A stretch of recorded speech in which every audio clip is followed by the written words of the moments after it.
Sam tossed me an assault rifle. I caught it reflexively, being careful to point the barrel at the floor. I recognized the gun as an L-85 rifle, but my knowledge of weapons came from video games, not from real life. "I've never fired a gun before," I said. Jax, holding the other L-85 and looking like she could grace the cover of Soldier of Fortune magazine, said, "It's easy. Just point it and pull the trigger." "Come on," Tanya said, stepping over the bodies in the doorway.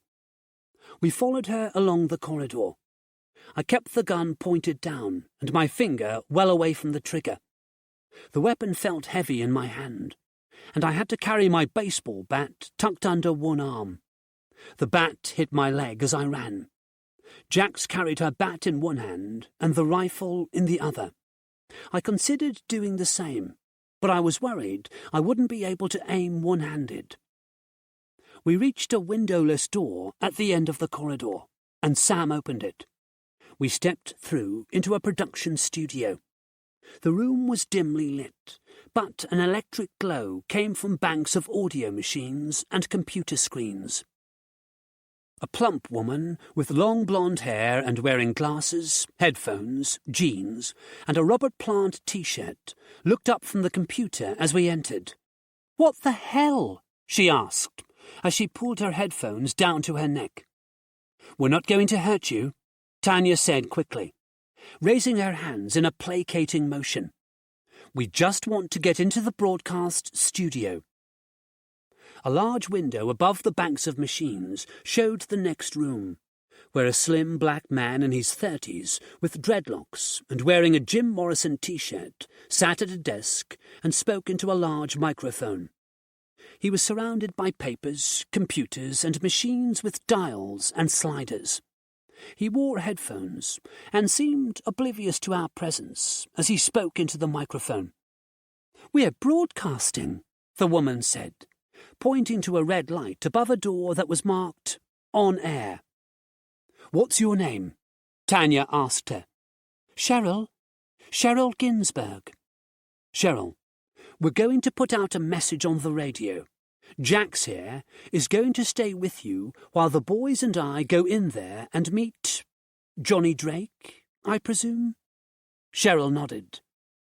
"We're not going to hurt anyone," Tanya said, "but we have to make sure our message goes out to the people, so you can just relax and don't touch anything." Cheryl raised her hands and wheeled her chair away from the computer. Jax levelled her gun in Cheryl's general direction, but the woman didn't seem to be a threat at all. Sam opened the door to the next room, and we stepped through beneath the on-air light. Johnny Drake looked up as we entered, and his eyes went wide. He ripped off his headphones. "What the hell?" He reached for a dial on his desk, but I pointed my gun at him. Tanya stepped up to the desk. "No, Johnny," she said. "Don't touch that dial." Chapter 27. Johnny raised his hands in surrender. "Okay, guys. No need to do anything we'll all regret." It was strange to hear the familiar rich tones of his mid-Atlantic accent in real life, when I had heard them on the radio for so long. All the time I'd been listening to his show, I hadn't thought about meeting Johnny Drake in person, and I certainly hadn't envisioned holding him at gunpoint. Tanya went around to the desk and looked at the controls and dials. "Get me on air," she said to Johnny. He nodded. "Okay. Here, let me get this." Leaning forward, he reached for the control panel. Tanya grabbed his wrist and looked into his eyes. "Just remember, if you try anything, we've got your friend Cheryl at gunpoint in there." She nodded towards the window. Johnny looked into the production studio where Cheryl sat, arms raised, as Jax stood over her with the L-85. "There's no problem here," Johnny said. "I'll patch you right in, and you'll be on every radio that's turned on." "Do it," Tanya said. He reached for a switch, then hesitated. You have to realize, he said, finger poised over the switch, that the army listen to survivor radio all the time. It plays in all the survivors' camps. As soon as they hear your voice, they'll know exactly where you are. There's a whole platoon stationed outside this building. They have tanks and huge guns, and the road is totally blocked with razor wire. You won't be able to escape. Let me worry about that, she said, flicking the switch. Johnny leaned back in his chair with a resigned look that said, It's your funeral, on his face. This is a message to all the survivors, Tanya said into the microphone. Everything you've been told is a lie. The virus has not infected the world, only Britain. The authorities have told you there is no escape, so they can control you and put you in camps. They are covering up their own mistake, a mistake that has killed millions of people, and means those in charge are mass murderers. You have to refuse to be confined by liars. There are options other than sitting in a survivor's camp waiting to die. The army are attempting to control ports and marinas, but they have a problem on their hands right now. There is a hybrid version of the virus that is affecting vaccinated soldiers. Yes, that's right. The soldiers have been vaccinated. Have you? No. They are not going to vaccinate you, only themselves. The hybrids are weakening the military. We saw it ourselves at Falmouth Harbour. All the soldiers there had become hybrids. I won't lie to you. The chances of survival are slim, but you can take boats and sail to Europe. Tell them what is happening here. Once the rest of the world knows our plight, they will send help. This country has been plummeted into hell by the people in charge, and they have told you there is nothing you can do about it because the rest of the world is in the same hell. That isn't true. You can escape. But first, you need to escape the camps. Head for the coast. Tell the world what has happened here. She flicked the switch and stood back from the control panel. Johnny Drake looked at her. Is that true? You should know. You're part of their system. He shook his head. No, that isn't true. Cheryl and I are prisoners here. We've been kept in this building since the outbreak. We don't know what's happening outside, only what they tell us and what we see through the windows. We heard tires screeching outside in the parking lot. They're here, Sam said. We need to leave. Wait, I said, leaning forward to the microphone and flicking the switch. Lucy, it's Alex. I don't know where you are or what happened at the marina. Meet me at... I tried to think of a place I could mention on the radio without alerting the army to where I was going. At the place Mike and Elena died. In 3 days' time. I added, Joe, if you can hear this, I'm going to find you somehow. I turned to Johnny.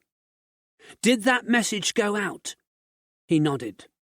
We're leaving, Tanya said. Take us with you, Johnny said, looking suddenly desperate. Please. She hesitated for half a second before saying, We're going to have to fight our way out of here. That's fine. I can't stay locked up in this building any longer. Let's go, Tanya shouted. We left the studio and ran back down the hallway with Johnny Drake and Cheryl Ginsberg in tow. The two soldiers Tanya and Sam had dealt with still lay in the same positions. I didn't know if they were unconscious or dead. As we descended the stairs, we heard boots running along the hallway below. We reached the bottom of the stairs, and Jax stuck her head and arm out through the doorway, firing her rifle. The bursts of fire cracked the air in the enclosed space and made my ears ring. Jax sprinted across the hallway into the room we had broken into earlier. She looked across at me. "Alex, put down some suppressing fire." I handed my bat to Johnny Drake and shoved my rifle out through the doorway, pointing it along the hallway and squeezing the trigger. It spat out bullets and kicked in my hand. The soldiers in the reception area took cover. Sam went across the hallway with Johnny and Cheryl, as I continued to let off bursts of deadly bullets. The windows in the reception area shattered. Tanya went across and beckoned me to follow. I leapt into the room. Sam closed the door and pulled the vinyl sofa across it. "We're out of here, man," he said, as he ran for the broken window. We went out onto the cement walkway, one at a time.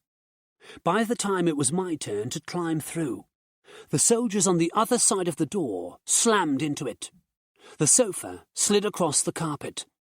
"Give me that," Sam said, grabbing my rifle. He let off a burst of rounds at the door. The pushing from the other side stopped. Dropping down into the Zodiac was easier than climbing out of it.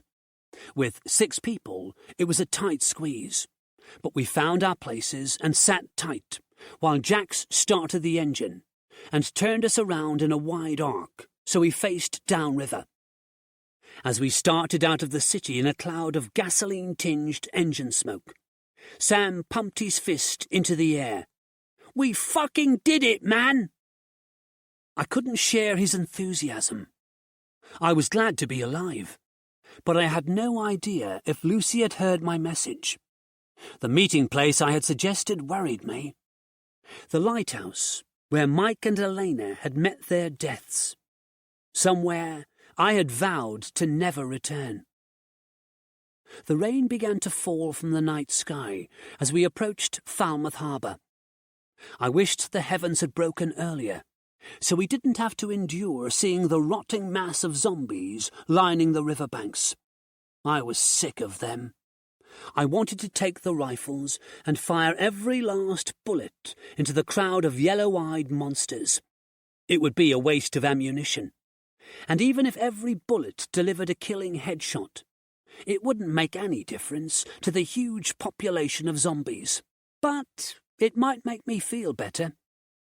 Instead of actually carrying out my plan to waste all of our bullets to fight the depression that was dropping over me like a heavy, dark blanket, I just closed my eyes and thought about it, while Tanya and Sam filled Johnny and Cheryl in on the events of the last few days. I had already heard Johnny say that he never had access to the survivor board, the list of survivors and camps, and that he was given the survivor reach-out recordings on data sticks. He had no idea which camp they came from, or when they were recorded. After hearing that, I tuned out. I needed to get my hands on one of the networked military laptops if I was to have any chance of finding Joe. The harbour looked as deserted as it had earlier, except for the drowned hybrid bodies floating face down in the water by the boats. The ones that hadn't jumped in after us had disappeared, probably hiding in the shadows of the buildings. The hybrids seemed to go into a dormant state when there was no prey around. They found a place out of sight and stayed there until triggered into action by sound or movement. I thought back to the hybrid in the village, standing in the middle of the road waiting for us. He hadn't been hiding because he knew the prey was already aware of his presence. But when he first saw us, he was hidden in the trees at the edge of the field. As we got closer to the metal barricade, I stared at the shadows between the buildings, waiting for a telltale movement. There was none. "We're going to have to get the boat over the jetty," Tanya said. "And we're going to have to do it fast. Those bastards are around here somewhere." Sam picked up one of the L-85s. "No problem, man. We've got guns now." Tanya picked up the other rifle and nodded. "Only shoot if you have to. We need to preserve ammo." "You got it," Sam replied.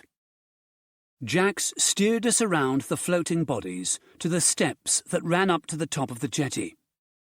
Sam took the rope and jumped out onto the lowest step, pulling the Zodiac towards him. We grabbed our weapons, Johnny taking Tanya's crowbar, and Cheryl picking up Sam's tire iron. We all got out and picked up the boat, carrying it on our shoulders as we ascended the steps. Once we were past this obstacle, we would be back on the Lucky Escape. I could hardly wait. My nerves were frayed. I felt exposed out here. Not long now. Just get across this jetty and we'd be safe. But as we got to the top of the stairs, all hell broke loose. Sam was in the lead, and he was the first to react. He shouted, "No!" and let go of the Zodiac as he brought his rifle up. The boat crashed down on one side as Sam started firing. The hybrids were everywhere, getting up from where they had been lying on the cement jetty. They had been silent and patient while we blindly stumbled into their trap. I realized with a sudden cold clarity that in our absence they had not gone into a dormant stage at all. They were waiting for us. Chapter 28. The Zodiac crashed to the steps, then slid into the water. Sam brought up his rifle as a hybrid leapt at him. The gun spat twice, and the hybrid crumpled at Sam's feet. Tanya joined Sam and began shooting into the mass of yellow-eyed ex-soldiers. The ones they hit dropped to the cement, but there were so many others. It was only a matter of seconds before they would overwhelm us by sheer numbers. We had no choice but to get back onto the Zodiac. Sam and Tanya were already backing down the steps as they fired into the advancing hybrids. The Zodiac's rope floated on the water like a dead snake. I grabbed it and pulled the boat closer to the steps. I didn't need to tell anyone that the Zodiac was our only chance of survival. Cheryl and Jax jumped on board, followed by Johnny and myself. Tanya and Sam came backwards down the steps, the L-85s kicking and spitting in their hands. Hybrid bodies littered the steps. Jax pulled on the starter cord. The engine spluttered and died. She shouted, "Come on!" Tanya and Sam continued shooting until they both ran out of ammo. There were still dozens of hybrids on the jetty. They leapt into the Zodiac, and Jax pulled the starter cord again. The engine coughed out a cloud of gasoline smoke. Jax tried again, but the engine still did not start. Sam and Johnny grabbed the metal oars from the floor of the boat and used them to push us away from the jetty before beginning to row us out into the harbour. We weren't going to put the distance between us and the hybrids in time. 2 hybrids jumped from the steps and grabbed the side of our boat. They attempted to scramble on board, but I swung my bat into the skull of the one closest to me, and it collapsed into the water. Sam jammed his rifle butt into the face of the other, sending it sprawling backwards. It still held onto the boat with one hand, until Sam smashed its fingers with the butt, and the hybrid sank into the depths. Sam picked up the oar again and rowed furiously to get us farther from danger. 4 more hybrids jumped down on us. One of them missed the Zodiac entirely and splashed into the water. 2 landed short, but managed to hook their arms over the side of the boat. Sam and I went to work on them. I smashed the bat down on the head of the one closest to me. The impact was so hard, it sent a blast of pain through my hands and wrists, and up my arm. The hybrid sank into the water, leaving a stain of blood spreading across the surface. Sam attacked the other with the rifle butt, sending it reeling away. Behind me, I heard a scream. I turned in time to see the fourth hybrid land in the boat and scramble for Cheryl. She kicked at it, but everything happened so fast. Nobody else had time to react. The hybrid lunged forward and sunk its teeth into Cheryl's neck. Her scream became a garbled choke as the hybrid's forward motion took them both over the side of the boat into the harbour. "No! Cheryl!" Johnny cried, reaching for her. She and the hybrid splashed into the water before Johnny could even get a hand on her.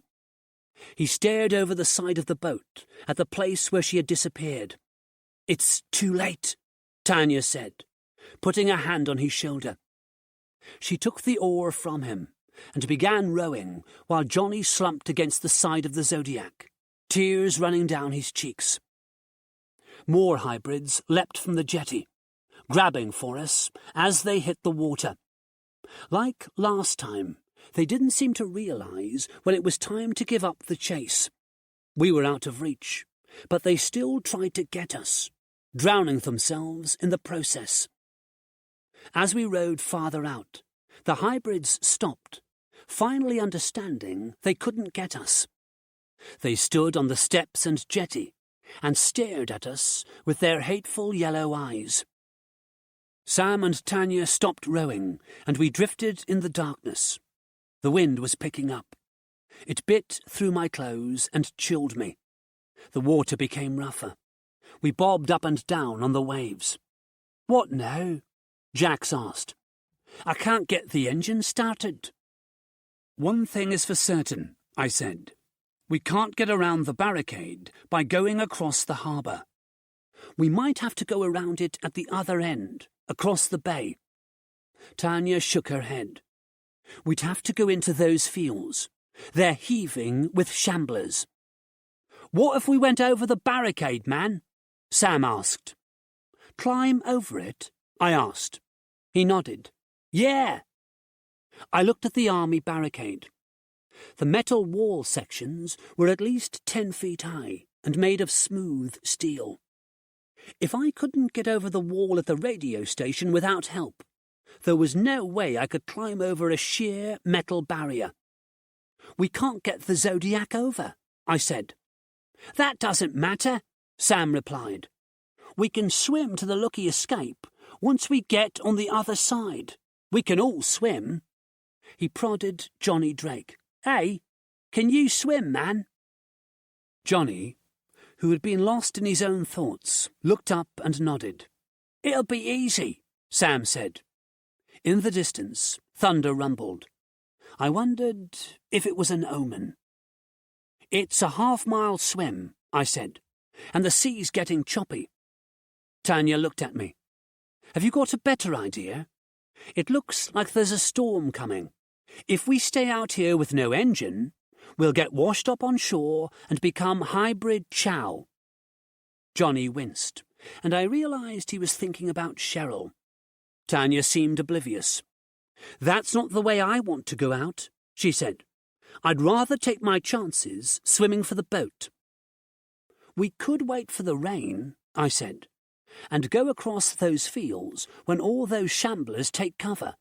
It's definitely going to rain soon." "Yes, it's definitely going to rain soon. There's a storm coming." As if to emphasize her point, lightning flashed over the headland. A deep rumble of thunder followed. "We aren't going to be able to row the Zodiac across the bay in a storm. It's miles to the other side. Do you want to row? If we get over the barricade now, we can be on the Lucky Escape by the time that storm reaches us." Okay, I said, raising my hands in surrender. She was right. There was no way we could row all the way across to the far end of the barricade, especially in a storm. Lightning flickered across the night sky again, and a cold drizzle began to fall. On the jetty, the hybrids stood glaring at us through the rain, oblivious to it. I heard something in the distance, a low rumble. "What's that sound?" I asked. "It's thunder," Tanya said. "No, Listen." We all went quiet. The sound of the rain hitting the Zodiac distracted me, but if I listened carefully, I could hear the distant rumble getting louder. Worry darkened Sam's face. "It's a boat," he said. "It's coming down the river." Tanya peered across the water to the mouth of the river. "Do you think the army followed us?" "Probably," he replied. "Of course the army followed us. We had used their radio broadcast to get our own messages out. We had taken Johnny Drake from them. Did we really think they wouldn't retaliate? Now we were floating in the middle of the harbour while they bore down on us. They would blow us out of the water without a second thought." The boat appeared at the mouth of the river, the same size as the Lucky Escape. It was painted dark green and had searchlights mounted on the top of the bridge. Their powerful beams cut through the night in a wide arc, skimming across the waves towards the moored boats and the jetties. "What are we gonna do, man?" Sam asked. His voice was tight, frightened. We had nowhere to run. We could easily swim to shore from here, but the hybrids would tear us to pieces. If we stayed on the water, we would be killed or captured by the army. "We'll have to swim for the shore," Tanya said. If she was nervous, it didn't reach her voice. "The hybrids," I said. "There's no other option, Alex, unless you'd rather be shot." I shook my head and grabbed my bat. "Let's go," Tanya said, sliding gracefully into the water and pulling herself towards the shore with a strong breaststroke. Sam threw down the empty rifle and picked up his tire iron. "See you guys on the Lucky Escape?" He jumped into the harbour and front-crawled after Tanya. What did he mean by that? Was it every man for himself now? We had more chance as a group. We could fight better as a unit. Alone, we would be hunted down and killed. I looked over at Jax and Johnny. "Let's stick together," Jax said. I nodded. We lowered ourselves into the cold water and swam slowly for the shore. I was in no hurry to get killed. Ahead, Tanya and Sam climbed out of the water, ran up the sandy incline to the parking area, and sprinted between the buildings. "They made it," Jack said. Behind us, the rumble of the army boat seemed to fill the air. The light swung across the harbour buildings and over the jetty, illuminating the hybrids. Then I heard the death rattle of a machine gun, and our Zodiac was torn to shreds. There was no doubt about the army's plans. They wanted to kill us. The searchlight found us, and the blinding beam cast a circle of light around Jax, Johnny, and me. Bullets tore into the water next to my face. We weren't going to make it out of the harbour alive. Chapter 29. I heard one of the soldiers on the boat shout, "Get us closer!" and I knew he was taking aim again. He wouldn't miss a second time. I glanced back over my shoulder, but the light was too bright to make out anything more than the looming bulk of the boat. In an effort to get closer to us, the pilot steered the craft closer to the jetty. He obviously had no experience of hybrids, and did not know how they behaved when their prey was nearby. They leapt from the jetty onto the boat. I heard someone shout, "What the fuck? No!" The last word became a scream, then died instantly. The machine gun fired again, but the gunner had turned to aim it at the attacking hybrids. More screams came from the boat. The gun went silent. Smoke and the smell of cordite drifted over the water.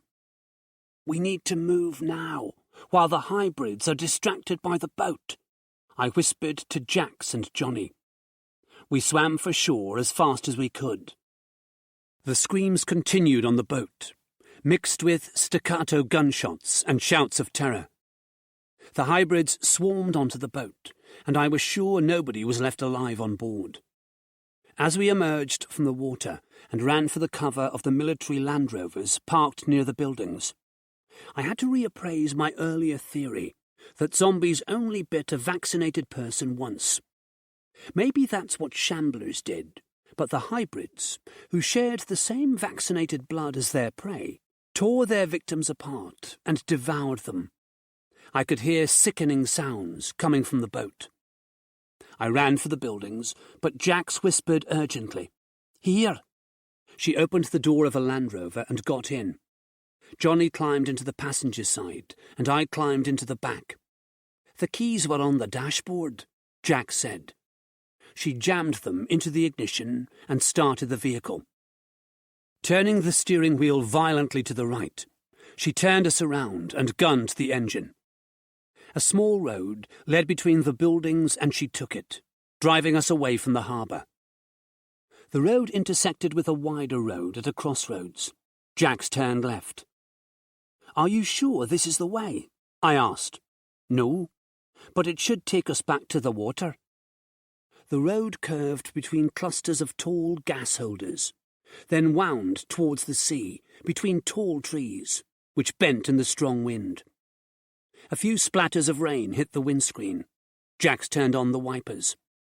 More rain hit the glass at a faster speed, until it showered onto the screen so fast the wipers could barely deal with it. Lightning briefly lit the landscape with a ghostly light. Then thunder boomed all around us. The storm had begun. The road opened onto a slim, sandy beach. Jax hit the brakes, and the Land Rover slewed across the sand, coming to a halt at the water's edge. From this location, the Lucky Escape seemed a long way away. The waves were high, with white tips. We got out into the lashing cold rain. The sea crashed against the Land Rover's tyres, and the thought of getting into that churning water seemed deadly. As Jax and Johnny waded into the water, I looked along the slim stretch of wet sand for a boat, any kind of craft that would make the crossing to the Lucky Escape easier and less dangerous. What I saw made me rush into the water, joining Jax and Johnny in the ice-cold sea. 4 feral survivors were running towards us, brandishing machetes and big, cruel-looking fishing hooks. They were dressed in dark sweaters and waterproof trousers, and the look in their eyes was murderous. I swam for my life, swallowing seawater as the waves pounded into me. The powerful rolling sea and the chill of the water sapped my strength, making it harder for me to keep my head above water. Soon I was gasping for breath between each mouthful of water, coughing to clear my airway, struggling to survive. I couldn't see Jax or Johnny. I tried to focus on the Lucky Escape, but she was so far away, and she never seemed to get any closer, no matter how much I splashed towards her. Like a mirage, she seemed to shimmer in my vision. I wondered if I was going to black out from lack of oxygen. Maybe sinking down into the depths wouldn't be such a bad way to go. There were definitely worse. I looked back at the beach. The hybrids had arrived and were feasting upon the bodies of the 4 feral survivors. Maybe death was preferable to the madness those fishermen had endured, living every insanity-laced day killing others in a frenzy of bloodlust. Now they were at peace. Their apocalypse was over. I tried to relax, let the insistent rolling of the sea gently toss me over the waves. I kicked my legs and moved my arms slowly, concentrating on just staying afloat. If I got through this, I had to make a sling for the baseball bat so I could put it over my shoulder. Its weight and length hindered every move I made. Lightning cracked the air, followed by a boom of thunder. The rain hit me like 1,000 angry needles. I wasn't made for this. My life of exclusively sedentary pleasures was about to catch up with me and send me to a watery death. I gritted my teeth. I couldn't give up now. I had to see Lucy again, had to believe she had heard my message and would be at the lighthouse. I refused to die before I saw her face again. Resisting the urge to let myself sink into the dark depths, I let go of the bat and let the waves wash it away, so I could concentrate on swimming. My slow breaststroke was bad enough without the hindrance of holding the bat in one hand. I looked up at the Lucky Escape, and my heart lifted slightly. Her lights were on. Someone had reached her. Probably Tanya and Sam, since I doubted Jax or Johnny could swim that fast. Tanya and Sam had a head start on us. Maybe the reason I couldn't find a rowboat on the beach was because they had already taken it. The thought that they were waiting on the Lucky Escape for me lifted my spirits. I barely knew these people, but we had banded together against a common enemy and helped each other survive. In the face of the zombie and hybrid threat, we had been there for one another. I hadn't fit into the world before the apocalypse, and I certainly didn't fit into it now, but these people had helped me, just as I had helped them by thinking up reasons for zombie and hybrid behavior. That knowledge could help us one day, I was sure of it. The Lucky Escape seemed closer now. I could hear voices calling me from on board. "Come on, Alex! You can do it!" I was utterly exhausted. The boat was no more than 50 feet away, but it might as well have been 50 miles. I pulled myself through the water with the last of my strength, but my arms felt dead. I wasn't sure if I was still kicking my legs or not, because they were so cold I couldn't feel them anymore. Somehow, I made it to the boarding ladder and grabbed the cold metal rungs. I looked up. The top of the ladder looked so far away. I closed my eyes and conjured up a picture of Lucy's face. If I wanted to see her again for real, I had to get up this ladder. I pulled myself up and got my boot on the lowermost rung. Sam and Tanya appeared at the top of the ladder, leaning over the edge of the aft deck, reaching down for me. "Take our hands, man," Sam said. I shook my head. At least, I think I shook my head. I wasn't sure. I concentrated on getting my other boot on the next rung, then the next. I had to do this myself. If I gave each step every ounce of strength in my body, I could ascend the ladder. As I got to the top rung, I fell forwards and lay in a pool of salt water and rainwater on the aft deck, gasping, coughing, and shaking. I was alive. And I was determined to stay that way. I had a job to do. I had to find Lucy. Chapter 30. By the next morning, the storm had blown inland, leaving the sky blue and clear. The sun beat down on the Lucky Escape, and we hung our wet clothes from various railings and lines to get them dry. That meant we were all in our underwear again, and I was feeling self-conscious. I had spent the night shivering naked beneath the blankets in a small bed. Johnny had taken the other bed in the room and curled up beneath his blankets, teeth chattering. Eventually, we had fallen asleep. Tanya had piloted us out of the inlet and into open water, before she, Sam and Jax took turns sleeping in the second bedroom and keeping a lookout on deck. They wanted to be sure the army didn't send another boat looking for us. The barricade separated us from the river, but a radio command from Truro to one of the marinas on the coast could mean a boat being dispatched from this side of the steel wall. As I sat on the sun deck in my boxers, letting the warm sun heat my skin, I was glad the three had taken such precautions, but doubtful there had been any need.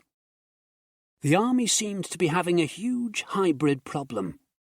We were an annoyance, but they had bigger things to think about than 4 unknown people who had taken DJ Johnny Drake from them. We had survivor radio coming out of the boat's speakers, but it was non-stop music.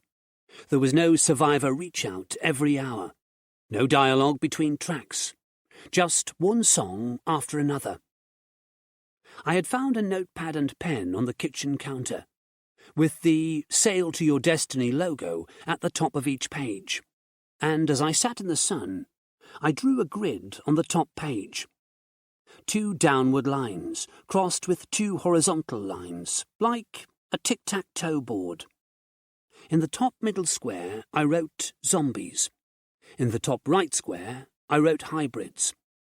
In the middle left square, I put normal person. And at the bottom left, I scrawled vaccinated person.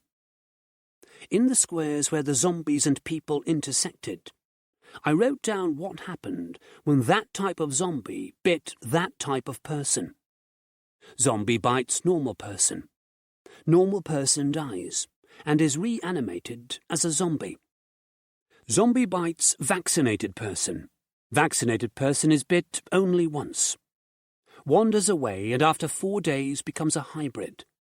If approached while turning, will say, "Leave me alone." Hybrid bites normal person. Hybrid kills them and eats them. Hybrid bites vaccinated person. Hybrid kills them and eats them. Below the grid I wrote, hybrids also kill and eat zombies. I studied the page for a moment. What I saw there gave me hope. The hybrids were actually sabotaging the spread of the virus. All it wanted was to spread to as many people as possible and turn them into zombies that would then spread it to more people.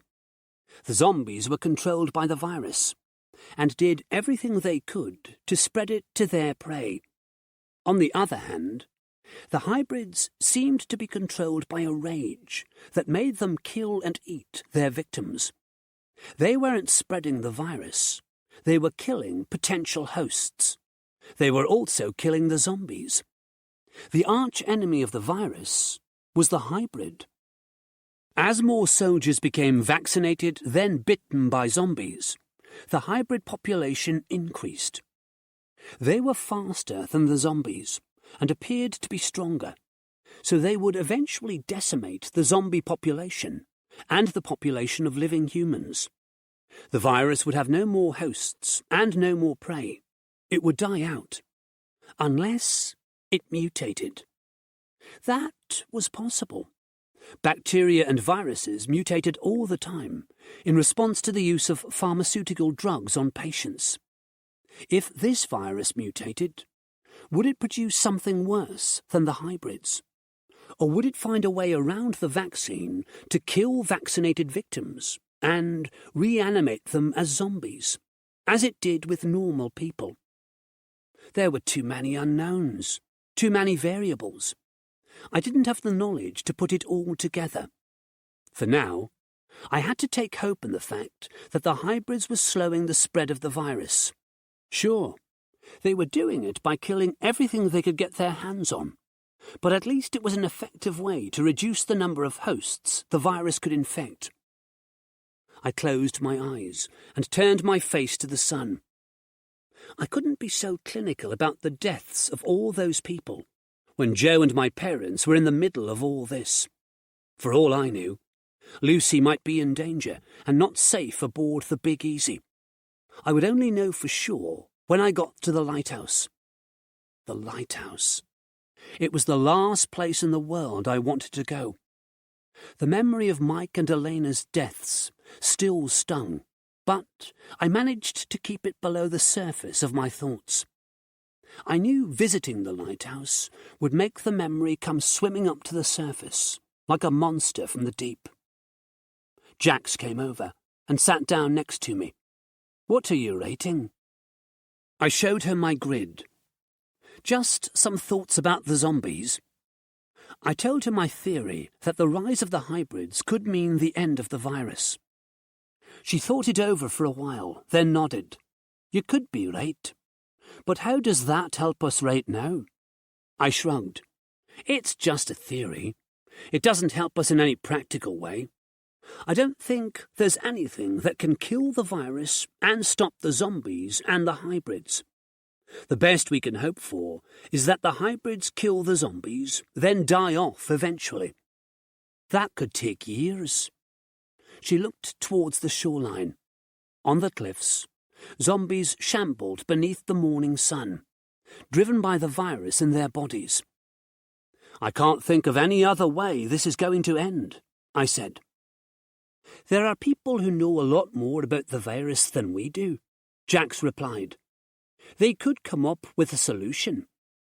On a secret government island? I asked, unable to keep the disbelief out of my voice. She looked at me with a serious expression on her face. Apocalypse Island is real, Alex. We've known about it for years. The scientists there probably caused this fuck-up, so they might have a chance of stopping it. The place isn't a joke or an urban legend. It's real. Where do you think the vaccine came from? I held up my hands in an attempt to placate her. Okay. I didn't say the place doesn't exist. If they developed the vaccine, then maybe they can find a cure. It sounded like what she wanted to hear, but I wasn't sure I believed it myself. The vaccine, if it had even been developed at Apocalypse Island, did not work, in most cases. I wondered if there were any vaccinated soldiers who were bitten and recovered completely, without turning into hybrids. It was possible. We wouldn't know about those, because they would return to active duty as soldiers. Or maybe they were sent to Apocalypse Island for testing, in the hopes of developing a better vaccine. I had no idea. It was all guesswork. Whether it was optimism or wish fulfillment, Jax needed to believe in Apocalypse Island. I guessed the thought of scientists on an island somewhere, working on a possible solution to the predicament we found ourselves in, was a comfort to her. My own pessimistic outlook made me think that even if Apocalypse Island did exist, the scientists would only be working in their own best interests, not in the interests of the people stuck on the mainland with the undead monsters. I didn't say anything to Jax about that. I still had the feeling there was a loved one she was worrying about, and I wanted her to be as optimistic about that as she could. I still clung to the thread of hope that Joe and my parents were alive, and I knew how thin that thread was. It wasn't up to me to pull another strand from Jax's. So instead I said, "Have you got people still alive somewhere on the mainland?" "I hope so," she said. Tears pooled in her eyes, glistened in the sun. "My boyfriend was at home when the virus spread. I spoke to him on the phone the day before, and he was going to spend the weekend watching TV with his feet up.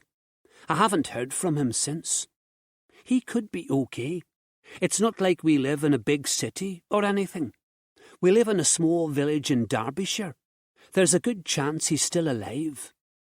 "Yes, there is," I said. I hoped for Jax's sake he was. If he was in a village at the time of the virus breakout, he could have holed up there, or escaped to the countryside. Maybe the army were too busy rounding people up from more populated areas to worry about villages. But I thought of the village Jax and I had entered, looking for food. It had been empty, desolate. "I don't know how I can reach him," she said.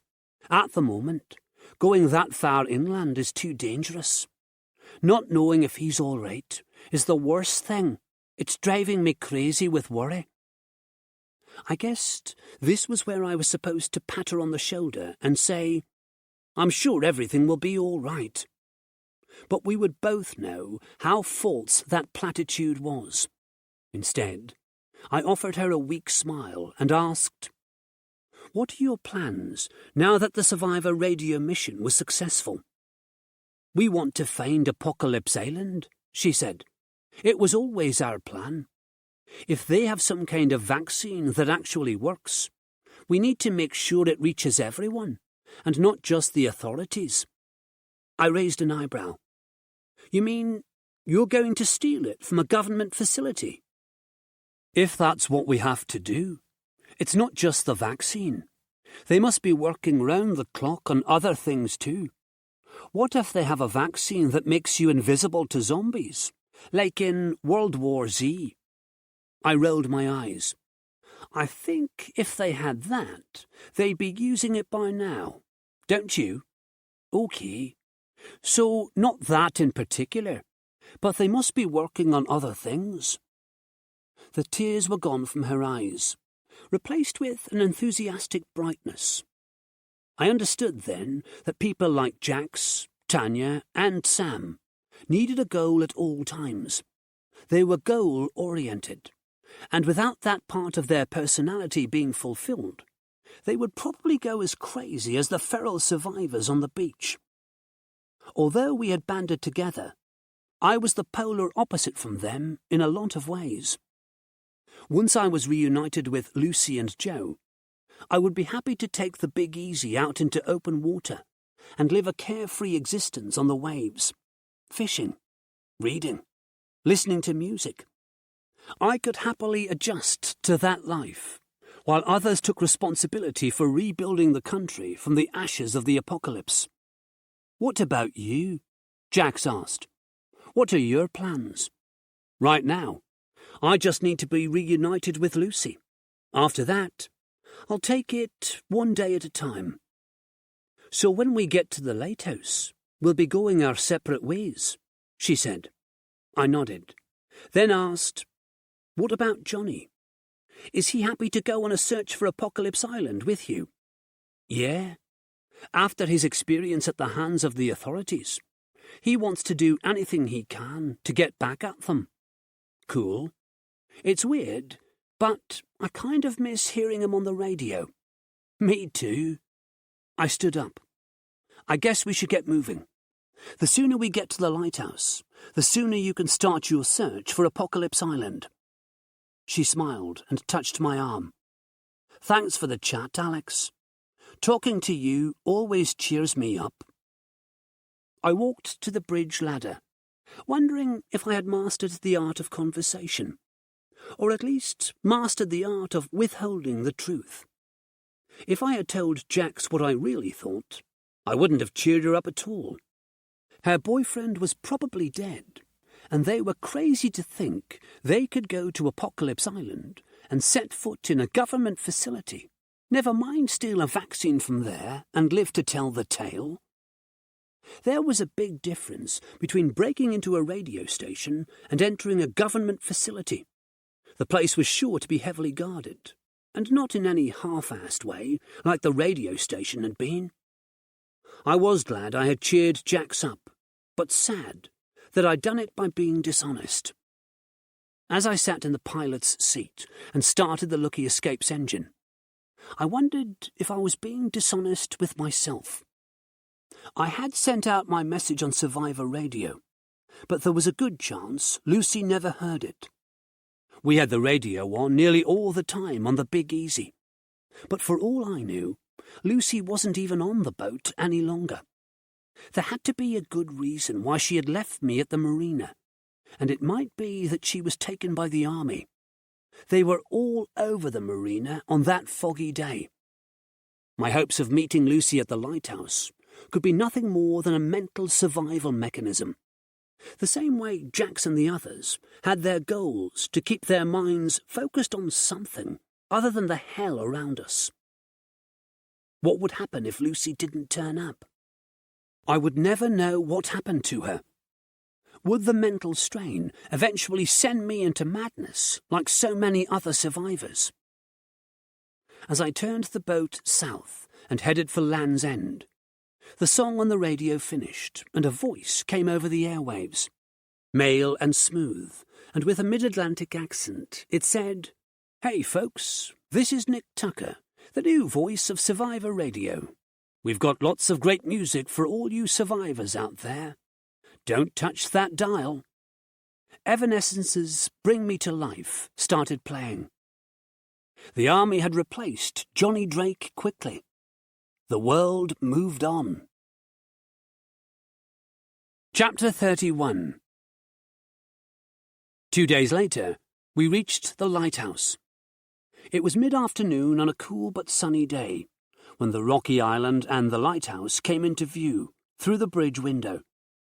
Seagulls and crows circled around the island and perched on the railing I had once jumped from to save my life. Elena had not made that jump. The tide was in at the moment, so the island was cut off from the beach by a strip of seawater. When the tide went out, a rocky causeway beneath the water would be revealed. Zombies staggered around, both on the island and on the beach. I wanted to take my bat and smash the head of every last one of them. As we sailed closer, I could see black scorch marks on the rocks where Mike had crashed Harper's boat. Pieces of burnt wood were jammed between the rocks near the water's edge. Charred bodies lay in a blackened mess. Mike's death had been such a waste. It wasn't until Jax appeared at the top of the ladder and said, "Hey, Alex, we're at the lighthouse. Are you okay?" that I felt my throat hitch and tears sting my eyes. She came up onto the bridge and put an arm around me. "Hey, it's okay. I'm sure they were great friends, and coming here is going to make their loss all the harder. You come down to the living area and have a cup of tea while we wait for Lucy to arrive." I dropped the anchor and killed the engine. When the rumbling of the engine died, I could hear the distant low moans of the zombies by the lighthouse. In the living area, I sat on the seat by the window, looking out over the calm sea. Sam handed me a mug of tea, and when I took it from him, I noticed my hand was shaking. What if Lucy never showed? How long would we wait before we moved on and I never saw her again? The tea was hot and sweet as it burned down my throat. I placed the mug on the coffee table and resumed my watch out of the window. Johnny spoke. "I'm sure she'll come, Alex. You just have to give her time, my friend." They all knew that Lucy and I were close friends, but I hadn't told them just how much she meant to me. I hadn't even admitted to myself how deep my feelings were. If Lucy didn't arrive, I wasn't sure I could go on without her. Jax sat next to me. "We'll wait here as long as it takes, Alex. We'll—" "She's here," I said, getting up and going to the aft deck. I had seen a boat approaching from the north, and I knew it was the Big Easy. I recognized her, like an old friend I had not seen for too long. I reached the aft deck and leaned out over the rail. She was coming slowly along the coast, close to the rocks. If the tide was out, she would be too shallow, in danger of grounding herself on the bottom. Lucy knew better than that. What was she doing? I shielded my eyes against the mid-afternoon sun and peered at the bridge window. I couldn't see Lucy. The Big Easy's bridge was deserted. The joy I felt at seeing the boat plummeted into a cold pit in my gut. Something was wrong. I rushed up the ladder to the bridge and started the Lucky Escape's engine. Raising the anchor, I turned the boat around and put her on a slow course towards the Big Easy. Tanya, Jax, Sam and Johnny came out to the aft deck. "Something's wrong!" I shouted down to them. "Something's wrong!" Where the hell was Lucy? I brought the Lucky Escape around in a wide arc and came up behind the Big Easy, matching her speed. Through the binoculars, I inspected her bridge. The wheel had been lashed with a cord to keep the boat on a straight course. The pilot's seat was empty. I slid down the ladder to the aft deck. "Tanya, take the wheel and get us closer. I'm going to go on board." She nodded and went up to the bridge. She did a good job. Within a minute, we were alongside the Big Easy, and I was able to jump across the narrow gap separating us. "Lucy," I called once I was on the familiar aft deck. "Are you here?" No reply. I went up to the bridge and untied the cord, holding the wheel steady. If I didn't take her out into deeper water, she would be stranded on the seabed at low tide. I didn't know what was happening. Lucy had obviously lashed the wheel and set a course for the lighthouse. Only she knew the place I was referring to in the radio message. But where the hell was she? I took the Big Easy into deeper water and dropped anchor. On the Looky Escape, Jax, Sam and Johnny watched from the aft deck, worried looks on their faces. I went down the ladder and into the living area. There, on the table, was a note from Lucy, written in black pen on a piece of paper. I recognised her handwriting, but it looked like it had been hastily written. Alex, bitten at 1100 hours on 15th. Lucy. I didn't understand. Today was the 15th. Was she saying she'd been bitten today? Why leave me a note? Where was she? Lucy, I called. Where are you? I heard a noise from below. A low moan? If she had been bitten this morning, she would have turned by now. No, please, no.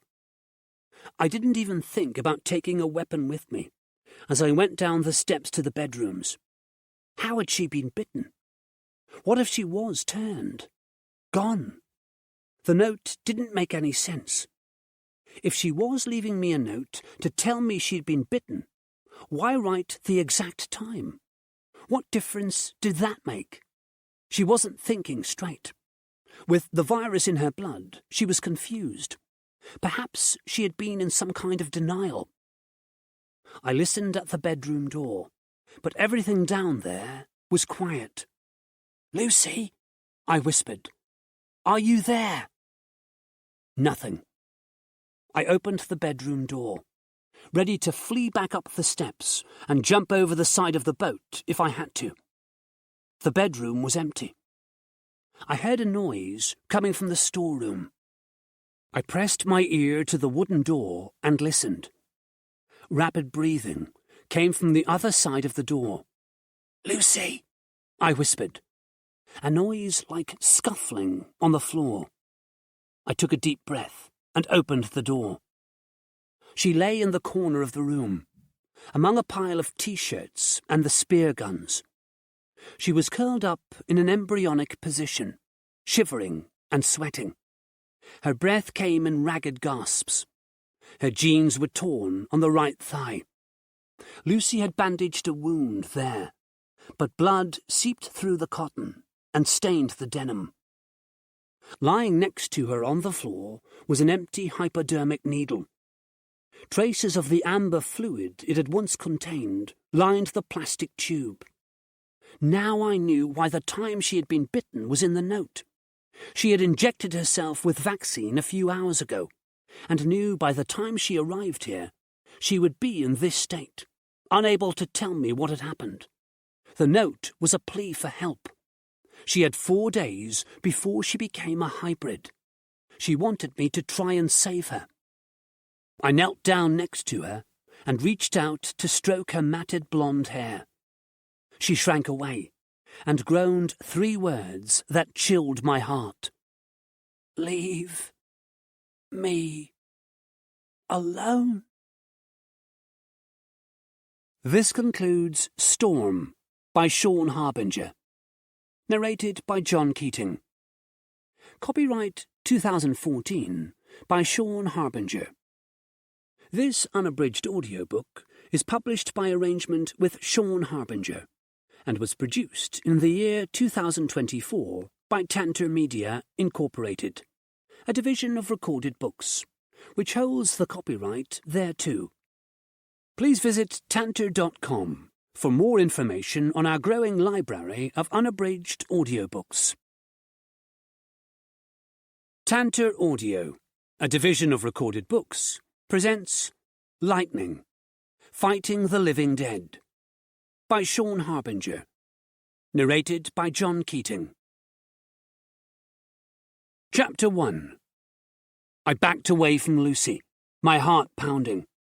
I couldn't believe what I was seeing. How had she been bitten? How had she gotten a syringe of the vaccine?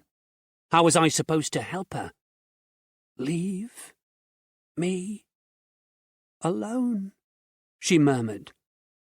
I couldn't just leave her in the storeroom. It didn't seem right.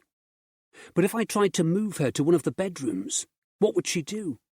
Would she freak out if I tried to get her to her feet? I wasn't sure it made a difference to her where she was. She was probably unaware of her surroundings. But I didn't want to leave her here, curled up on the floor. I approached her. Lucy. I kept my voice low, almost a whisper, trying to soothe her. She shrank away from me. Leave me alone. She looked frightened, her eyes wide, darting from me to the room. If my presence was going to make her try to escape, I should just leave her here. I didn't want her running up to the deck in a blind panic and falling overboard. I turned to leave the room, colliding with a shelf in my haste. A pile of Sail to Your Destiny t-shirts fell to the floor. I got out of there and closed the door. As long as she wasn't disturbed, Lucy should stay where she was, compelled by the virus to stay in a safe place. The virus. It was running through her blood, changing her. If it remained in her system for 4 days, Lucy would become a monster, a hybrid. What would I do then? Kill her? No, I couldn't do that. No matter what happened to her, I could never do that. I went back up the stairs, through the living area, and out onto the aft deck. On the Lucky Escape, Sam, Jax, Tanya, and Johnny were waiting for me to reappear. They must have seen something in my face, because Jax looked concerned. Alex, what's wrong? She asked. It's Lucy. She's been bitten. She took the vaccine and left me a note saying that she's been bitten today. Saying it out loud made it seem worse somehow. I sat wearily on the bench that ran around the perimeter of the deck and put my head in my hands. There was no way out of this. A few seconds later, Jax and Sam came aboard the Big Easy, stepping over from the Escape. I'm sorry, man, Sam said. He spread his big hands, as if he was unsure what to say after that. Jax sat on the bench next to me and put her arm around my shoulder. Alex, I'm so sorry. I know how much you were looking forward to seeing Lucy again. It's terrible that it has to end like this. It hasn't ended yet, I said. She was bitten today. That means she has 4 days before she turns. She patted my shoulder, as if she were consoling an upset child who had just learned that Santa isn't real. We've all seen the hybrids. We know what happened to those soldiers after they got bitten. There's nothing we can do for Lucy in the next 4 days that's going to stop the same thing happening to her. Jesus, Sam said. Way to go easy on the poor guy. Jax sighed. I'm only being realistic, Sam. My mind reeled from shock and tried to find a solution at the same time. I couldn't think straight, but I had to for Lucy's sake. I wasn't going to just float around on the waves while she lay curled up in the storeroom becoming a monster. I looked at Jax. You said you were going to try to find Apocalypse Island. She nodded. Maybe they have a cure for this. You said yourself that if anyone had a cure, it was the scientists on that island. Yes, I did. But it's a secret government research facility, Alex. They aren't just going to hand you the cure, and that's assuming a cure even exists. Don't you think that if they had developed an antivirus, they would be handing it out by now? But they might have it, I said, desperate to believe that there was something I could do for Lucy. I couldn't accept a situation with no hope. Hey, we're going there anyway, Sam said. There's no harm in letting Alex come too. Jax nodded. Just as long as he doesn't expect some sort of miracle. We're not even sure we'll find the island. We got a good lead on the coordinates when we were doing the story on the island, Sam said. We have a chance to find it. That's all Alex is asking for, a chance. He was right. The slightest glimmer of hope would be enough to motivate me into action. I needed something to hang on to, even if it was just a thin thread. We should get moving, he said. Do you want me to stay on here with you, man? I nodded. Yeah, I'd like that. Jax climbed back onto the escape. Sam took a seat on the bench where she'd been sitting, and I climbed the ladder to the bridge. Lucy had lashed the wheel into a fixed position, using cord. I untied it, thankful that she was smart enough to take the necessary actions to get the Big Easy here before she succumbed to the virus. If she'd gone off course, I would have wasted precious time searching for her. I followed the Lucky escape north along the coast. We kept a couple of miles offshore, aware that the army was fortifying positions at marinas and docks. We didn't want to be taking fire from artillery on the cliffs, or tank on the beaches. Sam remained mostly quiet, apart from an occasional, "Everything's going to be okay, man," or, "Don't worry, dude, we'll find that island." I knew he meant well, but my natural pessimism shook off his kind words. I could only think about what would happen if we didn't find Apocalypse Island. And even if we did, what if there was no cure? What if nothing could be done for Lucy? The thread of hope was already unravelling in my mind. We sailed north for 3 hours. The sunny afternoon became a cool evening as we reached the coast of Scotland. I switched on the running lights and asked Sam to get me a sweater. When he came back with it, and one for himself, he handed it to me quietly. I realised he must have fetched them from the storeroom and seen Lucy curled up in the corner. His earlier optimism seemed to have disappeared, now that he had seen her with his own eyes. A northerly wind whispered coldly over the decks, and the chill seemed to reach my bones. The escape changed course, heading away from the coast into the open sea. I followed, watching the stars appear in the darkening sky. Seeing the changes in the environment reminded me that time was running out with each passing second. Half an hour later, the escape stopped moving forward and began drifting. I cut the engines to the Big Easy and drifted alongside. Tanya poked her head out from the escape's bridge. "This should be the place." I looked over the choppy sea. The sky was a deep, dark blue, and an almost full moon hung over the water, illuminating everything with a spectral silver light. If there was an island around here, it should be visible. I grabbed a pair of binoculars and climbed down to the aft deck. Sam was leaning over the safety railing, squinting into the distance. Moving past him, I went to the sun deck and used the binoculars to confirm what I most feared. There was no island here. We were drifting in the middle of nowhere. I lowered the binoculars. "I see something," Johnny shouted. "Over there." He pointed toward the dark horizon. Bringing up the binoculars to my eye again, I scanned the area he had pointed at. I couldn't see anything until I adjusted the focus, and then I saw a dark shape. It was a long way from our location, and it wasn't necessarily an island. It could be a large ship drifting out there in the night. "Let's go," Tanya said, disappearing into the bridge again. The escape's engines roared into life. As I walked past him on the aft deck, Sam was grinning. "I told you, man. Next stop, Apocalypse Island." I smiled thinly at him. Even if it was an island out there and not a ship, there was no guarantee it was the place we were looking for.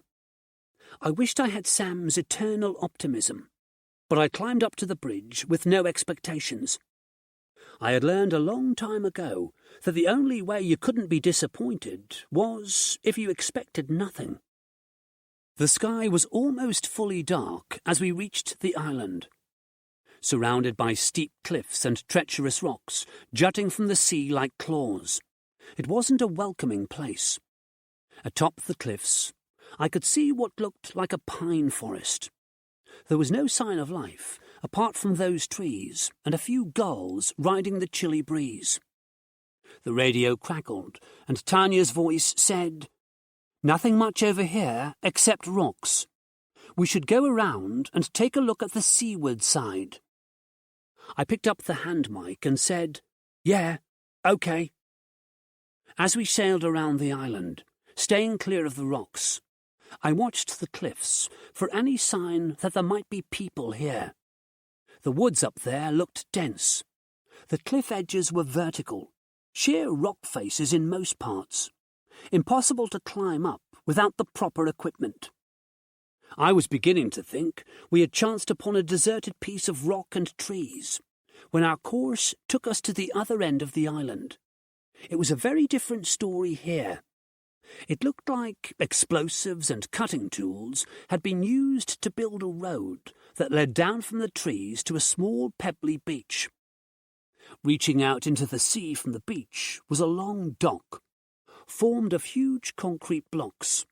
It looked like it could withstand the roughest seas. There were 4 boats moored at the dock. 2 of them were large yachts, 42-footers if my estimation was correct. Alongside them, 2 smaller boats with outboard motors rolled on the waves, covered with dark blue tarps. Tanya's voice came over the radio. "I'd say this is the place, Alex." Her voice was calm. Although the sight of the boats meant that this probably was Apocalypse Island, it didn't mean we could just go strolling up those cliffs and ask for a cure for Lucy. The security for these types of places was strict, even before the zombie apocalypse. Now, it probably worked on a shoot first, ask questions later basis. "Got any ideas?" Tanya asked. I had to admit that I didn't. I hadn't thought ahead this far. We had no idea what we would be walking into if we went along that road into the woods. "Maybe a couple of us should check it out before we all go blundering in," I said. "Yeah, sounds good. Why don't you tie up on that dock? You and Sam can take a look around. I'll keep the escape out at sea, just in case." Her plan was logical. There was no need to risk both boats. Sending the Big Easy into the dock while the escape held back was the safest plan for everyone. Well, it was safest for everyone except Sam and me, the sacrificial lambs. I relayed the plan to Sam, shouting down to him from the bridge. He gave me a thumbs-up sign, said, "Cool, man," and began to get the ropes ready for docking. I took the Easy in, nice and slow, keeping her at the end of the dock, next to one of the 42-footers, in case we needed to escape here in a hurry. Sam sorted the ropes, and I went down the ladder to the aft deck. "What about weapons?" I asked him. "Yeah, bring 2 bats," he said, his eyes on the dark road that led up through the cliffs. I grabbed 2 bats, threw him one of them, and stepped off the boat and onto the concrete dock. He grinned at me. "Let's go find some scientists." As we walked along the dock, the moon gazed down at us with an unemotional, uncaring face. Chapter 2. The road at the end of the dock was wide enough for vehicles, and had been topped with asphalt. As we walked along it, I expected a jeep to come barreling toward us, full of armed men, shining flashlights in our faces. I had seen too many movies. This wasn't the secret lair of a James Bond villain. It was an island that belonged to the British government. We weren't looking for a man sitting in a chair stroking a white cat, but a team of scientists. Sam had been quiet since we'd left the Easy, which was unlike him, but was probably the best idea in the circumstances. "What are we going to do if we see anybody?" I whispered. "Nothing, man. We'll check out as much of this place as we can, then go back and tell the others what we found. Then we can make a plan. But we'll have to make ourselves known to the people here at some point," I said. "How are we going to get them to help us if we don't?" He looked at me, the moonlight shining in his eyes. "Alex, you're really naive, man. Do you think that some government scientists are going to help us, a bunch of civilians? They only look out for their own. They only gave the vaccine to the soldiers, not the general population. They won't give us anything. If there's a cure here, we're going to have to take it." I wondered if I'd teamed up with a group of journalists or a sleeper cell of anarchists, poised to cause trouble for the government after the apocalypse hit. Sam, Tanya and Jax seemed more capable than most when it came to survival, and they were possessed of a certain kind of courage that was usually born of a fundamental belief in something. I told myself that was crazy. They had worked in some of the most dangerous places in the world, and it had toughened them up.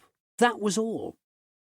Still, taking over Survivor Radio and broadcasting a message to the listeners was the kind of operation usually carried out by people who had an agenda that went way beyond investigative journalism.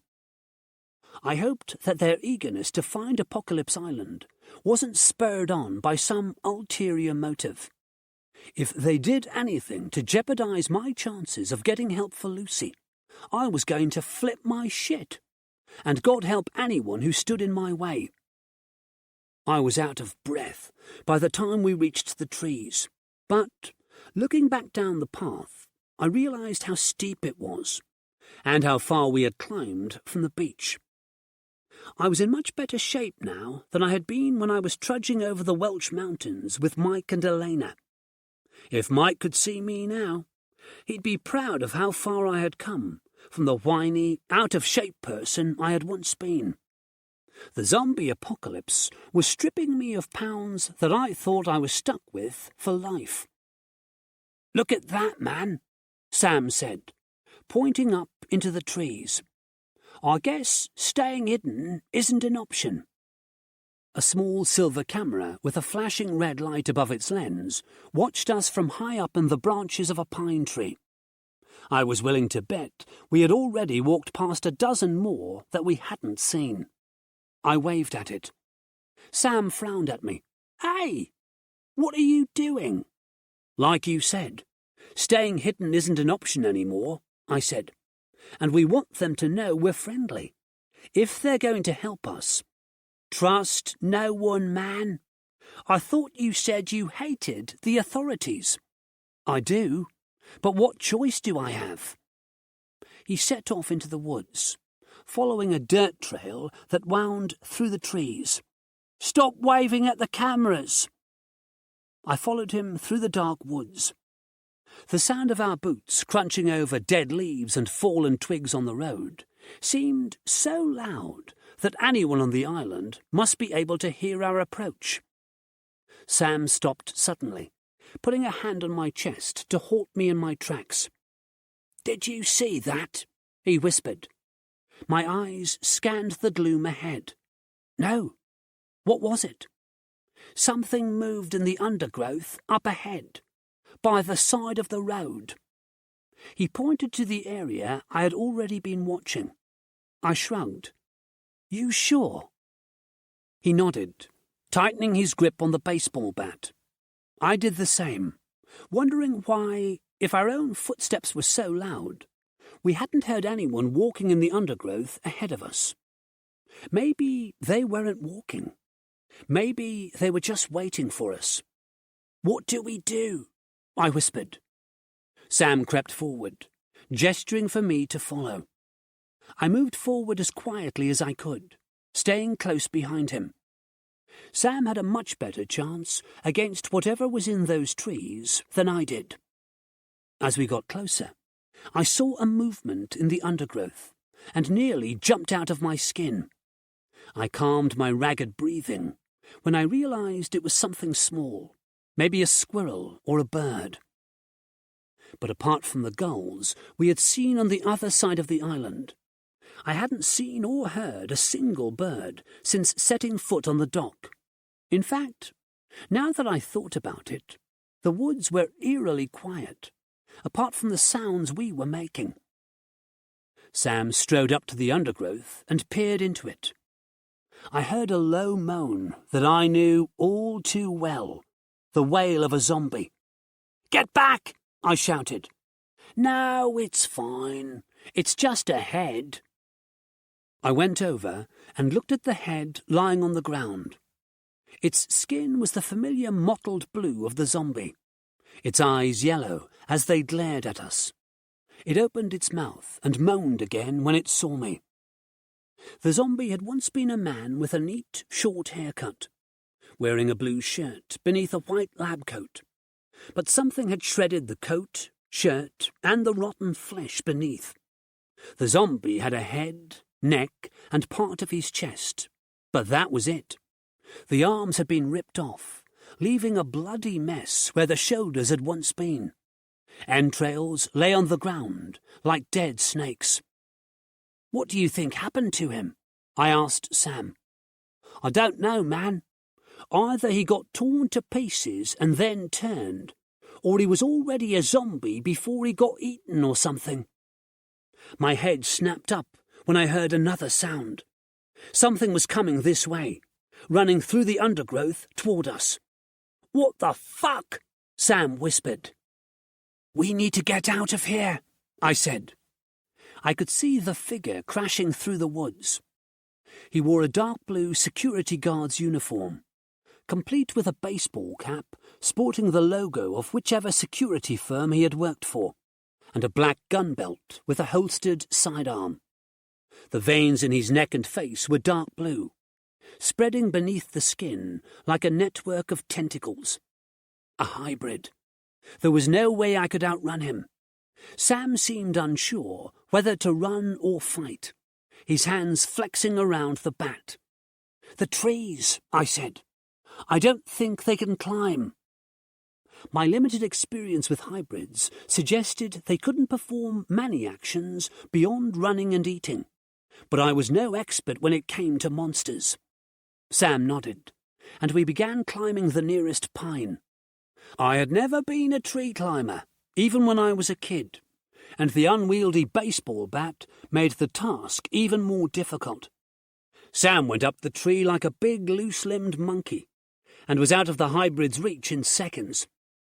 My slow pace wasn't getting me out of danger quickly enough, and when the hybrid reached the tree, it reached up and grabbed my boot, pulling down with tremendous force. Sam began to come down the tree to save me. "Hang on, man!" Hanging on was precisely what I was doing. My hands gripped the branch above my head so tightly that my fingers went numb. The hybrid was yanking at my boot, as if trying to pluck an apple from the tree. Its yellow eyes stared up at me, its face contorted by a mixture of determination and anger. I could see blue flesh hanging from its teeth, and I knew what had happened to the zombie on the ground. This hybrid had eaten it. I couldn't hold on much longer. My body felt like it was being stretched on a medieval torture rack.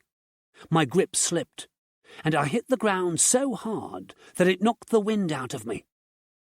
As I struggled for a breath that I knew would be my last, I tried to claw my way backward out of reach of the monster. He came forward, moving quickly and preparing to claim the plump morsel he had pulled from the tree. Sam was still too high in the branches to do anything to help me. I looked up at him, hoping he would do something to save me, but his attention was elsewhere, and he was staring at something behind me. Maybe the hybrid had a friend who wanted to feast on me too, and Sam was unable to look away like the people who rubbernecked as they drove past a gory car crash.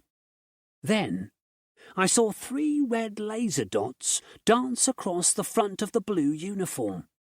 The sound of automatic fire cracked through the air, and the hybrid fell to the ground.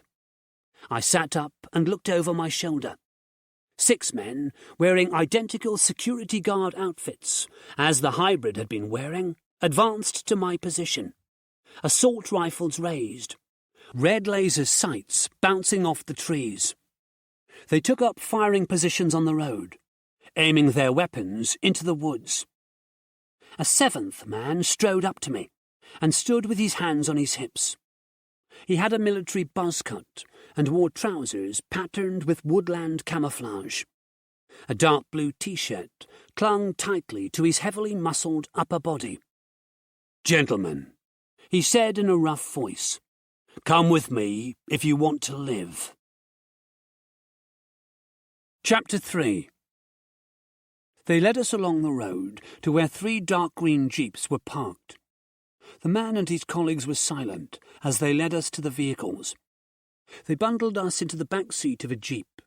Buzzcut got into the front passenger seat, while one of his men drove us along the road. "Right," Buzzcut said, turning to look at us. "Let's get some names. Who are you?" "I'm Alex, and this is Sam," I replied. Sam gave me a sideways glance that told me he didn't want me to give away any information, but I didn't see any point in being quiet now. These men were obviously connected with the island, so maybe they could help us get to the person we needed to see regarding a cure. If there even is a cure, I reminded myself. "My name is Ian Hart," Buzzcut said. "I'm in charge of security on this island. Perhaps you'd like to tell me what you're doing here." "We need help," I said. "Our friend has been bitten. I want to talk to the scientists here to see if they can help her." He frowned. "There's no help for people who get bitten, son. They die. Then they come back as zombies. Then we shoot them. Game over." I shook my head. "No, it's not that simple. My friend took the vaccine. She's still alive." Hart raised an eyebrow. "How did she get the vaccine? Is she military personnel?" "No, we got our hands on some," I said. "We've all been vaccinated." He turned around in his seat to look out at the road and said nothing else. The road broke through the trees and continued through flat grassland. In the distance, a square-shaped 5-story building with rows of tinted windows came into view. A high wire fence surrounded it, and the place looked like a typically nondescript government facility, complete with a parking lot out front where a few jeeps were parked. I could see 2 military Chinook helicopters in a field by the side of the building, sitting next to a large hangar. We drove up to a large gate, which was opened by a security guard in a sentry hut, and then through into the compound. The driver parked the jeep with the others, and Hart motioned for us to get out. We were led up to a set of glass doors. Hart swiped a card through a digital lock, and the doors opened into a reception area, which was deserted. "Rooms 5 and 6, he said to 2 of the men. They took us through a set of heavy doors and down a set of concrete steps to a white-painted corridor with doors lining the walls on each side. I was taken through one of them and left alone in the room, the guard shutting and locking the door after I was inside. The room was unfurnished except for a metal table that was bolted to the floor and 2 wooden chairs. A large mirror was built into one wall, probably made of one-way glass, like they had in police interview rooms. A camera was set high in the corner of the room, its red light blinking as it watched me. I couldn't believe they were locking us up. Every second I was in this room was another second wasted in my attempt to save Lucy. I slammed my palm on the table in frustration. "Hey!" I shouted at the camera. "I need to speak to someone. You can't just leave me in here." They could leave me in here, of course. They had guns, and I was trespassing on their secret island. I supposed it would be ironic if I managed to survive against zombies and hybrids, only to end up being murdered by security guards working for the government. I paced the room, feeling helpless. I should have known not to trust the authorities. Sam had been right when he'd said to trust no one. Now everything was fucked up. Lucy was going to become a hybrid in a few days' time, and I would probably still be rotting in this room. It was a long time later when the door finally opened, and Hart walked into the room. He held a brown folder under his arm, which he placed on the table before sitting down in one of the chairs. "Take a seat, Alex," he said, motioning to the chair across the table from him. I sat down and leaned across the table toward him. "Listen, my friend needs your help. If you want to lock me up, fine, but please help my friend. She doesn't have much time." He looked at me coldly. "I'm going to ask you some questions, Alex. If you answer me truthfully, and I'm satisfied with your answers, then we can talk about helping your friend." He flicked through a pile of papers in the folder and took a pen from his pocket. "I haven't got time for this bullshit," I said, slamming my hand down on the table again. "If you want to help Lucy, you'll do exactly as I say." He positioned his pen over a blank piece of paper. I frowned. "How do you know her name?" "Your other friends told me." He consulted his notes. "Sam, Tanya, Jax and Johnny. They're all here. My men brought them from your boat. We've been watching you on our cameras since you got within 5 miles of the island. Lucy is here too, in a locked room on our hospital wing." "You can help her," I said. "You have some kind of antidote, don't you? You can give it to her. Please, He held up a hand, silencing me. "Yes, there is an antidote, but it's not as simple as you seem to think it is. You saw those zombies out in the woods. The virus has hit us hard here, and this facility isn't running at full strength. Now, do you want a chance to help Lucy or not?" I nodded. "Good. So tell me something. How have you survived for so long without being placed in a survivor's camp, or being eaten by zombies? I know all about your survivor radio escapade. The others have told me about that. How did you stay alive before you met up with them?" I told him about the hiking trip to Wales, about Mike and Elena, and our struggle to survive. I told him about my brother Joe and my parents being held somewhere in a survivor's camp on the mainland. I recounted my journey to the coast with Lucy, Mike and Elena. When I got to the part about Mike's and Elena's deaths, I had to pause several times to keep my emotions in check. The loss of my best friend still hurt. Hart listened and took notes. He showed no sign of any emotion himself, or even any reaction to my story, other than a nod here and there as I told my tale. When I got to the part where I had met Tanya, Sam and Jax, he closed the folder. "Yes, I know the rest. Your friends speak highly of your actions. You're a survivor, Alex. You're resourceful and smart. You should be proud of how far you've come in these troubling times." I said nothing. Flattery wasn't going to get him anywhere. All I wanted was a cure for Lucy. He'd said that it existed, and that was all I could focus on. I had that thin thread of hope to hang on to again. "I can help Lucy," he said, "but I need something in return." I nodded. "Name it." "I need you to retrieve something for me from the mainland." I said nothing. Suddenly his condition for helping Lucy sounded like a suicide mission. "As I mentioned before," he said, "we've been affected by the virus here. This facility is officially referred to as Site Alpha 1, by the way, not Apocalypse Island, as the media liked to call us. and was once a successful scientific research site. I'm only the head of security, of course, so even I don't know everything that goes on here. But the scientists who work here are all leaders in their fields. There are only a handful of those scientists left now. The virus that created the zombies began at Site Alpha 2, our sister site on the mainland. It spread from there to the general population, and also to this island. We had staff moving back and forth between the sites, so it was inevitable the virus would find its way here. The interior of this building is clear now, but we have a few zombies and hybrids in the woods. The vaccine that was given to the army, the one that you and your friends have taken, was developed at Alpha 2. We were all injected with it, and then our hybrid problem began. Personnel started wandering off into the woods, wanting to be left alone.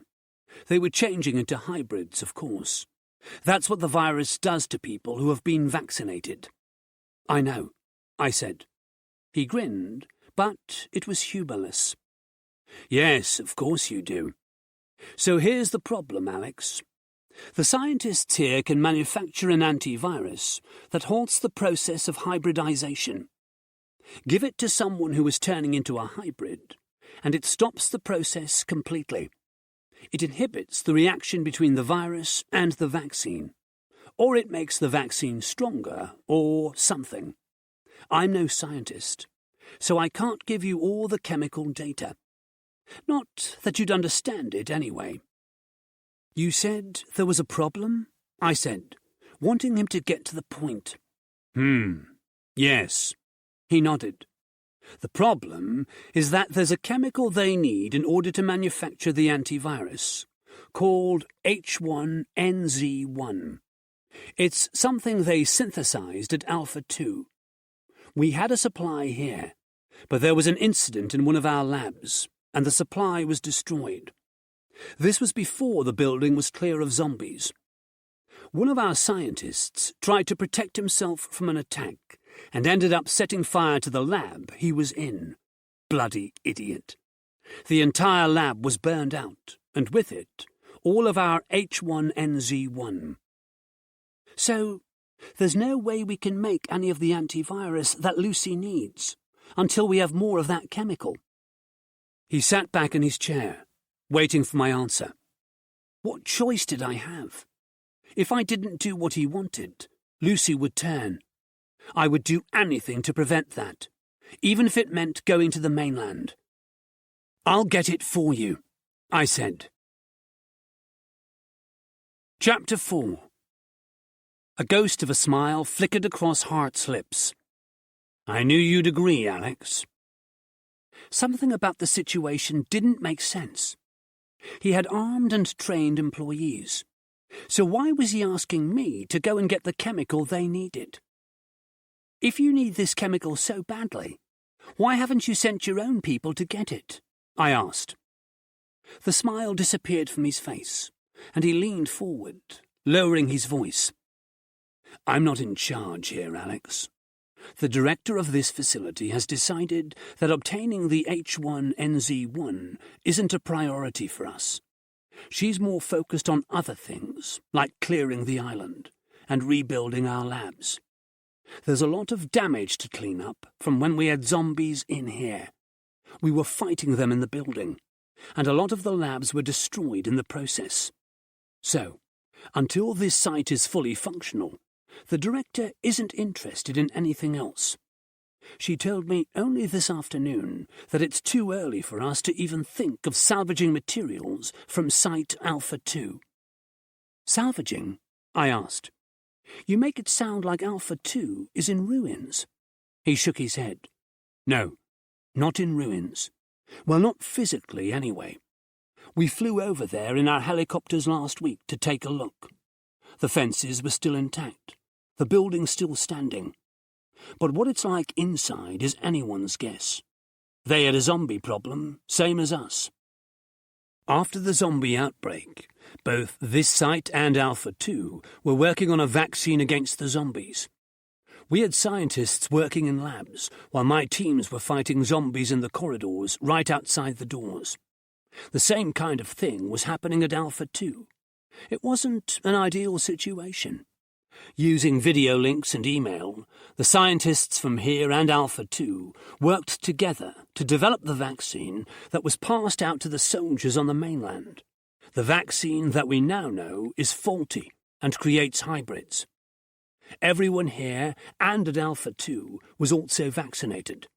So the zombie problem at both sites eventually became a zombie and hybrid problem. The scientists continued working together to try and find a solution to the whole mess. But then Alpha 2 went offline. We lost all contact with them. After that, the scientists here came up with an antivirus that halts the process of hybridization. But a key ingredient is H1NZ1. And all the H1NZ1 is at Alpha 2. So until we get our hands on it, there won't be any antivirus. I looked at him closely, wondering if there was something he wasn't telling me.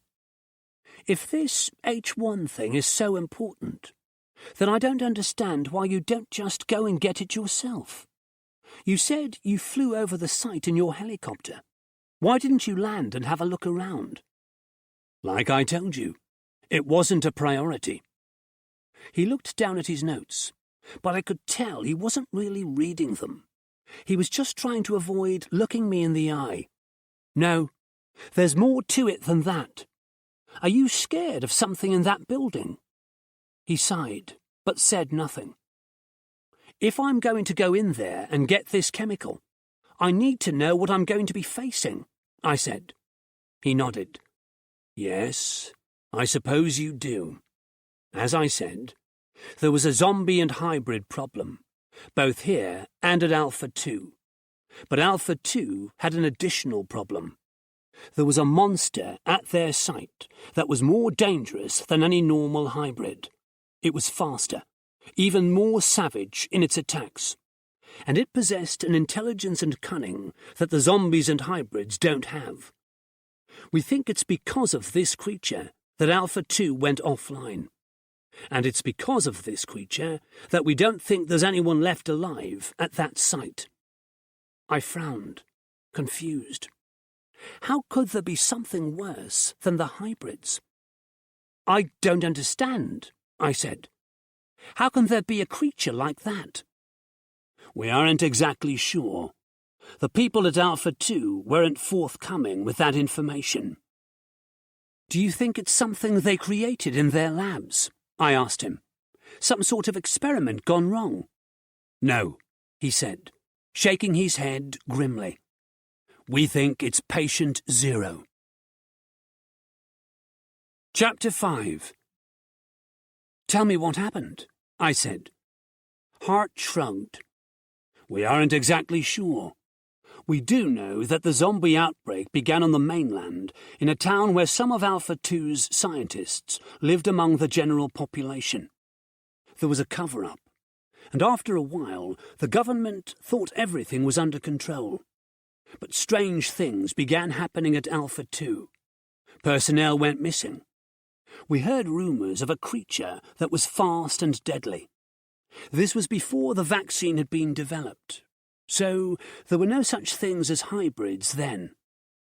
The scientists were cagey about it, but we surmised that the creature at their site was patient 0.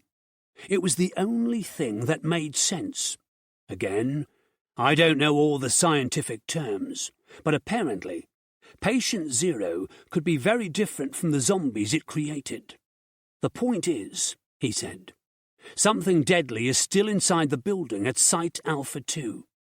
That's on top of all the hybrids and zombies that will be in there. Getting the H1NZ1 isn't going to be easy. I nodded. Now it made sense why Hart and his team didn't go into the building after their flyover last week. You said you were talking to the director this afternoon about salvaging the chemical. If you weren't going to risk going in there last week, why were you asking the director about it again today? He took a deep breath and let it out slowly between his lips before he answered. Getting that chemical became a lot more important to me today than it was last week. He trailed off, seemingly lost in his thoughts. Why? I prompted. My wife, Kate, is a lab technician here. That's how we met 12 years ago. She's all I have in this world, and I don't know what I'd do if anything happened to her. Today, at lunchtime, Kate and a few other people from the lab went beyond the fence to visit the beach by the dock. That probably sounds crazy to you, knowing what's out there on the island. But when you're cooped up in this compound day after day, you need a change of scenery or you'll go crazy. They took a jeep, and they had an armed guard with them. He paused, as if he didn't want to say the next part. They were attacked by a hybrid. 4 people, including the guard, were killed. Kate was the only survivor. She drove the jeep back here and demanded that she be put into quarantine immediately. She'd been bitten. She had the presence of mind to race back here before the virus sent her wandering away to find a quiet place to turn into a hybrid. So she's in our hospital right now, 4 days away from becoming a monster. Now it all made sense. Hart needed the H1NZ1 bringing here just as much as I did. Without it, his wife would turn into a hybrid, the same as Lucy. So, why don't you go and get it? I asked. You have trained people with weapons. If anyone has a chance to get the chemical from Alpha 2, it must be you and your team. Yes, he said, but I can't go. The director won't bend her orders for me. She told me that if I left the island to get the H1, I wouldn't be allowed back. There are a lot of people here who would step into my position as soon as I left and enforce the director's orders. So, even if I got the chemical, it wouldn't do Kate any good. But your director is okay with sending me, I said. You and your friends, he replied. You aren't employees here, so as far as the director is concerned, if you get the H1 and bring it back here, then that's a bonus that she hasn't had to risk her own staff for. If you get killed and don't return, she won't have lost any of the island's resources. She has nothing to lose. So we're expendable, I said. To her you are, Hart said. To me, you're the only people who can save my wife. That's why I'm going to give you all the weapons and equipment you need to succeed at this mission.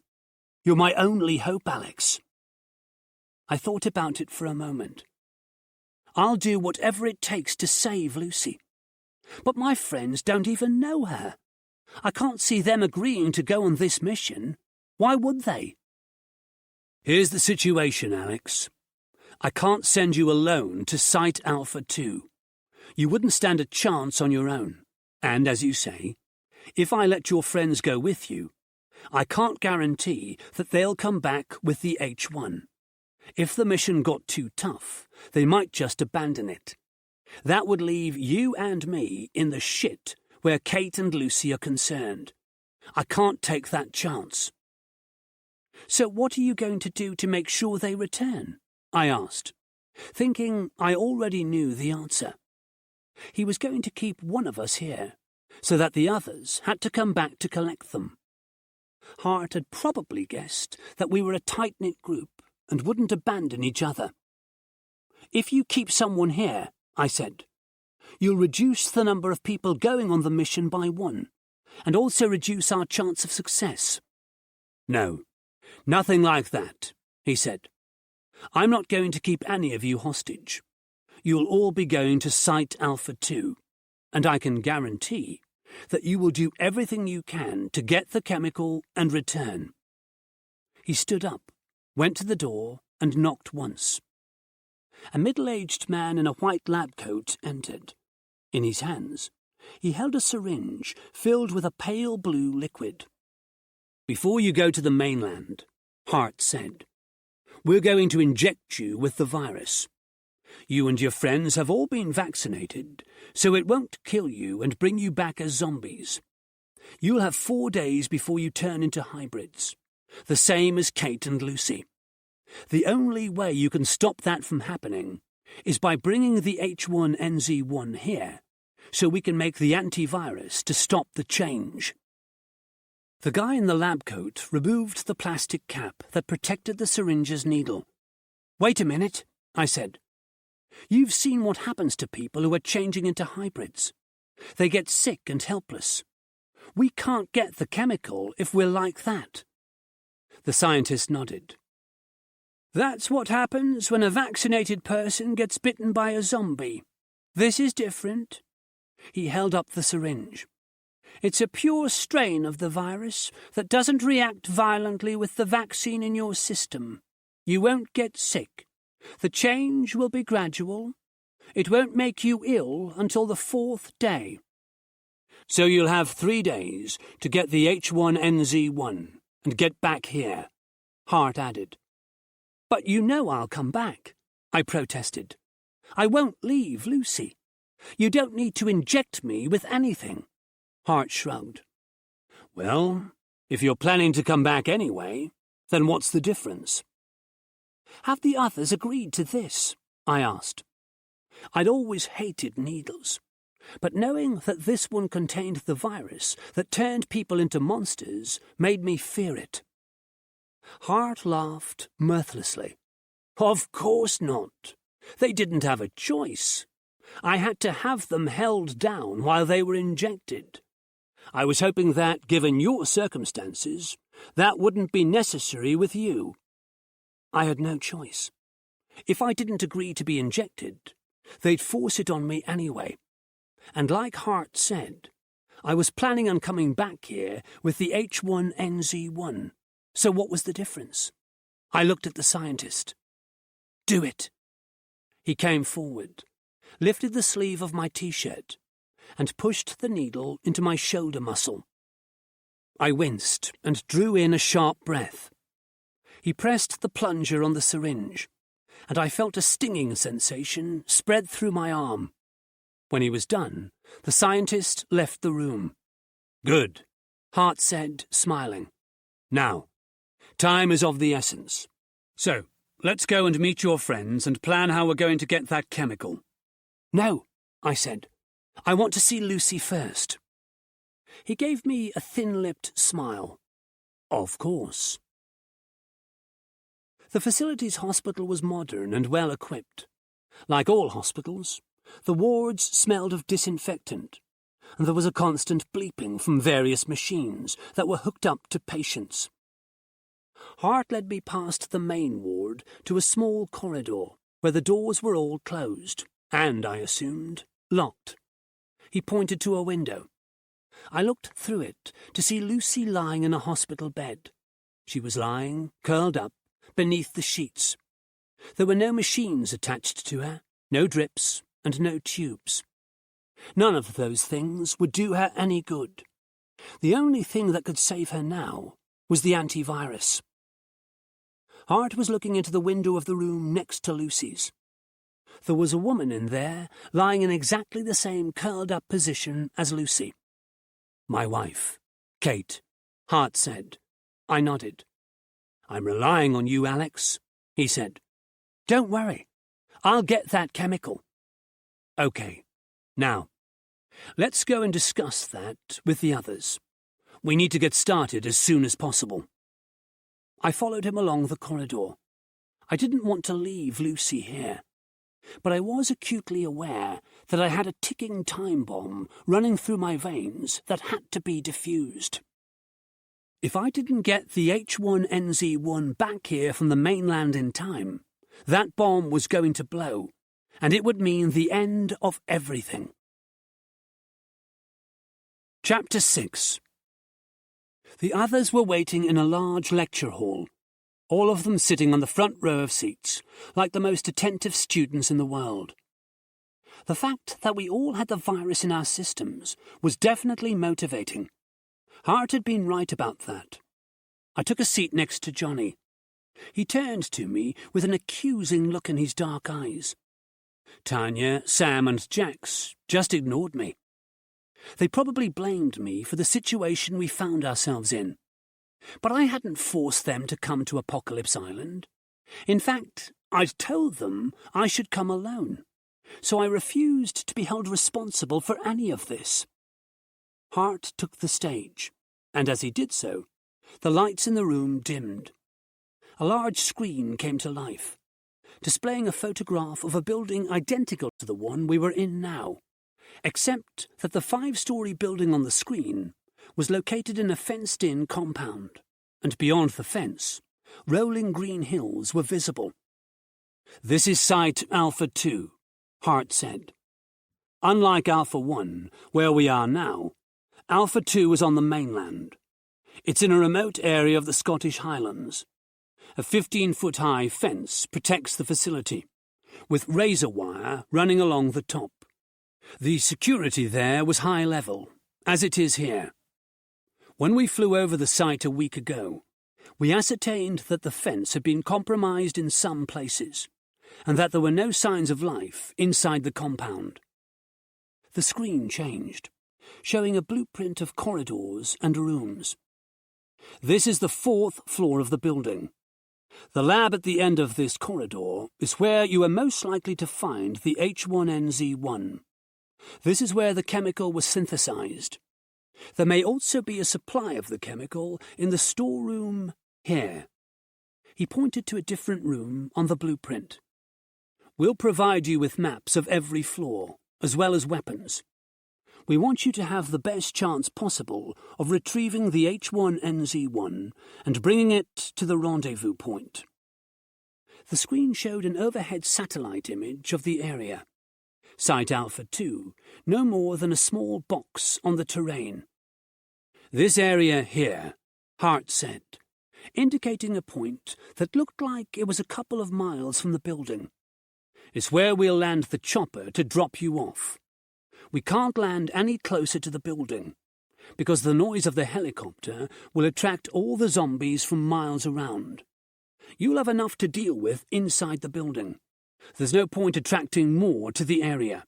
So you'll exit the chopper here, and remove yourselves from the location quickly. When we pick you up, we'll use this helipad to the north of the facility. It was used to transport staff from one site to another. We can't wait for long in the pickup area, because the noise of the helicopter will bring all the zombies our way. We'll be there at 1300 hours on Tuesday. Today is Sunday, so that will give you plenty of time to locate the chemical and get back to the rendezvous point, and also means that you'll get back here long before the virus in your blood has a chance to do anything to you. The noise of the helicopter will bring any zombies in the area our way. So when I say 1300 hours, I don't mean 1305, or even 1302. Be there on time, for all our sakes." The screen went black, and the lights in the room came up. A scientist with dark hair and glasses came down from the back of the room and ascended the steps to the stage. He said, "My name is Dr. Gorman. The H1NZ1 you're looking for will be held in glass vials, which are kept in small metallic boxes about the size of a deck of playing cards. The designation H1NZ1 will be stenciled on the boxes. Bring back as many as you can. The vials are encased in foam rubber within the metal boxes, so don't worry about them breaking if you have to handle them roughly." "Any questions?" Hart asked. "This is bullshit, man," Sam muttered. "That's not a question, it's a statement," Hart said. "Any questions?" "How do we get to the 4th floor?" Tanya asked. "There must be security doors with digital locks, just like there are at this site."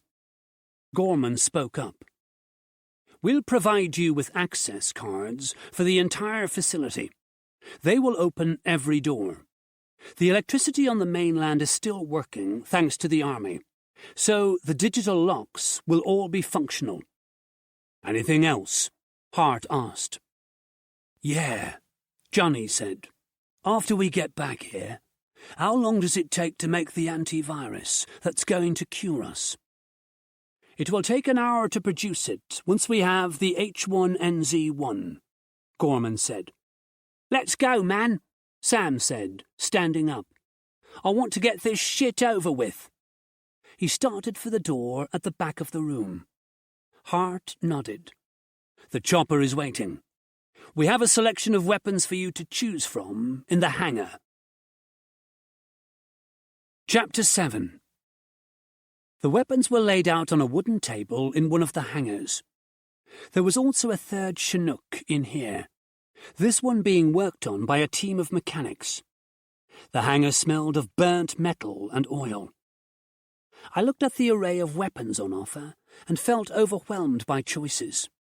There were handguns, rifles, machine guns, boxes of ammo, knives, baseball bats, and axes.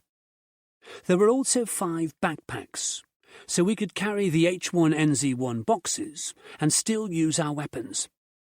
Awesome, Sam said, picking up an assault rifle that I recognized from various video games as a Heckler & Koch MP5.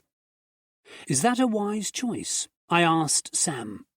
If you fire that thing, you'll attract every nasty in the area. Fuck you, Alex. I'm taking it. He began loading ammo into one of the backpacks.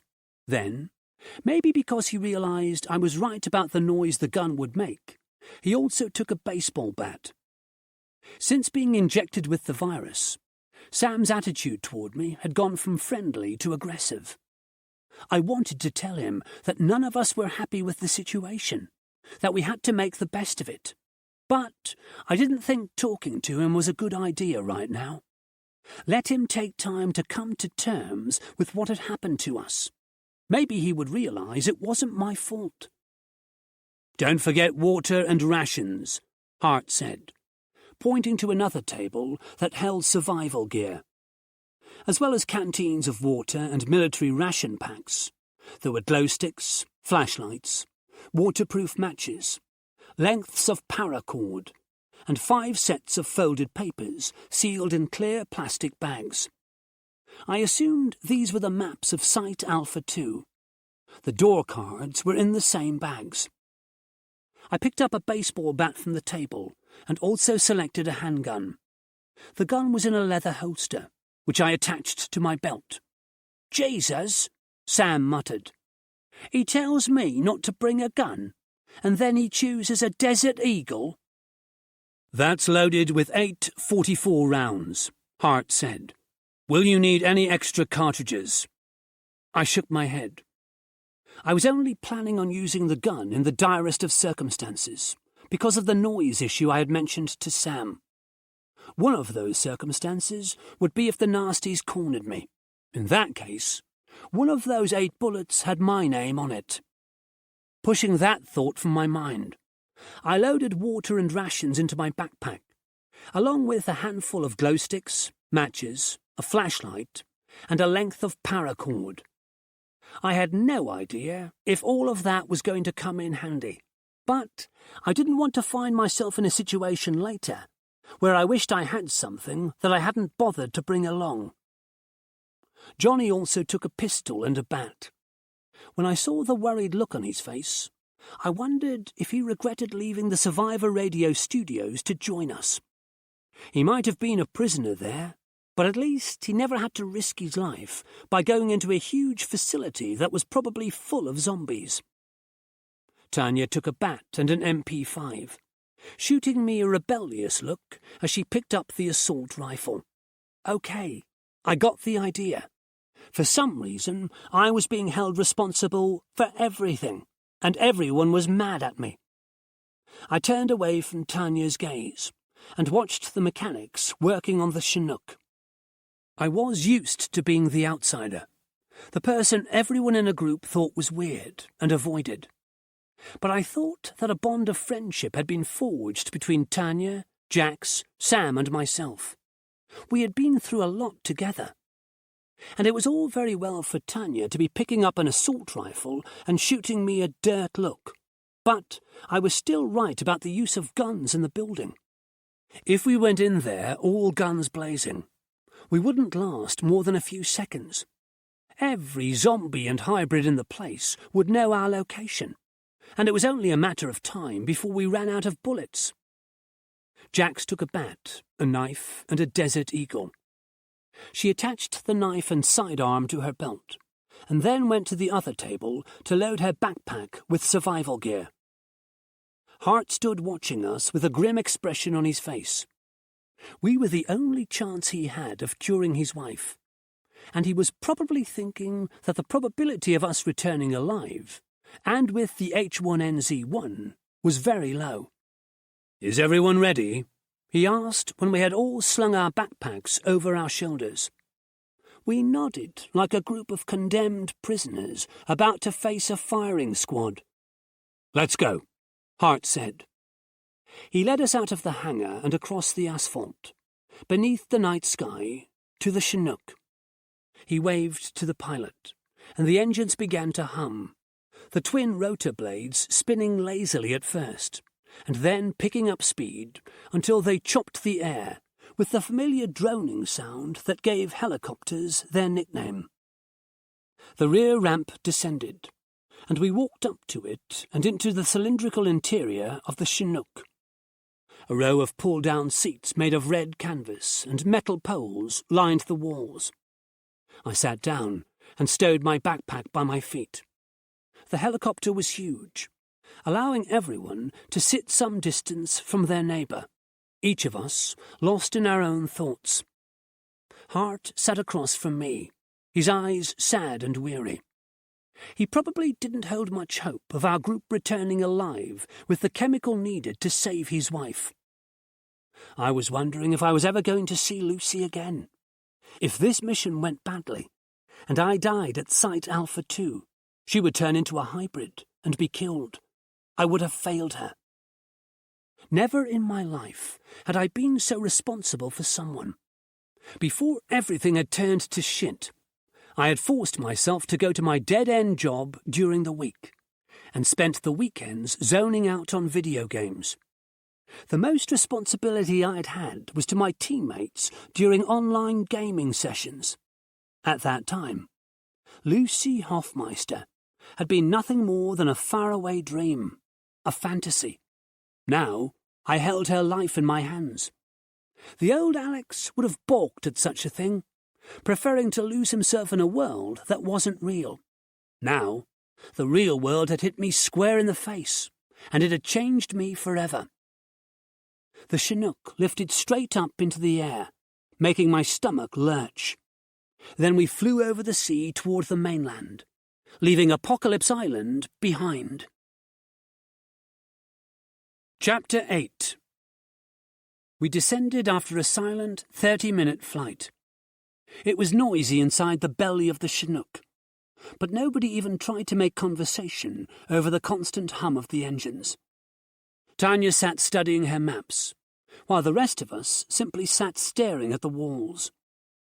When we touched down, the rear of the helicopter opened, revealing a grassy field beneath the stars. The night was clear and dry, the moon bright and almost full, splashing the field with silver moonlight. It was a good night for zombies. "Come on, people," Hart said. "Let's move." He made sweeping motions with his hands, ushering us off the chopper and out into the night. As I was about to step onto the ramp, he grabbed my shoulder and looked into my eyes earnestly. "See you in a couple of days, Alex. Don't let Kate and Lucy down." "I won't," I said, sounding more confident than I felt.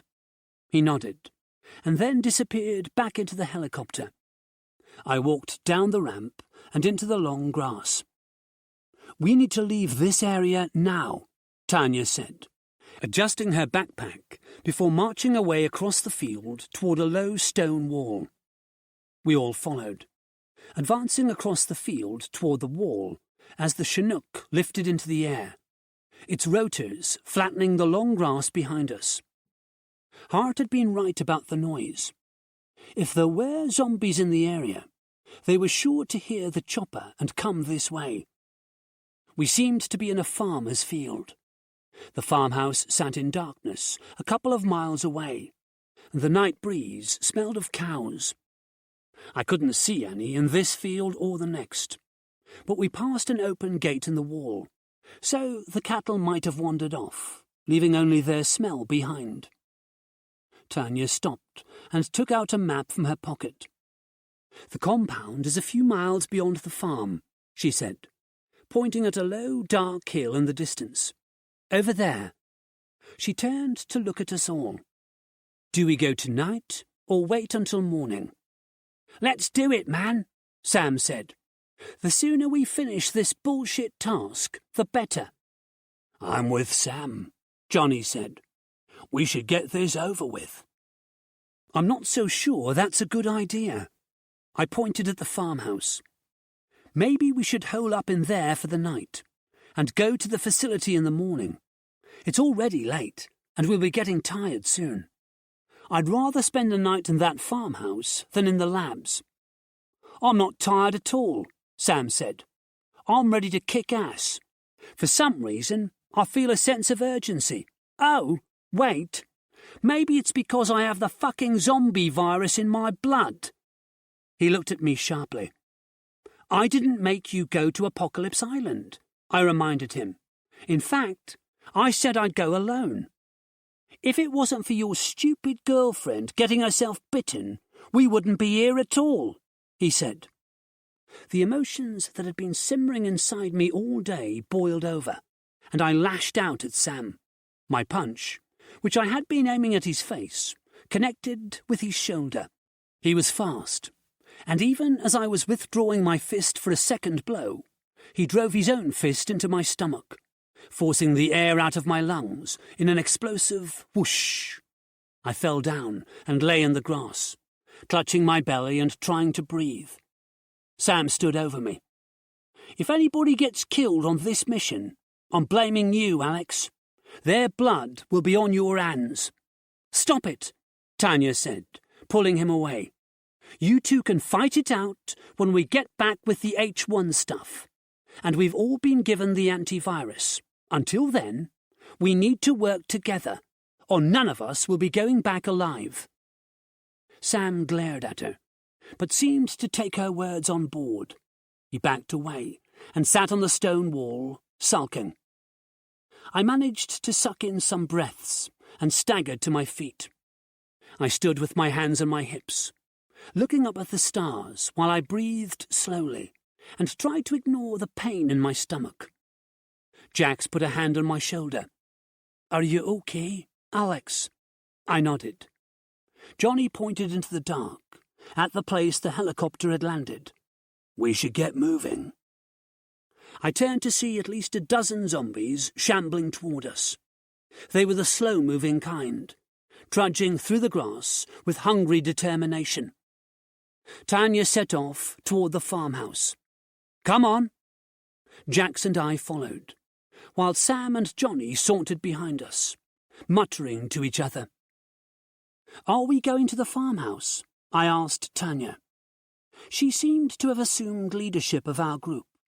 We all knew how tough she was, and I couldn't think of a better person to take charge. "No," she said, shaking her head. "We need to get to that chemical as quickly as possible, while we're still working together. If the group splits apart because of arguments, it's going to be a hell of a lot harder to complete this mission."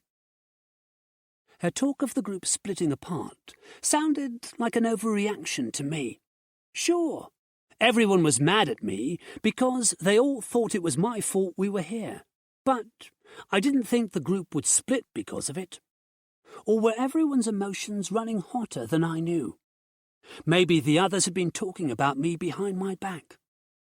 I was beginning to feel like an outsider again, and I didn't like it. We had all been through a lot together, so why couldn't we be friends? Maybe I was too naive. In the old world, the world before the living dead had appeared, people like Sam and Tanya would never be friends with someone like me. We were too different. But I had assumed that in this new world, that could change because we all had something in common. We were survivors.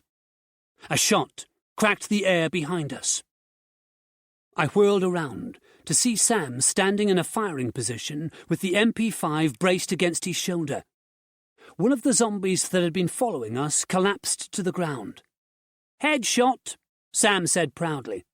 "Right between the eyes." "You idiot," I said. "You're going to bring every nasty in the area down on us." "Shut up, man." "Alex is right," Tanya said to Sam. "The more noise we make, the more trouble we're going to find ourselves in." He shrugged, lowering the weapon. I heard a sound like a bee buzzing past my face before a bullet slammed into the wall. The sound of a gunshot reached us seconds later. "Get down!" I shouted. A second bullet hit the wall, cracking into the rocks. I waited to hear the shot so I could gauge where it was coming from. "It's coming from the house," Jack said when the sound reached us. Muzzle flash appeared in an upstairs window. A bullet thudded into the ground somewhere near Tanya's face. We scrambled over the stone wall quickly. As I landed on the opposite side, I glanced over my shoulder. Some of the zombies, seeing us go over the wall, had shambled through the open gate, so they were on the same side as us. "Zombies, heading this way," Johnny said. We began to crawl beside the wall, away from the zombies. No more shots came from the farmhouse. Whoever was in there shooting at us was smart enough not to waste bullets when they couldn't see us. A short distance ahead, a second wall bisected the wall we were following at a 90-degree angle. If we tried to go over it, we would expose ourselves to the mystery shooter. If we stopped, the zombies would reach us. We scrambled up against the second wall, putting our backs against it so that we faced the advancing horde. Tanya readied her MP5. Sam began shooting. When Tanya was locked and loaded, she joined him in spraying bullets at the zombies. They went down easily enough when they were hit in the head, but I couldn't help wondering how many more were going to arrive when they heard all the noise the guns were making. Sam and Tanya were probably making a bad situation worse by tearing up the night with bullets. After a brief burst of muzzle flash and ear-cracking bangs from the assault rifles, the zombies on this side of the wall lay unmoving in the grass. "What now?" Jax asked no one in particular. We were pinned here. If we left the safety of the wall, we would become targets for the shooter in the farmhouse. My peripheral vision caught a movement in the darkness. I turned to glance into the field we were sitting in, and my heart began hammering. 3 figures were running toward us. In the starlight, I could just make out the camouflage pattern of their army uniforms. "We need to move," I said. "Hybrids." Chapter 9. Sam and Tanya turned their weapons on the hybrids. But as soon as they began firing, the hybrids dropped to the ground and came scuttling through the grass on all fours like spiders, presenting smaller targets. And they were crawling fast. "We have to go over the wall," I said. "The only safe place around here is that house." "There's a guy in there trying to kill us," Tanya reminded me. "I'd rather face a human being with a gun than deal with that," I said, nodding at the approaching hybrids. "Yeah," she agreed. "Let's go. We're making a run for the farmhouse. Sam, lay down some cover fire."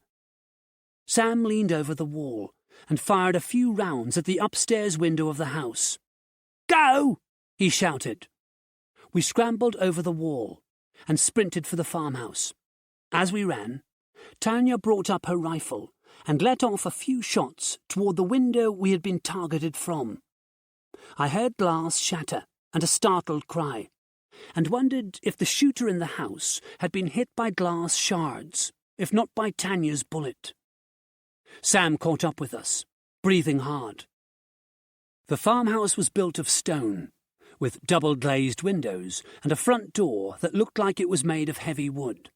It wasn't going to be easy to get inside. We ran around the back, and as we reached the corner of the house, I risked a glance over my shoulder. The 3 hybrids were back on their feet, sprinting toward us. "We don't have much time," I said to Tanya. My words were rushed as I gasped for air.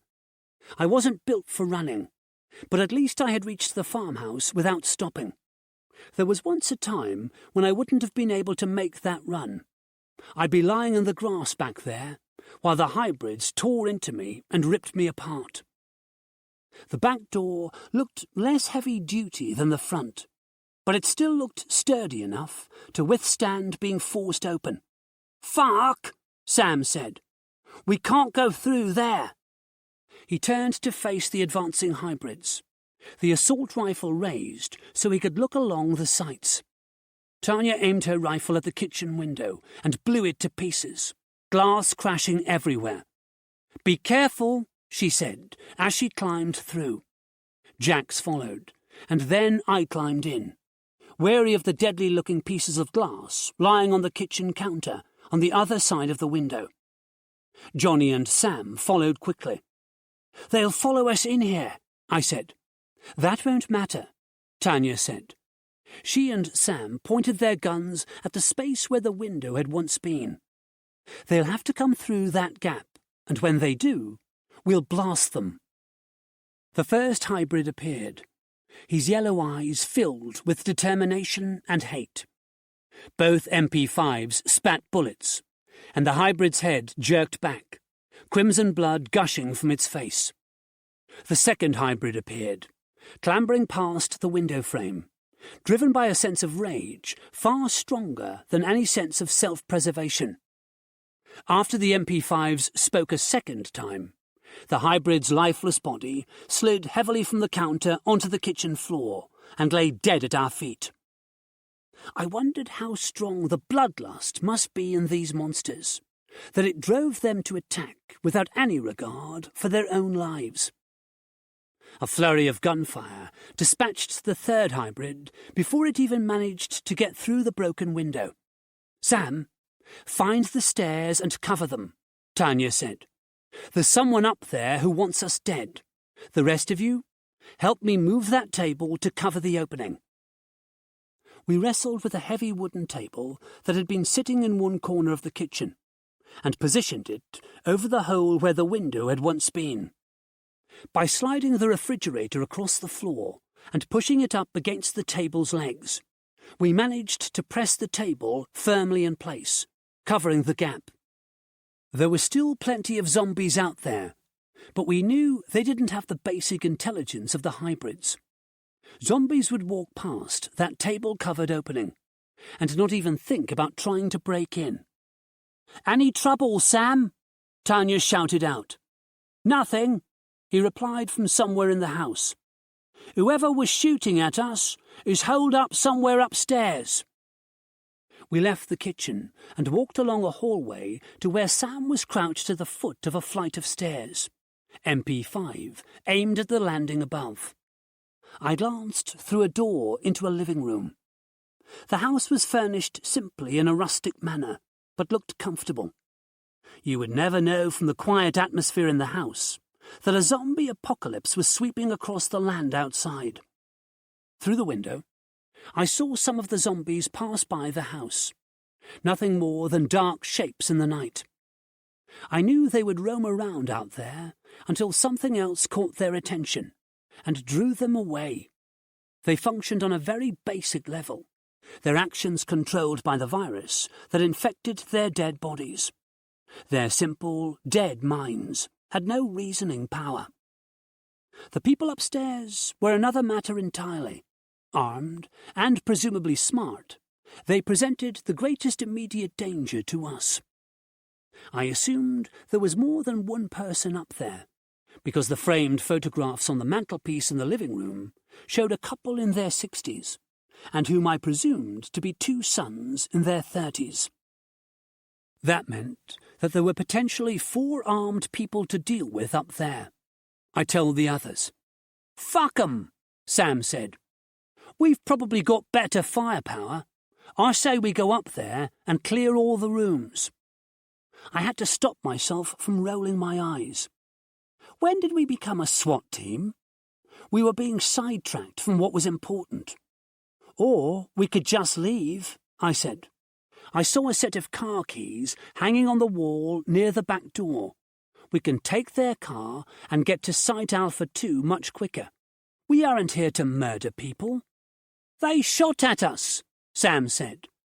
And who can blame them? They're probably scared shitless, trying to protect their farm from zombies. Wouldn't you shoot at trespassers if it was you? He shrugged. I guess so. What kind of car is it? Tanya asked. I don't know. The keys have the Volkswagen logo on them. Jax went into the living room and peered out of the window. I don't see any car out there, and there wasn't one at the front of the house either. I went back to the kitchen, grabbed the keys, and found a door that opened into a garage. It was neat, with tools hanging on the walls in ordered rows, a stack of tyres in one corner, and a smell of oil and rubber in the air. When I had first seen the VW keys, I had wondered if the car might be a Beetle or something compact that we wouldn't all fit into. I needn't have worried. A metallic blue Volkswagen California camper van sat in the garage. The others appeared at the door. Jack said, "Sweet." "I'll drive," Tanya said. "We need to get the garage door open." "It's automatic," I said. "There's a remote opener in the van." Tanya climbed into the driver's seat, with Sam next to her up front. The rest of us piled into the spacious rear area. Tanya hit the button on the remote, and the garage door slid slowly upward to reveal a gravel driveway beyond, and a dirt road beyond that. Tanya started the engine, turned on the headlights, and got the camper van into gear, revving the engine, while she waited for the door to open enough to let the camper van through. When we finally drove out of the garage and into the night, Tanya said, "Hang on," as something thumped off the side of the vehicle. She gunned the engine, and we shot forward down the driveway, gravel crunching under the tyres, and onto the narrow dirt road. I could hear moans beyond the windows, but we quickly left the zombies behind as we drove away, the headlights illuminating the deserted road. "Do you know the way?" Jax asked Tanya. Tanya nodded. "I think so." She kept her eyes on the road ahead. Sam turned to us, looking into the back of the van over his seat. "Did you see the way those hybrids hit the deck and came at us like spiders? That was some fucked up shit, man." "Yeah," I said. The hybrids scared me much more than the zombies. I remembered when I was reading zombie novels and playing zombie video games that there would always be a debate about shambling zombies versus running zombies. I always thought that running zombies were too dangerous. Now, I knew how true that was. The hybrids moved so fast that it would be easy to get caught by them, and they had an appetite for flesh, even rotting zombie flesh. I thought back to how they had ignored the shambling zombies by the stone wall, and come after us instead, even though we were running away. They obviously preferred their meals to be alive and kicking. We turned off the main road, if the dirt track could be called a main road, and drove along a narrow track that cut through a wood. Dark trees rolled past my window, and I wondered how many zombies were in there among the pines. Woods inhabited by monsters were once just a thing of fairy tales, but no longer. Now the stories of flesh-eating monsters were true, and, just like in the fairy tales, anyone wandering into the trees might never be seen again. We bumped along the track for half an hour before emerging from the trees. Tanya hit the brakes, and the camper van came to a stop in front of a tall wire fence topped with razor wire. Beyond the fence sat a 5-story building identical to the one on Apocalypse Island. Although the second-floor windows were all dark, the lights on the other floors were switched on, giving the impression that the building was full of people. A small yellow sign on the fence had 6 black words stenciled onto it. Government property. Trespassers will be prosecuted. "I can't see any people," Jack said, leaning forward in her seat. "But why are all the lights still on?" "Nobody bothered to turn them off," I guessed. "When everybody is being eaten by zombies, saving energy isn't a priority." "Let's not jump to conclusions," Tanya said. "For all we know, there might be another reason they lost contact with Alpha 1. Maybe everybody in there is alive and well." I wasn't sure about that, and Tanya herself didn't sound convinced. There was an eerie, deathly quiet atmosphere around Site Alpha 2. "So what's the plan?" Sam asked. "We don't have one." Tanya turned in her seat. "Anyone have any ideas?" "I think we need to take it slow and see what we're getting ourselves into before we go in there all guns blazing," I said. "Typical," Sam said. "So, do you think the best idea is to go storming through the door and advertise our presence to everybody in there, zombie or otherwise?" I asked, annoyed that Sam seemed to be contradicting everything I said just for the hell of it. "Didn't Hart tell you about Patient Zero? Because he told me there's a creature in there that's worse than any hybrid. Do you want to go blundering into the building if that's waiting in there for you?" "Of course not, man. But there's such a thing as too much caution. We can't go sneaking around forever. The chopper will be coming back for us the day after tomorrow. By then, we need to get to the 4th floor labs, grab the H1 whatever, and get out again. We can't do all that by fucking about." "All I'm saying is that we should try to get some idea of what we're stepping into," I said. "We know what we're stepping into, man. It's called shit." "I have an idea," Johnny said. I looked over at him. He had one of the maps of the facility open on his lap.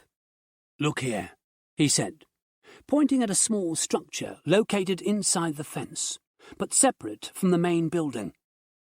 "This is a security guard station, and according to this diagram, there are monitors in there. What if they monitored the security cameras in the main building?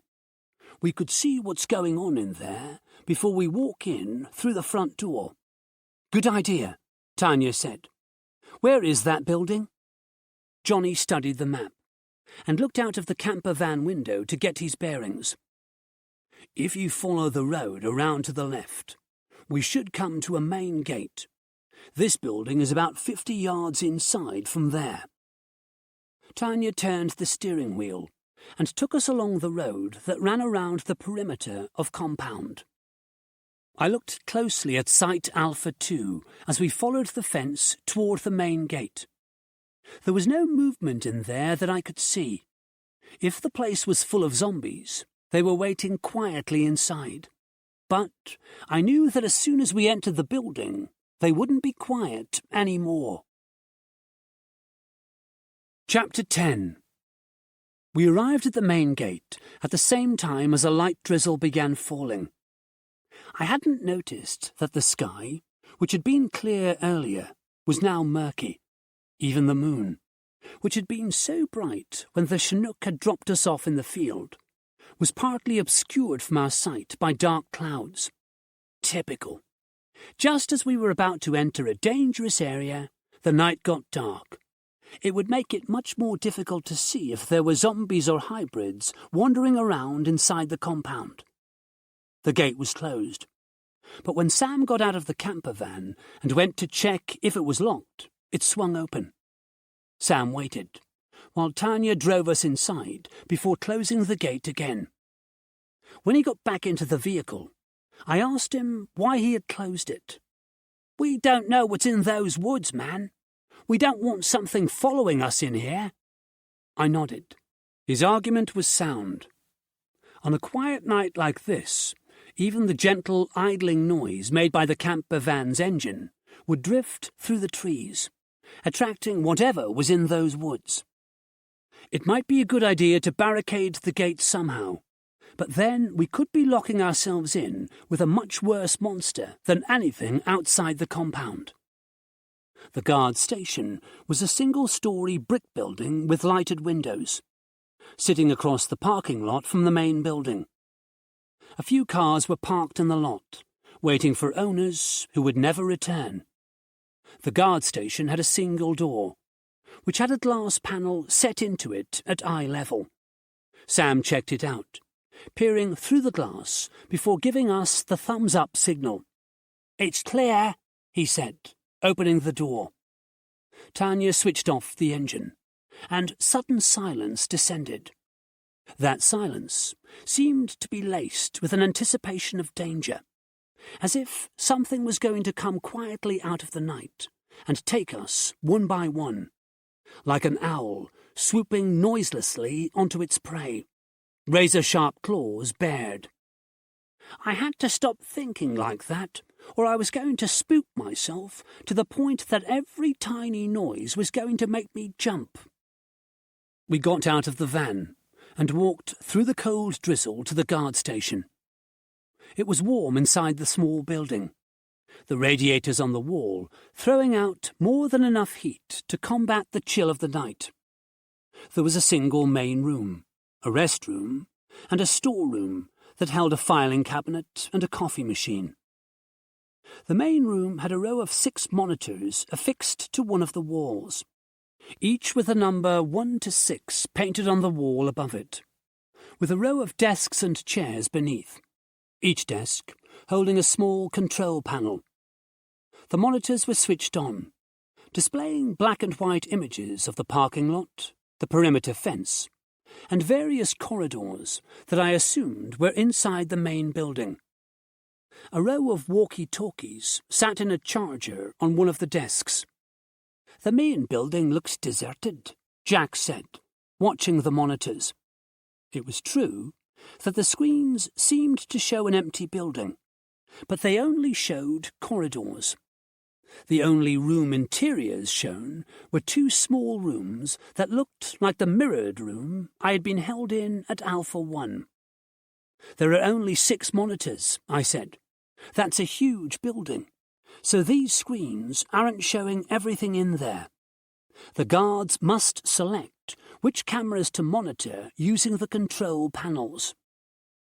I took a seat at one of the desks and looked at the controls. There were 2 rows of white buttons beneath labels that denoted which camera they were related to. There was a small joystick that I assumed controlled the camera's movements. There was also a button that said audio, with an on and off position. It was currently turned to off, and the button for the level 1 main corridor was depressed. I clicked the button next to it, labelled Level 5 Elevators, and one of the screens changed the image to show 3 closed elevator doors and a section of corridor. The camera was obviously set high up on the wall opposite the elevators, the image looking down from that vantage point. Something moved across the screen suddenly. A woman in a skirt and blouse came into view, walking along the corridor slowly, aimlessly. She wore thick-rimmed glasses that were broken, the right half of the frame hanging loosely, the lens missing. That didn't seem to bother her. She stared vacantly ahead, as if in a trance. I couldn't see any wounds on her that would indicate that she'd been bitten, but because the image was black and white, I had no idea if her flesh was mottled blue, or if her eyes were the hateful yellow of the zombie. She passed from the view of the camera. "What's up with her, man?" Sam asked. "I don't know," I said. Everyone took a seat and began hitting various buttons on the control panels, switching cameras until they found something of interest. After a few minutes, Each monitor showed a very different scene to the one it had displayed when we'd first entered the room. I studied each monitor in turn. The second-floor main corridor was blacked out. It looked like the power had been cut from that floor, although the cameras were still working, so they must have been operating on a separate electrical circuit. The fourth-floor elevator camera showed the closed doors of the elevators and, lying in front of them, the bodies of 4 security guards, all lying face down and dressed in the same uniforms and caps as the guards at Alpha 1. They were covered in blood and guts. A dark pool of blood had spread across the floor from where the bodies lay. Had they been killed by something that had ripped out their insides? Or had they been gutted after death? They hadn't turned, suggesting a cause of death other than a zombie bite. The first-floor reception area seemed deserted. When we went through the main door into the building, this would be where we begin our journey to the fourth-floor labs. The camera showed a wide-open space, decorated with a few large potted plants and a seating area. The reception desk itself sat behind a semicircular wooden counter. The camera also showed the 3 closed elevator doors, but, unlike the fourth floor, there was no sign of carnage here. I turned to the others. At least our entry point into the building looks safe enough. Tanya nodded. Well, it's not crawling with nasties anyway. She pointed to the monitor that showed the guards lying dead by the elevators on the 4th floor. But what the hell happened to them? I don't know, I said. Sam said, It looks like a straightforward snatch and grab to me, man. We go into the reception area, get an elevator up to the 4th floor, step over the bodies, and go down this corridor to the lab. He pointed to the next monitor, which showed the deserted 4th floor corridor. The lab doors were all closed. If there were any nasties on that floor, they were hopefully sealed behind those doors. Then we get the H1 stuff, ride the elevator back to the 1st floor, and get the fuck out of there. We spend the rest of tonight and all of tomorrow in the van. The day after that, we drive to the pickup point for 1 o'clock. It's so easy, it's almost like a vacation. It sounds too easy, Tanya said. I didn't say anything, but I agreed with Tanya. I wanted this mission to be as easy as Sam had said, but I didn't dare hope that it would be. My hopes had been destroyed too many times in the past. The other 2 monitors showed the facility's cafeteria, which had at least 50 zombies wandering between the tables, and the 3rd floor corridor, which was deserted. Unlike the other floors, where the doors were all closed and presumably locked, with access only being granted to holders of the proper security clearance cards, the 3rd floor seemed to be a communal area. The doors were all open. What level is the cafeteria on? I asked. 3rd floor, Johnny said. I leaned closer to the monitor, showing the 3rd floor corridor. Strange. What is it? Jax asked. See the cafeteria door? It's open. I think it's this door here. I pointed to one of the doors leading off the deserted 3rd floor corridor on the other screen. Jax nodded. Yeah, I think that's it. I looked at her. So, why aren't those zombies wandering out into the corridor? We've seen how they usually act. They wander everywhere. But these are acting differently. It's like they're huddling together for protection. But there's no danger in the corridor that I can see. Jack said, Trace some of the other rooms on that floor. There must be something there. I pressed a button labelled Level 3, Meeting Room 1. The screen showed a typical meeting room with a long table running down the centre of the room, chairs on either side. A large screen at the front of the room was turned off. Pressing the next button showed us Level 3, Meeting Room 2. It was identical to the other meeting room, except for one thing.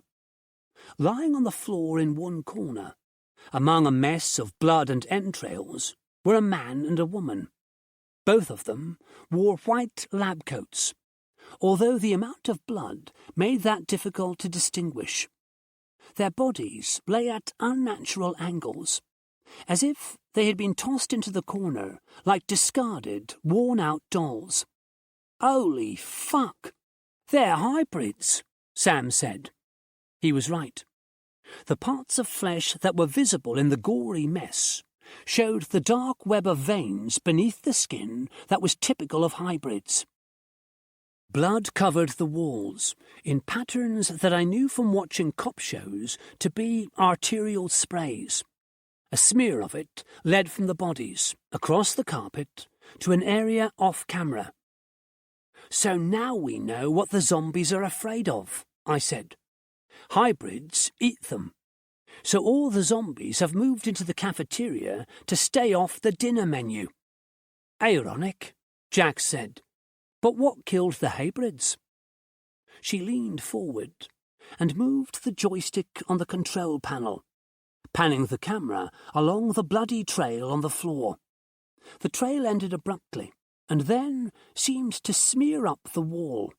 Jax panned the camera up. The blood disappeared into a large, dark, square hole near the ceiling. "That's the air vent, man," Sam said.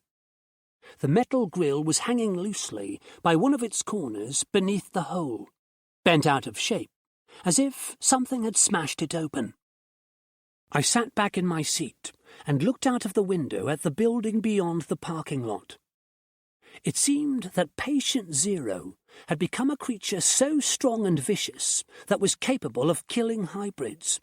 It was hunting for prey, and it was in the air vents. Chapter 11. "We don't have a choice, man. We have to go in." Sam was pacing back and forth in front of the monitors, glancing at them every now and then. I wasn't sure if he was actually as brave as he wanted us to believe, or if he was scared and dared not show it. "He's right," Tanya said. "It doesn't matter what's in that building. We have to go in there and get the chemical. If we don't, we're as good as dead anyway." "Yeah, I know that," I said. "I just wish we knew where that creature was, so we could avoid it." "It won't matter," Sam said. "We'll be in and out before that thing even knows we're there. We can't just go blundering in there without knowing where it is. We'll all be killed." I wanted to add, "And then what will happen to Lucy?" But I didn't. "I have an idea," Jax said. "What if 2 people stay here and watch the cameras while the other 3 go inside? It might give the 3 people inside a better chance if they get an advance warning of what's ahead of them." "How do we communicate?" Tanya asked. Jax pointed at the walkie-talkies lined up in the charger. "So, who stays and who goes?" Sam asked. "We'll draw straws," Tanya said. "There must be something we can use in here." "There's a filing cabinet in the other room," I said. "We can cut up strips of a piece of paper." Sam went into the other room and came back with a deck of cards. "I found these. The guards must get bored in here." He placed the deck on the table. "We all take a card. The 2 people who draw the highest numbers get to stay here." It sounded reasonable enough. I cut the deck and drew a card. The 3 of spades. I sighed as I showed it to the others. It looked like I was going into the building. Jax took a card, frowned, and put it face up on the table. 5 of hearts. Johnny took the 9 of clubs. Tanya drew the 10 of hearts. And Sam ended up with the 6 of diamonds. So Tanya and Johnny were going to watch the cameras, while Jax, Sam and I went into the main building. I took a deep breath and tried to prepare myself mentally for going inside a building full of zombies, hybrids, and something that was even worse. There was nothing I could tell myself that would stop the shaking in my hands. I put one of those hands on the Desert Eagle at my hip. If the end came while I was in that building, I was going to make sure it came quickly. We each took a walkie-talkie and checked that they were working. Sam and Jax stuffed theirs into their backpacks and switched them off to save the batteries. I clicked mine on. We would only need one between us unless we got separated, and I had no intention of letting that happen. I clipped it to my backpack strap on my chest so that I didn't have to hold it. I could simply reach up and press the talk button. Tanya and Johnny took seats in front of the monitors, placing a walkie-talkie between them on the desk and turning it on. They switched two of the monitors to the Level 1 reception area and the Level 1 elevators. Sam looked at Jax and me. "Okay, guys, we can do this just like I said. A quick smash and grab. We'll be back here in 10 minutes.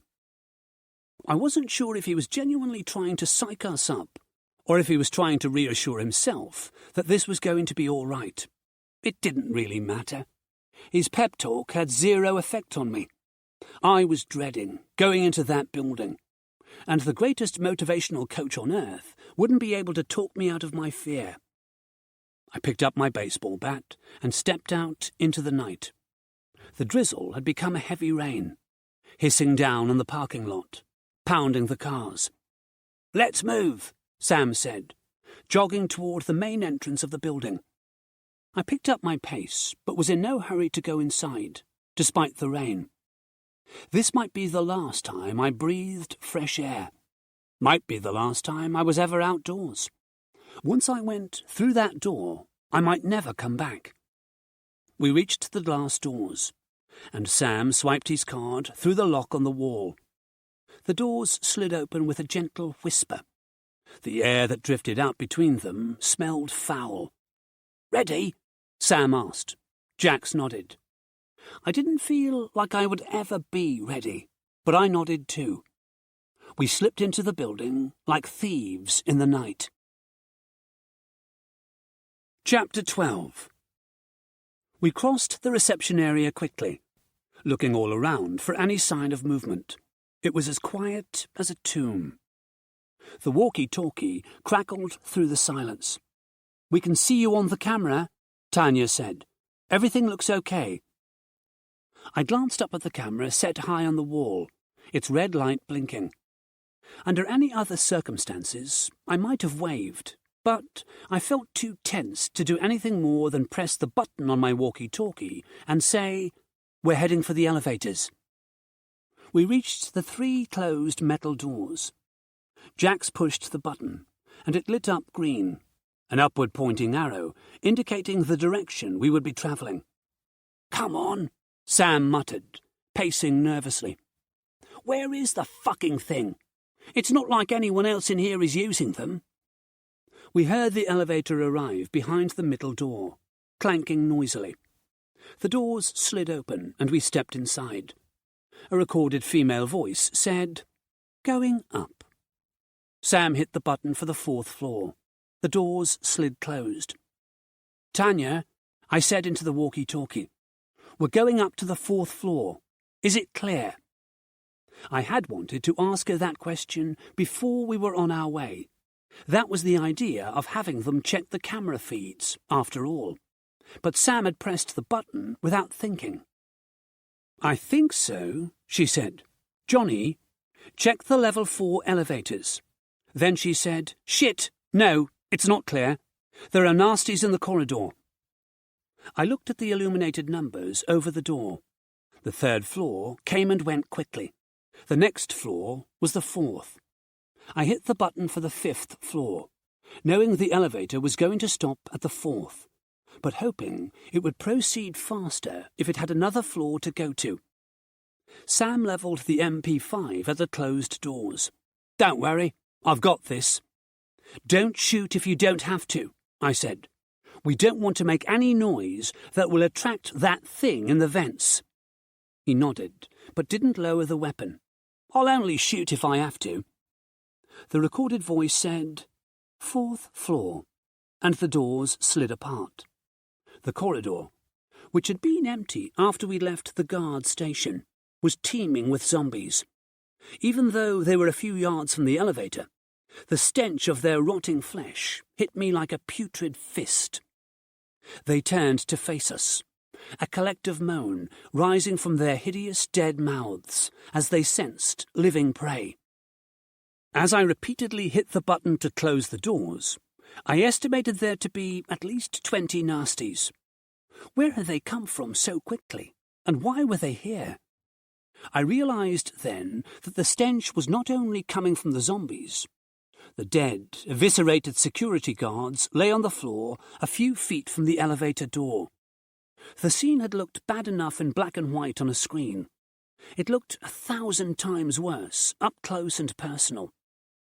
It looked like the guards' spines had been ripped from their bodies. Their uniforms and the flesh beneath were torn open in a ragged line from the backs of their necks to their buttocks. The bodies sagged unnaturally, making me sure that the spine was gone. But with all the blood and organs everywhere, it was impossible to tell for sure. The zombies lurched toward us. "Get us out of here, man," Sam said. I jabbed at the button marked 5 over and over. "The elevator's too fucking slow," I said. Sam began shooting. In the steel elevator car, the noise was deafening. Every sound in my ears became muffled, except for a sudden high-pitched ringing. Sam continued to fire, the MP5 jerking in his hand as it shot bullet after bullet into the mass of advancing, rotting flesh. A mottled blue hand reached in through the door. I hit it with my baseball bat. But the lack of space to swing the bat meant I had to jerk the bat at the hand, as if I was playing cricket, slamming the fingers into the steel wall above the elevator's control panel. Jax used her own bat to push the zombie's face out of the elevator, as the doors began to slide shut. We went up to the 5th floor. "Tanya, what's the 5th floor like?" I asked quickly into the walkie-talkie. "Claire," she said, as the doors opened, and the disembodied female voice, sounding muffled in my ringing ears, announced, "5th floor." We stepped out into the corridor, weapons ready. The rooms on this level appeared to be offices. Some of the doors had metallic nameplates on them. I saw one that said administration, and another that read personnel. "We need to find somewhere safe where we can discuss what to do next," I said. There was no way we were going down to the labs on the floor below until that zombie horde moved somewhere else. I wondered if they had been attracted by the smell of the dead bodies by the elevator. If so, they would feed, and then hang around the area until something stimulated them to move. That was going to be a problem. Sam opened a door that was marked as belonging to a Dr. David Laurie, looked inside, and waved us over. We entered the office, which was decorated with light blue walls and a darker blue carpet. One wall was lined with a bookshelf. The books were mainly thick hardbacks, with titles that looked like they related to chemistry. A light wooden desk with a computer, mouse and keyboard sat near a window. I looked out at the view of the compound and the rolling hills beyond. The rain had smeared the glass, making the outside world seem unreal. "What are we going to do now?" Jax asked. Sam shrugged. "I don't know, man." I leaned against the desk, wondering how we were going to get to the labs. "We need those zombies out of the way," I said. "No shit, Sherlock."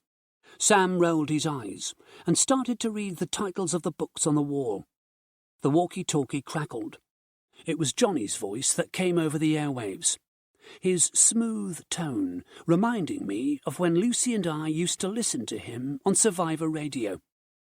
I wished I was on the deck of the Big Easy now, dancing to some tune Johnny had chosen, instead of here in this facility, where the virus that had destroyed the world had been created. "Alex, there's someone walking along the corridor on your level." "Who is it?" I whispered into the walkie-talkie. "It's that woman we saw earlier, the one with the broken glasses. She's near the elevators again." Sam went to the door, opening it quietly. "She's there," he whispered. "She's not a zombie or anything." I remembered the way she had been staring vacantly as she walked, her broken glasses hanging from her face. If she wasn't a nasty, then she had probably lost her mind. Still, she knew this place. She might be able to help us in some way. "We could talk to her," I suggested to Sam. He nodded, and was about to walk out into the corridor when he suddenly stopped. His eyes widened as he saw something out there. Then he stepped back into the office and closed the door. "What's wrong?" I asked. His voice came out as a whisper. "Something took her, man. Something that moved so fast I barely even saw it." Jax took the Desert Eagle from her holster and held it loosely in her right hand. Her hand was trembling, making the gun shake in her grip. Sam backed away from the wooden door slowly, keeping the MP5 steady. "If it comes in here, I'm going to blast it," he whispered. We stood in the office silently, waiting. I realized I was holding my breath.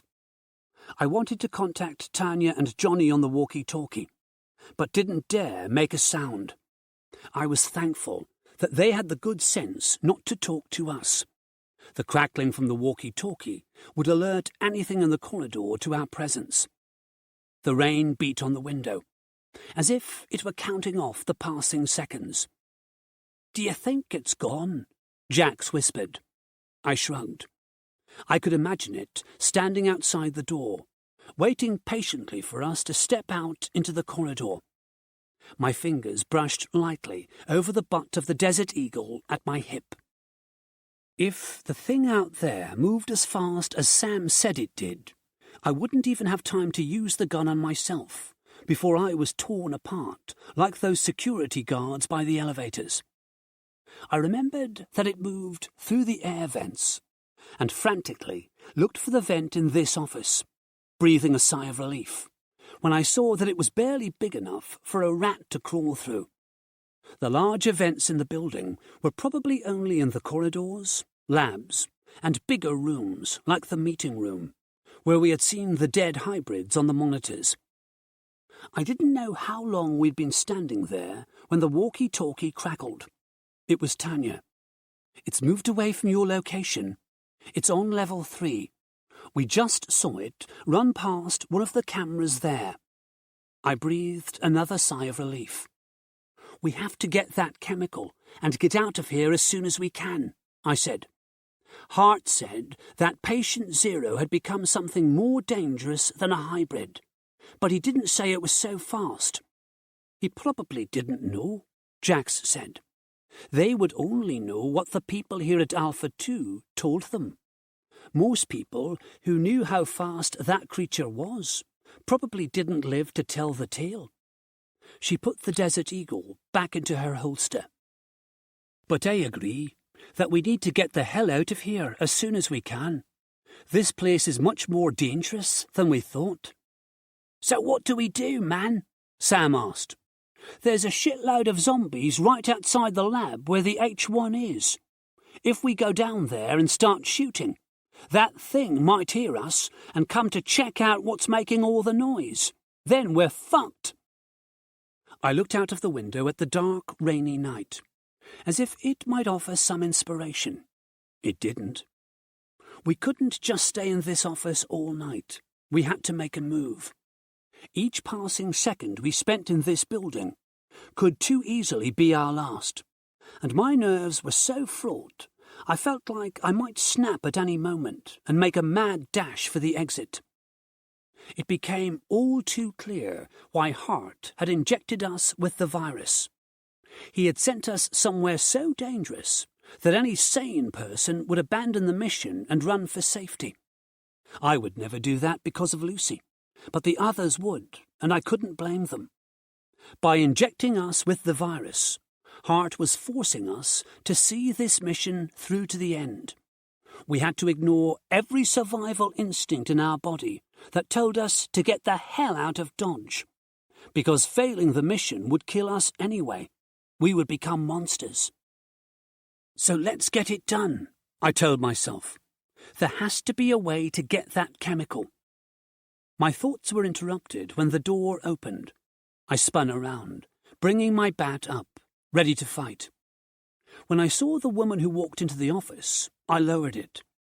She was in her 50s, with blonde hair that was cut short in a pixie style, and blue eyes behind thick-rimmed glasses. Her white blouse and tweed skirt made me think she was an office worker rather than a scientist, but she wore a name tag that said she was Dr. Lisa Colbert. She looked at Jax and me as she entered the room, but she didn't react to us other than to say, "This is Dave's office." It was said as a matter-of-fact statement, rather than an accusation regarding our presence here. "Dr. Colbert," I said gently, "we didn't know there were any survivors here. Is there anyone else alive in this place?" She pondered for a moment, and then shook her head. "No, only me. Nobody else made it. Vess got them all." "What are you talking about?" Jax asked. "Who is Vess?" Dr. Colbert turned her eyes to Jax. "Vess." She said the name in a hushed tone, as if she were afraid to speak it too loudly. Sam raised an eyebrow. "This is bullshit. She's crazier than a box of frogs." "Dr. Colbert, who is Vess?" I asked her, ignoring Sam. "Vess," she whispered, turning to me, her eyes wide. Her gaze seemed to become far away, and I wondered if Sam was right and she had lost her mind. It would be understandable, being the sole survivor in a building full of monsters. She had probably known most of the people who were now roaming the corridors in various states of decay before they had become zombies. What would that do to someone's mind? To be hunted by creatures that used to be friends and acquaintances. She turned to the door and waved for us to follow her. "I'm not following some crazy scientist," Sam said. "Wait here then," I told him. "She's survived for this long. Maybe she knows something we don't about the building. I want to see what she's going to show us." "Probably a collection of dismembered dolls," Sam muttered, following us out into the corridor, despite his announcement that he wasn't going anywhere. I pressed the button on the walkie-talkie. "Is level 5 clear?" "Looks clear," Tanya said.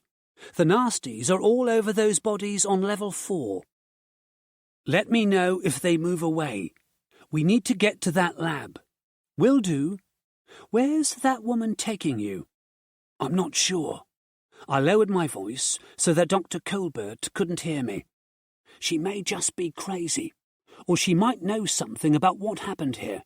Probably a little of both." "Be careful, Alex." "Of course." Dr. Colbert led us to an office door bearing the name Dr. Marcus Vess. She opened the door and stepped inside, gesturing for us to follow. The office was identical to Dr. Laurie's office, even down to the books on the shelf, which I was sure from the unpronounceable titles were the same ones as on Laurie's shelves. Dr. Colbert took a seat behind the desk and typed something on the keyboard. Turning the screen so we could all see it, she pointed at a picture of a dark-haired man in his 30s, dressed in a shirt and tie beneath a white lab coat, looking at the camera. He seemed to be in this office at the time. The image was actually a video. "This is Dr. Marcus Vess," Colbert said. She pressed the play icon, and Vess began to speak to the camera. "This is a historic day," he said. "The lab trials of the serum have been inconclusive on mice and rats, but I know that's only because I developed it to combat CJD in human beings. Animal testing will never show us what can be achieved.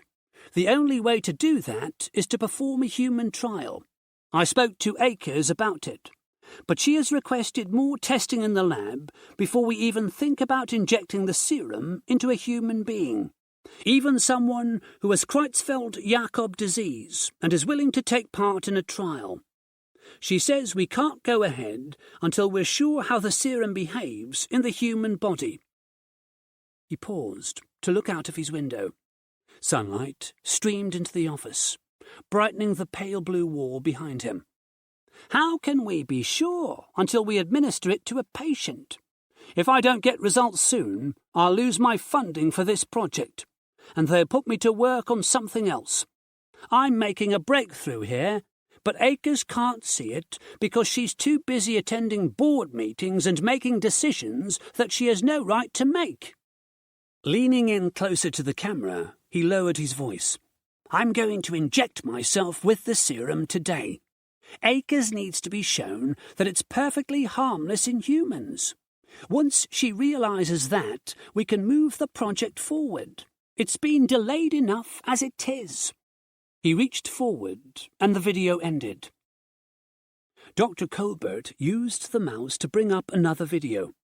This one was recorded in a bedroom. Vess was sitting at the edge of the bed, dressed only in boxers, looking like he had a bad case of the flu. His eyes were bloodshot, his face drawn and tired. When he spoke, he sounded like his sinuses were blocked. I made a mistake. I didn't realize I was coming down with the flu when I injected the serum. It's been going around the facility, so I should have been more wary of the possibilities that I'd caught it. If it wasn't for Akers and her deadlines, I'd have waited. He looked angrily at the camera. I think the serum is reacting with the flu virus. The vascularity in my arms is very pronounced. He raised his arm to show the camera that the veins beneath the skin in his arm were dark and prominent. This has nothing to do with the serum, he said. I'm having a bad reaction to it because of the flu, not because the serum itself is harmful in any way. Akers won't believe that, of course. She'll try to stop my funding. Well, she can fuck off. Everybody can just fuck off. He got off the bed and stormed across the room, beyond the view of the camera. I heard something smash. Vess appeared again a moment later, with bloody grazes on his fist. It's just the flu, he said, before switching off the camera. Wow, Sam said. It looks like this dude fucked up big time. Colbert looked at each of us. Do you want to see the rest? We know how this one ends, Sam said. We still want to see some more, I told her. I had been led to believe that the zombie virus had been developed in a government lab, but now it looked like a harmless serum had reacted with the flu virus in the outside world. There wasn't some diabolical government plot to create monsters. The whole thing had just been a huge mistake. Dr. Colbert brought up another video and pressed play. This one was filmed in the bedroom again. Vess looked bleary-eyed as he looked into the camera. Only his face and the collar of his shirt were visible. I went out tonight. I don't know why. I still feel ill, and I've not returned to work yet.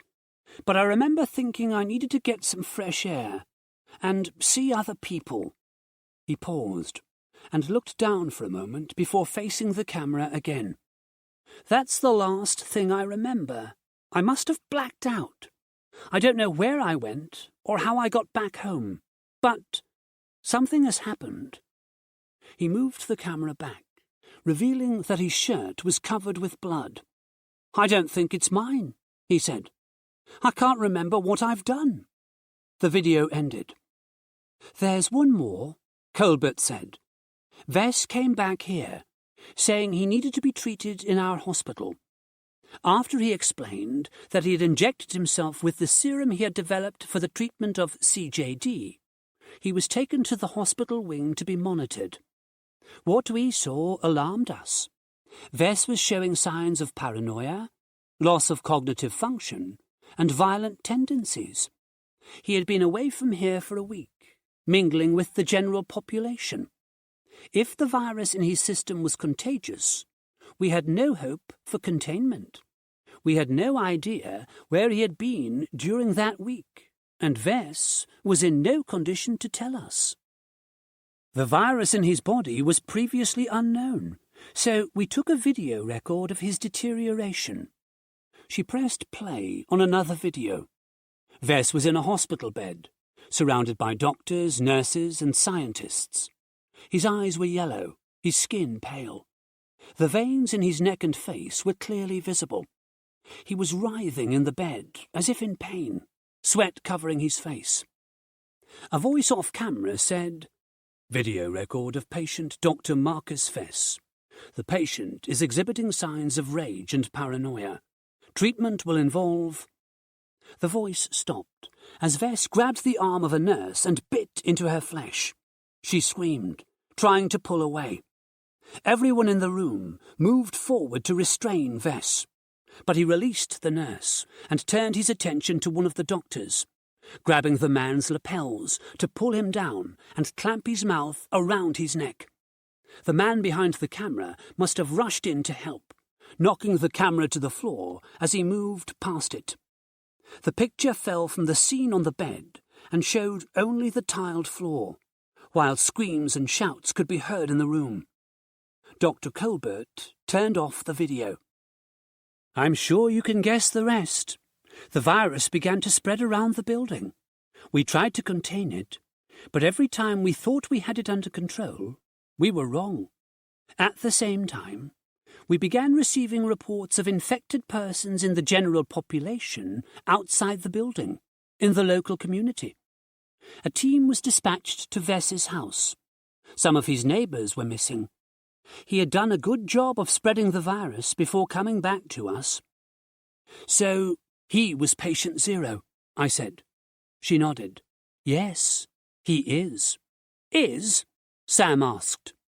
"Don't tell me that fucker is still alive." She looked at him and nodded. "He's still alive," she said. "I think he's in the air vents." Chapter 13. The walkie-talkie crackled. Tanya said, "Alex, we have a problem." I pressed the button. "What is it?" "About 24 zombies have just wandered onto your floor from the stairs. They're hanging around by the elevators. Some of them are coming down the corridor outside the offices. We're going to get trapped in here," I told the others. "They could be wandering around out there for days. That's time we don't have." "Let's go kick some ass," Sam said. I contacted Tanya again. "We need a clear escape route off this floor. Hold on, we'll check the cameras." The walkie-talkie went quiet for a minute. I could hear shuffling sounds beyond the door. I turned the walkie-talkie's volume down. No need to advertise our presence in here. "It doesn't look good," Tanya said. "There are nasties by the elevator and on the stairs. I can't see a way off that floor that doesn't involve running into a lot of zombies." Johnny's voice cut in.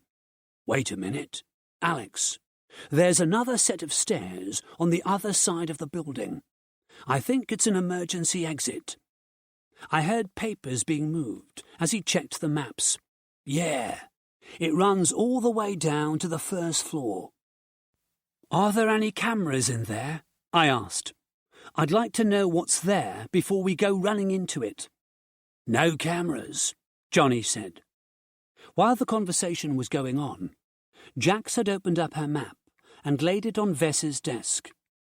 She ran her finger along the corridors and rooms until she found the emergency stairs that Johnny was talking about. "We need to get past the elevators and into this corridor here," she said, tracing her finger along the route we were going to have to take. "We're going to have to fight our way through," I said. "We don't have a choice." I looked at Dr. Colbert. "You're going to need a weapon." She shook her head. I'm not going anywhere. You can't stay here. There are zombies right outside that door. As if to prove my point, a thud sounded against the wood. They had heard us. It was always just a matter of time, Colbert said. Everyone else has been killed. I was just waiting for my turn. You don't need to do that, I said. We can escape. Another thud shook the door. Escape to where? She asked.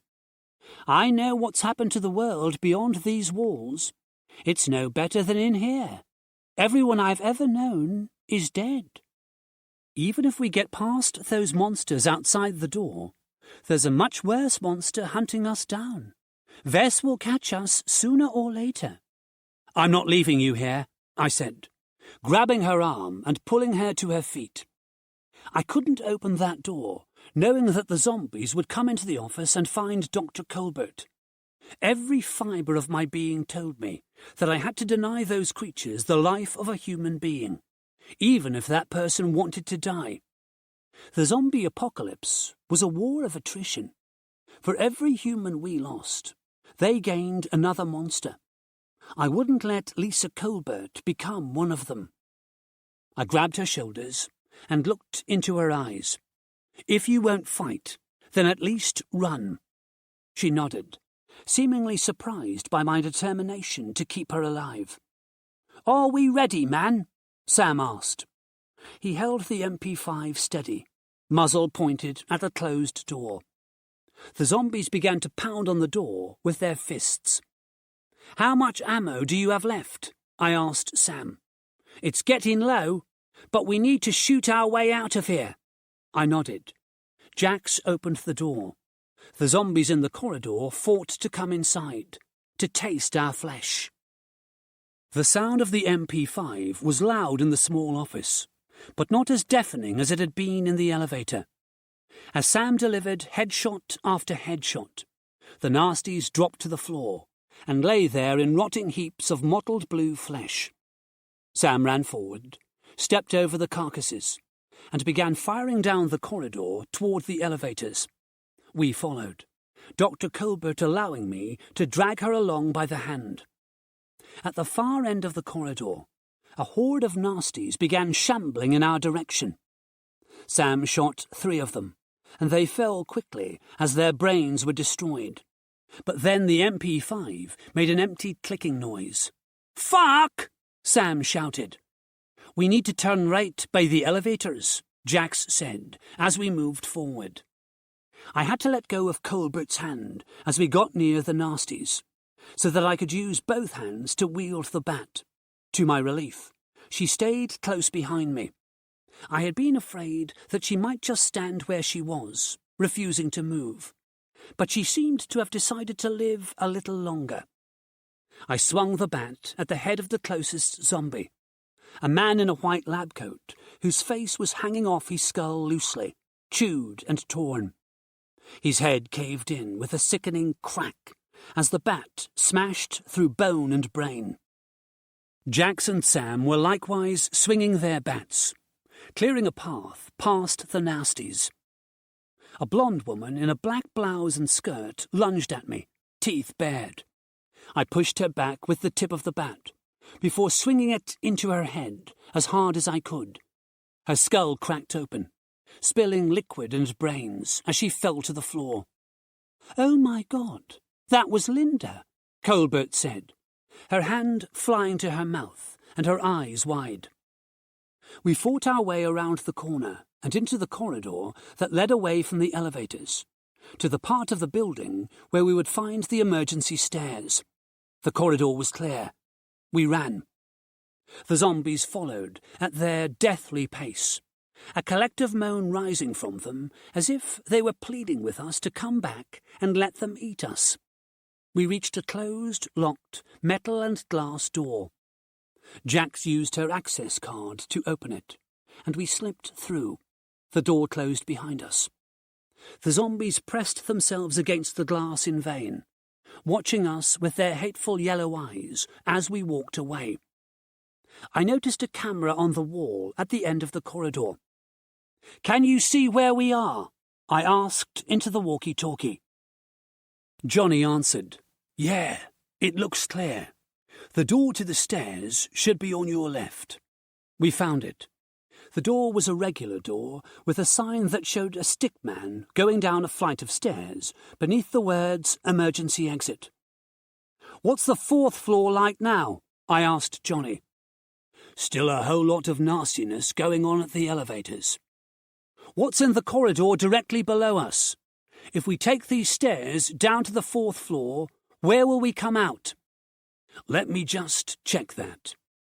There was a pause while he checked the map. "Looks like labs. Most of the 4th floor consists of labs."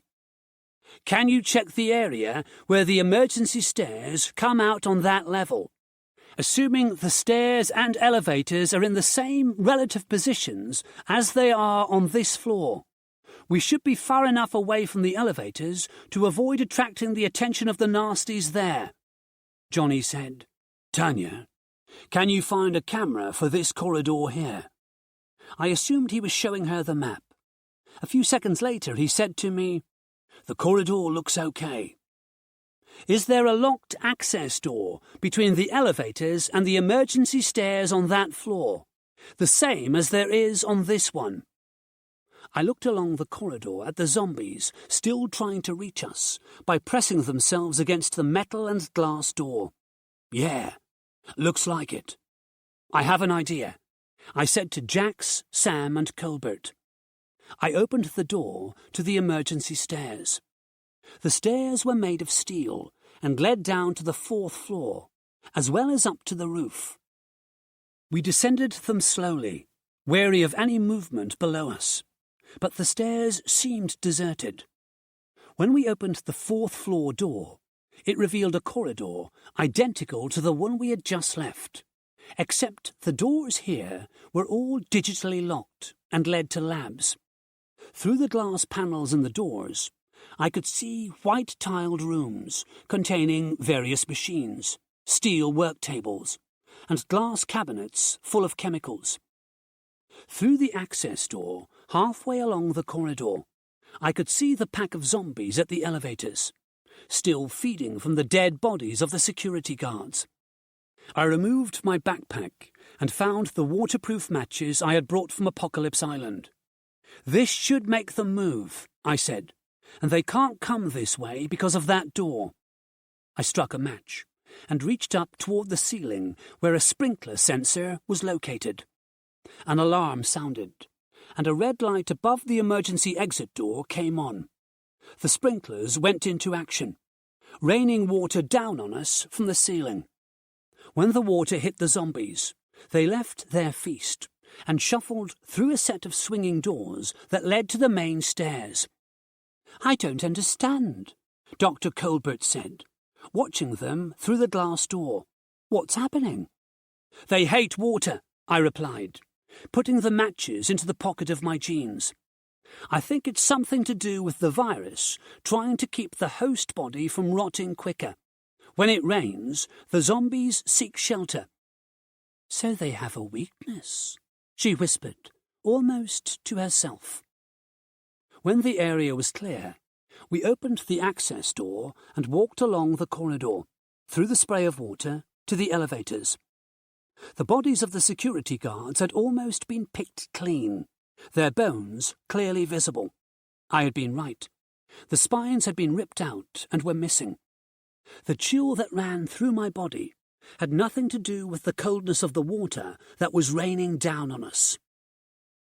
We found the lab that Hart had told us contained the H1NZ1 at the end of the corridor. Sam opened the door with his access card, and we went inside. The lab was large, clinically clean, and smelled strongly of bleach. The white tiles and stainless steel surfaces shone beneath the overhead lights. The sprinklers weren't on in here. The system was smart enough to know that the fire was in the 4th floor corridor. The alarm was still ringing outside, but with the door closed, it sounded far away. I turned to Dr. Colbert.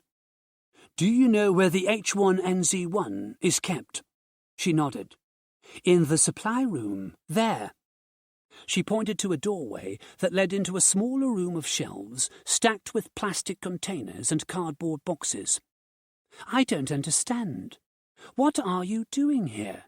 And what do you want with the H1NZ1? We're from Site Alpha 1, I said, as we went to the supply room. We've come to collect the H1NZ1 because the scientists there need it. Site Alpha 1 is still in operation? She asked. Being on an island, they would have more chance of survival, but there was a cross-contamination of both sites because staff moved between them as required. When we lost contact with them, we thought the site had been overrun. They had problems, I said, but the building is secure. And the labs are still running? She asked. Yes. That's why they want the H1NZ1. The scientists at Alpha 1 have worked out a way to make an antivirus from it. We entered the room, and Colbert went to a shelf that held hundreds of small metallic boxes. It's in here, she said. Each box holds a single vial. As we began loading them into our backpacks, she said, that means they've been working on the problem all this time. At Site Alpha 1, I mean. We thought that after the vaccine failed to work properly, and the zombies and hybrids took over this building, that was the end of everything. I had no idea they had developed an antivirus. Yeah, apparently they have, I said, stuffing handfuls of the metallic boxes into my pack. They were light enough that I could hardly tell they had anything inside. But we need to get this stuff to them so they can produce it. Tears appeared in her eyes. I thought everything had been destroyed. I thought that all of our work had ended. I was waiting to die, and all this time, Alpha 1 was still operational and working on a solution. Do you people work for the security firm? Sam grunted and then said, No, we don't work for those fuckers at all. Colbert looked confused. I don't understand. You're doing this for them, but you don't work for them. We were coerced into coming here, Jack said. She had filled her pack and slung it over her shoulder. If we don't get these chemicals back to Alpha 1, we're all going to become hybrids. Colbert looked shocked. They let you get bitten? Sam rolled his eyes. Worse than that, man. They injected us with the fucking virus. Oh my God, she said, with a tremor in her voice. You're not ill, so you must have been injected with the pure strain. What colour was it? It's very important that you remember. It was pale blue, I said. When were you injected? A few hours ago, I said. She nodded. We must get these vials to Site Alpha 1 immediately. They're sending a chopper to pick us up the day after tomorrow, Jack said. Colbert shook her head. No, that's much too late. We need to go now. We can't, I said. They won't be back here until 1300 hours on Tuesday. We can't change that. No, you don't understand, she protested. You've been injected with the pure strain. You don't have that much time. Look, lady, Sam said. We know it takes 4 days to turn into a hybrid. They gave us the pure blue shit so that we won't get sick in the meantime. It's all under control. She marched out of the supply room and into the lab, leaning on the edge of a steel table as if to steady herself. Listen to me very closely, please. The people at Alpha 1 don't know what an injection of the pure strain does. We hypothesized that a vaccinated person who received a dose of the pure version of the virus would turn into a type 3 in 4 days. It was all theory. Type 3? Jax asked. Yes, type 3.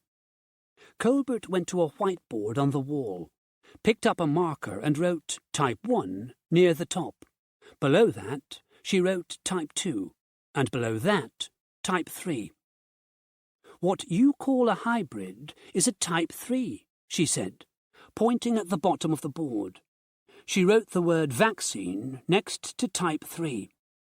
Pointing to the middle of the board, where she had written type 2, she said, "The type 2 is the undead zombie." She wrote the words, "no vaccine," and "bite." When we were still in contact with Site Alpha 1, we had a joint project to produce a pure strain of the virus. This is not the serum that Vess injected into himself. It's the result of that serum combining with the H1N1 flu virus that was already present in his body. We wanted to be able to produce the pure virus so that we could study it and look for a way to kill it. At the time, the question came up of how this pure strain would react with the faulty vaccine that causes hybrids. We decided that it would have the same effect as the virus that is transmitted by a bite, and the victim would become a hybrid. But because of the absence of some impurities that are transmitted from the biter to the victim, we decided that the transformation into a type 3 wouldn't involve the usual 4-day sickness. "So, there's nothing to worry about," Sam said. "We were wrong," Dr. Colbert said. After the two sites lost contact with each other, we did some further studies here at Alpha 2. We went beyond simple theory and performed a series of experiments in this lab to find out what would happen if a vaccinated person were injected with the pure strain of the virus. The experiments had no real-world application. We didn't think anyone would actually ever be injected with the virus. Why would they? But scientific curiosity drove us to seek answers anyway. The results were conclusive.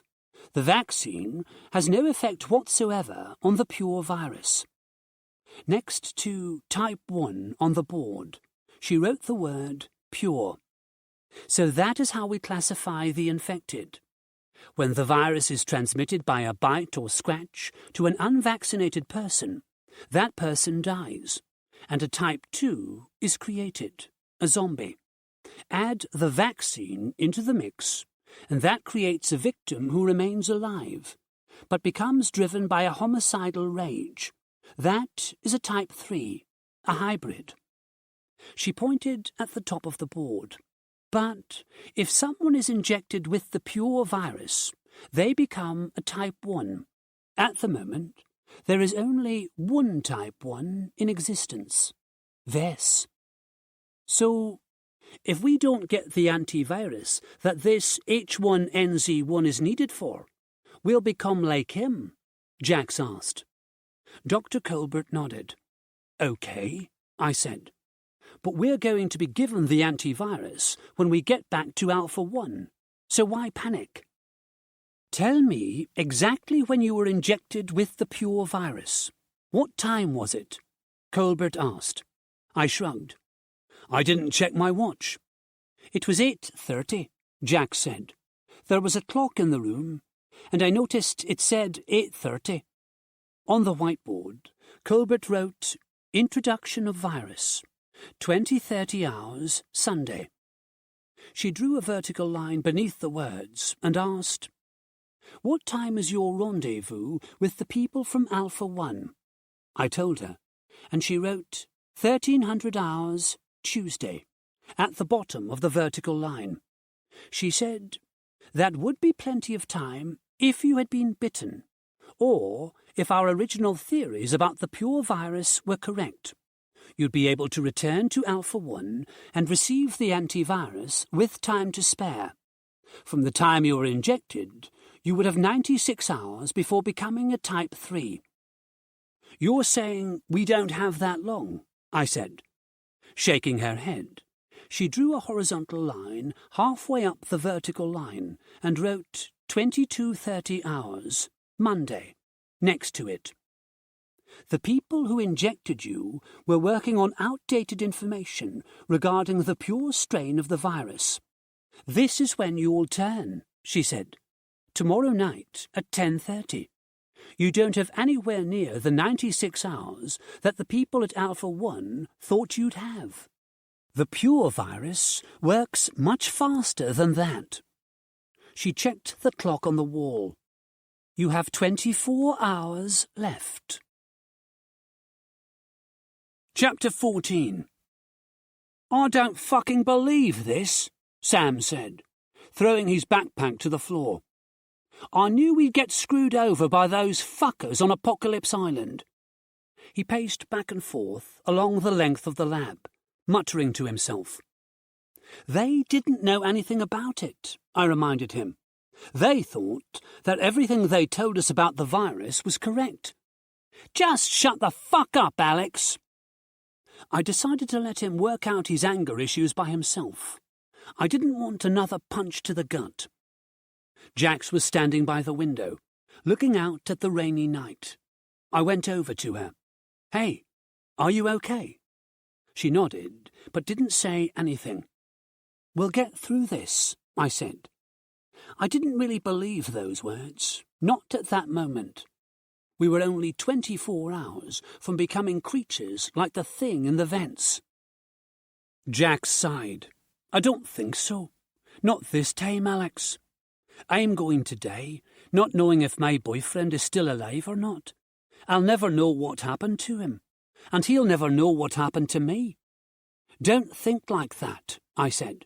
This isn't over yet. I was trying to reassure Jax, but I was in exactly the same situation. If I didn't get that antivirus, and turned in 24 hours, I would never know what had become of Joe and my parents. Lucy's fate, on the other hand, was certain. She would turn. I guessed that the guards at Alpha 1 would kill her once she ceased being a human being. Hart's wife, Kate, would suffer the same fate. An idea came into my head. It was probably too late for me, but if I could get my backpack full of H1NZ1 to the rendezvous site, Hart would find it and take it back to Apocalypse Island. Lucy and Kate could be saved, even if we couldn't. Jax reached inside her t-shirt and pulled on the thin gold chain she wore around her neck. Derek gave me this, she said. He asked me to marry him. A diamond engagement ring hung from the chain, sparkling in the lab's artificial light. I never wore it, because I couldn't decide if I was going to say yes. I was an idiot. I should have said yes, without even a second thought. I didn't realize how precious our time together was. I didn't know it was going to end so suddenly. Her shoulders began to hitch. I put my arms around her and let her cry against my chest.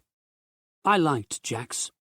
At times, she seemed to be the most vulnerable person in the group, and that was endearing. Even though she could be damn tough sometimes, she wasn't in the same league as Tanya. Jax showed her softer side sometimes, and the fact that she wasn't afraid to show it made me like her even more. It felt good to hold another person, even if it was someone I really didn't know. In the midst of death, destruction, and a countdown to our own demise, there was comfort in the touch of another human being. The moment was ruined when Sam kicked a steel work table with the toe of his boot. The sound reverberated through the lab. Jax pulled back from me with a little smile and turned to face Sam. What's wrong with you? This is some fucked up shit, man. I don't want to die here. Dr. Colbert spoke up. I thought you people were fighters. I'd never seen a more motivated group of survivors. I was barely surviving here, thinking I was going to die, but you convinced me to try to live again. You showed me that the zombies have a weakness, and told me that there are still scientists at Alpha 1 working on a solution to the problem we face. You gave me hope. Now you're giving up. You have 24 hours left. Are you going to spend them doing nothing but waiting to die? She's right, Jax said, wiping tears from her face. I don't want to sit here doing nothing while time ticks away. There must be something we can do. Something we can try. I asked Colbert, is there any way we can communicate with Alpha 1 from this facility? No, we tried that. When they didn't answer our calls, we assumed the island had been taken over by the zombies. We had problems of our own, so contacting Alpha 1 wasn't exactly a priority. And there's no other way to speak with them? She shook her head. No. We kept in contact via telephone, email and video calls, but it all stopped suddenly. Our network went down. So, communication with Alpha 1 seemed to be out of the question. How far is it to the coast? I asked. About 70 miles. We can get there by car, I said. This is bullshit, Sam said. When we get to the coast, then what? Do you think we're just going to find a boat to take us to Apocalypse Island? I'll row there in a dinghy if it means saving our lives, I replied. Don't be stupid, man. We'd get to the coast and we'd be stuck there. And don't forget that there are soldiers crawling all over the coast. We'd get captured before we even reached the beach. We'll have to come up with a plan, I said. But first, let's get out of this building and back to the guard station. Tanya and Johnny deserve to know the situation, and maybe they'll have some ideas on what we can do about it. Sam continued pacing back and forth. We're all fucked. When did you become such a pessimist? I asked him. I wasn't sure what had happened to Sam lately, but he had changed from the easygoing, level-headed man I had once known. He had always been impetuous and brave, but there had been an underlying calm in his nature. And as a cameraman for survivalist Viggo Johnson, he had surely been in some harrowing situations, yet he seemed not to be affected by them, or anything we'd encountered together. But since being injected with the virus, the calmness had been replaced with anger. Maybe he had only fooled us into believing he'd had his shit together, and the facade was now slipping. When did you become such an optimist? He threw back at me. When we met you, you were whining about everything. Now you're all, fuck yeah, let's do it. You've changed, man. I wasn't sure he meant it as a compliment, but I took it as one. I remembered complaining about everything all the time. I wasn't sure what had changed inside me, but now I hardly saw any point in griping about the little things that annoyed me. The things I used to complain about paled in comparison to the big problems I had to deal with now. Maybe, like Jack's, I had realized that life was precious. I didn't want to waste any of that precious time, even if I only had 24 hours of it left, especially if I only had 24 hours of it left. Maybe I could at least get the H1NZ1 to the helipad, where Hart would be landing in a couple of days' time. Dr. Colbert could tell him what had happened, and fly to Apocalypse Island with the chemical to do some good. Maybe she would be a part of the team that would finally figure out how to deal with the zombies for good. Jax leaned against the lab table, as if she had suddenly lost all her strength. I put a hand on her shoulder. Are you okay? She clutched her right arm. Pain etched across her ashen face as she shook her head. No, she said through gritted teeth. She doubled over, falling to the floor, moaning in agony. What's wrong with her?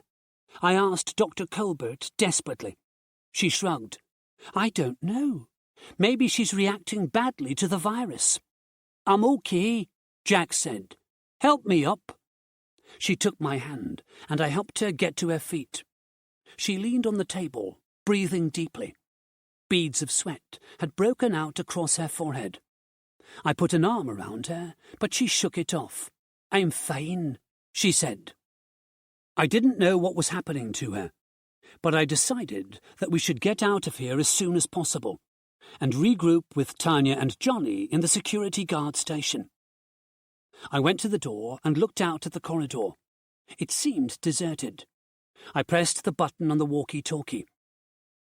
How does the 4th floor look from the cameras? If this floor was clear, all we had to do was ride the elevator down to the reception area and get the hell out of the building. There was no answer other than static. I tried again. Tanya? Johnny? Nothing. Then Tanya's voice came over the airwaves, sounding worried.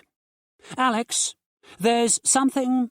We don't know what it is, but it just ran past one of the cameras on your floor. What? Where? I looked out at the corridor again. I can't see anything. It was by the elevators, Tanya said. I'm panning the camera around, but I can't see it anywhere. It moved too fast. I turned to the others. What do you think? Should we wait or go now? Let's go, Sam said. I'm sick of this place. There's too much science everywhere. He looked at Colbert. No offence, lady. Jax nodded. I want to get out of here too. Dr. Colbert said, I'll go along with whatever you decide. OK, let's do it. I opened the lab door, and we went out into the corridor. The sprinklers had stopped, but the walls were dripping with water, and there was at least an inch of it covering the floor. I went ahead, moving as quickly as I could, while still being alert and wary. I wanted to get out of here as much as everyone else, but I didn't want to go rushing into trouble. We got halfway along the corridor, the elevators in sight ahead, when a crashing sound made me turn around. The grill of the air vent in the corridor had hit the wall and fallen to the floor. A shape leaped out of the hole and landed in the corridor. It was obviously Dr. Marcus Vess. His face was lined with dark veins, his eyes yellow, but I recognized him from the videos. He was naked, his entire body's vascularity prominent and dark beneath his skin. He was covered with blood, some of it dried, some fresh. He grinned at us. Run! I shouted. I turned and splashed toward the elevators as fast as I could. When I reached the elevators, I took a left turn toward the main stairs. If I had turned right, I would have hit the locked access door, and I wasn't sure if I would have time to swipe my card through the lock before Vess caught up with us. But when I barged through the swing doors, I realized my mistake. The stairs were swarming with zombies, probably the ones that had been driven here by the sprinklers. I tried to halt my forward momentum, but barreled into an undead woman dressed in a lab coat. She snarled at me and tried to bite my face. I pushed her away with my bat, wincing at the fetid smell that seeped from her decaying flesh. Sam came through the door and started swinging his bat. I heard the dense wood make contact with rotten flesh as zombies began falling onto the stairs. There were too many zombies for us to fight our way through, and Vess must be right behind us. I backed out through the doors into the corridor and turned to face Vess. He wasn't there. He was running toward the access door, where Jax was desperately sliding her card through the lock, her blue eyes wide as she watched Vess get closer. For some reason, she had turned right where we had turned left. The doors mercifully opened. Jax ran through. The doors closed before Vess reached them. Through the glass, I could see Jax look over her shoulder, slowing her pace as she realized Vess hadn't made it through the door. She made it to the end of the corridor before she winced, grabbing her right arm and doubling over, just as she had in the lab. She leaned against the wall, grimacing. I was sure Vess was going to come back this way. We had no chance to get to Jax, but the emergency stairs door was on her side of the access door. If Johnny or Tanya could come up those stairs, they could get Jax to safety. I hit the button on the walkie-talkie. Jax is in trouble. Johnny is already on his way, Tanya replied. As soon as he saw her heading for that door, he was out of here and running into the building. The doors behind us swung open, and the zombies came shuffling through, moaning and reaching for us. We backed away toward the elevators. I shot a glance over my shoulder, preparing myself for when Vess finally turned around and came for us. But he didn't do that. After watching Jax for a moment, he climbed up into an air vent. "Oh, fuck," I said. "He's going to come out on the other side of the door." Jax was still leaning against the wall in obvious pain. She slid down the wall, clutching her stomach. She was helpless. An air vent on the other side of the access door smashed open, and Vess jumped down into the corridor, his feet splashing the water on the floor. Seeing that he was on the same side of the door as her, Jax tried to crawl away. Vess walked forward toward her, as if he had all the time in the world. The emergency stairs door burst open between them, and Johnny appeared, Desert Eagle in his hands. He pointed it at Vess and shot. Vess went down, falling backward into the water and lying still. As the zombies advanced, we backed up past the elevators and into the corridor Jax had taken when I had stupidly headed for the zombie-infested main stairs. "We might as well go this way," I told Sam and Dr. Colbert. "The zombies are blocking the elevators now." The threat from Vess seemed to be over. Now, all we had to do was get to those emergency stairs and out of the building. We could figure out later how to get to Apocalypse Island. We turned and started heading for the access door. Through the glass in the door, I could see Johnny carefully approaching Vess's unmoving body, the Desert Eagle shaking a little in his hands. Beyond him, Jax was sitting in the water on the floor, her face ghostly white. Her eyes were shut tight, her features twisted with pain. If her pain was brought on by the virus in her system, I wasn't sure she had even the 24 hours Dr. Colbert had promised us.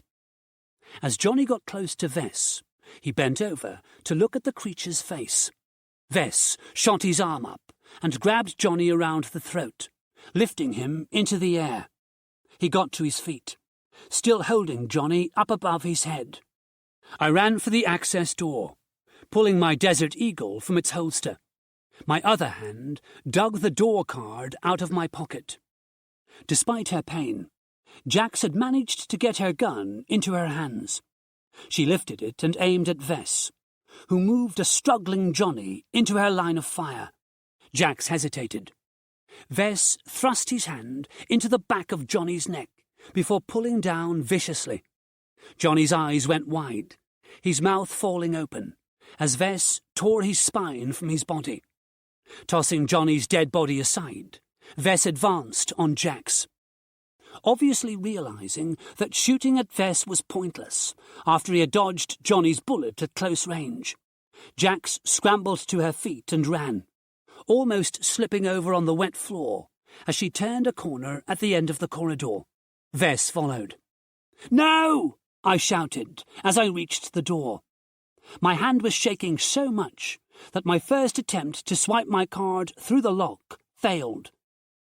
I tried again, looking at Johnny's lifeless body through the glass. The water around him was stained red. The look of shock and agony on his face remained, even in death. The door opened. I ran through, past Johnny to the end of the corridor. Jax had turned right, so I did the same, expecting to come upon her body around the corner. She wasn't fast enough to outrun Vess. Unless she had found a locked room to hole up in, she must be dead. She was there, but she was alive, kneeling in the water, tears streaming from her face. She held the gun in her hand up in the air, in front of her, but her hand was shaking so badly that the muzzle of the Desert Eagle swung wildly left and right. Vess was gone, his exit route marked by a broken air vent in the wall. Why had he left Jax alive? I went to her, putting my arm around her and helping her to stand. Her entire body was trembling, like a leaf held to a branch by such a fragile connection that the slightest breeze would blow it away. She leaned against me, as if she had lost the strength to stand. "We need to get out of here," I told Sam. He nodded, eyeing the broken air vent warily. We took Jax between us, moving back along the corridor as fast as we could. Dr. Colbert led the way, her own body trembling almost as much as Jax's. I imagined that she must have seen some grisly sights since the outbreak, but seeing a living man's spine being ripped out wasn't one of them. I tried not to think about it, but the image of Johnny's face kept flashing into my mind.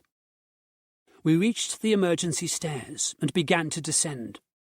Jax found her strength by the time we reached the second floor.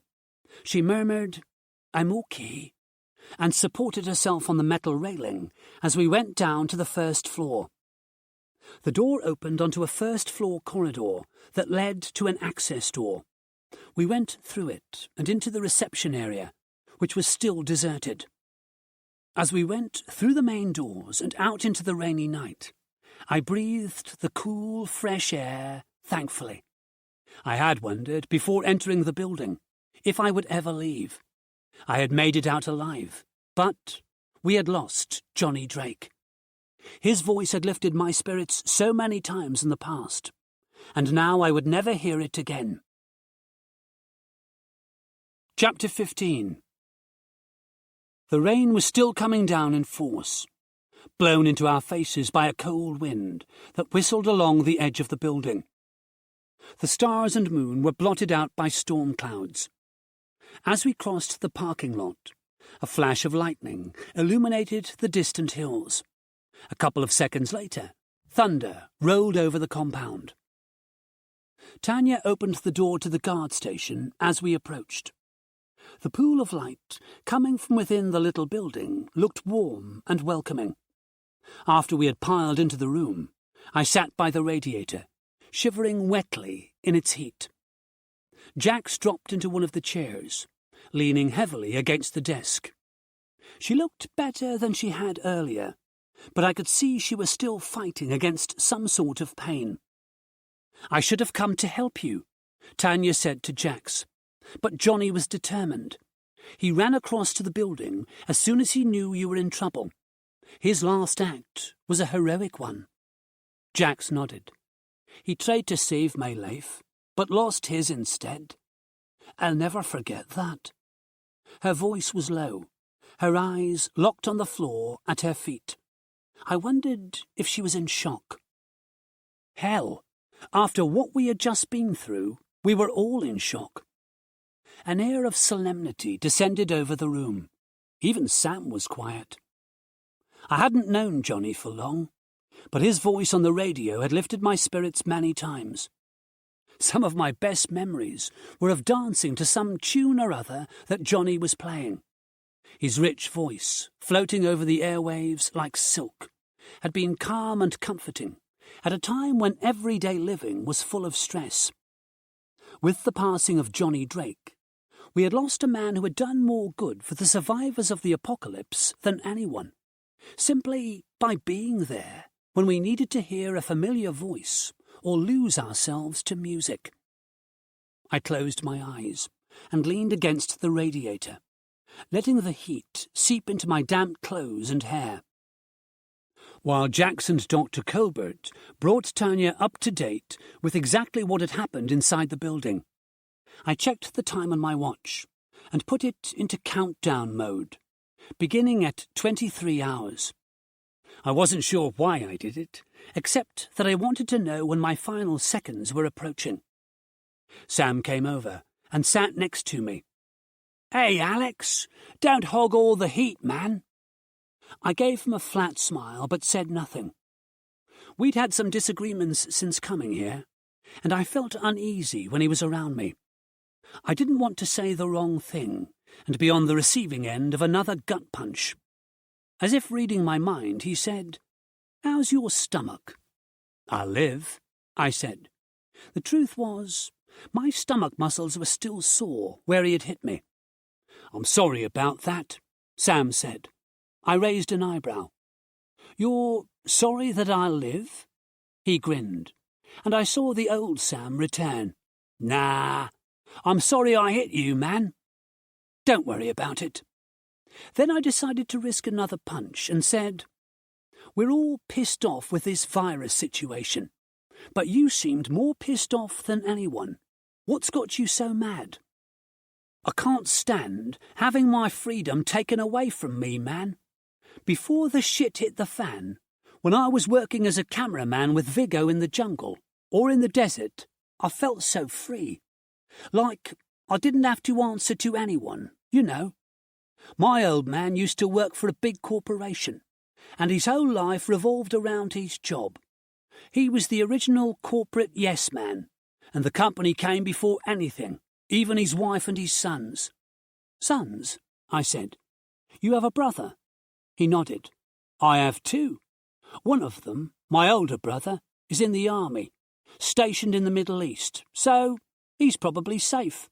He laughed.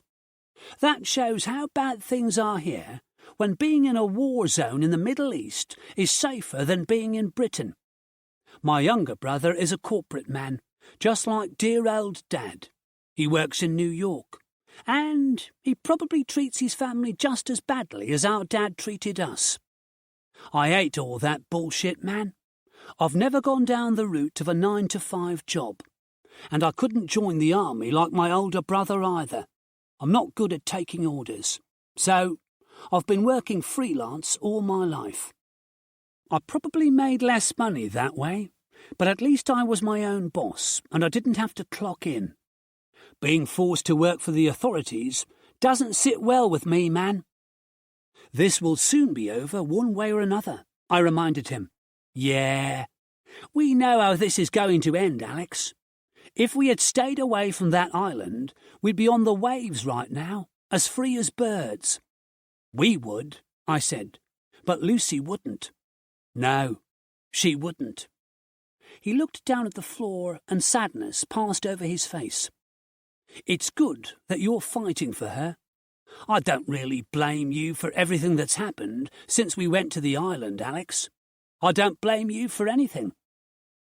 His words might have sounded better if they hadn't been delivered in the grim tone of someone who was trying to set the record straight before they died. Was this how we were going to spend our last hours? Going over the things we were sorry for? I couldn't do it.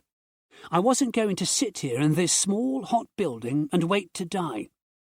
I turned to Sam and said, "Thanks, man," using his standard term of address, as I had once done with Mike. I got up and went over to the monitors, glancing at the images on them. One of the monitors showed a corridor that was in complete darkness. "Where's this?" I asked Tanya. "Johnny and I found it," she said, coming over and taking a seat next to me. "We were going to show you when you got back, but then things happened, and I forgot about it. This is a corridor on level 2. Remember how all the lights are off on that level? There's only one main room on that level. This camera is in that room. See those shapes in there?" I studied the blackness on the monitor. There were bulky, square-shaped objects lined up in the room. "What are they?" Jax asked, leaning in closer. "They're computer servers," Tanya said. "That room houses the servers that run the computer network." She pointed to one of the maps on the desk. "This room here is the server room, and this is the corridor that leads to it." She pointed to another, smaller room on the map. "This is the level 2 maintenance room. It contains the fuse box that runs the electricity on level 2. Johnny thought that one of the fuses must have blown, plunging the entire floor into darkness." "And cutting power to the servers," I said. She nodded. I turned to Colbert. "You said that your emails and video calls stopped suddenly, so you couldn't contact Alpha 1. "Yes, that's right. And those videos you showed us on Vess's computer were stored on his hard drive." "Yes." I looked at Tanya. I was sure we were both thinking the same thing. The servers going down had cut all network connections to the outside world. If we restored power to the servers, we might be able to contact Alpha 1. "Do you think it's worth the risk?" I asked her. She knew exactly what I meant. Turning those servers back on is probably our only hope of getting Hart's men out here before time runs out. I brought up other areas of Level 2 on the other monitors. The main corridor by the elevator was packed with zombies, visible as shambling shadows in the darkness. I now knew that because the main corridors were accessible from the main stairs by swing doors, the zombies tended to gather in these areas. "We can get to the servers and the maintenance room via the emergency stairs, and avoid those zombies by the elevators," I said. "Count me in."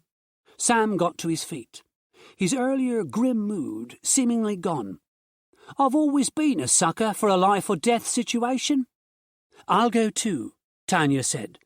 "I'm tired of sitting here, not being able to do anything." I said to Jax, "Could you and Dr. Colbert watch the monitors and help us?" She nodded. "Of course." Before we went across the parking lot to the main building, we emptied our backpacks of rations and water, putting those items into the back of the camper van.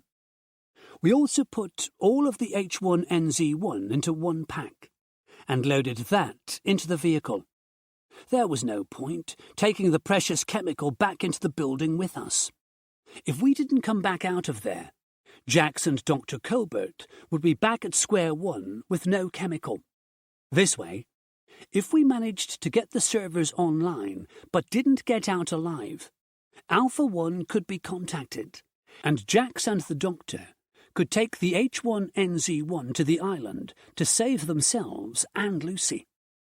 Tanya and Sam shared the remaining MP5 rounds between themselves, so that each rifle was loaded.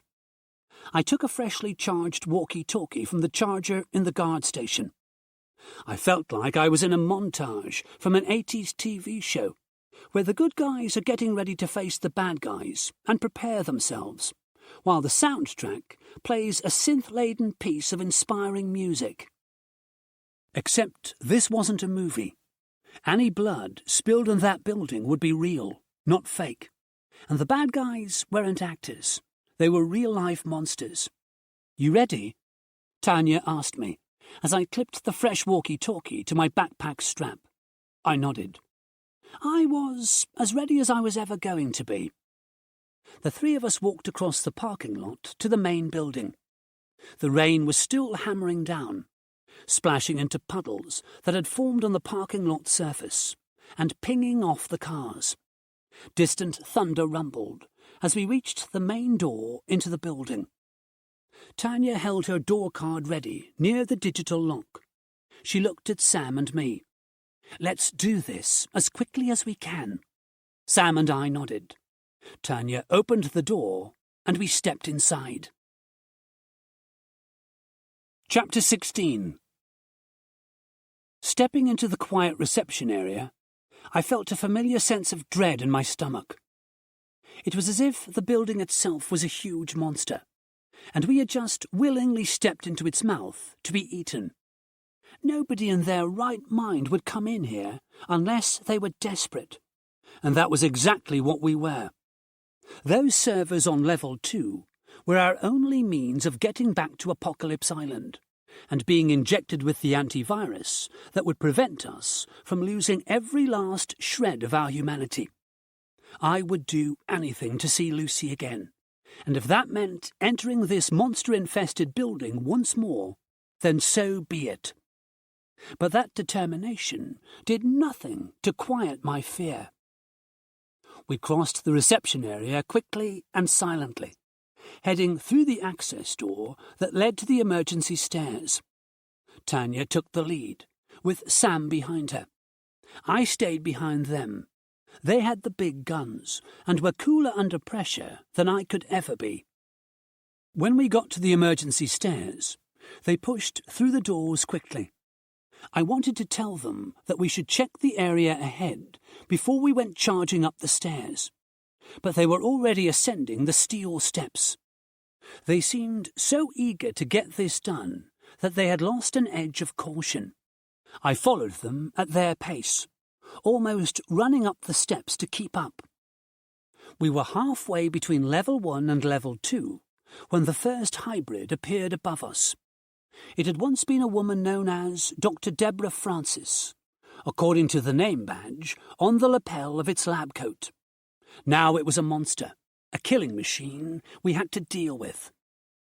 It rushed down the stairs towards Sam, lips drawn back and teeth bared. Sam was taken by surprise. He let out a yell and instinctively stepped back to avoid the hybrid. He lost his footing and tripped backward on the stairs, dropping to the unforgiving steel with a grunt of pain. The hybrid continued past Sam, carried by its momentum, and made a grab for me. It got hold of my shoulder, and we tumbled together down the hard steps. I tried to hold it at arm's length because, even as we were falling, it tried to sink its teeth into me. I landed on my back, the hybrid on top of me. It snarled and leaned its face forward, ready to bite. Its breath smelled of rancid meat, probably the remnants of its last meal. A shot rang out in the stairwell, and the hybrid dropped heavily to one side, blood spurting from its head. I pushed it off me and stood up quickly. Tanya was crouched in a firing position, the MP5 raised. "Thanks," I said. "No problem." I saw a second hybrid coming down to us. This one a man in a shirt and tie. His yellow eyes were wild and hateful. "Behind you!" I shouted to Tanya. She whirled around and fired. The hybrid dropped immediately to avoid the bullet, crawling down the steps toward us like a spider. Sam had regained his footing. He aimed at the hybrid's head and fired. The hybrid skidded to a halt, blood pouring from its temple. Walking over to the lifeless body, Sam kicked it with the toe of his boot. "That's some fucked up shit, man." We continued up the stairs with more caution. I had a pain across the back of my shoulders, where I had slammed into the steps, and a throbbing tenderness in my right elbow. If we had been more careful, that could have been avoided. We couldn't afford to get sloppy now, not when so much was at stake. When we reached the second floor, I asked Jax over the walkie-talkie if the corridor beyond the door was clear. "All clear," she said, her voice sounding distant through the crackling airwaves. "At least, I think it is. The lights are out, so it's difficult to see." Tanya opened the door onto the dark corridor. The smell of petrol hit me immediately. It was so strong that it burned my nose. "Wow," Sam said. "This must be the no-smoking zone." He turned on his flashlight. I did the same, playing my beam along the corridor. Red plastic petrol canisters lay littered all around. The floor and walls seemed to be soaked with the flammable liquid. My flashlight picked up an axe, its head buried deeply in the wall, as if someone had swung it with all their might. "What the hell happened here?" I asked. Tanya shrugged. We carefully moved farther along the corridor and found two male bodies lying face down. It looked like their spines were gone, but the abundance of blood and guts made it difficult to tell for sure. "Do you think they poured the gas over everything?" Tanya asked. "It looks like it. Maybe they were trying to kill Vess.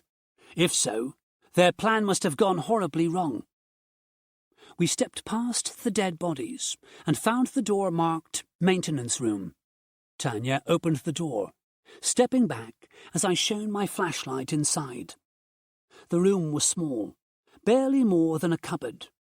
Wooden shelves were fixed to the walls, holding cleaning equipment, some power tools, and plastic containers full of nails and screws.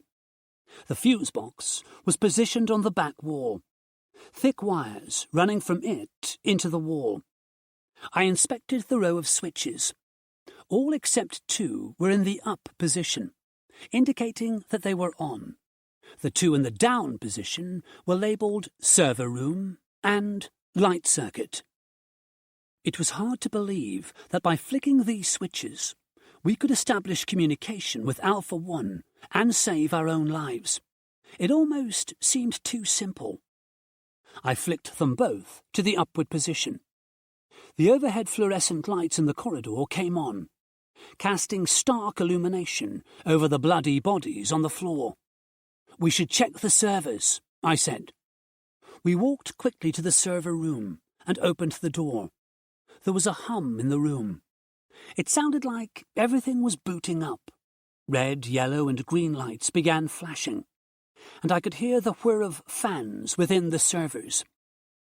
Dr. Colbert's voice came over the walkie-talkie. "Bring a laptop. I can try to log on to the network." "Okay," I said, as we went back into the gasoline-filled corridor. I opened the door next to the maintenance room, hoping to find an office with a computer, but instead I was looking into a large storeroom with shelves full of chemicals in plastic containers and larger drums on the floor. Everything was labelled as flammable. It seemed a strange place to store such chemicals. I would have thought that these things would usually be kept in a fireproof room. Maybe the 2 dead guys had tried to set a trap for Vess, or the zombies, hoping to burn them. The petrol was all over the floors and walls in here too.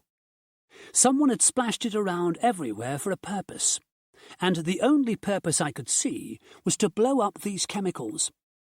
Maybe they were trying to make an explosion so big that the sprinkler system wouldn't be able to handle it. Maybe they had realized that they couldn't defeat this unless they blew up the entire building. My guesses were just that, guesses.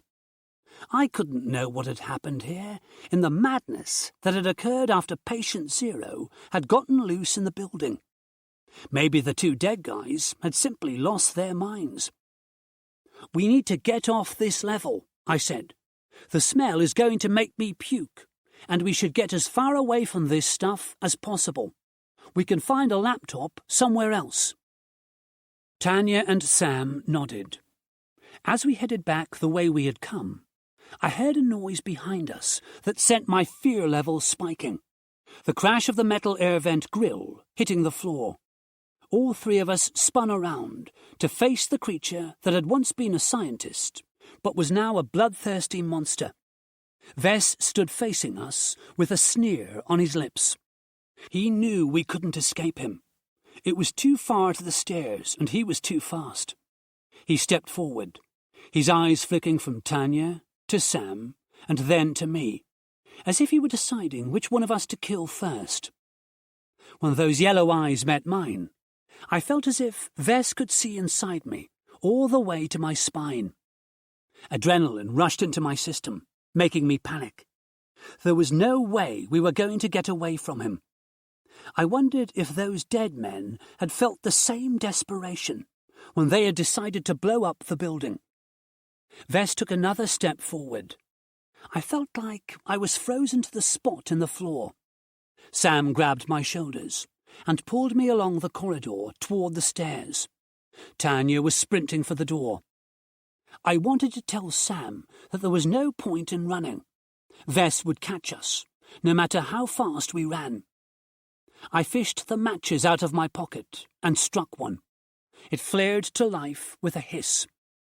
I couldn't see any way to escape the monster with the yellow eyes that could see right through me, other than completing the task the 2 dead men on the floor had started. I threw the match. The flame spread immediately. Vess stepped back as the flame ignited the petrol beneath his feet. I ran for the stairs as fast as I could, not daring to look over my shoulder. Whether Vess came running after us or not, we had to get away from the corridor. Once the flames reached the chemicals in the storeroom, there was going to be an almighty explosion.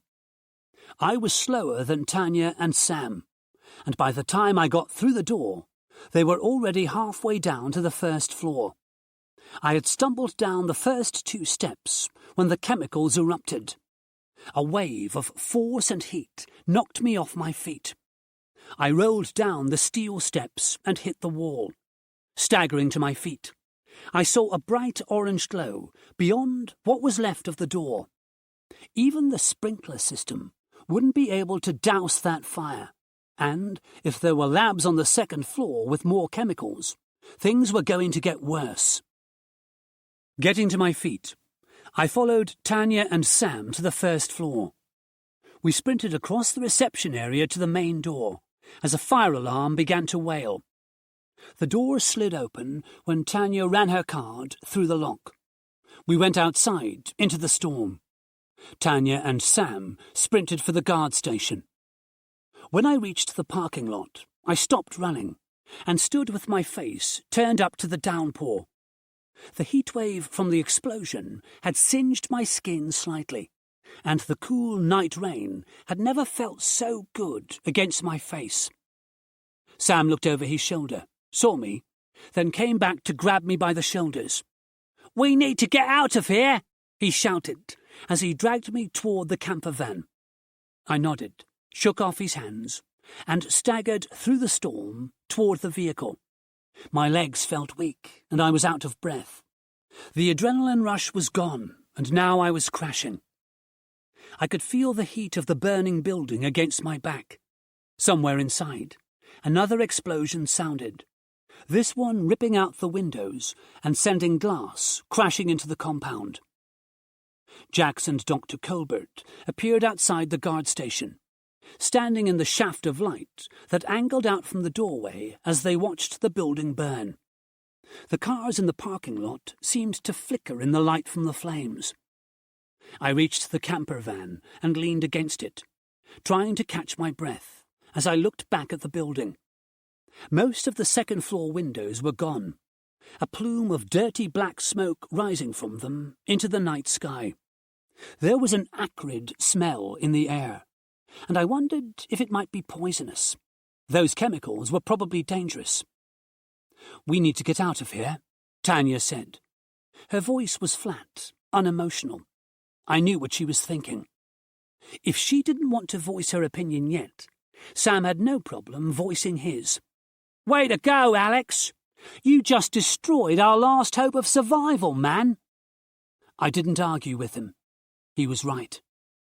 We had risked our lives to get the servers back online, and I had just panicked and blown them up. Everything on level 2 was burning, and so were our hopes of contacting Site Alpha 1. "We need to leave," Tanya said again. "This place will be crawling with zombies soon." She got into the driver's seat and slammed the door. I climbed into the rear of the camper van and went all the way to the back of the vehicle, shrugging off my backpack before sitting heavily on the padded bench that served as a sofa. I didn't need to be reminded of how my stupid actions had just cost us our lives. That was surely going to be the hot topic of the evening, so I sat in the darkness alone while the others sat in the front seats. Sam opened the gate, and Tanya drove us out of the compound, waiting on the outside of the fence for Sam to return to the van. When he did so, Tanya put the van into the gear and drove along the track without a word to anyone. Everyone was silent. The only sound was the hum of the engine, the drumming of rain on the van roof, and a distant crackling coming from the burning building behind us. I looked out through the rear window. Flames and black smoke rose out of the 2nd floor windows. The orange glow in the night sky would be visible to every zombie and hybrid within a 20-mile radius. After a few minutes, Tanya turned the van onto a second track that ran through the woods. We bumped along through the trees for a few minutes before she cut the engine. With the vehicle's lights extinguished, we were in total darkness. All I could hear now was the patter of rain on the van and the murmur of my companions as they spoke about what had just happened. I didn't need to go over it all again. What was the point? With the exception of Dr. Colbert, we were all as good as dead, I wasn't going to talk about it. Through the window, in the distance, I could just make out the orange flames through a gap in the trees. I leaned back and watched them. They flickered and died over and over, in a pattern that was hypnotic. The monotonous flash of colour made my eyelids heavy. I decided to close my eyes and shut out the world, just for a moment. Chapter 17. Delta 25, this is Charlie 10. Do you have eyes on the location? Over. The voice that cut through the darkness in my mind was unfamiliar, so I knew I must have been dreaming it. I tried to ignore it so I could sleep some more. I heard a crackle of static, then a second voice. Charlie 10, this is Delta 25. Affirmative. We have a number of tangos inside the perimeter fence. Dealing with the situation now. Over. I heard gunshots in the distance. Opening my eyes, I realized it was light outside.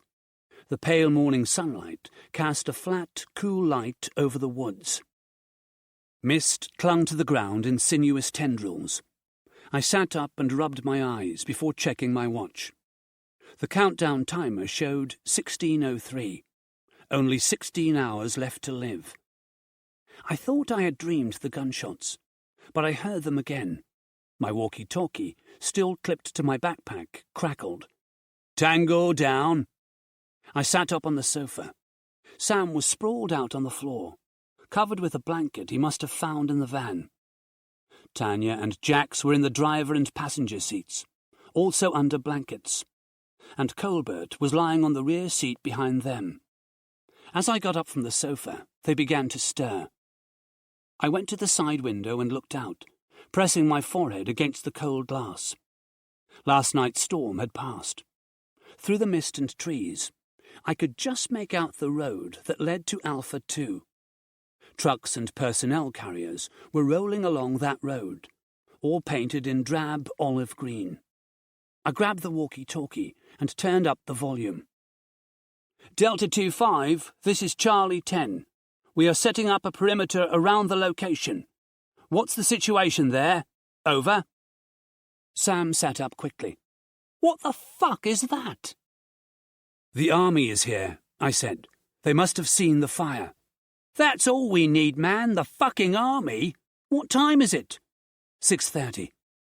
He got up and stretched, moving over to the window to watch the trucks on the road. Tanya, Jax and Colbert were also awake, and listening to the conversation coming from the walkie-talkie. Charlie 10, we have a number of tangos around the building. We're dealing with them now. When Delta 25 spoke, he had to shout to be heard over gunfire. A few seconds after his message had ended, the sound of that gunfire reached the camper van. I heard a chopper overhead, then the message, Delta 25, the bird is on its way to your location. What are they doing here? Colbert asked. I shrugged. The fire must have attracted their attention. They'd probably already known about Site Alpha 2, but left it alone. Last night, they must have seen the explosion. It lit up the sky for miles around. A fire at a government facility is something that interests them, I suppose. Charlie 10, copy that. We'll wait for the breathing equipment before entering the building.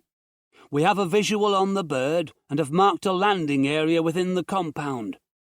Tell the pilot to look for the flares located south of the building. Over.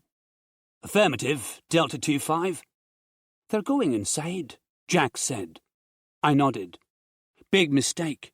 If Vess is still alive, they might as well ring a dinner bell before they go in. He's alive, Sam said. Alex's stupid stunt might have wiped out most of the building, but Vess is still in there.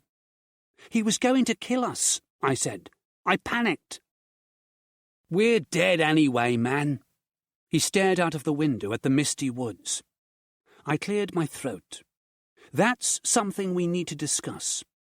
What's going to happen tonight when we turn? I don't know about any of you, but I don't want to become a monster. I looked at Dr. Colbert. I'll give you my gun later. When the time comes, Will you do the right thing? She nodded grimly. Hart should be here tomorrow, I told her. Try and get the H1NZ1 to him. Do you think he's going to land here with the army crawling all over everything? Sam asked. I don't know, I said, but we have to hope he will. He was willing to risk it when he thought the area might be full of zombies. Zombies don't have guns? I don't think the army will shoot at a helicopter from Site Alpha 1, Dr. Colbert said. I'll make sure he gets the H1NZ1. Thanks, I said. At least Lucy would be okay. Our mission to Alpha 2 hadn't been totally in vain. The walkie-talkie crackled. Charlie 1, we've unloaded the breathing equipment from the bird. I'm sending a recon team of 6 men into the building now. Affirmative, Delta 25. If Vess was still in there, those 6 soldiers were being sent to their deaths. I remembered how Vess had killed Johnny, tearing out his spine cruelly. I hoped the fire had destroyed Vess, but, like Sam, I was sure that he was still alive. A new voice came over the static. This is Recon 1. We're at the front entrance, standing by. Delta 25 said, Recon 1, stand by. Then a moment later, go. I heard a sound like a small explosion come over the airwaves, and then the recon team leader said, Go, go, go. It sounded like he had taped down the button on his walkie-talkie to give Delta 25 a running commentary as they searched the building. I assumed the explosion I had heard was some sort of charge they had detonated to blow the main door. A voice shouted, Clear! Reception area clear, Recon 1's leader said. Advancing to stairs. Where are they going? Colbert asked. Probably the 2nd floor, Tanya said. They probably want to know what caused that explosion. I can tell them that, Sam said, pointing at me. He's right here. Tango's on stairs, engaging. Bursts of gunfire and shouts of, Tango down, came over the static. The shouts sounded muffled by the breathing equipment the soldiers were wearing. It was about a minute before the firing stopped. A steady voice said, Stairway clear, proceeding. It didn't take them long to deal with those nasties on the stairs, Sam said. I nodded. But now they've given away their location with all that noise. If Vess is still alive, he'll be there in a heartbeat. If he's still alive, Sam said. Blowing up the building was fucking pointless. Entering level 2, Recon 1's leader said calmly, Engaging tangos. More gunfire erupted. We had seen a lot of zombies by the level 2 elevators, which was where the recon team would be standing now. But the zombies had probably moved when the fire started and the sprinklers kicked in. It only took 30 seconds before we heard someone shout, Clear! Proceeding to east side of building, the leader said. Then, holding position. What was that noise? A soldier said something I couldn't hear. Check it out, the leader said. Then, into the walkie-talkie, he reported, Investigating noise in air vent. Shouts and gunfire broke through the static. Man down, the leader shouted. What the fuck was that? More shouts, more gunfire. Fall back to stairs. It's got Samuels. Oh my God! More shots were fired. I heard a man scream.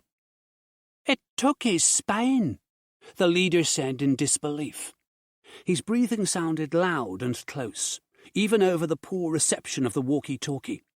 Fall back! Another scream was followed by more shots. Fuck! Recon 1's leader breathed. It's too fast! A soldier shouted before he began screaming. Falling back, the leader whispered. They've all gone. It took my men. I could hear his laboured breathing as he fled down the stairs. Then a low growl coming from somewhere close to him. The last thing the Recon 1 leader said was, No, please. Then there was nothing more but the hiss of static. I looked at the others. Colbert's face had gone pale, her eyes fixed on the walkie-talkie. Tanya's eyes held their usual cold look, and I wondered if she was thinking that blowing up the servers had not only killed us, but also these soldiers. They probably wouldn't be here if not for the explosion. Jax was sitting quietly, her eyes bloodshot. I wondered if she still felt ill. Sam looked at me and raised his eyebrow. "Well done, dude. You just killed 6 soldiers without even leaving the comfort of the van." "Leave him alone," Jax said. "Alex did what he thought was best at the time. He couldn't have known the army was going to come here and go into the building." "Thanks, Jax," I said to her. "It doesn't matter. What's done is done. I need some air." Tanya went to the side door of the van and opened it. She stepped outside. "I need to stretch my legs," I said. At that moment, I needed to be as far away from the others as possible. I couldn't take any more of their accusing glances, especially not today. The morning was cold and damp, the woods smelling strongly of pine and earth. I walked past Tanya and into the woods, away from the road. "Be careful, Alex," she said. I nodded but said nothing. It didn't really matter if I was careful or not. My fate was sealed, and so was hers. I walked aimlessly for a while, listening to the birds singing in the trees, feeling the cool breeze on my face, and wondering how things could have turned out differently if Dr. Marcus Fess hadn't decided to prove that his serum was harmless by injecting it into himself. The smallest event could trigger a catastrophe. The human race could be brought to its knees by something as simple as a microscopic virus. I found a fallen, mossy tree stump and sat down for a while, watching the sun come up over the trees and burn off the mist. If this was to be my last day on Earth, at least I was in a beautiful setting. Things could be worse. At least I wasn't spending my last few hours in a survivor's camp, as so many people had. I closed my eyes and listened to the birdsong. The serenity of the moment was killed when I heard someone shout, "Get out of the vehicle!" Moving quickly back the way I had come, I stayed low as I approached the camper van. What I saw made my heart sink. At least a dozen soldiers surrounded the van, rifles aimed at Sam, Tanya, Jax, and Dr. Colbert. My friends had their hands up and offered no resistance as the soldiers herded them along the track toward the road where a truck waited. I heard someone say, "What have we got here, then?" "Survivors," came a reply. "Fuck knows how they lasted this long." My friends climbed into the back of the truck at gunpoint. A soldier closed the tailgate, and the truck drove away toward Site Alpha 2. I waited a few minutes to make sure the area was clear. It was possible that the soldiers might leave a guard here to watch the camper van, but the more I thought about that, the more unlikely it seemed. It would probably be foolish to leave a couple of men in a wood full of zombies. And why bother guarding an empty vehicle? They were securing this whole area, so they could return to the camper van whenever they wanted. It wasn't going anywhere. I crept into the clearing, pausing every couple of seconds to listen for a sound that might tell me my theory about a guard was wrong. By the time I reached the camper van, I was sure I was alone here. I opened the side door and went into the vehicle. The soldiers had taken the weapons and some of the equipment we had brought with us, but they had left a backpack of rations, and the pack that contained the H1NZ1. They had missed it in their hasty search, not understood what it was, or decided to come back later to search the vehicle properly. I slung the pack onto my back and adjusted the straps so that it fit comfortably. I wasn't sure why I was taking it with me, but I couldn't abandon the thing we had worked so hard to obtain. There might be some way I could get it to Dr. Colbert, and I was going to try my best to do that. Besides, Johnny Drake had died for this chemical, so I wasn't going to just leave it here. Chapter 18. I stayed away from the road as I crept through the woods toward the facility.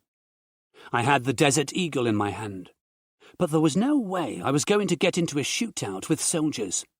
I refused to shoot at living human beings. Also, I had hardly ever shot a gun, and I was sure to be killed instantly if I went up against men who were highly trained in the use of firearms.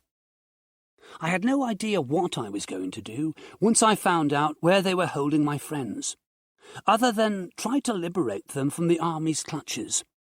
Luckily, I met no resistance, and soon reached an area at the edge of the woods where I could observe the facility and remain out of sight, staying low and close to the tree trunks and undergrowth. The military had built a camp within the perimeter fence of Site Alpha 2. Dozens of green tents huddled together in the compound. The parking lot was full of army trucks and Land Rovers. There were soldiers scurrying everywhere. As I watched, a Chinook helicopter descended onto a flat area of grass, the ramp at the rear lowering to allow even more personnel into the camp. After a few moments, the Chinook took off again, presumably to fetch even more personnel. It whirred away over the distant hills and out of sight. The compound, which had been quiet yesterday when we'd arrived, was buzzing with noise and an atmosphere of expectancy. The fire in the building seemed to have died out.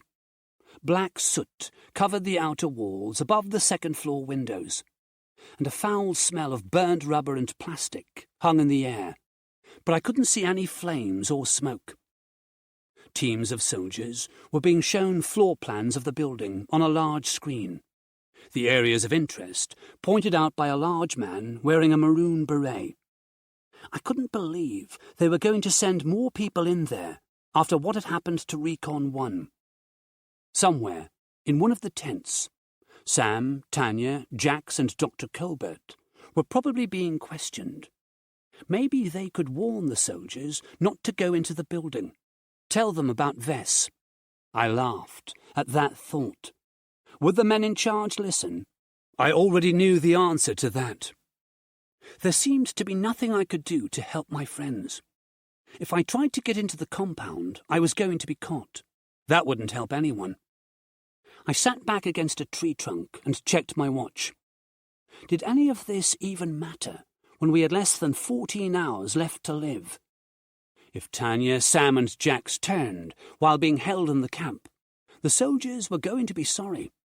I doubted that there would be anyone left alive in there by morning.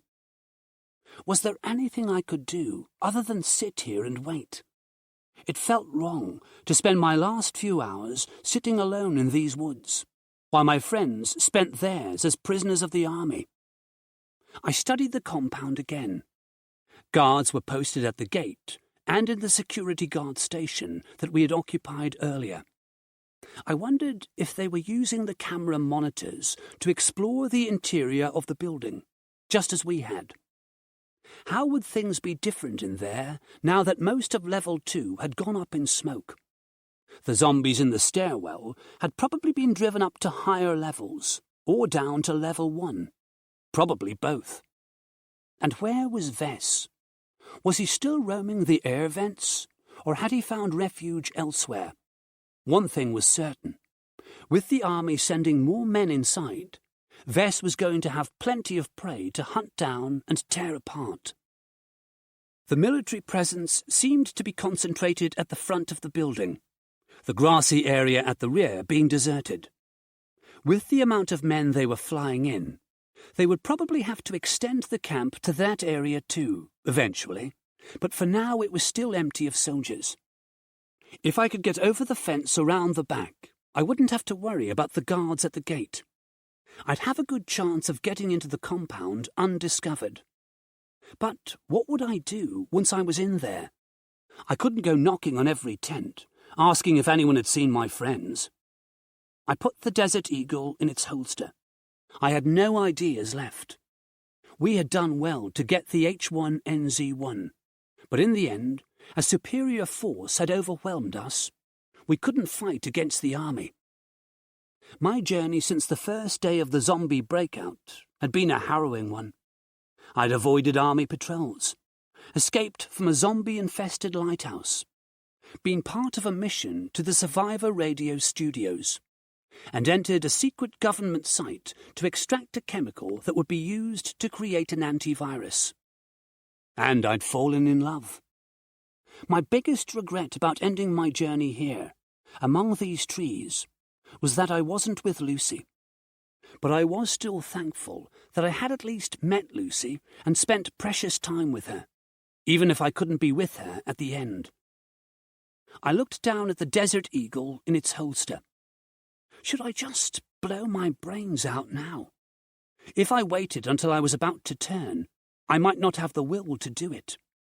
I had no idea what signs to look for that would mean I was on the verge of turning. And by the time I recognized them, it might be too late. My brain already under the control of the virus. The army would probably kill me eventually, but how many innocent people would I tear apart before they managed to catch me? I sat staring at the trees around me, letting my thoughts zone out. When I checked my watch later, the countdown told me that I'd been sitting there for over an hour. I was wasting precious time. If I was going to end this on my own terms, then I needed to get on with it. A distant sound caught my attention. Standing up to stretch my aching muscles, I saw the Chinook coming over the hills, probably bringing more personnel to the camp. As I watched the choppers approach, a shout went up near the building. Recon 1 had blown the main door off its hinges when they had gone inside earlier, but no one had thought to seal the doorway afterward, and now dozens of zombies were shambling out into the camp, attracted by the noise and movement. Shots rang out as soldiers began firing on the creatures. As zombies fell by the doorway, others stepped over their bodies, arms outstretched as they lurched toward the soldiers, their hungry moans filling the air. Chaos reigned as soldiers and zombies went to war.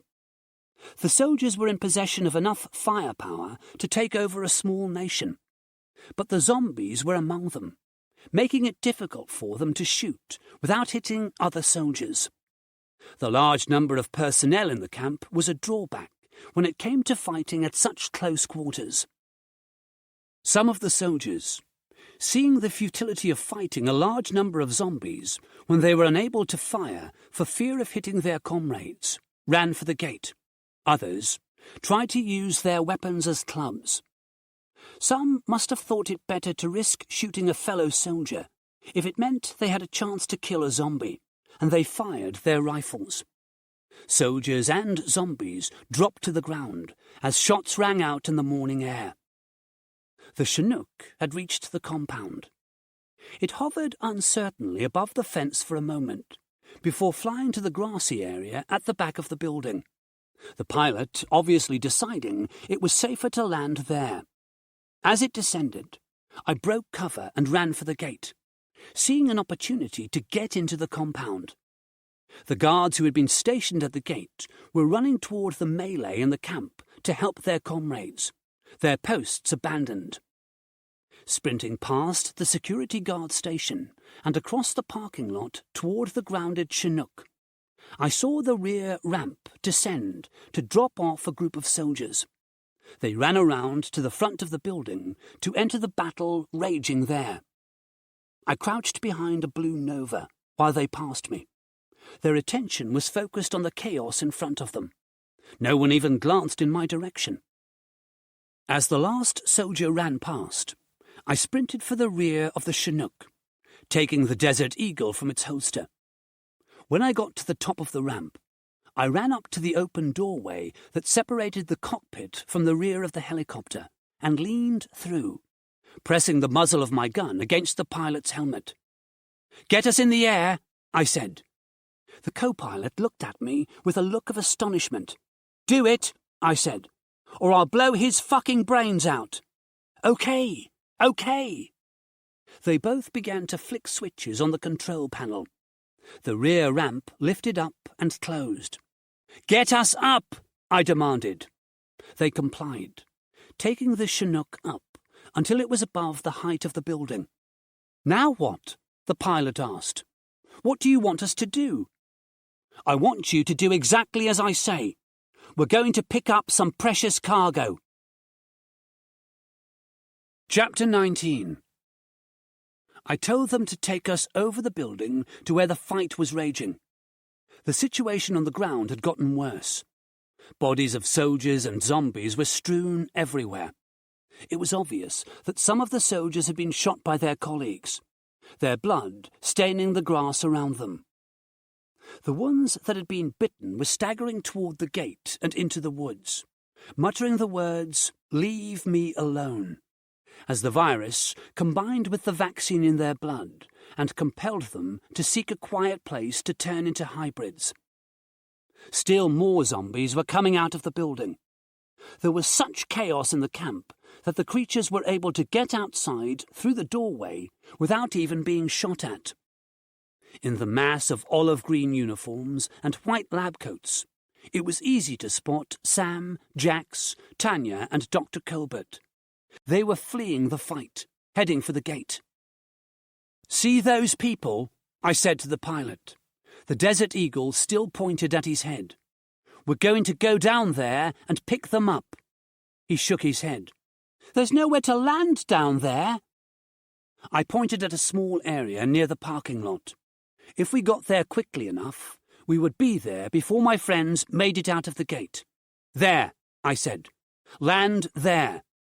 "There are zombies everywhere," the co-pilot protested.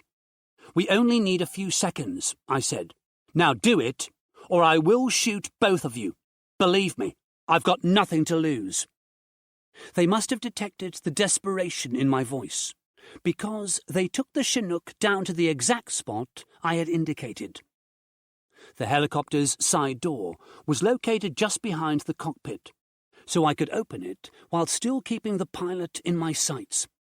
I was never going to shoot him or the co-pilot, but they didn't know that, and I probably seemed crazy to them, which was enough to make them comply. I opened the door and shouted, "Sam! Tanya!" They saw me and changed the trajectory of their run, heading for the helicopter at full speed. A zombie that had been in the area when we landed came around the side of the Chinook, moaning at me, his arms outstretched. I used the Desert Eagle to dispatch him, aiming between his eyes and pulling the trigger. The gun recoiled in my hand like a striking snake. The zombie fell to the ground and lay there, unmoving.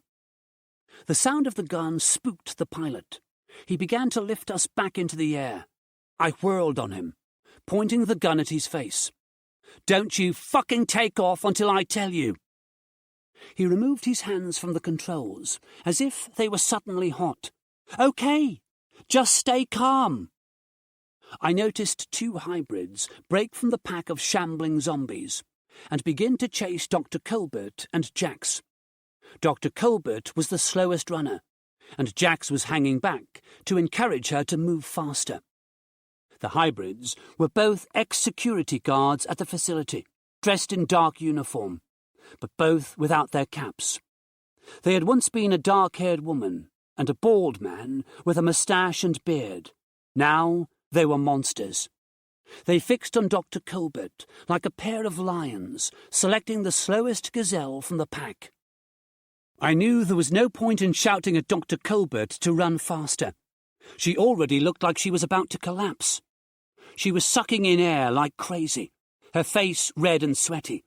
Her legs were weak and unable to keep the pace Jax had set. Tanya reached the Chinook and ran in through the door, closely followed by Sam. "Watch the pilots," I said. "Don't let them take us up." I ran out of the chopper, the Desert Eagle in both hands, like I had seen on cop shows. But I was no cop, and this wasn't television. I didn't dare fire while Jax and Dr. Colbert were in the way. But if I didn't shoot, the hybrids would definitely catch them. Even now, they were only 10 feet behind their prey. "Get down!" I shouted. Jax looked at me as if I had gone crazy. She knew they were being chased, so why would they stop? "Trust me and get down," I said, trying to hold the gun steady. For a moment, I thought Jax was going to ignore me and keep on running, only to be brought down by the hybrids. But she must have decided to trust me, because she grabbed Dr. Colbert and pulled her to the ground. Unable to slow their momentum, they crashed and rolled in the dirt. I fired my first shot, hitting the bearded hybrid in the chest. Unlike zombies, hybrids were alive, so a shot that could kill a living person would kill a hybrid. The bullet stopped this one dead in its tracks. Jerking the gun sights to aim at the other hybrid, I pulled the trigger just as the creature reached Dr. Colbert. Its head was flung back as the bullet tore into its skull. Jax scrambled to her feet, pulling a huffing and puffing Dr. Colbert along by her arm. When they reached me, Jax whispered, "Thank you." We got on board the Chinook, and I told the pilot to take off. "Where are we going?" he asked. I grinned. "Have you ever heard of a place called Apocalypse Island?" "No." He looked at me, as if I had asked him to fly us to Middle-earth. "It's not on your maps," Sam said. "I'll give you the coordinates." As he stepped past me to talk to the pilots, he put a hand on my shoulder. "Good work, man." I nodded, and went back to the seating area where the others were recovering from their ordeal. "I knew you'd come for us," Tanya said. "Even though we only had a few hours left, I knew you'd try to rescue us." "It's like Sam said in the lab," Jax said. "You're an optimist, Alex. You don't give up." I didn't mention the fact that I had been about to take my own life when I had seen an opportunity to get into the compound and seized it. Maybe I would never tell anyone that, not even Lucy. I took a seat next to Jax and said, "Thanks for trusting me." She smiled. "Thanks for saving my life." Her face was drawn into a grimace of pain, the skin beneath her eyes dark and blotchy. "Are you okay?" I asked her. She nodded and gave me a tight-lipped smile. "I will be, once I get the antivirus. The stomach pain is still there, and I've been having strange thoughts." "Strange thoughts?" "It doesn't matter," she said. "We're on our way back to the island. Everything will be fine." I smiled at her, but I wasn't going to relax until we'd all been injected with the antivirus. My optimism only went so far. Only when the antivirus was pumping through our veins would this nightmare be over. Chapter 20. Apocalypse Island looked different from the air. I had gone up to the cockpit, impatient to get to the island, and unable to sit on the seats because I was full of adrenaline. Through the windshield, I saw the island, sitting solidly in a rough sea beneath the sun. When we had approached it in the boats, it had seemed a dangerous place, surrounded by lethal spurs of rock that would tear up any boat that came too close. The cliffs had looked daunting and impenetrable. From the air, Apocalypse Island looked neat and green, the woods covering almost the entire area, except for the central grassland where Site Alpha 1 stood. From up here, you would never guess that zombies and hybrids lurked in those woods.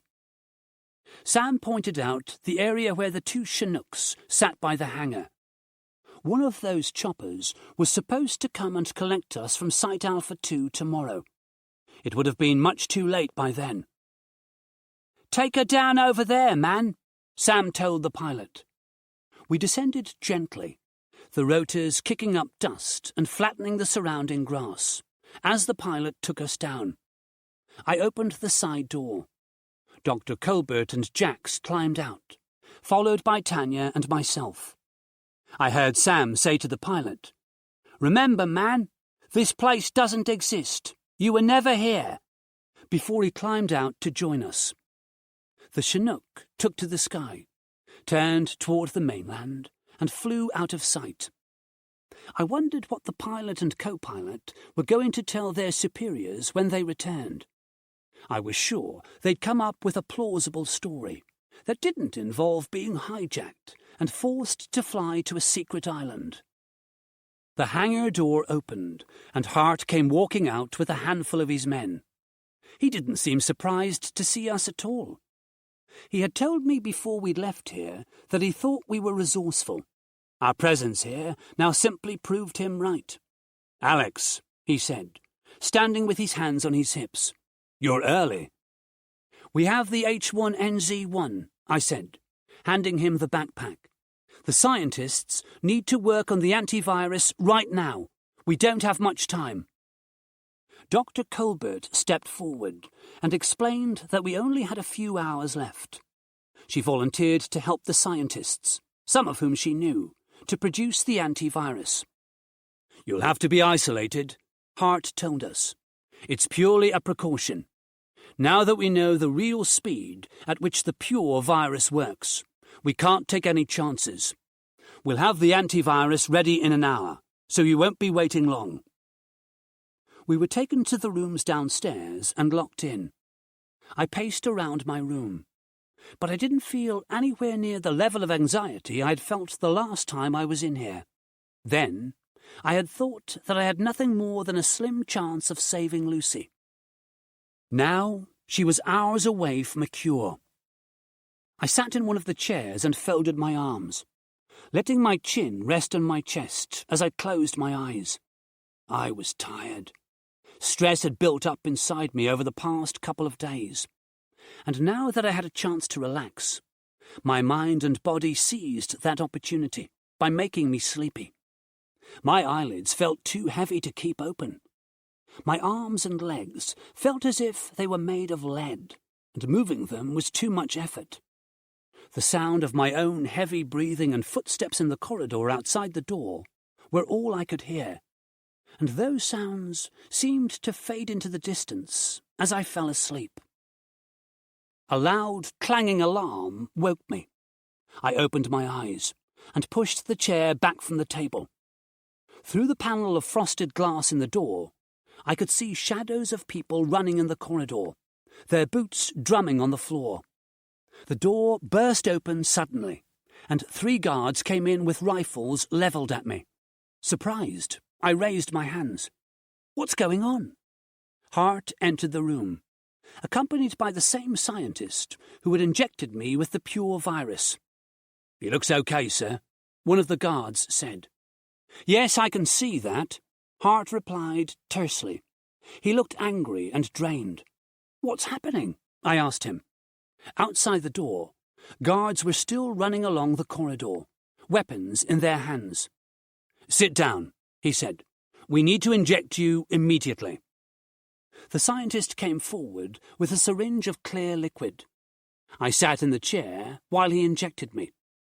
The needle stung as it pierced the skin of my shoulder at the same spot where they had injected me with the virus.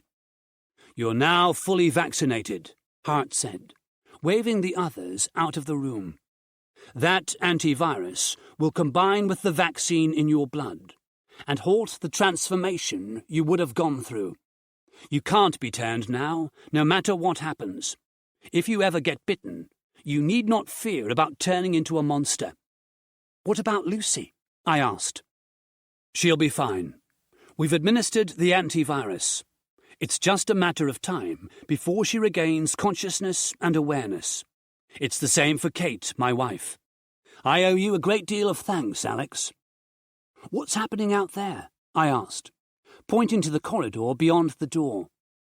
He paused for a beat before telling me, "I'm afraid we didn't get the antivirus to one of your friends in time. For some reason, she reacted to the pure strain of the virus faster than the rest of you."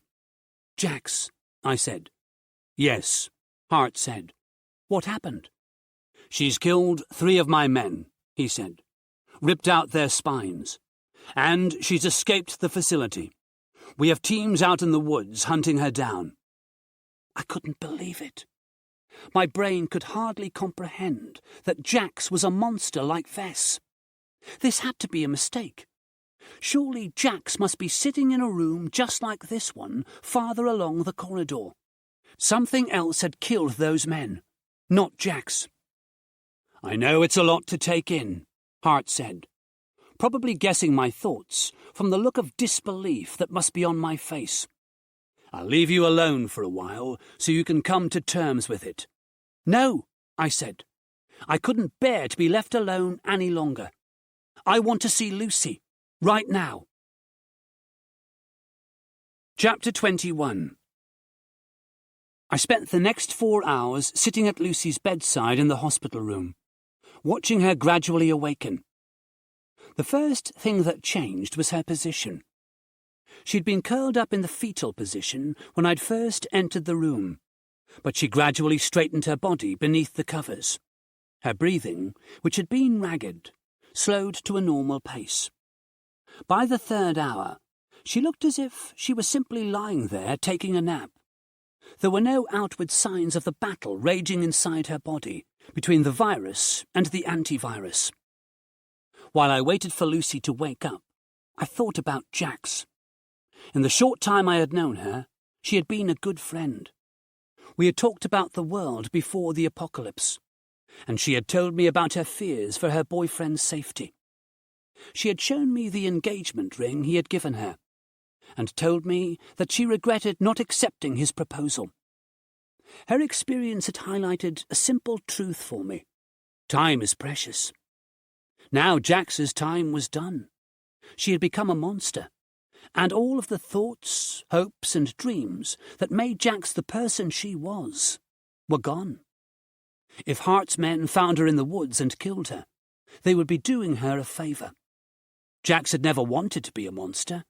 The old Jax, the woman I had spent time with, would be appalled if she knew she would murder at least 3 innocent people someday, ripping out their spines as Vess had done to Johnny.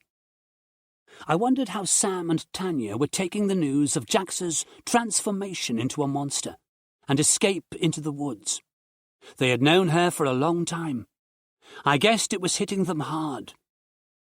Lucy opened her eyes and blinked at the overhead lights. She turned her head slowly to face me. "Alex?" I grinned at her and nodded, unable to speak because I knew that if I did, I would start to cry. While sitting here waiting, I had feared that when Lucy finally opened her eyes, they would be yellow zombie eyes, staring at me with malevolence. I had been afraid that the antivirus might not work, but her eyes were the same clear blue they had always been. I let out a sigh of relief. "You saved me," she whispered. I spread my hands. "I can't deny it." She laughed and tried to sit up, but the effort was too much for her, so she sank back down onto the pillows. "Take it easy," I said. "The doctors say it will take a few days to recover fully. You've been through a lot." "Not really. I've just been sleeping." She looked closely at my face. "But you've been through a lot. I can tell by looking at you." "Do I really look that bad?" She shook her head. "It's not that. You look stronger somehow. But as if you had to go through a lot to gain that strength." I shrugged. Nobody could be a survivor in a zombie apocalypse and not be changed in some way. Lucy looked around the room. "Alex, where are we?" "Apocalypse Island," I said. She frowned with confusion. "Where?" I laughed. "I'll tell you all about it later. In fact, I'll write it all down in a journal, like I did before." Lucy nodded, her blue eyes wandering around the room. "So, I just have one question," I said. She nodded. "I know what it is. Why did I leave you at the marina?" "Yeah, that's the one." "After you went ashore, I refueled the boat and waited on the jetty. It was so foggy I couldn't see anything, but I could hear sounds all around the marina, splashes and voices. I had no idea how long you were going to be. but I felt nervous and vulnerable, standing there on the jetty in the fog. You said you were going to get a rowboat, so I untied the Big Easy and took her out into deeper water. I didn't want anyone running out of that fog and boarding her, and, since you were getting a rowboat anyway, it wouldn't be a problem for you to row a few more feet to reach the Easy. I was no more than 20 feet from the end of the jetty. "That sounds sensible," I said. I had told Lucy at the time that I was going to find a rowboat, but when I was trying to get a boat into the water, feral survivors had attacked me, and that was when I discovered that Lucy was gone. Lucy nodded. I stood on the deck, watching the marina for any movement, but the fog was too thick, so I listened for the sound of oars in the water. I didn't think you'd be gone for so long. "I had some trouble," I said. "I heard voices and had to hide in the marine shop for a while. When you didn't come back, I started to get even more worried. I wondered what I was going to do if you never came back. How long could I wait here? Once the fog lifted, the Big Easy would be visible to the soldiers in the area. I would have to go out deeper and use the binoculars to watch the marina." She looked into my eyes. "I was never going to abandon you, Alex." "I know that." I took her hand in mine. "I was worried that you'd been captured by the army or attacked by pirates. I had no idea how to find you." I decided to move out into deeper water, so I started the engine and sailed out to a spot where I could drop anchor and wait. But then I heard another boat approaching. I panicked. I had to get out of there. Before I could get moving, an army boat came out of the fog and drew up alongside the Easy. It was a small boat, probably quite fast, and it was painted army green. There were 8 soldiers on board, and they were all pointing their guns at me. I didn't have time to think what to do. 3 of the soldiers came on board and ordered me off the bridge. I was led at gunpoint to the aft deck and told to stay there. One of the soldiers, a woman named Myers, sat with me, while the other 2 took control of the Easy and followed the army boat along the coast. I asked Myers what was going on, and she told me they were going to send me to a survivors' camp where I'd be safe. I just kept wondering what was going to happen when you returned to find that I was gone. I started to formulate a plan of escape. I even considered jumping overboard. But we were in very deep water by now, and even if I made it to shore, my chances of getting back to Swansea without any weapons were slim. So I decided to sit tight until a better opportunity presented itself. We must have been sailing for about an hour when they cut the engine, dropped anchor, and transferred me to the smaller green boat. The fog had lifted now, and I could see a marina that looked like it had been taken over by the army. All the boats moored there were painted in military green. The civilian boats that must have previously used the marina had been anchored in deeper water, where the Easy was now anchored. They took me ashore and made me wait in a tent while they tried to find out when the next camp truck was passing this way. It sounded like they had trucks travelling around each military camp, tasked with picking up survivors to take to the survivors' camps. Someone said that there was a truck delivering the vaccine to the nearest survivors' camp, so I could ride along. They bundled me into the back of an army truck, one of the ones with a canvas top. There were stacks of cardboard boxes in there, which I assumed held the vaccine the soldiers had been talking about. Maya got into the back with me and sat by the tailgate, watching the landscape roll by as we drove along a country road. I asked her what the soldiers had meant when they'd said the truck was delivering a vaccine. Was there now a vaccine against being bitten? She said there was, and it was being delivered to all the soldiers. I told her that I thought that was unfair. Why not give the vaccine to everyone? She just shrugged and continued looking out at the fields and trees. Meyer's lack of concern for civilians made me angry, and my anger spurred me into trying to escape. I could easily jump over the tailgate onto the road. If I ran fast enough, I should be able to reach the woods before they managed to shoot me. But before I left the truck, I wanted to get some of the vaccine from the boxes. I thought about just grabbing a box and running with it, but they were too big for that, so I tore a hole in a box and took a handful of syringes out. They were full of an amber liquid, and the needles had plastic caps over them for safety. Meyer saw me and came over, demanding that I put the syringes back. She raised her gun, and I swatted it out of the way. She fired, but the bullets went up through the canvas roof. I ran for the tailgate and swung myself over it. When I hit the road, the air was knocked out of my lungs, and I dropped all but one of the syringes. I was okay, apart from a few scratches, but I didn't have time to pick up the syringes of vaccine I'd dropped. The driver must have heard the shots because the truck came to a stop. I ran for the woods. They fired a few shots at me, but I made it into the trees without being hit. They didn't follow me. I found a heavy branch that I could use as a weapon if I ran into any zombies in the woods. I put the syringe into my pocket and followed the direction of the road back to the Army Marina. I needed to get back on board the Big Easy and sail back to Swansea to find you. When I got to the marina, there was a heated discussion going in one of the tents. Apparently, the vaccine was faulty. It stopped someone from becoming a zombie, but only for 4 days. After that, they became something much worse. After hearing that, I decided not to vaccinate myself, as I had planned to do when I got back to the Easy.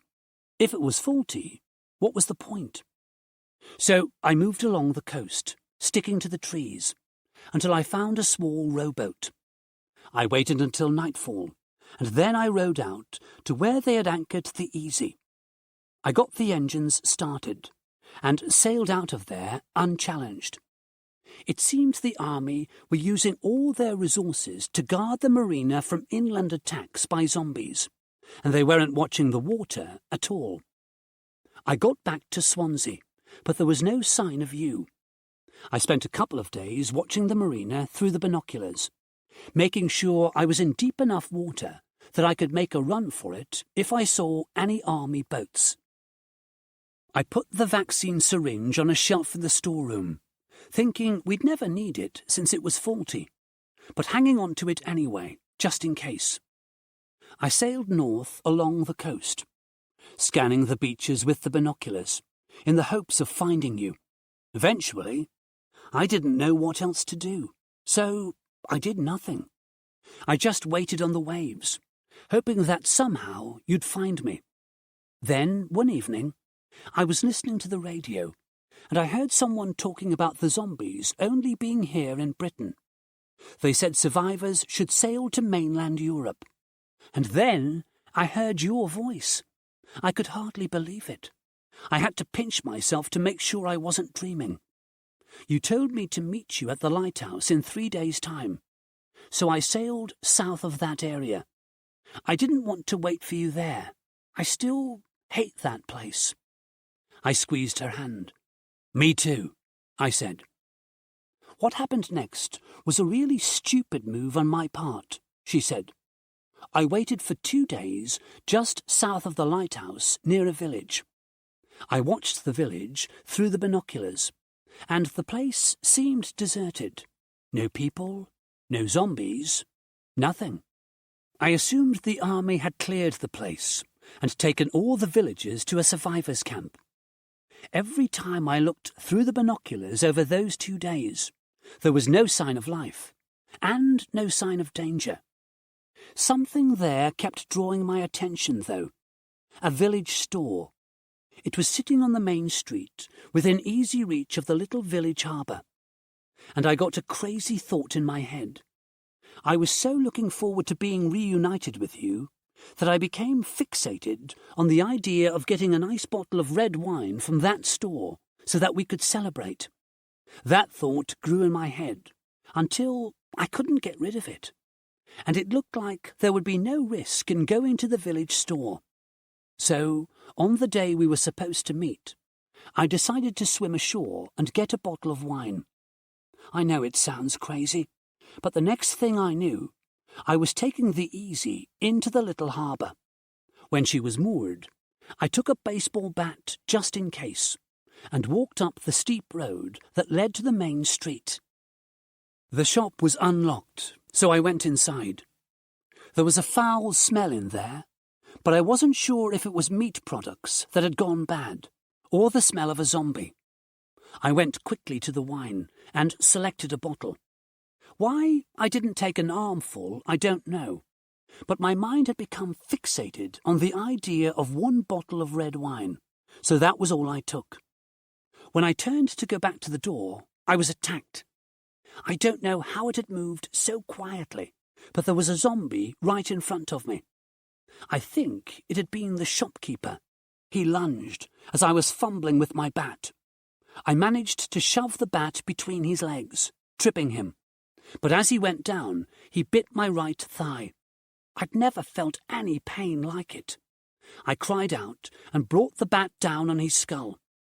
Without even making sure he was destroyed, I staggered out onto the road and down to the harbour, still clutching the bottle of wine. I got to the Easy and untied her, but the pain in my right thigh was spreading through my entire leg. I remembered how fast we had seen some people turn, and I panicked. I didn't want to be a zombie.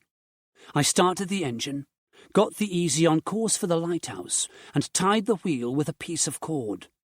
I couldn't be sure she was going to reach you, but it was the only chance I had.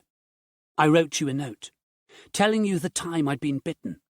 That way, you'd know when I was going to turn, assuming you knew about the faulty vaccine and the 4 days it took to turn.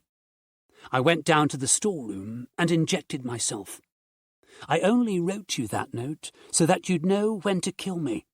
I didn't think you'd use the information to save me. Tears welled up in her eyes. Thank you, Alex. I put my arms around her, and she cried against my shoulder. I held her tight and felt hot, stinging tears running down my cheeks. Chapter 22. When I left Lucy's room, Hart met me in the corridor. He wore the face of a man who was deeply concerned. What is it? I asked him. There's still no sign of Jax. We've scoured most of the island, and all I have to show for it is the loss of a few good men to zombies. We can't have a Type 1 roaming the island, and, until the situation is dealt with, the director is going to be giving me hell about it. He pointed to a set of stairs. She's asked to meet you. Come with me. I followed him up the stairs to the reception area, then into the elevator and up to level 5. What does the director want with me? I asked Hart as we stepped out of the elevator. He shrugged. I don't know.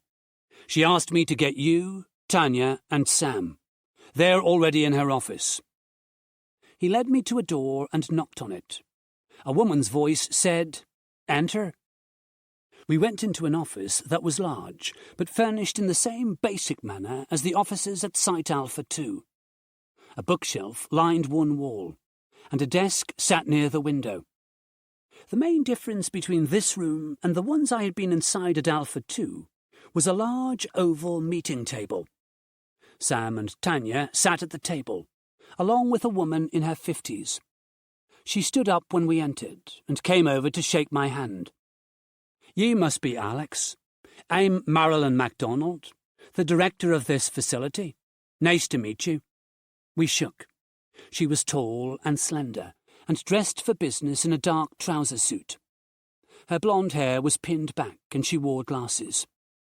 Her face didn't betray any emotion, and I had the feeling that she could be cold and emotionless when she needed to be. In her line of business, running a government facility whose sister site had been responsible for the zombie outbreak. I supposed there were a lot of times that she needed that trait. "Come and join us, Alex," she said, indicating a seat at the table next to Sam. I took it. MacDonald remained standing. "You people have surprised me with your resourcefulness and skills," she said. "When Ian told me he was sending you to Site Alpha 2 to recover the H1NZ1, I was sceptical, to say the least. Yet, here you are." "Not all of us," Sam said. I looked at him closely. His eyes were bloodshot, and I wondered if he had been crying. "That's right. Not all of you," MacDonald said.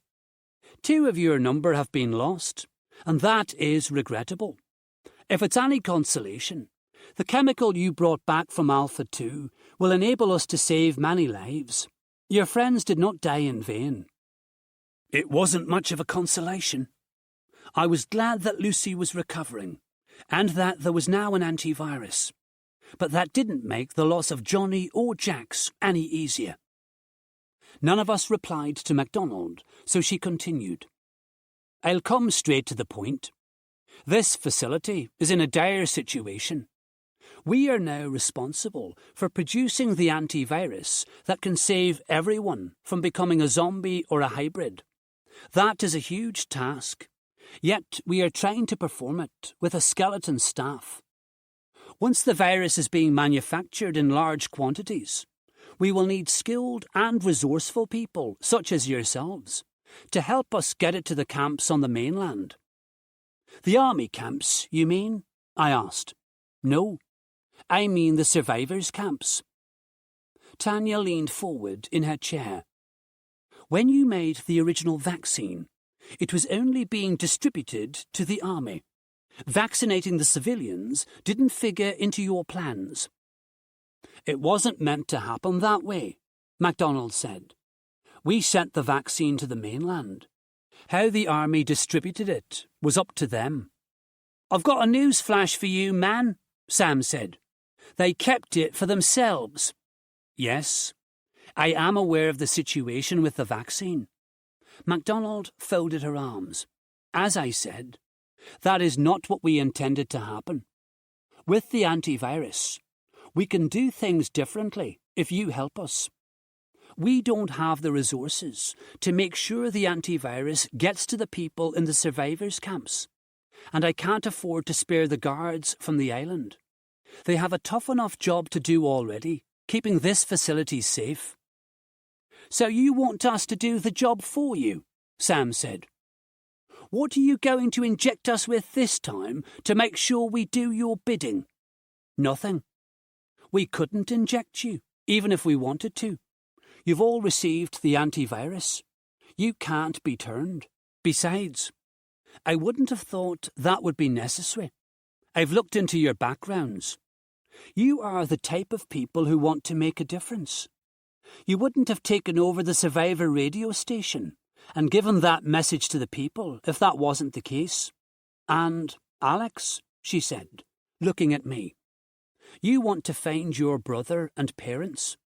What better way to do that than by visiting the survivors' camps?" She had a point.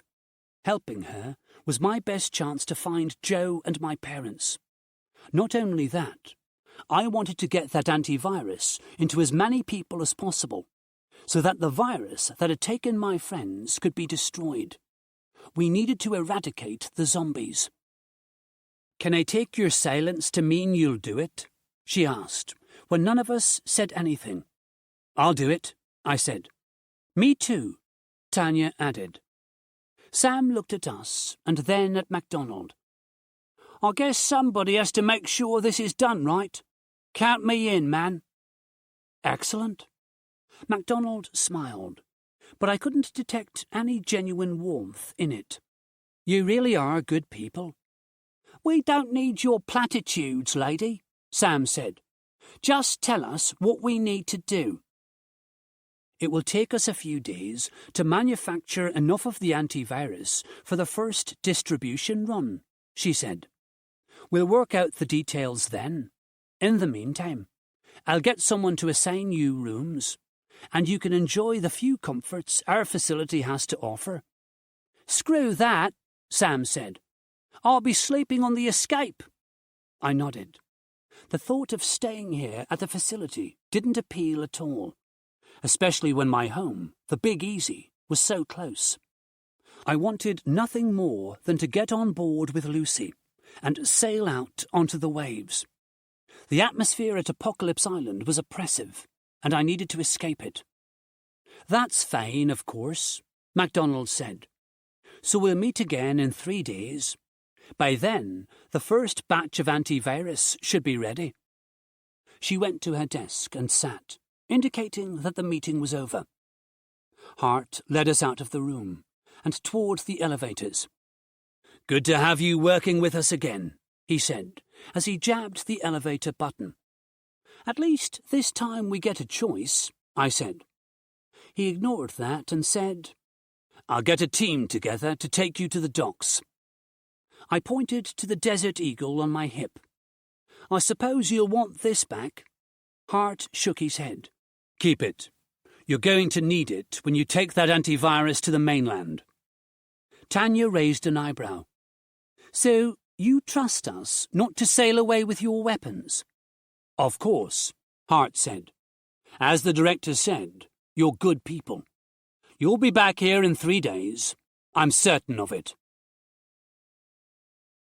Chapter 23. Hart arranged for a convoy of 3 jeeps, filled with men and women from his security team, to drive us to the dock. The guards were all armed with automatic rifles, and sat in the vehicles scanning the terrain as we drove beyond the gate. With jacks on the loose somewhere, these people weren't taking any chances. We got to the dock without incident. I breathed a sigh of relief when I saw the Big Easy and the Lucky Escape waiting for us. I told Lucy to get aboard while I untied the Easy. Although Lucy seemed perfectly fine and had regained her strength, I didn't want her to do anything strenuous, at least for a while. We had both been through a lot to be reunited, and now that we were together again, I wanted to protect Lucy from everything, even the chance that she might pull a muscle untying the boat. My overprotectiveness would probably drive Lucy mad sooner rather than later, but for now, I wanted to do everything for her. As I jumped from the dock onto the aft deck, I said, "Home sweet home." Lucy looked up at the sun. The day was unusually warm. "I'm going to put on a bikini and catch some rays on the sun deck." "I approve," I said. She kissed me. "And why don't you find a pair of shorts and catch some rays yourself?" "I might do that," I said, surprising myself. I usually wore a baggy t-shirt, no matter how hot it was. I had always tried to hide my body, but now I thought, what the hell? I'd survived zombie attacks, explosions, being shot at, and an injection of the pure virus. Being seen without a t-shirt wasn't going to kill me. I climbed up to the bridge, picking up the radio and hailing the Lucky Escape, while I sat in the familiar pilot's chair. Sam answered. "What is it, man?" "Any particular place you want to go?" I asked him. "I don't care where it is, as long as it's far enough away from here that we can't see the island, man. Why don't we find a nice spot, just drift for a while, and enjoy the ocean and the freedom?" "Sounds good," I said. "Lead the way." 2 hours later, we were drifting on the gentle waves. The coast was in sight, the cliffs bright in the sunlight. The wind was almost non-existent, making the sun feel even hotter. Lucy was lying on the sun deck, wearing one of the bikinis I had taken from the marine shop in Swansea, a yellow number that barely covered anything. I was in a pair of black board shorts and nothing else, feeling comfortable and cool. We had Survivor radio on. The new DJ wasn't a patch on Johnny. He played some good tunes, though. The opening bars of "Don't You Forget About Me" by by simple minds drifted from the radio. "Have you seen The Breakfast Club?" I asked Lucy. She laughed. "Only 2 million times." "We should get a DVD player," I suggested. "The next time we go shopping, we should get a DVD player and some movies." "Sounds good to me, as long as we can get The Notebook." "Ugh," I said. "Forget I mentioned it." She looked at me with one eyebrow raised. "You haven't even seen it, have you?" "No, and that's how it should be. You want a drink?" "Sure. In fact, that bottle of wine I got from the village is in the storeroom." "Sounds good." I went in through the door that led to the living area and kitchen. As I walked past the dining table and over to the door that led to the lower level, I noticed that it was open. That was strange. I was sure I had closed it. Outside, Lucy screamed. I ran for the door, scooping up the Desert Eagle from the kitchen table on the way. I yanked the gun from the holster and emerged onto the sun deck with it clutched in my hands, safety off. Lucy was shrinking back toward the door, her eyes locked on the creature that stood on the deck. It was Jax. She was naked, a map of dark veins visible beneath her skin. She glared at us with yellow eyes. Now I knew why the hunting parties hadn't been able to find her in the woods. She had been hiding out on the boat. But why had she waited so long before she made her presence known? I looked at the distant cliffs, and the answer became obvious. The shore. She wanted to get to the mainland. I couldn't allow that to happen. I wanted to talk to her, to see if any shred of the Jax I had once known was inside that monster somewhere. "Jax," I said, "you don't have to do this." She grinned at me, with the same cruel grin I had seen on Vess's face at Site Alpha 2, and lunged forward. I shot the Desert Eagle twice in quick succession. The sound ripped through the air. The gun bucked twice in my hand. Jax fell backward over the railing and into the sea. I rushed to the railing and looked overboard. There were ripples where she had hit the water, but no sign of her. Sam shouted to me from the deck of the Escape. "What happened, man?" "It was Jax," I replied. "Did you shoot her?" I remembered how Vess had moved so quickly that Johnny's bullet had missed him. "I don't think I hit her," I said. "I think she went over the side on purpose." I looked toward the mainland and pointed. "That's what she wanted all along, to get to the shore. We just gave her a lift to where she wanted to go." Sam looked at the gentle sea and shook his head. "Man, it's gonna be bad if she's loose on the mainland." I looked toward the distant cliffs and nodded. It was going to be bad. It was going to be very bad. Lucy appeared beside me and put her arms around my waist. "Don't beat yourself up over it, Alex. You tried to stop her." "Yeah," I said. Later, after darkness had descended and Lucy and I had gone to bed and made love, I went back up to the living area and switched on the light over the easy chair. Taking a pen and a blank journal from the drawer, I poured myself a glass of the red wine that Lucy had risked her life to get, sat in the chair, and began to write about Apocalypse Island and Site Alpha 2 and the loss of my friends. By the time I was done, the sun was rising over the horizon, staining the sky orange and red. I stretched wearily in the chair, my bleary eyes looking down at the last words I had written. "Yeah," I said. I wished I could have said more to Lucy, assured her that everything was going to be all right, but I couldn't. Delivering the antivirus to the people on the mainland was going to be dangerous. With Jax on the loose, it was probably going to be even more dangerous. The zombies and hybrids were bad enough, but now an even more terrible monster roamed the land. I rubbed my eyes.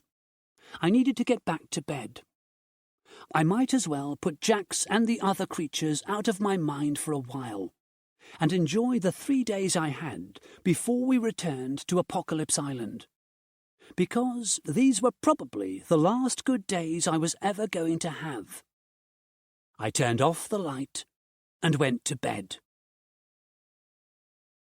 This concludes Lightning by Sean Harbinger, narrated by John Keating. Copyright 2015 by Sean Harbinger. This unabridged audiobook is published by arrangement with Sean Harbinger and was produced in the year 2024 by Tantor Media Incorporated, a division of Recorded Books, which holds the copyright thereto. Please visit tantor.com for more information on our growing library of unabridged audiobooks. Tantor Audio, a division of Recorded Books, presents Wildfire, Destruction of the Dead, by Sean Harbinger, narrated by John Keating. Chapter 1. The morning sun peeked through the high clouds and cast a cold light over the distant cliffs and beaches. Standing on the deck of the Big Easy, the metal of the safety railing cold against my palms, and the boat rolling easily on the gentle waves, I felt a heavy dread in the pit of my stomach. I was trying to remember why I had volunteered to distribute the antivirus to the survivors on the mainland. I should run from the danger that lurked beyond those cliffs, not willingly go toward it. Any sane person would turn the boat's nose out to the open sea and give the engines full throttle until the coastline was nothing more than a bad memory. If it weren't for the fact that my brother, Joe, and my parents were alive somewhere on the mainland, I wouldn't hesitate to flee to the relative safety of the sea. But as long as there was a slim hope of finding my family, I couldn't run. I had to fight. I had to risk my life in a land infested with zombies and hybrids, until I found the people I loved. Leaving Joe and my parents to their fate was not an option. A few yards from where I stood, a big seagull dropped into the water with a splash, then took to the air again with a small fish wriggling helplessly in its beak. I turned away from the sea and distant cliffs and went through the door that led to the boat's living area. Lucy was still asleep in our bedroom below deck, so I decided to surprise her with breakfast. After all, today was the day we were due to return to Apocalypse Island. They should have made the first batch of antivirus by now, and have it ready for distribution. I might as well make our final morning pleasurable in some small way, even if that small pleasure was just a plate of hash browns, canned tomatoes, and sausages. For the past 3 days, we had tried to enjoy ourselves by lounging on the deck, eating meals with Sam and Tanya, either on the Easy or the Escape, and singing along to Survivor Radio. Listening to the radio was bittersweet. On the one hand, it provided us with music and a reminder that there had once been a time that was more carefree. On the other, it reminded me that Johnny Drake was dead, his body ripped apart by Vess at Site Alpha 2. And although none of us mentioned Apocalypse Island or the job ahead of us, it seemed to hang like an unspoken secret in the air, always present and fast approaching, as the days passed too quickly. I turned on the radio as I reached the kitchen area. Don Henley was singing about the boys of summer. Taking the hash browns and sausages from the freezer, I sang along. I was way out of tune, but didn't care. The frying pan clattered on top of the stove as I set it down too heavily.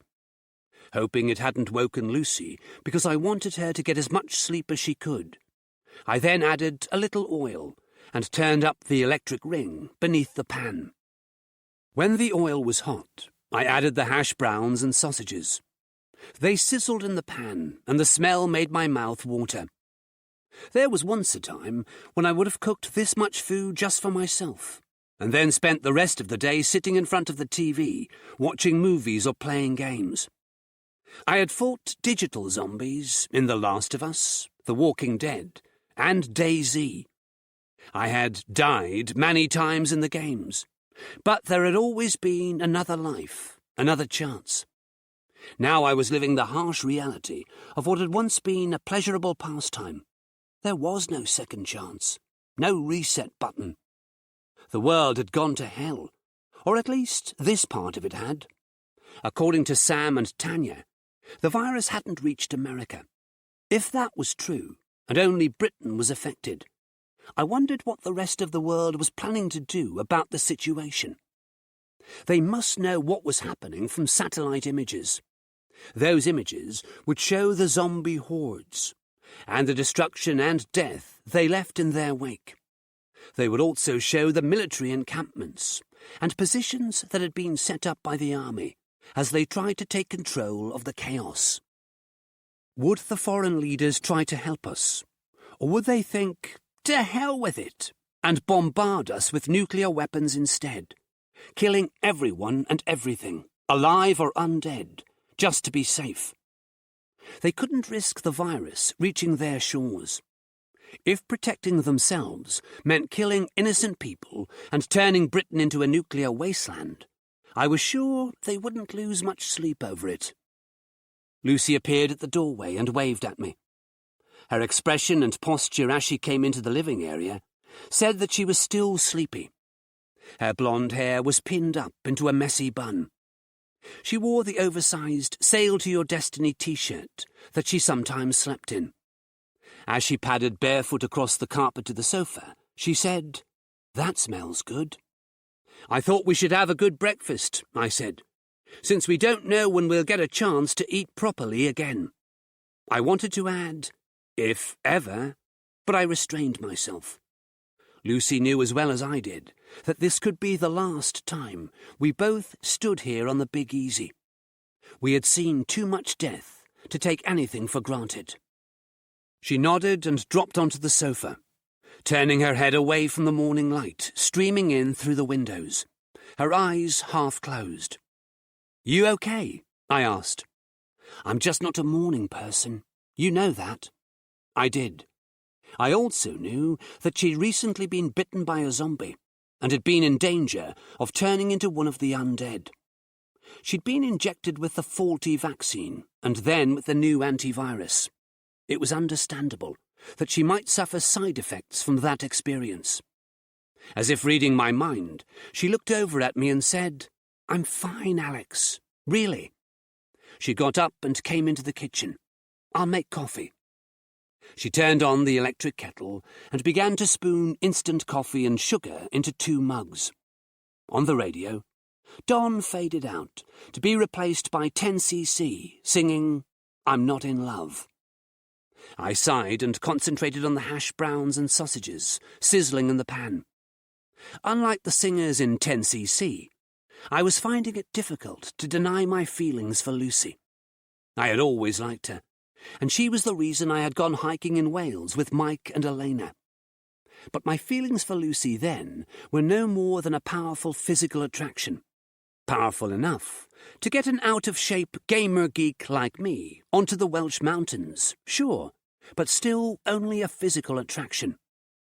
We had been through a lot together since the day the zombie apocalypse began, and now shared a strong emotional bond. I hadn't realized just how strong until we had been separated. I had risked my life to get a message to Lucy, and then risked it again to get the chemical that was needed for the antivirus that could save her from being turned, and it had all been worth it. She turned away from the boiling kettle and poked me in the ribs playfully. "Why are you up so early anyway? You don't like mornings any more than I do." "Ouch," I said, moving aside to avoid her jabbing finger. "That did not hurt, Alex." "It did. Stop poking me and concentrate on making the coffee," I joked. She raised an eyebrow. "You've been chased by zombies, shot at by the army, and almost eaten by Patient Zero, but you're afraid of my little finger?" "Yep," I said, nodding and backing away. She held her index finger in front of my face, a mischievous look in her eyes. This is what scares the brave Alex Harley. Lunging forward, she tried to jab me in the ribs again. I stepped backward quickly, slapping her hand away. "I'm not brave," I said, continuing to back into the living room. "Yes, you are." She jumped at me, poking me again. It really did hurt. I tried to move away, but my leg connected with the corner of the coffee table, tripping me. I reached out and grabbed Lucy, pulling her down with me. She squealed. We landed on the carpet, me on my back, Lucy on top of me. She was breathing hard and laughing. "I win!" I looked into her blue eyes. "Do you really think I'm brave?" She narrowed her eyes for a second, as if trying to decide if I was being serious or joking with her. When she decided I was being serious, she said, "Of course you're brave, Alex. You saved my life. I don't know anyone braver than you." A moment passed between us, and we moved our heads closer to kiss. But before our lips touched, the smoke detector in the kitchen began wailing its high-pitched alarm. "The breakfast!" I said. We scrambled to our feet, and Lucy ran to the stove, taking the smoking frying pan off the gas ring. I grabbed a hand towel and waved it beneath the smoke detector mounted in the ceiling near the door to the aft deck. "How bad is it?" I shouted above the alarm. "Not too bad," Lucy said, flipping the hash browns with a spatula. "They'll just be well done." I opened the door to let some fresh air inside, and continued clearing the smoke with the towel until the alarm stopped. I went back to the stove and continued cooking breakfast while Lucy poured the coffee. We stood in silence, me flipping the hash browns, which were very dark brown on one side, and pouring the canned tomatoes into a pan, while Lucy watched me, taking a sip of her coffee every now and then. After a few minutes, she said, "Alex, I'm scared." "So am I." I turned off the gas and used the spatula to place the hash browns and sausages onto 2 plates on the counter. As I added the tomatoes, I looked at Lucy and said, "Sometimes I think that going back to Apocalypse Island is a stupid idea. We could just sail out to sea and live on the boat like we did before." "Before you heard your brother on the radio," she said. "I know there's no way you can sail off into the sunset until you find him. You didn't abandon me, and you wouldn't abandon him either, or your parents." She was right. If we sailed away now, I would always wonder what had become of Joe and our parents, and I would always wonder if I could have saved them. "Hey," I said to Lucy, "we might find your family while we're delivering the antivirus." She shook her head, and tears pooled in her eyes. "You heard your brother's voice. You have a glimmer of hope. I've already accepted that my family is dead. We know what it's like on the mainland. I just hope that they are actually dead, and not... you know." The tears spilled onto her cheeks. I put my arms around her and held her tight. She cried against my chest for a few moments, and then pushed away, wiping her eyes with the back of her hand. "Come on, let's eat breakfast before it goes cold." We took our plates to the dining table and ate quietly. Heavy drops of rain began to spatter against the windows and onto the deck. As we finished eating, I heard a shout from outside. Stepping out into the rain, I crossed the foredeck to see Sam on the deck of the Escape. He was wearing his Savatage Tour t-shirt and jeans, and was grinning while he held out his hand to catch raindrops. "Hey, Alex! It's a great day to go into zombie territory," he shouted. I nodded, but didn't share his enthusiasm. There were no great days anymore. All the great days were behind us. All I could see ahead of us were days of pain and sorrow. Chapter 2.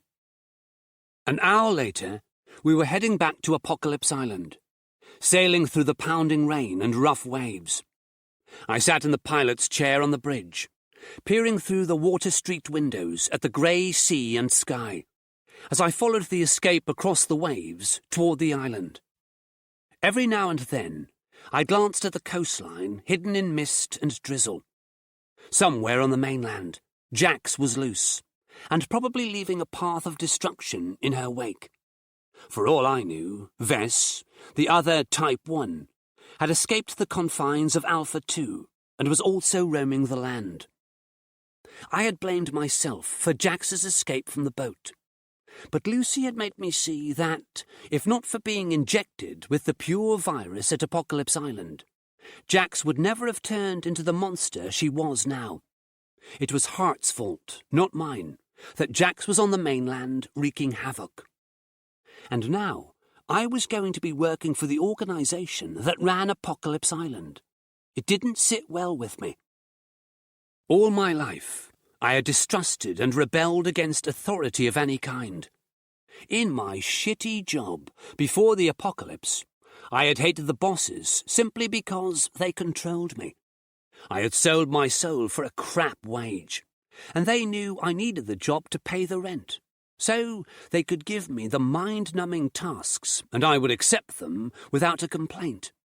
As far as they were concerned, they had me for life. The zombie outbreak had changed all that.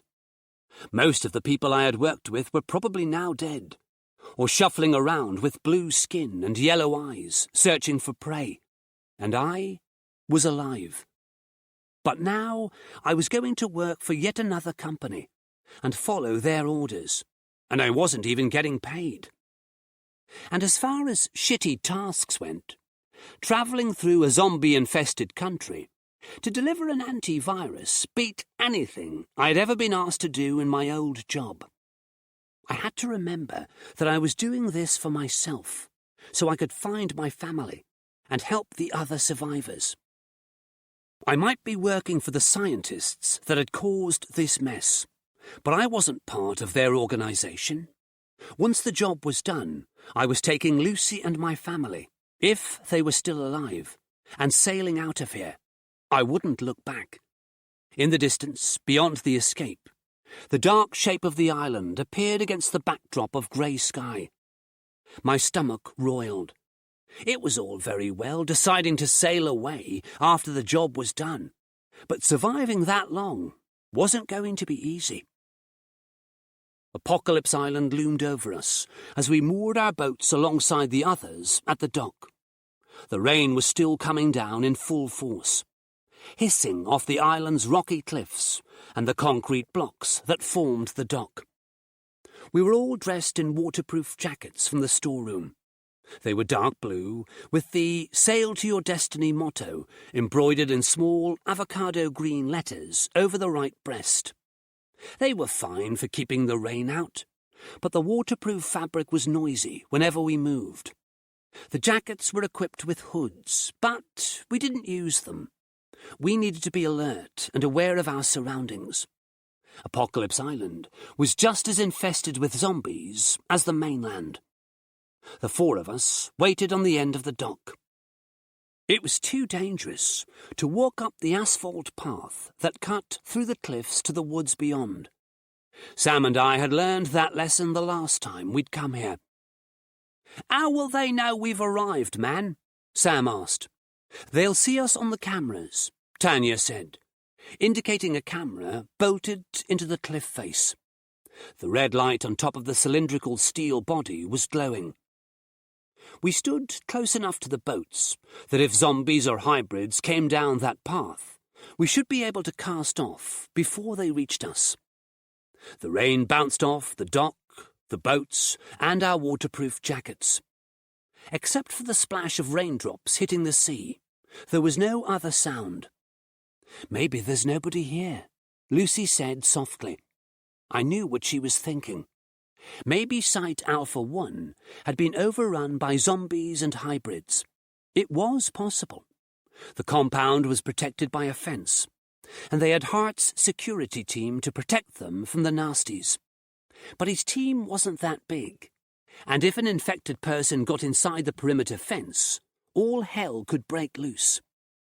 Site Alpha 2 had fallen, So why not Alpha 1 as well? If that was the case, if there was nothing left on this island except a building full of zombies, all hope of distributing the antivirus was lost. "This could be Zombie Island, man," Sam said, obviously following the same train of thought. "We were here only 3 days ago," Tanya said. "There's no way the facility has fallen that quickly. Besides, they would have vaccinated themselves with the antivirus. They're like us. They can't be turned. But they can still be killed," I said, "just like us." She looked at me and nodded solemnly. We stood in the cold, hissing rain for another 5 minutes before Lucy said, "I don't think anyone is coming to meet us." "Agreed," Tanya said. I sighed. They were right. Hart and his team should have been here by now. We were wasting our time standing on the dock in the pouring rain. We either had to go up to the facility on foot or leave. "What are we going to do?" I asked. Lucy said, "If they haven't come down here, there must be a good reason. Either they can't come right now and will arrive later, or something has gone wrong and there's nobody left at the facility. If we go walking up there and something bad happens, we'll be trapped. I say we stay here." I nodded. "I agree. We should stay with the boats. Maybe we should also leave the dock and sail out to deeper water." "No arguments from me, man," Sam said. "Me either." Tanya was already unhitching the rope that tethered the escape to the dock. I moved quickly and did the same for the Easy. Now that we had decided to leave the island, I wanted to do so as soon as possible. Something wasn't right here, and we weren't going to go blundering into whatever trouble had befallen Site Alpha 1. Climbing the ladder to the bridge, I shouted to Tanya, "Let's take the boats out 1/2 mile." She nodded and started up the escape's engines. I did the same, and guided the boat away from the dock and into the choppy, deeper water. When we were 1/2 mile out, I dropped the anchor and climbed down to the aft deck before going inside and taking off the waterproof jacket. I hung it on a brass hook near the door and ran my fingers through my rain-soaked hair. Lucy was sitting by the window, watching the island through the rain-streaked glass. "What do you think has happened?" I shrugged and sat down next to her. "Maybe nothing. It could be that they're just busy right now. Too busy to see us, the people who are going to deliver their antivirus for them." She had a point. The scientists at Site Alpha 1 were dedicated to the task of making the antivirus. That task was pointless, unless there was a way to deliver the antivirus to the survivors on the mainland. Because Marilyn MacDonald, the director of Apocalypse Island, wouldn't let any of her own people do that job. It had fallen to us. We were an important part of their plan. They wouldn't ignore our arrival unless there was a good reason to do so. I grabbed a pair of binoculars and watched the dock where we had stood moments ago. The rain clouds passed over the island, scudding toward the mainland on the breeze. The sun made a reappearance and shone on the dock, brightening everything with its warm light. "Did you hear that?" Lucy asked. "It sounded like gunfire." I shook my head. Then I heard it too, a distant cracking sound. We went out onto the aft deck and listened. Out here, the sounds were clearer. They were definitely gunshots. I could hear single shots and the rat-a-tat-tat of automatic weapons. And below that, the rumble of vehicle engines. Sam and Tanya had emerged from the escape and were standing on the deck, looking toward the island. "What's happening, man?" Sam asked. I shrugged, peering through the binoculars, but unable to see anything because of the high cliffs. The radio on the bridge crackled to life. "Alex, are you there?" It was Hart's voice. I handed Lucy the binoculars and climbed the ladder to the bridge, picking up the mic and saying, "Hart, is that you? Over?" "We're on our way to the dock," he said. "ETA 2 minutes. Over." "We'll be there," I said. "Over?" "And Alex," he added, "you'll need to get into the vehicles fast. We've got problems. Over and out." Chapter 3. We moored the boats and grabbed our weapons before heading along the dock to the asphalt track. The sounds of vehicles and gunfire were louder now, closer to our position. A jeep came tearing down the track and skidded to a stop in front of us. Hart, sitting in the driver's seat, shouted, "Get in!" We scrambled inside. I was riding shotgun, and the others were in the back seat. Hart revved the engine and spun the vehicle around, accelerating up the track and crunching through the gears. "What's happening?" I asked, as we sped toward the trees. Up ahead, I could see 3 other jeeps idling by the side of the track. Members of Hart's security team were standing by the vehicles, firing into the woods. "Things are getting worse on the island," he said. "The zombies have been attacking the perimeter fence. Some of them got into the building. We cleared them out, but we've been fighting them ever since." We raced past the other jeeps, and Hart picked up the radio mic. "Blue team, return to base when ready." I heard shouts from behind us. Then the other vehicles began following us back to the facility. "This," Hart said, gesturing at the woods around us, "is the same problem we're going to have on the mainland. Even if we administer the antivirus to every single survivor so they can't be turned, we still have to deal with the zombies and hybrids that are already around. Sure, they won't add any more to their number by biting people and infecting them, but it's going to take a long time to eradicate them. The army should be able to wipe them out," I said. "Eventually." Hart grimaced. "Sure, eventually. And in the meantime, those monsters will be killing every living person they come across. They won't be able to turn us, so they'll try to destroy us." "The virus is adapting its tactics," Tanya said from the back seat. "Yeah." Hart nodded grimly. "Everyone on the island has been vaccinated now. It's like the virus knows there's no point trying to spread itself to the population here, so it's trying to kill us off instead. The same thing is going to happen on the mainland once we get the antivirus to the population there. It's going to be bloody war. As far as the virus is concerned, an unvaccinated person is a potential host," I said. "It wants to infect them so they can then infect others.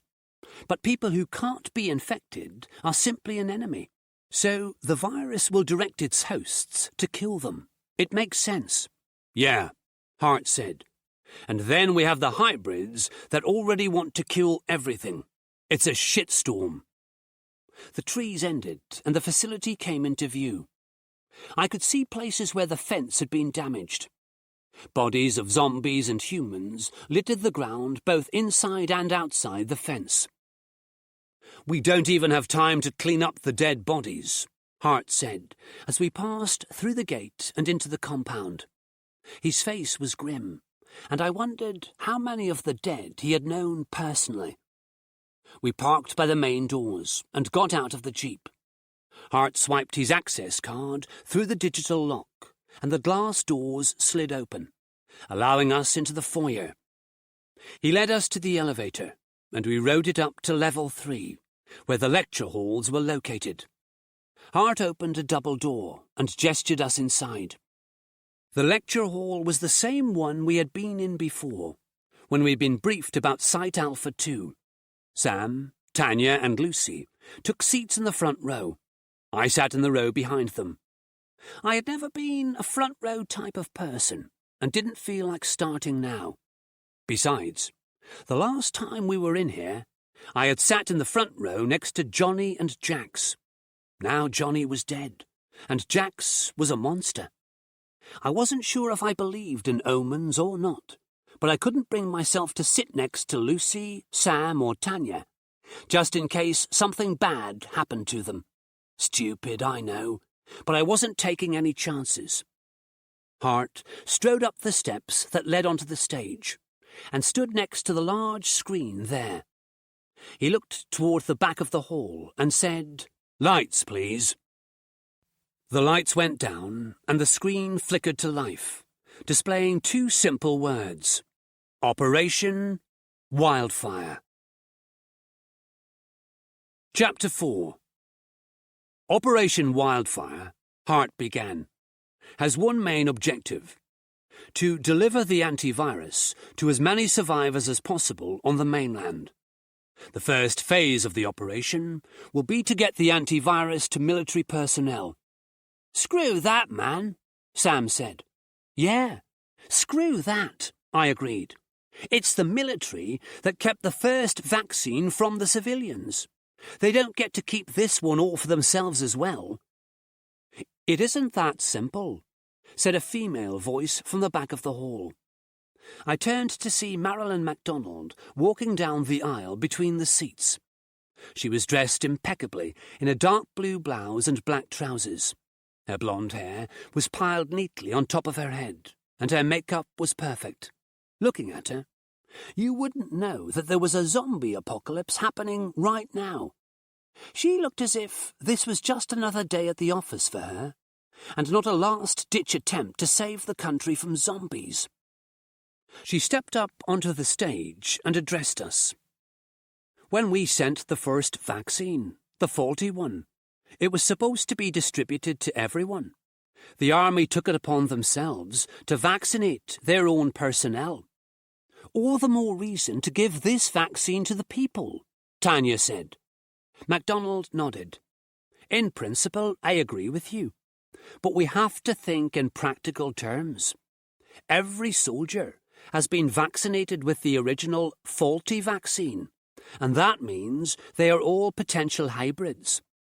Once a soldier has been vaccinated with the new antivirus, they can't be turned anymore. So by injecting them first, we destroy the chance of them becoming hybrids. And in the meantime, normal civilians can still be turned into zombies," Tanya said. "That's not right." "I know it's not easy to hear in these terms," MacDonald said, "but slow zombies are easier to deal with than the hybrids." Tanya shook her head. "So, if a soldier becomes a hybrid, that's a big deal.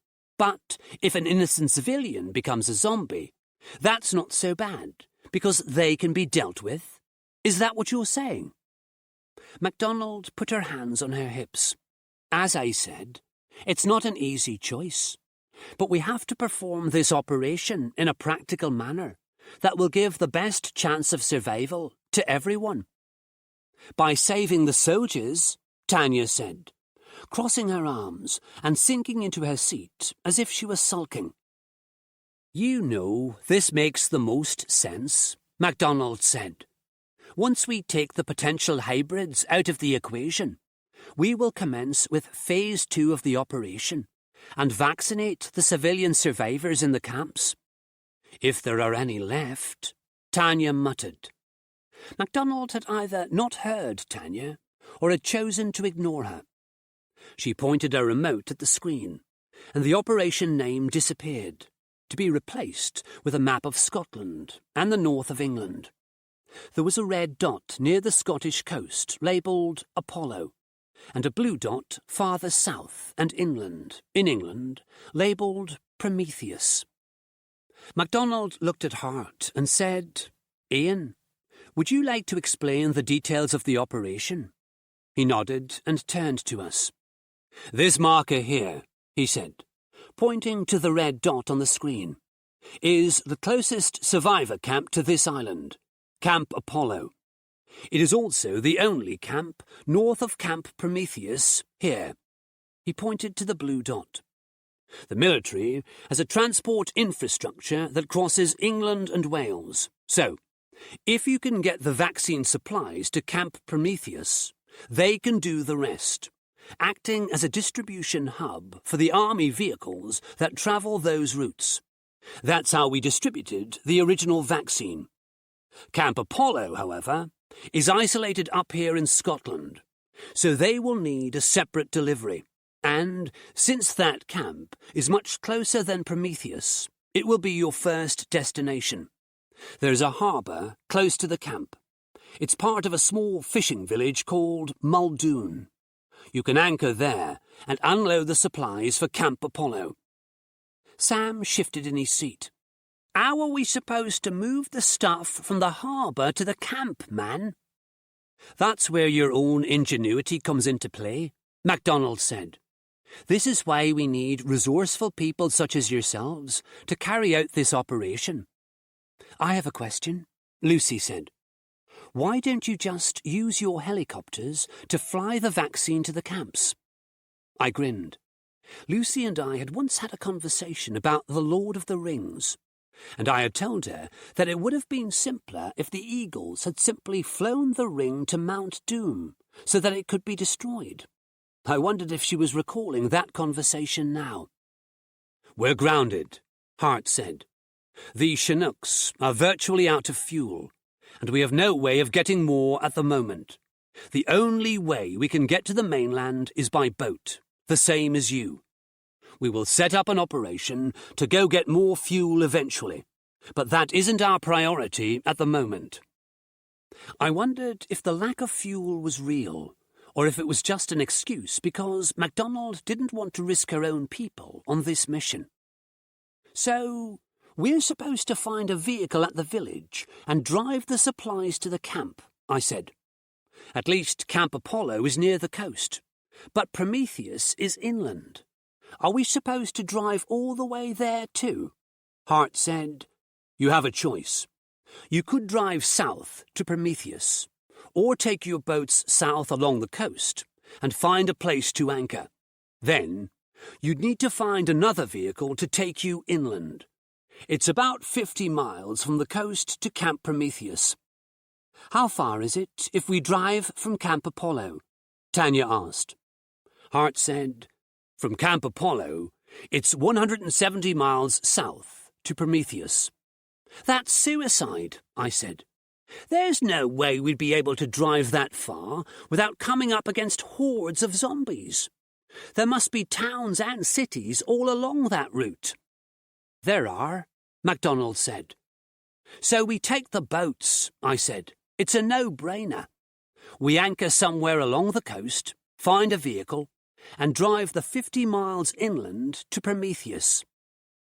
Plus the 50 miles to get back to the boats after we deliver the vaccine, Tanya reminded me. I nodded. The first part of the mission, getting to Camp Apollo, didn't sound too bad. The only difficult part would be finding a vehicle to transport us and the vaccine to the camp. But the second part of the mission, a 50-mile drive inland to Prometheus, would be dangerous. And once we'd done the job, we would have to retrace our steps to get back to the safety of the water. The operation wasn't what I had expected. I had thought that we would be delivering the antivirus to many different camps, and that I could find Joe and my parents that way. If we were only going to 2 camps, how was I supposed to find my family? Each camp has a database that contains the name and location of every survivor in every camp, Hart said. It's called the Survivor Board. When the camps started taking in survivors, they put their names and pictures on a board at the gates.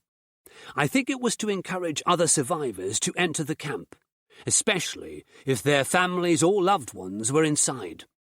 The information from the boards eventually became collated into a database and networked to each camp. Your brother's whereabouts will be on that database. The same goes for the rest of you. If your loved ones have survived and made it to a camp, you'll find out where they are from the Survivor Board. We'd heard of the database before, but our chances of getting into a camp to consult it had been non-existent. Now, we would be authorized to go into a camp, deliver the antivirus, check the survivor board and leave without being shot. I was sure that I was going to find Joe and my parents. Since the outbreak began, I had never been closer to finding them than I was now. MacDonald turned off the screen. We have maps, weapons, and supplies in the hangar. When you're ready, we can go down there and begin the operation. There was no point hanging around here any longer. We got up from our seats and left the lecture hall, led by MacDonald and Hart. We were ready to begin Operation Wildfire. Chapter 5. The hangar housed the 3 Chinooks that Hart had said were out of fuel. There was also a truck loaded with cardboard boxes, its loading doors open. The place smelled of oil, gasoline, and rubber. There were mechanics tinkering with the engines of a couple of jeeps, and a crew doing something inside one of the choppers. The hangar was a busy place. Each box, MacDonald said, indicating the boxes in the rear of the truck, contains 1,000 preloaded syringes. Each syringe is in a white plastic tube printed with instructions for self-administering the intramuscular injection. The tubes protect the syringes, so they can take rough handling if the situation calls for it. How many boxes do we need to take to Camp Apollo? I asked. Just 1 box. There are less than 1,000 military personnel there. How many survivors? Lucy asked. Around 4,000.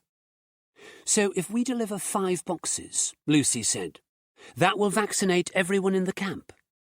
You will deliver 1 box to Camp Apollo, MacDonald said. The others go to Prometheus for distribution among the armed forces. Once they are delivered, you will return here for more batches of vaccine. Those will also be delivered to Prometheus. Are we clear on that? It's clear what you want us to do, Lucy said. MacDonald looked at each of us, obviously gauging whether or not we would follow her instructions. She knew that once we were away from the island, we were on our own. We could do whatever we wished with the vaccine. But what choice did she have? She wasn't willing to send her own people into danger, so we were her only hope of getting the vaccine to the mainland. If some of it went to the civilians and not the army, that was the price she was going to have to pay for our services. She said, Hart will give you the maps and supplies, as well as the identity cards that will ensure your safe passage in and out of the camps. Good luck. She turned on her heels and left the hangar. I think we pissed her off, man, Sam said, grinning. Tanya gave Sam a high five. Hart sighed. You really should consider running this operation the way Marilyn wants it to be run. Her reasons are sound. Well, it's not her going out there and risking her neck, Tanya said. Hart nodded, resigned to the fact that there was nothing he could do to control us once we were out of here. Injecting us with the pure virus wasn't going to work again. We were all vaccinated, and we still remembered what had happened to Jax. We weren't going to let that happen again. This time, it was our way or the highway. He led us to a long table that held weapons, maps, MRE packs, and equipment. An Asian man in a white lab tech's coat sat at a laptop, waiting for us. Attached to the top of the laptop was a camera. You'll need to have your photos taken for your ID cards, Hart said. If you have any trouble with military personnel, just show them the cards. Officially, you'll be working for us, which means you'll be working for the government. We lined up in front of the laptop to have our photos taken. After that was done, the tech took the laptop and left the hangar, presumably to have our cards made. Speaking of the government, I said to Hart, where are they? I assume they're still running the country, or what's left of it. He nodded. They are. MacDonald is taking her orders directly from them. So they're here? I asked. No, they aren't here. They're giving orders via video link. Their location is classified, of course. Of course, I said. They were probably safe in a bunker somewhere, while the country they were supposed to be running went to hell. We have maps, weapons, and equipment over here, Hart said, changing the subject and walking along the table to the supplies. There's also army clothing for you if you want it. You might find it more useful than your t-shirts and jeans. He was right about that. The army trousers had more pockets than our jeans, and would dry quicker after getting wet. The combat jackets would be warm. There was even a selection of black army boots of varying sizes for us to choose from. The maps had been marked with the locations of Camp Apollo and Camp Prometheus. They had also been weatherproofed with some kind of laminate spray. I picked one up and studied it. Apollo wasn't far from Apocalypse Island, and it looked close enough to the coast that we shouldn't have too much trouble getting there, although by now I should know that nothing was simple, not when there were zombies everywhere. Camp Prometheus was located at a place called Killington Lake, about 50 miles south of the city of Carlisle. I could see a route that we could drive from the coast to the camp, avoiding the city. That place was probably crawling with nasties. Do we know what state the roads are in? I asked Hart. He shrugged. The army is keeping some of the main roads and motorways open, but the smaller roads could be dangerous. I nodded and folded the map before stuffing it into my pocket. I wasn't expecting this mission to be easy, but there were a lot of variables that were unknown. I didn't like the unknown. It usually meant trouble. I moved along the table to the weapons. As well as the handguns, which I ignored because I still had my Desert Eagle on the boat, there were half a dozen M16 machine guns and a stack of magazines. We don't know how many zombies or hybrids there will be in the area, Hart said. It will be best if you take plenty of firepower. Cool, Sam said, picking up one of the M16s and examining it. I followed Hart along the table to a supply of flashlights, binoculars, Leatherman multi-purpose tools, hatchets, knives, lengths of paracord, stacks of MRE food packets, and protein bars. There's a lot of food here, I said. This operation shouldn't take all that long. Hart looked at me with a serious look in his eyes. We all know what it's like out there, Alex. It's best to be prepared. The tech guy came back into the hangar and handed us our ID cards. I looked at mine. It was laminated and had a photo of my face next to the words Harley, Alex. Beneath that was a string of numbers and a barcode.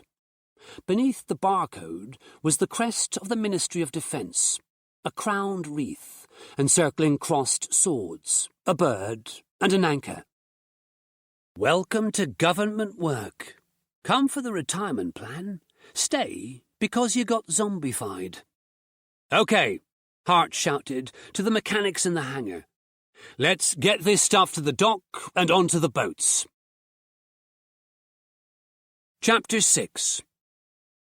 I stood on the dock, watching while the truck was unloaded and the boxes were taken aboard the Easy and the Escape. Hart's team of men moved quickly and efficiently, taking the boxes, weapons, and equipment below decks, while a second team crouched in firing positions on the asphalt path, weapons pointed back the way we had come. A tense atmosphere hung over the area. We all expected a group of hybrids to come running out of the woods and down the path, teeth bared. But that didn't happen. After a few minutes, the boxes were stowed, and we were ready to leave. We had even been provided with Zodiacs, so that we could keep the Easy and the Escape out in the deeper water, while we went ashore. The late morning sun had burned the earlier rain from the dock and boats, turning the day dry and warm. If it wasn't for the fact that we were about to set sail for a zombie-infested mainland from a zombie-infested island, the day could almost be called pleasant. "Good look out there," Hart said, as his men returned to their vehicles. "At least it's a nice day." As he and his team drove the jeeps and truck back along the path to Alpha 1, Sam, Tanya, Lucy and myself stood silently watching them. We were all thinking of the task that lay ahead of us. This day was not going to be nice.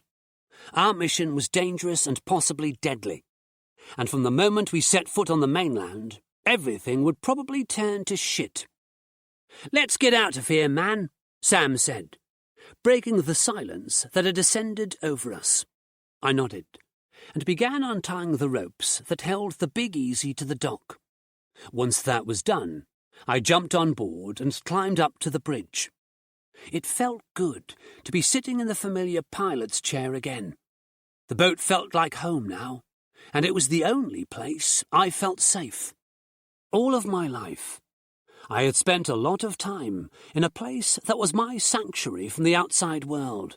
Growing up, it had been my bedroom.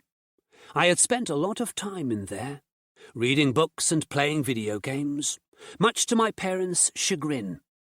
I'd had few friends, but that was fine by me. I enjoyed my own company. Later in life, it had been my house. I had locked myself in most weekends, playing games, reading books and watching movies. Apart from a few outings with my friend Mike, I withdrew from society most of the time. Now, my sanctuary was the Big Easy and the safety it provided. And my separation from society was not just the result of social anxiety. It was my best chance for survival. Compared to my old life, though, I had more connections with the people around me now. Sam and Tanya were my friends. We had been through life and death situations together, and nothing connects people more strongly than a shared experience like that. And, of course, I had a strong bond with Lucy. I couldn't imagine surviving without her. We had fought together side by side and witnessed the deaths of our friends. We had shared in each other's sorrow and grief. But, as well as the dark moments, we had shared good times, and the bond between us had strengthened as a result. I heard her coming up the ladder, and I turned in my chair. Lucy climbed onto the bridge, dressed in combat boots, jacket, and trousers. The jacket was open at the front, showing a white t-shirt beneath. She had pulled her long blonde hair back into a ponytail, and she smelled faintly of the peach shower gel she used. "How do I look?" she asked, doing a little turn so I could appreciate her from every angle. "Like G.I. Joe's wet dream," I said. She smiled and leaned against the wall, looking through the windscreen at the escape sailing ahead of us. "I can't wait to see that database of survivors." "Yeah, it should be interesting." "I'm not expecting any of my family to be in there," she said. "I can't get my hopes up, only to have them destroyed." "Even if they aren't on the database, it doesn't mean they aren't still alive," I said. "There are other survivors like us, staying away from the camps." She nodded, but her eyes were sad. "I know that. But my parents aren't the type of people who would be able to thrive in all this shit. If they didn't make it to a camp, they won't be alive." "I thought your dad taught you how to shoot." "He did. But my mother is very ill. She can barely get out of bed most days. I know that Dad will try to protect her. He'd rather die with her than live without her." "Maybe they're both okay," I said. I knew my words wouldn't give Lucy any hope. We both knew how bad the situation was. But I didn't know what else to say. I wasn't even sure if my own parents were still alive. I'd heard Joe's voice on the radio, and knew that he and my parents had made it to a camp, but that had been a long time ago. The way things were now, You could be alive one minute and dead the next, or undead, which was probably even worse. Lucy said, "We're going to tell the soldiers at the camp that the vaccine is for everybody, right?" "That's my plan," I said. "We're out here risking our lives, so we should have a say in how this all plays out. The people in those camps have just as much right to be vaccinated as the soldiers. Fuck MacDonald and her rules." She smiled and touched my shoulder lightly. "I'm glad we found each other again, Alex." "Even though you went sailing away without me?" I joked, looking at her and raising a quizzical eyebrow. She lifted her hand from my shoulder and brought it down again in a fist, her mock punch bringing a mock "ouch" from me. "It was you who went off half-cocked into the fog and left me," she said. Okay, I won't do anything half-cocked." "Are you sure?" "I'm sure," I said, "especially while you're wearing that army gear." She punched my arm again and went to the ladder. "I'll get the weapons and supplies ready to go. Are you going to be wearing army stuff when we go ashore?" "I sure am." She frowned. "What's wrong with that?" I asked. "Don't you hate it when couples wear the same thing?" She grinned at me and descended the ladder to the aft deck. I turned back to the instrument panel, a huge grin on my face. Even the rain pattering against the windows couldn't dampen my mood. The warm glow I felt from Lucy's words only faded as we neared the rainy coastline, and I saw a village and harbour in the distance. As we sailed closer, I could see rows of stone houses whose dark windows looked vacantly out over the sea. A couple of dozen fishing boats floated in the harbour, abandoned and neglected. I pointed the binoculars at the houses and streets, looking for movement or any other signs of life. The village called Muldoon looked as cold and dead as the grave. The radio crackled, and Sam's voice cut through the static. "This is the place, man!" "Yeah," I said. The hairs on the back of my neck prickled as I looked at the silent houses and streets. I wanted to turn the boat around, head back out to sea, and forget all about this dead village. Instead, I dropped the anchor and climbed down the ladder to the aft deck. While the Big Easy rolled on the gentle waves, I surveyed the scene on the shoreline again. I didn't believe that this place could be totally abandoned. Lucy came out onto the deck. "Something wrong?" "I'm just wondering where all the people are." She looked at the village. "Maybe they all went to the camp." "Maybe," I said. Then something caught my eye in one of the windows. I was sure I'd seen movement. I brought the binoculars up to my eyes and tried to find the window, my senses disoriented momentarily by the sudden magnification. I found it, and adjusted the focus on the binoculars. As the image sharpened, I felt a chill along my spine. Looking at me through the glass was an undead woman. She stood partly in shadow, but her hateful yellow eyes were easy to see. They were locked on our boat. Then another zombie appeared next to her. This one was a man. He was dressed in a dark blue sweater that was tattered and bloody. He stared out at us with the same malevolent expression on his face. Movement in the house next door caught my attention. I swept the binoculars across to the windows there to find more zombies, all of them watching us with their yellow eyes. "They're everywhere," Lucy said. Even without the binoculars, she could see the zombies that were appearing in every window of every house. "They must have heard us coming," I said. "And they're all inside because of the rain." She looked up at the dark clouds. If we'd arrived when it was sunny, they would have been out on the streets. Probably. I lowered the binoculars. "So, what do we do now?" "It's simple," she said. We pray it doesn't stop raining before we find a vehicle and get out of here. Chapter 7. I went below deck and changed quickly into combat boots, trousers, and jacket. When I got back up to the living area, Lucy was sitting at the dining room table. On the table, she had placed 2 M16s, the Desert Eagle, and a pair of small handguns. There were also stacks of magazines and an array of equipment. Boxes of the vaccine waited by the door. I noticed that Lucy had put 5 boxes there, enough to vaccinate all of the soldiers and civilians at Camp Apollo. "Do you think we're going to need all this stuff?" I asked, pointing to the guns and equipment. "It's better to be prepared," she said. "When the rain stops, those zombies are going to come flooding out of the houses in search of prey." "Let's make sure we're not here when that happens," I said. She nodded and pushed one of the small handguns toward me. "You might want to take this instead of the Desert Eagle. It's a Walther PPK, and much easier to carry and handle than that cannon." I picked up the small gun.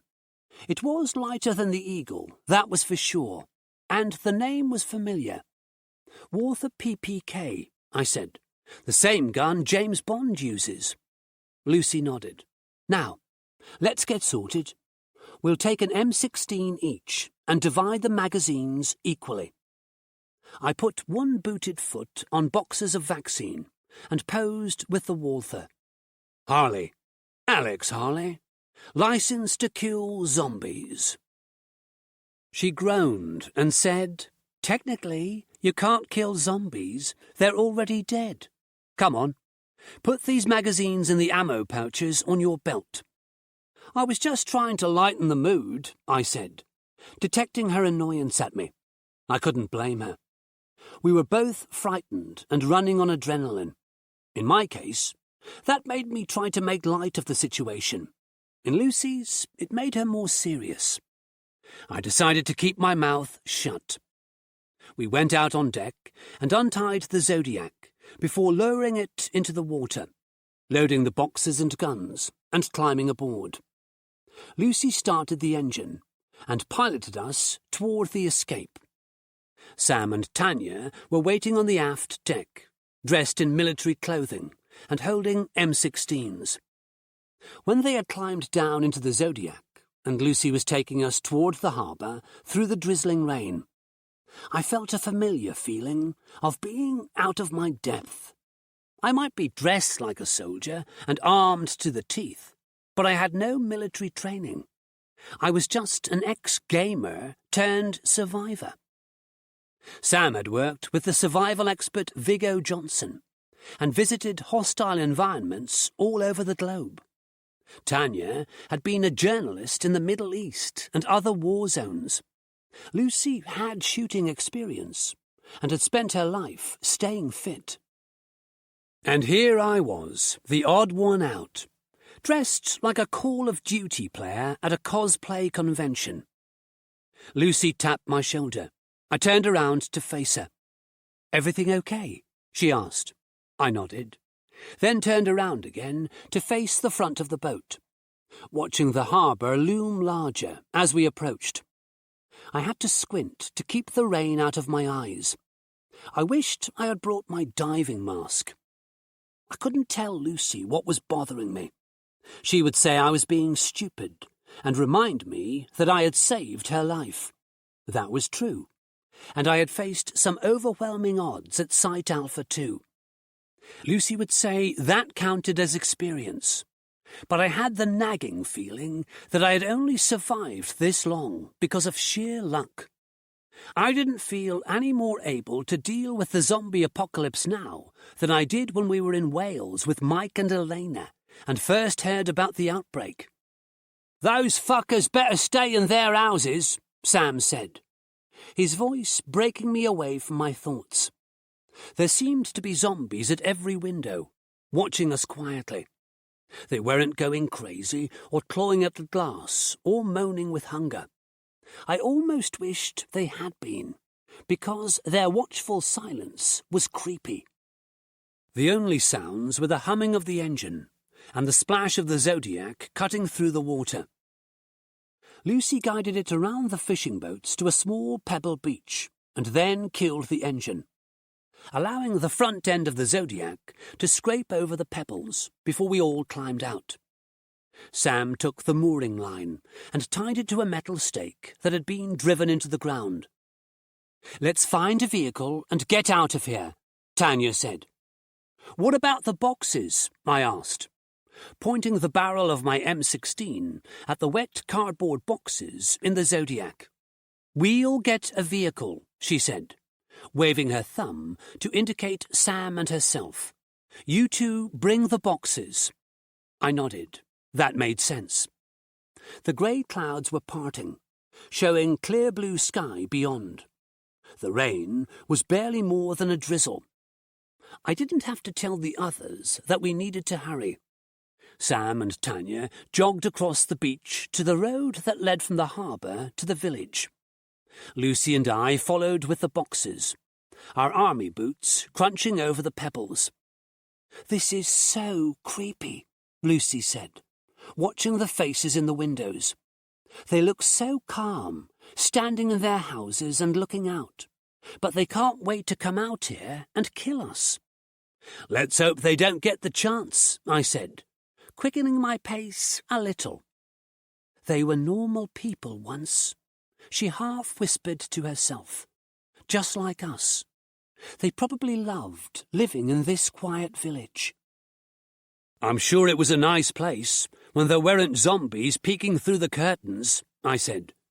We reached the road. It led up to the rows of stone houses and wound through the village. I couldn't see any vehicles parked outside the houses. Sam and Tanya were standing by the village pub, which was named the Kingfisher, according to the wooden sign above the door.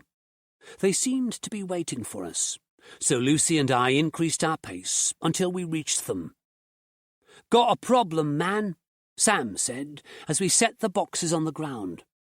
They weren't heavy, but their bulk was awkward, and my arms ached a little from carrying them.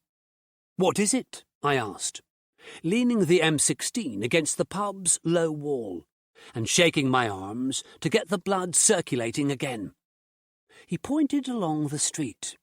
The narrow road was littered with vehicles. Cars, vans, and trucks had been parked so that they blocked the road, the only way in or out of the village.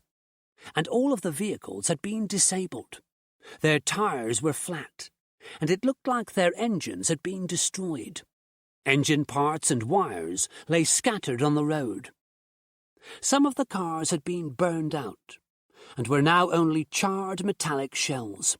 Others bore black scorch marks where flames had licked the paintwork. "What the hell happened here?" I asked out loud.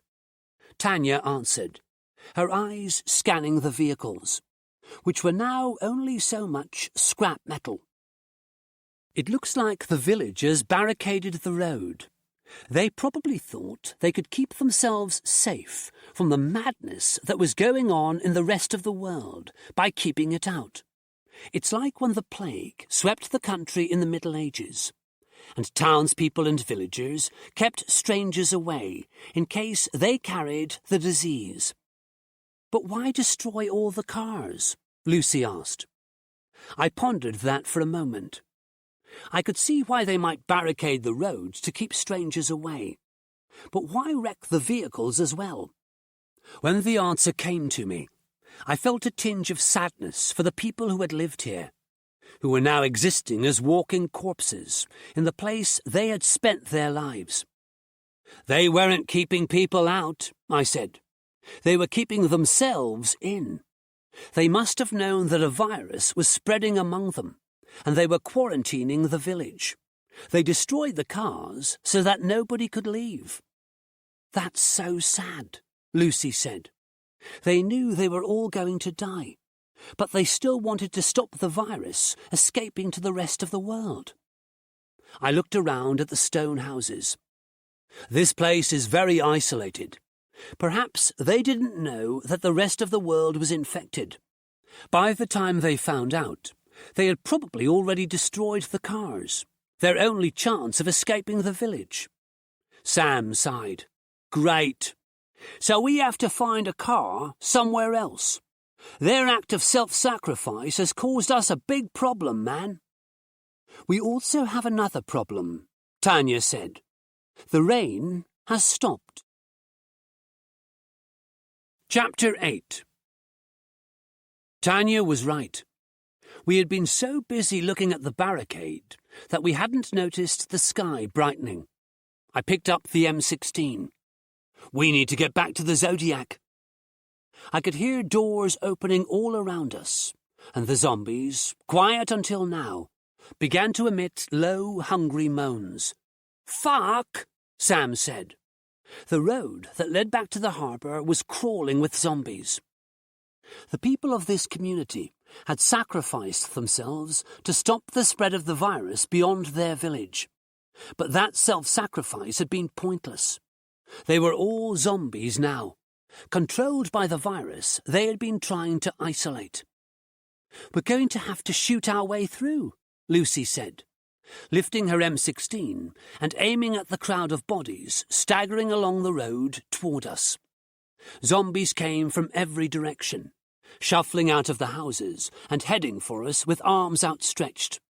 There were so many of them, I didn't think we had enough ammo to kill them all. Every front door had opened now, and the rotting monsters filled the streets. Only the pub was quiet. Its doors remained closed, its windows dark.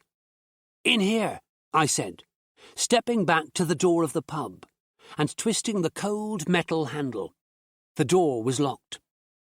The sharp crack of gunfire filled the air, as Lucy and Sam sent bursts of bullets into the brains of the advancing horde. But instead of moving forward, they were backing up as they fired. The way ahead was blocked by a mass of stinking, staggering creatures. The stench of rotting flesh made me gag. I ran to the pub window and rammed the butt of the M16 against the glass. It shattered loudly. I threw the boxes inside and then scrambled through after them, tiny shards of glass cutting my hands as I clambered over the windowsill. The pub was gloomy and smelled of stale sweat and beer. I swept the barrel of the gun around the room, bracing myself for an attack from the shadows. None came. Tanya and Lucy climbed in through the window. Outside, I could hear more shots above the incessant moaning. Sam vaulted into the pub and spun around, sending a hail of bullets out onto the street. The noise of the gun was louder in here, making my ears ring. "We need to keep moving," Sam said. Grasping arms and clawing fingers reached into the pub through the glassless window. Blue, rotting faces with yellow eyes and gnashing teeth glared at us as we backed away from the opening. Lucy fired her M16 in 3-round bursts, standing calmly as she dispatched the zombies at the window one by one. Their heads jerked back as the bullets penetrated their brains. Dark blood sprayed wildly. As each zombie fell, another took its place. It wouldn't be long before they climbed in through the window and overpowered us. We only had a limited number of bullets. I went in search of an exit and found a door that opened onto a dark flight of stairs leading up to the next floor. "This way!" I shouted to the others. "Bring the boxes!" I ascended the stairs, keeping the M16 pointed in front of me. The others came through the door and closed it.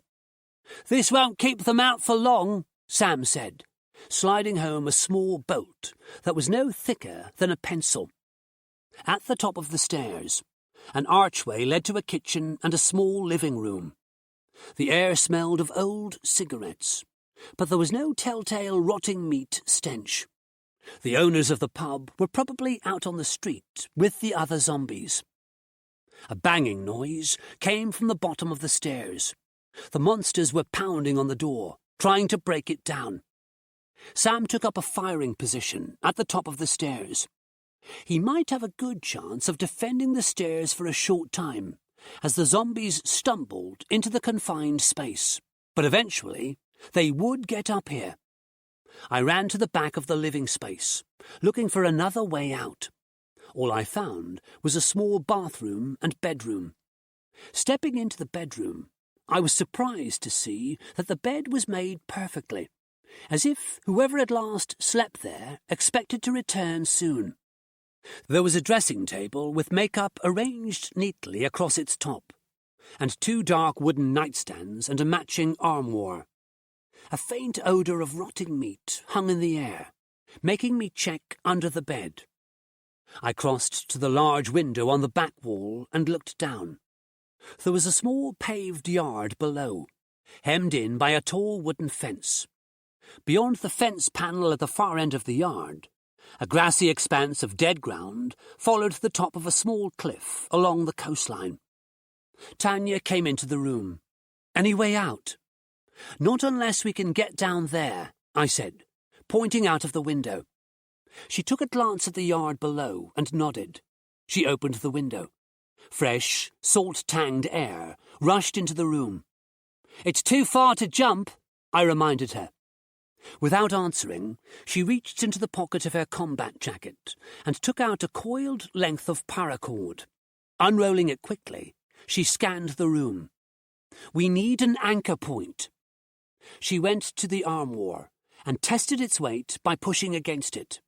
Seemingly satisfied, she looped the cord around the front legs of the armoire.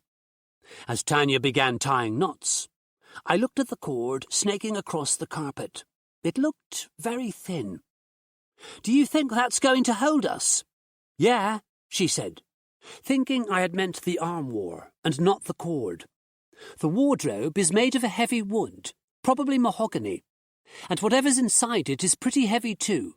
Don't worry, it'll hold." I nodded, unsure. Sam and Lucy appeared. "The door is starting to give way," Lucy said. "It won't be long now." "We're going out the window," Tanya told them. They both nodded, bringing the boxes into the bedroom and then throwing them out of the window one by one. MacDonald had said the syringes inside were protected by plastic tubes, so being thrown out of the window shouldn't damage them. Tanya took the loose end of the cord to the window and threw it out. It wasn't long enough to reach the flagstones below, so we would have to drop the last few feet, but that was better than jumping out of the window. "I'll go last," I said.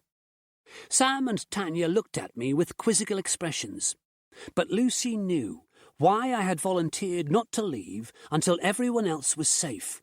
She knew I was thinking of the lighthouse and Elena. "Alex, it's not your fault she died," she said softly. "I jumped before she did," I said. "If I had just waited." "Then you'd both be dead," she said. "We don't have time for this," Tanya said, climbing up onto the windowsill and taking the cord in her hands.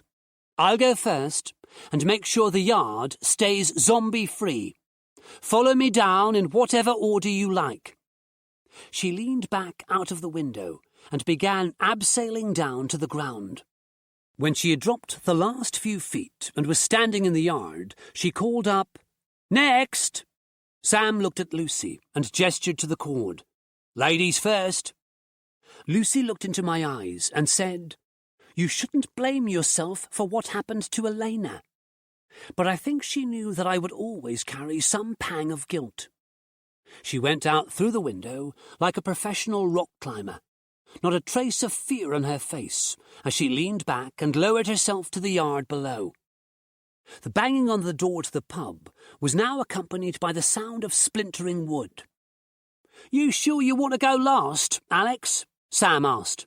"Yes," I said. "Just hurry." Slapping me on the shoulder, he nodded and took the cord. "See you on the other side, man." Then he was gone, climbing outside and dropping out of sight. A few seconds later he called, "Okay, Alex." I picked up the cord, noticing for the first time that my hands were sweating. I heard a loud bang, but it sounded much closer than the door downstairs. It came again, and this time I saw the armoire doors shudder, then burst open. I jumped back in surprise, my back colliding painfully with the wall. When I saw what was coming out of the armoire, my mind kept repeating, "Holy fuck! Holy fuck! Holy fuck!" The zombie was a child, a girl of maybe 10 or 12. She wore a long nightgown that had once been white, but was now stained with blood and dirt. Her long hair was matted and oily, her yellow eyes wild. Her mouth and wrists were bound with strips of cloth that had probably also once been white, but were now as dirty and bloody as her nightgown. She reached out for me with her bound hands. Her voice was silenced by the gag, but her wild eyes telegraphed her intentions. She glared at me with such malevolence that she might be a demon right out of a horror movie. The shock of her sudden appearance put me off my guard. I swung the M16 at her, but by the time the barrel was pointing in her direction, she swatted it away with her arms and jumped forward at me. I dropped the gun and used my hands to keep her away. With her mouth bound, she couldn't bite me, but her mouth worked beneath the cloth, instinctively seeking my flesh. Her stench made me gag as I tried to hold her at bay. I wondered how long she had been festering in the armoire, rotting slowly among the clothes and shoes. She lashed at me with her hands. As I fought her, I heard the door downstairs break open. Heavy footsteps sounded on the stairs, along with low moans, as the zombies staggered up to this level. Outside, beyond the window, Sam called, "Alex, you coming down, man?" They didn't even know that I was fighting a zombie in here. I pushed the girl away with as much strength as I could. She fell to the floor, leaving a dirty stain on the carpet as she struggled to get back up. Grabbing the Walther PPK from its holster, I thumbed the safety off and shot the girl in the head. Blood and brains sprayed from the back of her skull and over the dressing table. Her body collapsed to the carpet and lay there. "Alex!" Lucy called, panic rising in her voice. I went to the window and clambered up onto the sill, breathing heavily. The first of the villagers crashed through the bedroom door. They barged into the room, snarling and gnashing their teeth. I had no time to be worried about the distance to the yard below. I slung the M16 over my shoulder, slid across the windowsill, and tried to grip the paracord tightly enough to stop my descent. I realized too late that my technique was all wrong. Instead of leaning back, letting the cord take my weight, and walking down the wall, I was hanging helplessly, my feet dangling in mid-air. Through the window above me, I heard the zombies crossing the carpet, their stench adding to the already foul air. I wasn't going to be able to hold on much longer. My hands weren't strong enough to support my entire body weight. I felt myself slipping, the cord burning into the palms of my hands. 3 zombies, a man and 2 women, appeared at the window, reaching down for me with their rotting hands. One of the women caught my wrist and tried to pull me up. I fought her, holding on to the rope with all the strength I had left, and kicking my feet wildly to make myself more difficult to hold on to. That made me swing from side to side, the rough stone wall scraping against my arms and legs. I managed to get the soles of my boots against the wall, giving me leverage to pull against the zombie's grip. I heard a shot from below, and then the woman's rotting head jerked back in a spray of black blood. She released my wrist suddenly. Because I had been pulling against her, the sudden lack of resistance sent me swinging backward before I crashed into the wall again. All the air in my lungs exploded out of me as my chest hit the hard stone. "Alex, drop down, man!" I looked down to see Sam standing there, arms outstretched, as if he were going to catch me. He must have seen that I didn't have the strength to hold on to the cord any longer. Tanya was crouched in the firing position, her M16 braced against her shoulder. I assumed she was the one who had shot the zombie so accurately. "I've got you," Sam said with a confidence that made me believe he could actually catch my weight and stay upright, like a father catching his daughter, as she dropped lightly into his arms from a jungle gym at the playground. I let go of the cord and went hurtling down toward him. Sam caught me in his arms, but my weight sent us both crashing to the flagstones. I lay on the cool stone for a moment, still winded, and trying to catch my breath. Sam staggered to his feet, looking as groggy as a drunk who had just fallen into the gutter and was trying to regain his feet. "Jesus, Alex," he said. "You need to stop eating all those steak dinners, man." That made us all laugh. Our diet mainly consisted of canned food and frozen meat, when we could get it, but none of us was eating heartily. I had lost a lot of weight recently, but obviously not enough to make myself light enough to be caught from a high window. "Hey, I'm big-boned," I said. That made us all laugh again. At the window, more zombies had appeared, reaching for us, and moaning despite the fact they couldn't reach us. "Let's get out of here before they figure out how to get around here," Tanya said, picking up a couple of boxes and moving to the rear fence. There was a trampoline in the yard. I wondered if it had belonged to the girl I had shot upstairs, the girl who had been shut away in the arm war. "You should have dropped onto that," Sam said. "You'd go bouncing over the fence in no time." "What happened up there?" Lucy asked me, as she picked up a box of syringes. "I'll tell you later," I said, lifting the other 2 boxes. "When we're safe." As far as I was concerned, we might be out of the house, but we were still in danger. We were the only humans in a village full of zombies. I wouldn't feel safe until we were back in the boats. The fence panels around the yard were made of flimsy wood, slotted into stone uprights. Sam put his shoulder against a panel and pushed against it. The wood broke out of the slot and fell to the ground. We stepped over it and onto the grassy cliff top beyond. I looked for a route we could take that would lead us back to the Zodiac, but the cliff face was almost vertical, and the beach below was full of jagged rocks. My experience of trying to abseil out of a bedroom window and failing left me in no doubt that I wouldn't be able to get down this cliff without killing myself. "This way," Tanya said, leading us along the cliff top. I glanced back at the village every now and then. We weren't being followed. "What happened back there, Alex?" Lucy asked me. "Yeah, man. We thought you decided to stay up there and play with the zombies," Sam added. I told them about the girl in the arm war and how she had been gagged and bound. "Her parents probably put her in there after she turned," I said. "If nobody else went into the room, she might have gone into that dormant state that takes over the zombies when there's no external stimulus." "And we woke her up," Tanya said. "Yeah."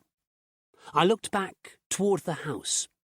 That girl had been someone's daughter, and they had been forced to shut her away, probably because they hadn't wanted to kill her. I wondered if her mouth and hands were bound because her parents had continued to live with her after she had turned, and were making sure they couldn't be bitten. And then, I guessed, they themselves had turned, and the girl had been forgotten. "She's better off now," Tanya said. "Better dead than whatever the hell the zombies are." I nodded, breathing in a lungful of fresh sea air. I scanned the cliff for a way down. If we could get down to the beach below, we could double back to the Zodiac. But Tanya veered away from the cliff edge toward a narrow road that led from the village and disappeared into the distance. "Aren't we going back to the boat?" I asked. She shook her head. "We need to find a vehicle to get us to Camp Apollo, remember? I just thought that, since we couldn't get a vehicle at the village, We were going to go back to the Zodiac and search the coastline for a car or something. Waste of time, she said. We're here now, so we might as well keep going. Retracing our steps will only slow us down. I didn't reply. Being out here on foot, without a vehicle or a safe place to hide, made me feel exposed and vulnerable. There was nowhere to run if the shit hit the fan. We reached the road. It looked barely wide enough for a single car, and was pitted with potholes. Walking along the road was easier than trudging through the grass, but my arms were aching from holding the boxes. "There's a farm ahead," Lucy said, pointing to a wooden sign by the side of the road that said, "Fresh eggs, next left." Above the words was a drawing of a chicken. We increased our pace. I had no idea how far ahead the next left turn might be, but the sign had given me a glimmer of hope. It was 15 minutes later when we found the farm. A narrow track led from the road to a stone house in the distance. Behind the house was a collection of barns and animal pens. As we walked along the track, I could hear chickens clucking from somewhere close by. When I saw a dark blue Land Rover Defender parked by the side of the house, my heart leaped, and I felt a sudden rush of optimism. All we had to do was drive that Land Rover to Camp Apollo, deliver the boxes, and get back to the boats. Maybe this mission was going to go according to plan after all. Chapter 9. The day had become sunny and warm, and the Land Rover seemed to gleam in the sunlight. The smell of farm animals filled the air, along with the clucking of chickens. The birds were running loose in a field behind the house, along with a dozen cows that were lazily grazing on the grass there. Sam went to the front door and tried it. After discovering that it was locked, he knocked on the wood. "Hello? Anyone home?" I was sure that if I lived here and 4 people dressed in army clothing and carrying weapons strolled up the path and knocked on the door, I wouldn't answer. Sam shrugged when there was no reply and went around the back. I put down the boxes I'd carried all the way from the village and rubbed my aching arms. Lucy did the same, going over to inspect the Land Rover after dumping her box. She used her hand to shield her eyes from the sun and peered in through the driver's window. Tanya set down her boxes and sat on the front step, closing her eyes and turning her face to the sun. I didn't know how she could be so calm, because, despite my earlier optimism, I felt nervous now that we were at the house. I heard bolts being drawn back and latched unlocked. Then the front door opened and Sam stood there grinning. "Back door was open," he said. "You get the Land Rover keys?" Tanya asked him. He dangled them from his fingers. "There's nobody in the house?" I asked. Sam shook his head. "The radio is on, but there's nobody home." Now that he mentioned the radio, I could hear music playing faintly somewhere within the house. I went inside. The place looked like it hadn't been decorated in a long time, and some of the cream-coloured wallpaper that covered the walls was stained, with some of it damp and peeling in places. The kitchen was large, with an old stone fireplace that had been bricked up at some point to create space for a large oven.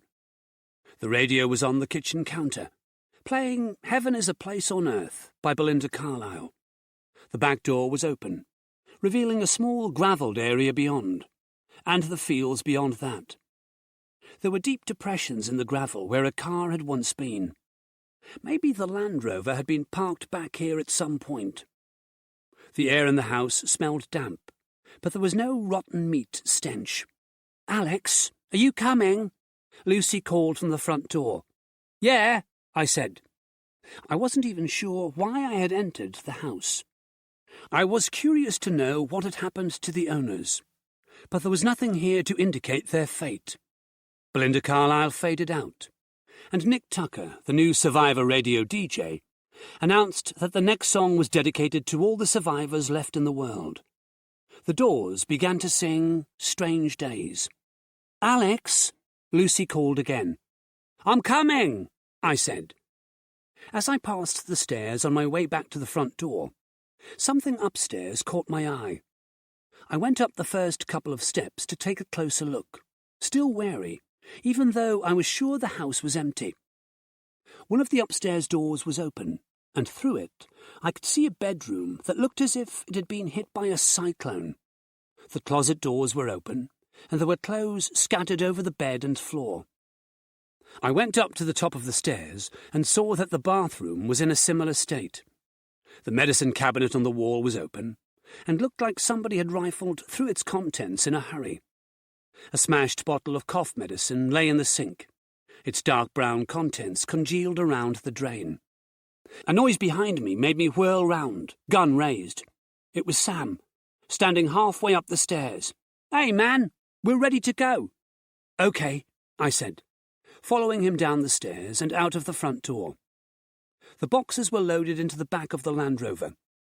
Tanya sat in the front passenger seat, while Lucy sat in the back. I climbed in the back next to Lucy and stowed the M16 by my feet. "What was so interesting in there?" she asked. "It looks like the owners ran away," I said. "I think there were clothes missing, and some of the medicines from the bathroom cabinet had gone too." "The place was probably robbed," she said. "The back door was open." "I don't think thieves would have taken the toothbrushes. There was an empty holder on the sink.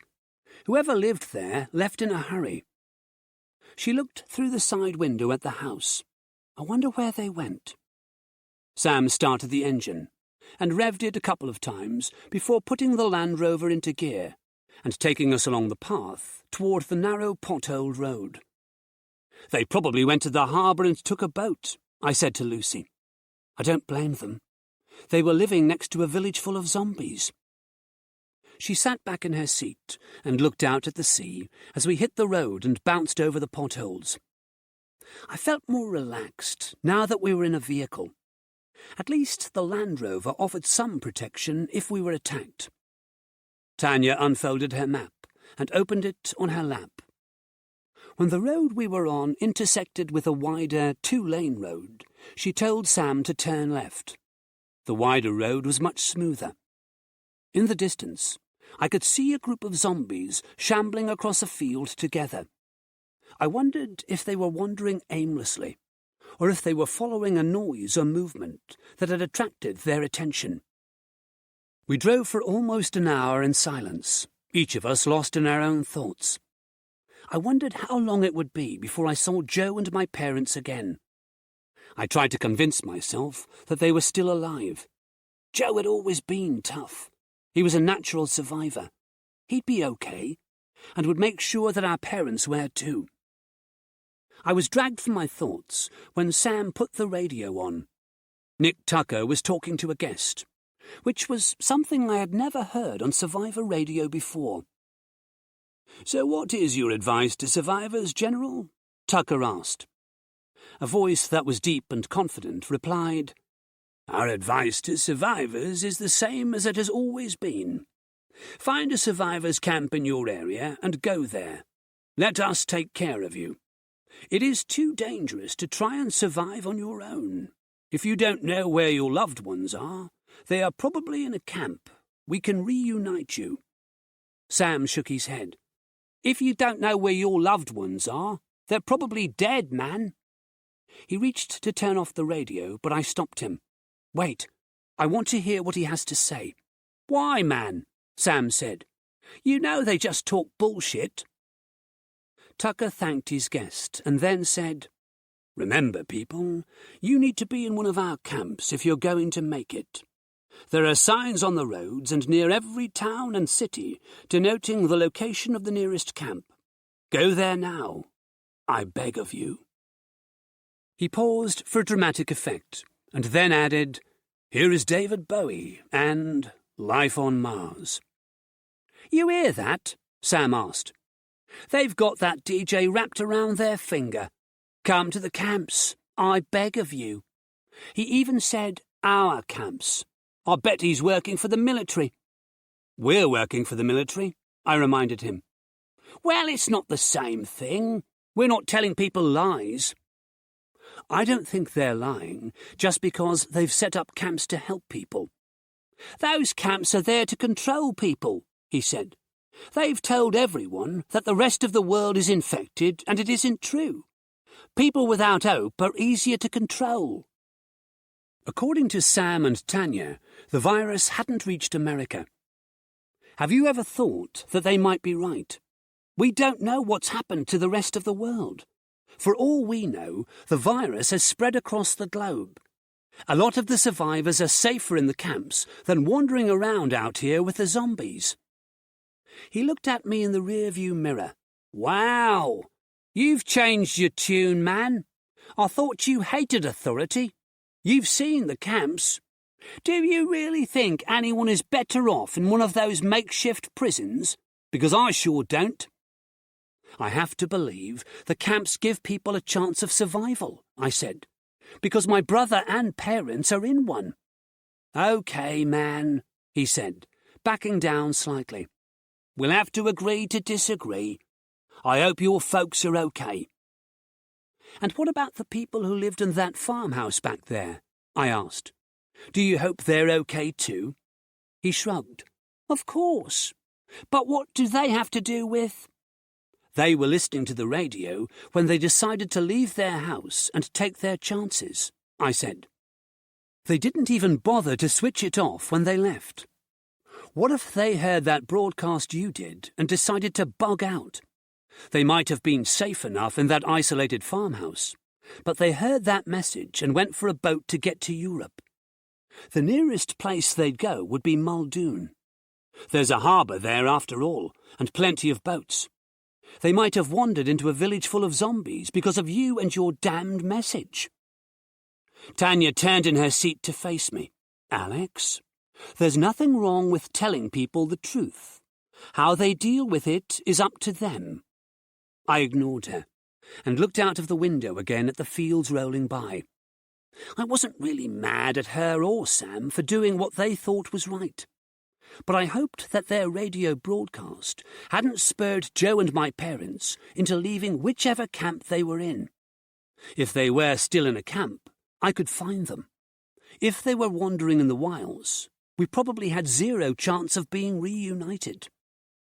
Tanya turned to face front again and gave Sam some instructions, pointing at the map as she did so. We reached an intersection where the normal road sign had been covered over by a bright red sign with black lettering that read Survivors Camp. Next to the lettering was the same Ministry of Defence crest that was on our ID badges. Well, there's no chance of missing the camp, Tanya said, folding the map and putting it into her pocket. Sam took the road indicated by the bright sign. High trees on both sides of the road blocked the view and most of the sunlight, so that we were plunged into shadow. Knowing that the camp was close made me feel nervous. Since the apocalypse had begun, I had spent most of my time running from the military or avoiding them. The thought of having to come into close contact with soldiers made me anxious. My anxiety grew when, after we had driven for another 20 minutes, I saw a large red sign affixed to a tree. Like the other sign, this one bore the MOD crest and the words Survivors Camp, along with a thick black arrow pointing at a side road that led through the woods. Sam slowed down and turned onto the smaller road. It was not much more than a dirt track, but I could see wide tyre tracks left by other vehicles. The route looked like it was used frequently and had been used recently. We had gone about a mile when Sam began to slow down. Ahead of us was a checkpoint, which consisted of a sentry box with a small gate that could be raised or lowered. At the moment, it was lowered, and a sign on its metal grille said, "Stop." The sentry box seemed to be empty. Sam hit the brakes and put the Land Rover into neutral. "We need to lift the gate, man." "I'll do it," I said. The area seemed to be deserted, and I supposed that the soldiers who should be working the checkpoint were taking a break somewhere nearby. I opened my door and got out. Maybe I should call out. It could be that the soldier who should be manning the sentry box was taking a piss behind one of the trees. I listened, but the only sound was the low, idling rumble of the Land Rover's engine. I approached the sentry box, looking in through the window. There was nothing in there except an office chair, a table upon which an Andy McNabb paperback lay face down and open, a small TV that was turned off, and the controls for the gate. I tried the door. It was unlocked. I went inside and inspected the control panel. There was a green button marked open and a red button marked close. It couldn't be any simpler. I hit the green button, and the gate slowly began to rise up with a mechanical whirring sound. I went back outside and got back into the Land Rover. Sam waited until the gate was all the way up and then drove forward. As we drove farther along the path, I looked out of the rear window at the empty sentry box. "Something wrong?" Lucy asked. "Just wondering where the guards are." "Me too," she admitted. The trees gave way suddenly, and the track crossed rolling grassland. Ahead of us was the camp. I saw a wire fence that must have been at least 20 feet tall, and sentry towers that reminded me of the World War II prisoner-of-war camps you see in movies.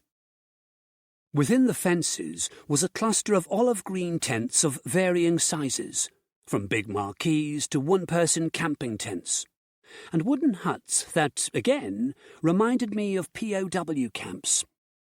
There was a main gate, above which a stenciled wooden sign said, "Camp Apollo." The gate was open. There were no guards in the towers, and I couldn't see any movement within the camp. "Nobody home, man," Sam said, bringing the Land Rover to a halt just outside the main gate and killing the engine. "There should be 5,000 people here," Tanya said. "Where did they all go?" I kept my mouth shut. Tanya and Sam had broadcast a message on the radio telling people to leave the camps, and now they were surprised that this camp was empty. Not wanting to return to the earlier argument, I grabbed my M16, opened the Land Rover door, and said, "Let's go take a look." There might still be a computer here that was linked to the survivor database. I could still find out where my family was.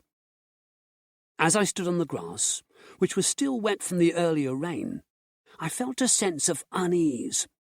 I couldn't put my finger on anything specific that was making me feel that way, but I stood watching and listening, ready to scramble back into the Land Rover if something came rushing out of the trees or from the tents. The others must have felt it too, because, as they exited the vehicle, they stood silently surveying the area before moving toward the camp gate. I could hear the sound of my own rapid breathing, but nothing else. Camp Apollo was as quiet as a grave. "Does anyone else feel like we're about to walk into a trap?" Tanya asked. "Yeah, man," Sam said. He had turned to face the woods, his back to the camp, his eyes searching the shadows beneath the trees. "Maybe 2 of us should stay out here," Tanya suggested. "No way," I said. "We shouldn't split up." I'd seen more than enough horror movies to know that splitting up was never a good idea. "Okay, then let's go," she said, moving forward warily. We fell in behind her, weapons pointing in all directions, as we made our way to the open gate. A sudden sound made us all jump, and I almost squeezed the trigger of my M16 before I realized that it was just a crow cawing somewhere in the woods. Great. That was just what we needed right now, a creepy sound effect. We reached the gate and paused. It was made of the same steel as the fences and was just as tall. A heavy steel bolt had been pulled aside, allowing the gate to be opened. "It's intact," I said. "The gate was opened normally. It's not like something broke in." "Or broke out," Lucy added. I nodded. "Maybe they closed down the operation here and moved somewhere else. Tanya suggested.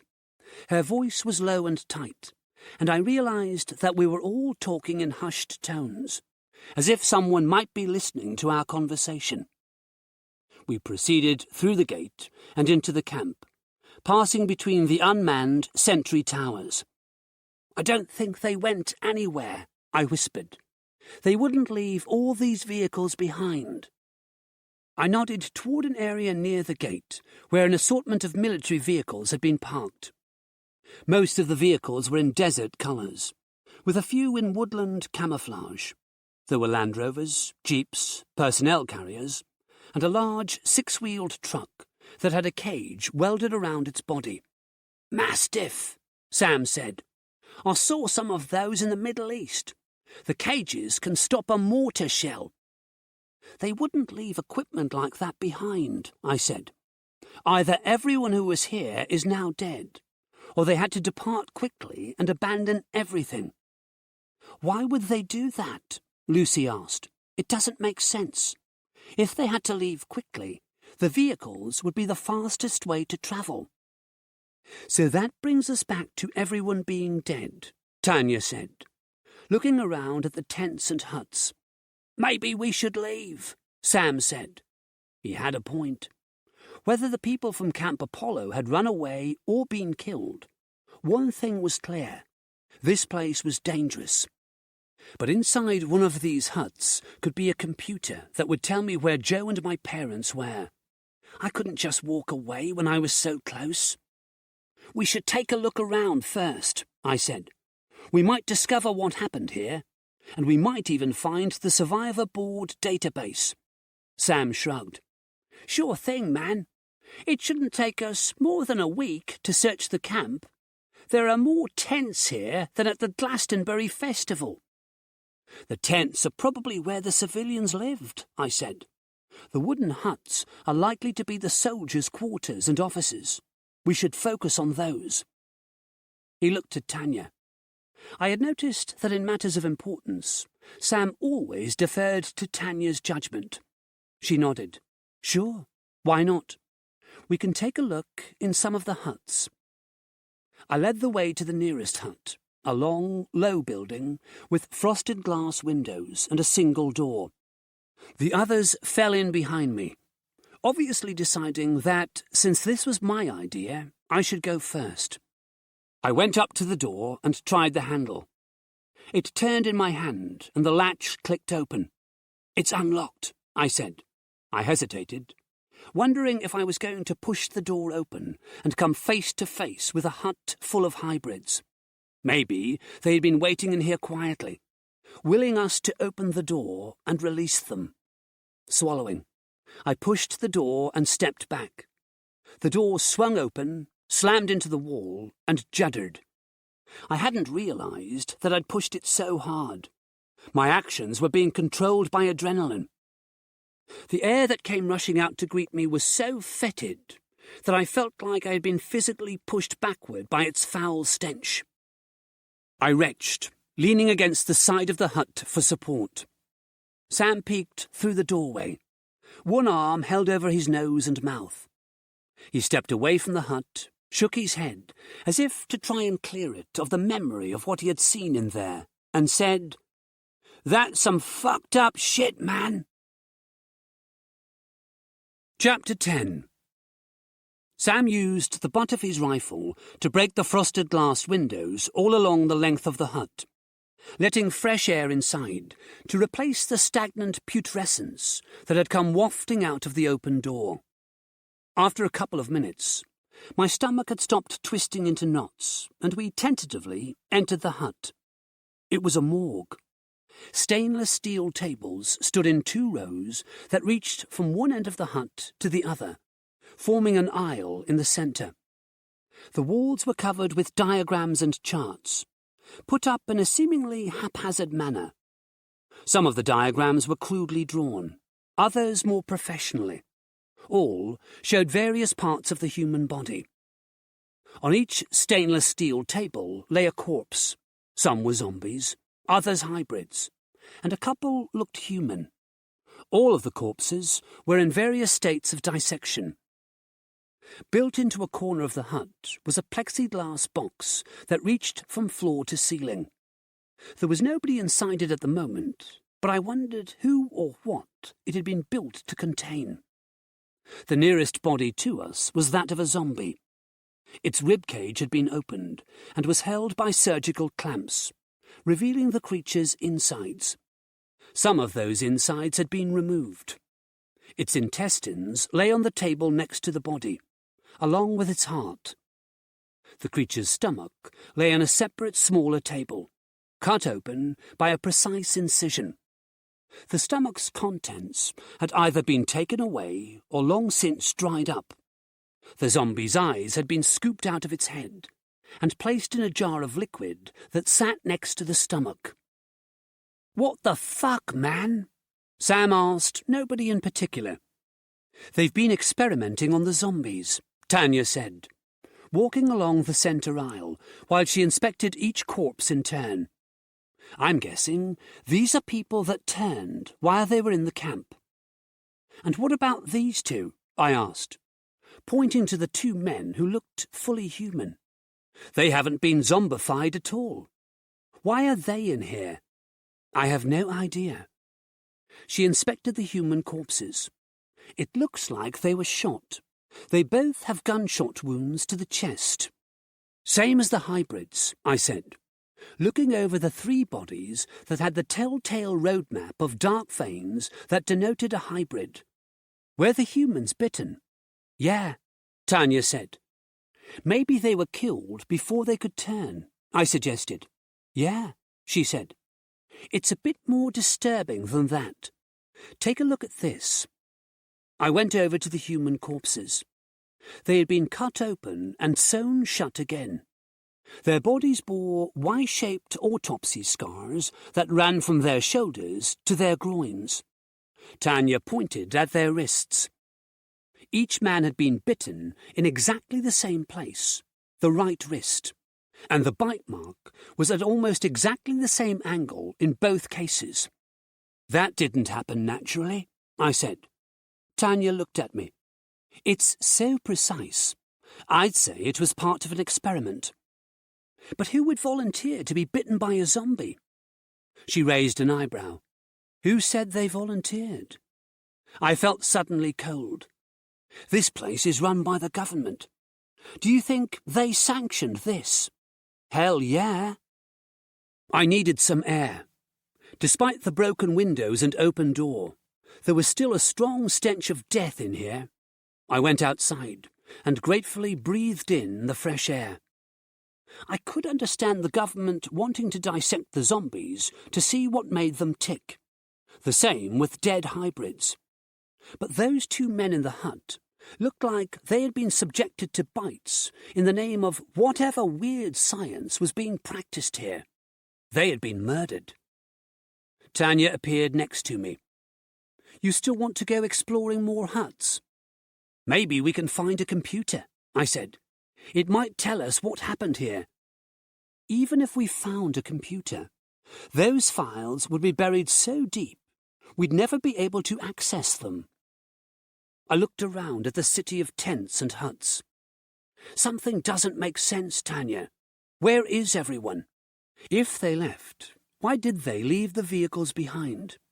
These vehicles are worth millions. They wouldn't just walk out of here and leave all that." Sam was running his hand along the flank of the six-wheeled Mastiff. The sand-coloured vehicle was huge, at least 10 feet high and 25 feet long.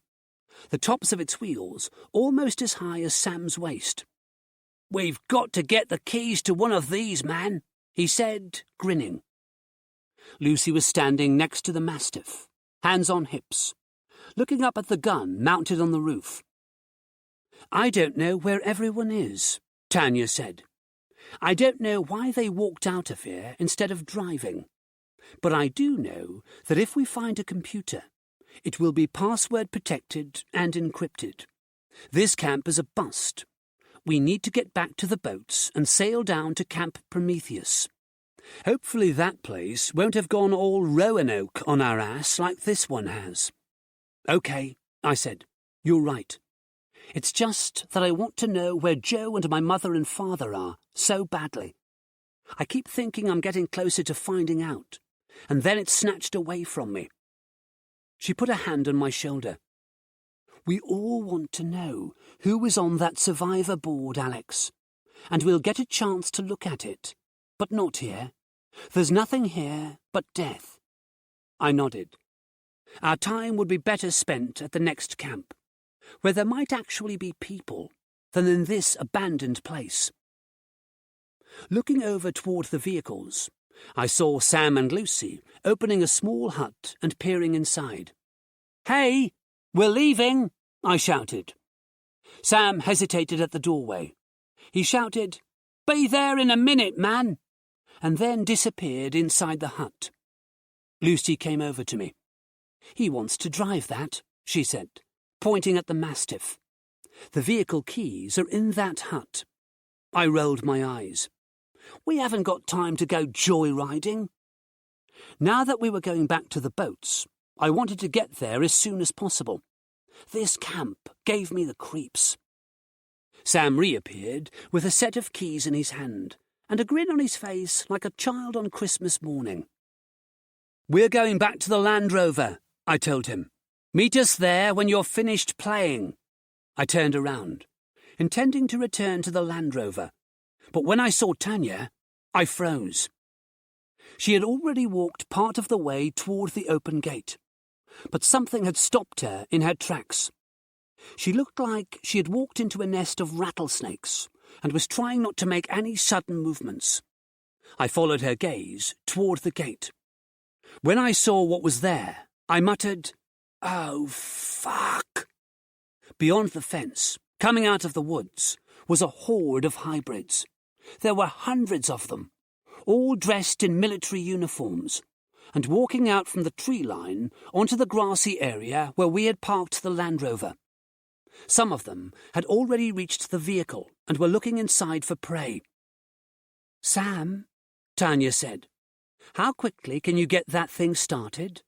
"I'm on it, man." He opened the rear doors of the Mastiff, and then went to the driver's door and got inside. I remembered how many military personnel had been at this camp, and I was sure there were 1,000 hybrids just beyond the gate. 1,000 pairs of yellow eyes gazed at us with murderous intent. Then the infected creatures came running through the gate and into the camp. "Go!" Tanya shouted, turning on her heels and sprinting for the Mastiff. I ran for my life. Chapter 11. As I ran for the Mastiff, I could hear the hybrids behind me. Their boots sounded like beating war drums. They were close enough that I could hear their breathing, and they were getting closer. I knew how fast the damned things ran, and I wasn't sure I could get to the vehicle before they grabbed me. Tanya and Lucy were already at the trunk, but instead of jumping inside through the thick metal rear doors, they unslung their M16s and began firing at the hybrids. The bullets screamed through the air close to my head. I resisted the instinct to drop to the ground. "Keep running! Just keep running!" When I finally reached the Mastiff, the girls scrambled inside to give me room to get through the rear hatch. I jumped inside, but as I did so, I felt something tug on my boot. I landed on the metallic floor of the Mastiff with a loud oof, as all the air blasted from my lungs.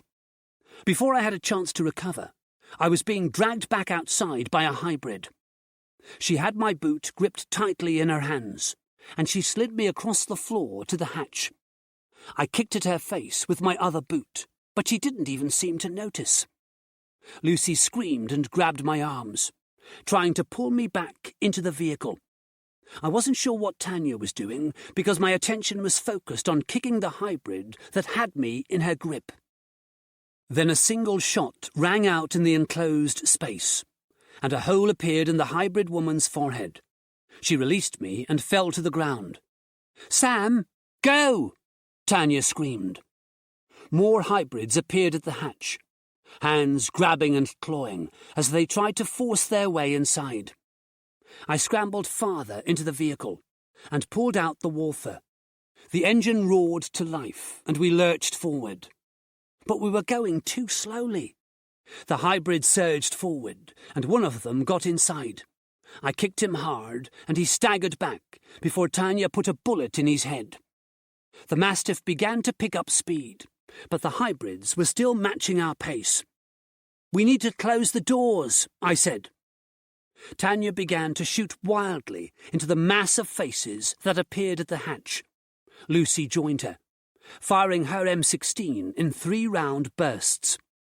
I fired the Walther until it was empty. The air inside the vehicle smelled of cordite, and my ears were ringing. At last, we seemed to be moving fast enough to outrun the hybrids. I lunged forward for the doors and pulled them closed, locking them with shaking hands. "Hold on," Sam said from the driver's seat. "We're going through the gate." Metal screeched against metal as we hit the gate and went through it. Then I could hear the heavy thump of hybrids bouncing off the Mastiff's grill as Sam ploughed through them. I was breathing hard, trying to tell myself that it was all over, that we were safe for now. "Everyone okay back there?" Sam asked, as we drove onto the track that led through the trees. "Yeah," Tanya said. "We're okay." "There's going to be a slight bump," Sam said. "Hold on." We rammed through the gate at the checkpoint. He turned to us, grinning. "This thing is pretty neat, ha!"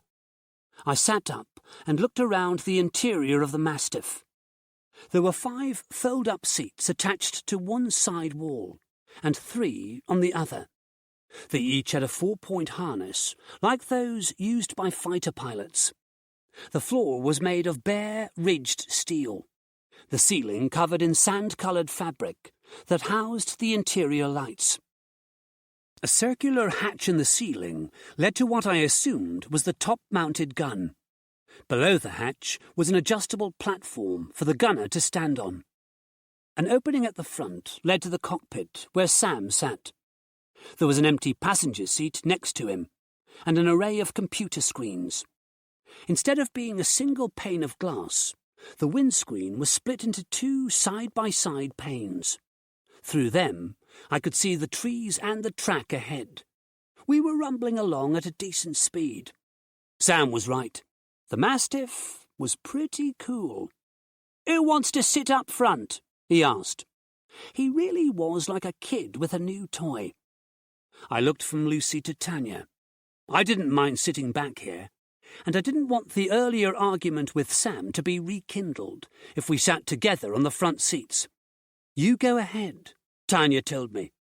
She must have assumed that I wanted to go up there because, after all, I was the gamer geek who played at being a soldier online.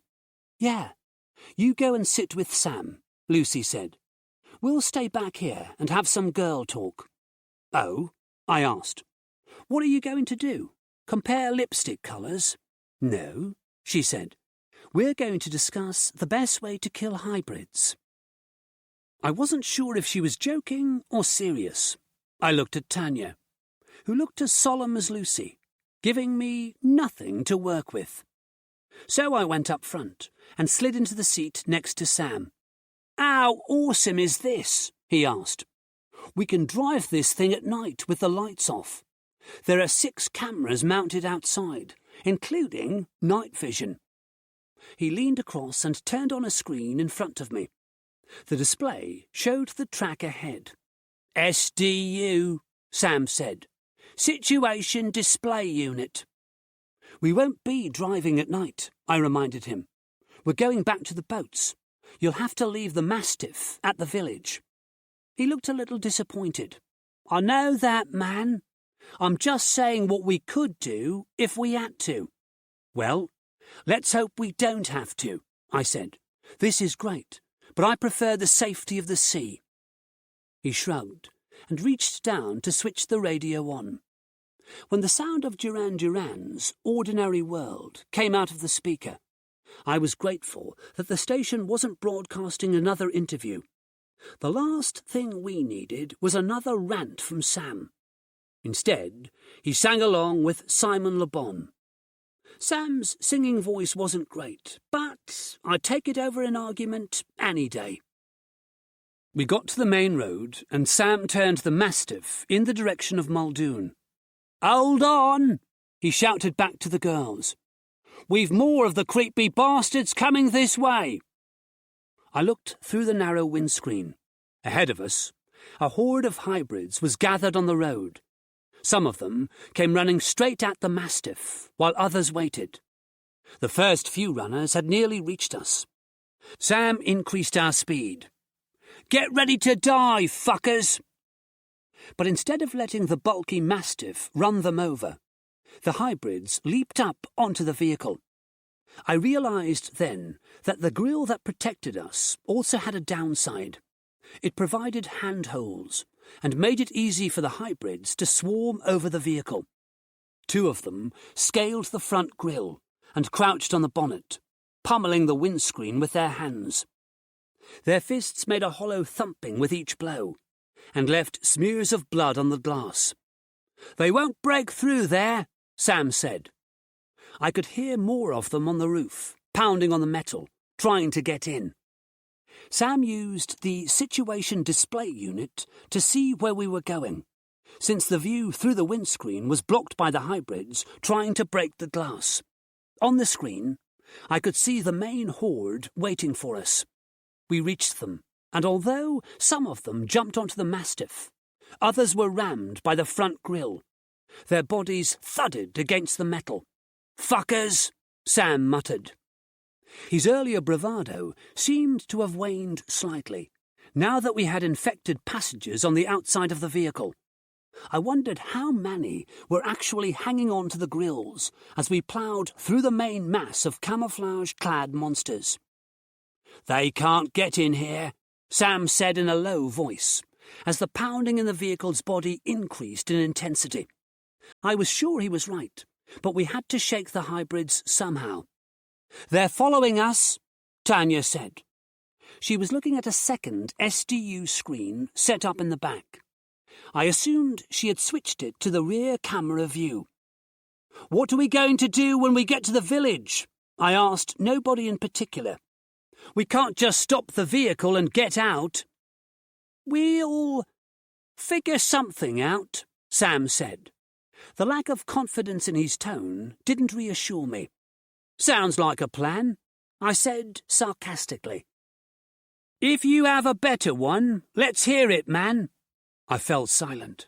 I didn't have a better plan, and I wasn't trying to intentionally rile Sam. I was still feeling frustrated at our lack of progress in Camp Apollo, particularly the fact that I was no wiser about the location of Joe than I had been before we'd driven to the camp.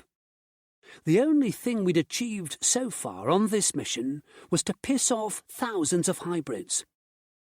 "We can try to outrun the ones that are following us," Lucy said. "We should get to the village before them, which will give us time to get to the harbour and get on the Zodiac before they arrive."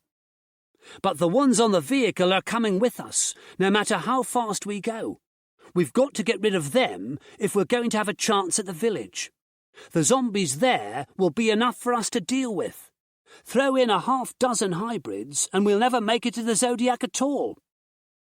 Sam pointed at the two hybrids furiously pounding on the windscreen. "So how do we get rid of them, man?" "We're going to have to go out there and shoot them off," Lucy said. "Lucy, don't be crazy," I said. "This isn't Mad Max. If you climb out there, you could be killed." She looked up at the ceiling where the hybrids were still trying to force their way inside. She looked scared, but her blue eyes also held a flash of determination. "Like Sam said," she told me, "if you have a better plan, let's hear it." Chapter 12. Lucy and Tanya began loading fresh magazines into their M16s. I did the same for the Walther that I'd emptied earlier. I wasn't happy with us risking our lives to get the hybrids off the Mastiff, but, as both Sam and Lucy had pointed out to me, I didn't have any better ideas. "Okay, how are we going to do this?" I asked the girls. "There are 3 ways we can get outside," Tanya said. "The rear hatch, the top hatch, and your side door. Maybe you can open your door and lean out to take the 2 on the front of the truck." "What about the ones on the roof? As soon as I open my door, won't they try to get me?" "We'll deal with them," she said, stepping up onto the raised platform beneath the hatch in the ceiling. She had slung the M16 over her shoulder and was holding her Walther. "We don't know how many are out there," I reminded her. She looked at me with a determined expression on her face. "We will, once I open this hatch." I tried desperately to think up a better way to shake the hybrids from the vehicle, but my mind was coming up blank. I'd read many books and seen countless movies where I had rolled my eyes at the dumb actions of the characters. In most cases, I could see a better way for them to solve their problem. But having been in real situations like this, I knew that sometimes the brain gets locked into a certain way of thinking and blocks out other ideas. It restricts the options available so that the mind isn't overwhelmed into inactivity. Sometimes you just have to act, and the survival instinct forces you into that action, even if another 5 minutes of thinking might have yielded a better plan of action. My mind was now stuck on the idea of climbing out onto the exterior of the Mastiff and shooting the hybrids. It had locked onto that course of action as the best way to survive this situation, and wouldn't let me think about anything else. I placed my fingers carefully around the handle of my door and unfastened my harness. "Maybe you should slow down while we do this," I told Sam. He shook his head and gestured to the side mirror. "Can't do that, man. They're right behind us." I looked at the mirror. The horde was no more than a 1/4 mile behind us. "On 3, Tanya said. 1, 2. I wanted to tell her that I wasn't ready yet, but I would only be stalling. There was nothing else to do now but open the door and pray I was a good enough shot to take out the 2 hybrids before I was thrown from the vehicle, in which case the horde behind us would kill me, all ripped apart by a hybrid on the roof. 3. I pushed open the door. It was heavy, and the added wind resistance meant I had to put my shoulder behind the push. The door opened, and I almost stumbled out onto the road. Bringing up the Walther, ignoring my hair blowing into my eyes, I squeezed the trigger. The hybrid closest to me staggered back, roaring in pain. I hadn't killed him. He bared his teeth and lunged at me. I ducked back inside the cab, pulling the door closed. The hybrid almost went over the side, but he managed to get a hand on the grill attached to the door. He snarled at me. I wound down my window, pointed the gun at his head through the grill and fired. He fell out of sight. In the side mirror, I could see his lifeless body lying in the grass by the side of the road. In the rear of the Mastiff, Tanya had opened the roof hatch. The rattle of machine gun fire filled the air. The other hybrid continued to pound on the windscreen, as if unaware that his companion was dead. I opened the door again and took a shot at him. The bullet missed entirely, because he simply turned to face me and came scuttling across the front of the Mastiff like a human spider. Before I had the chance to retreat into the cab, a pair of strong hands grabbed my jacket and pulled me toward the roof. For a moment, I was suspended over the road, the wind beating at me mercilessly. Then I was yanked up and slammed onto the roof. My Walther went clattering across the metal roof panels and out of sight. Luckily, the Mastiff was more than 10 feet wide and had a raised metal foot-high wall around the entire roof, so I knew the gun wouldn't go over the edge.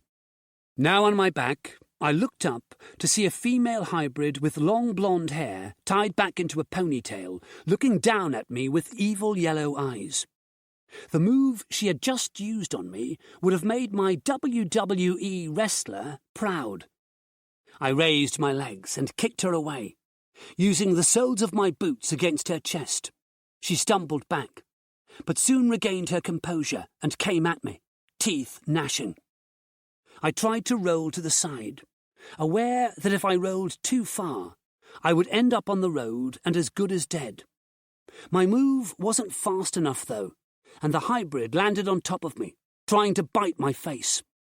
Her breath smelled meaty, and I didn't dare wonder what her last meal had consisted of. I used both hands to hold her at bay, but she was strong and heavy, and driven by a virus-fueled rage. It wouldn't be long before my strength failed, and her teeth sank into my cheeks or neck. Then a burst of M16 fire ripped into her, and she fell on top of me, dead. Pushing her away, I looked up to see Lucy crouched on the roof, M16 in her hands. "Thanks," I said breathlessly. She nodded and aimed her gun over the side of the vehicle to shoot at a hybrid that was hanging on to the side grille. Tanya, who had also climbed up onto the roof through the top hatch, was at the rear of the Mastiff, using the butt of her gun to knock another hybrid from the rear of the vehicle. Before I had a chance to fully appreciate how well Lucy and Tanya were doing, my legs were grabbed from behind, and I was pulled down over the windscreen and onto the bonnet of the Mastiff. I had forgotten about the hybrid there. The fall knocked the wind out of me as I landed painfully on my side. The sound of the engine was loud here, and I could smell diesel fumes as I fought to suck air into my lungs. The hybrid stood above me, looking down at his prey. Then he dropped toward me, snarling. I rolled to the side. I knew I was at the edge of the bonnet, but I had no choice. If I didn't move, I was dead. My body rolled over the side of the Mastiff, and the next thing I knew, I was hitting the road. My momentum rolled me forward and past the edge of the road into the grass. The world tumbled in my vision, and I was aware of pain shooting across my shoulders and hips. I heard the engine of the Mastiff, which had been so loud in my ear a moment ago, recede as the vehicle continued along the road, leaving me behind. Chapter 13. I scrambled to my feet, trying to ignore the pain I felt in every muscle. Ahead, the brake lights on the Mastiff shone red as Sam stopped the vehicle. He had seen me go overboard and was probably now watching me in the side mirror. He knew I was still alive, and he wasn't going to leave me here. I looked back along the road. If I didn't move fast, Sam wouldn't have a choice. He would have to drive on. The hybrid horde was gaining on us. Lucy and Tanya appeared on the roof, waving at me to move my ass. The Mastiff began reversing toward me. I tried to run as best I could, but my hips seemed to have seized up. Gasping, I made my way toward the vehicle, hearing the approaching boots of the hybrids behind me as they ran along the road. The girls disappeared from the roof, and then the rear hatch opened. "Come on, Alex," Lucy shouted. I could hear panic in her voice, which made me wonder how close the horde was. The lights glared red again as Sam applied the brakes. I reached the vehicle, and Lucy and Tanya pulled me inside. "Go, go, go!" Tanya shouted to Sam. He hit the gas, and the Mastiff lurched forward. Through the open rear door, I could see the hybrids, no more than 20 feet away. Lucy closed the door. She was breathing heavily, and her forehead was dotted with beads of sweat. "Are you okay, Alex?" I nodded, unable to speak. Everything hurt, including my lungs and throat. "I took out the guy on the hood for you," Tanya said. After a few moments of heavy breathing, I asked, "How many of them were there?" "Including the 2 on the hood, there were 8, Lucy said. "We shot 5 of them, knocked 2 onto the road by smashing their hands, and Tanya kicked 1 overboard." "You weren't kidding," I said. They both looked at me with questioning expressions. I said, "You really were discussing new ways to kill hybrids." They smiled and pulled down one of the seats, helping me to get into it and strapping me in with the harness. "You okay back there, man?" Sam asked. "Yeah, I'm good," I said. I was sure that nothing was broken. I was going to be bruised and sore for a few days, but I'd live. Tanya went up front to sit with Sam. Highway to Hell by AC/DC was coming out of the speakers now. Lucy buckled herself into the seat next to me and reached across to take my hand. "I was worried about you," she said. I attempted a reassuring smile, but I was sure it looked more like a grimace. "I fell off a moving truck. It was no big deal." "No big deal," she said, laughing lightly. "Is this the same man who complained every step of the way up a mountain in Wales?" I laughed. "Yeah, things change," I said. Her face grew more serious. "I'm sorry you didn't get a look at the survivor database. Maybe at the next camp you'll find out where your family is." "Maybe," I said. After being disappointed at Camp Apollo, I wasn't going to get my hopes up any more. After a moment's silence, she said, "I can't wait to get back on the boat." "Me too. It's the only place I feel safe." She nodded and then said, "After this is all over, do you think we'll ever want to live on dry land again?" "Probably not. I don't think I'd be able to relax in case there was another outbreak." "Yeah, I know what you mean." "Besides," I said, "do you think this will ever be over?" "Someday," she said. "We have the vaccine now." "Sure, we have the vaccine, but imagine how many hybrids there are out there. It doesn't matter how many survivors are vaccinated against zombie bites. There are thousands of hybrids waiting to kill them." "The army will deal with them," Lucy said. "They'll find a way to wipe them out." "Their resources are limited. Every hybrid means one less soldier. The military has lost so many personnel already. And how are they going to fight the hybrids? With tanks and infantry? They'll turn the country into a battle zone." "It's already a battle zone," she said. "Yeah," I said, looking toward the cockpit and out through the bloodied windscreen at the darkening sky. "I guess it is." Chapter 14. The sky had turned a dark, deep blue by the time we reached the potholed road that led to the village. I hoped that by the time it was fully dark, we would all be sitting in the dining area of the Easy, eating a warm meal and laughing off the day's events. Then, after a good night's sleep, we could sail south tomorrow morning, in search of a vehicle to take us to Camp Prometheus. But first, we had to get to the Zodiac. "What's the plan?" Sam asked from the driver's seat, when we could see the village in the distance. "Whatever it is, we need to move quickly. Those hybrid bastards aren't far behind us, man." "How about we drive through the barricade and all the way down to the harbour?" Tanya suggested. "Then we make a run for the Zodiac. Sam and I will lay down covering fire, while you two get the boat into the water and get it started." "You think the Mastiff will be able to get through those cars?" I asked Sam. He patted the dashboard lovingly. "Hell yeah! Betty won't even break a sweat." "Betty?"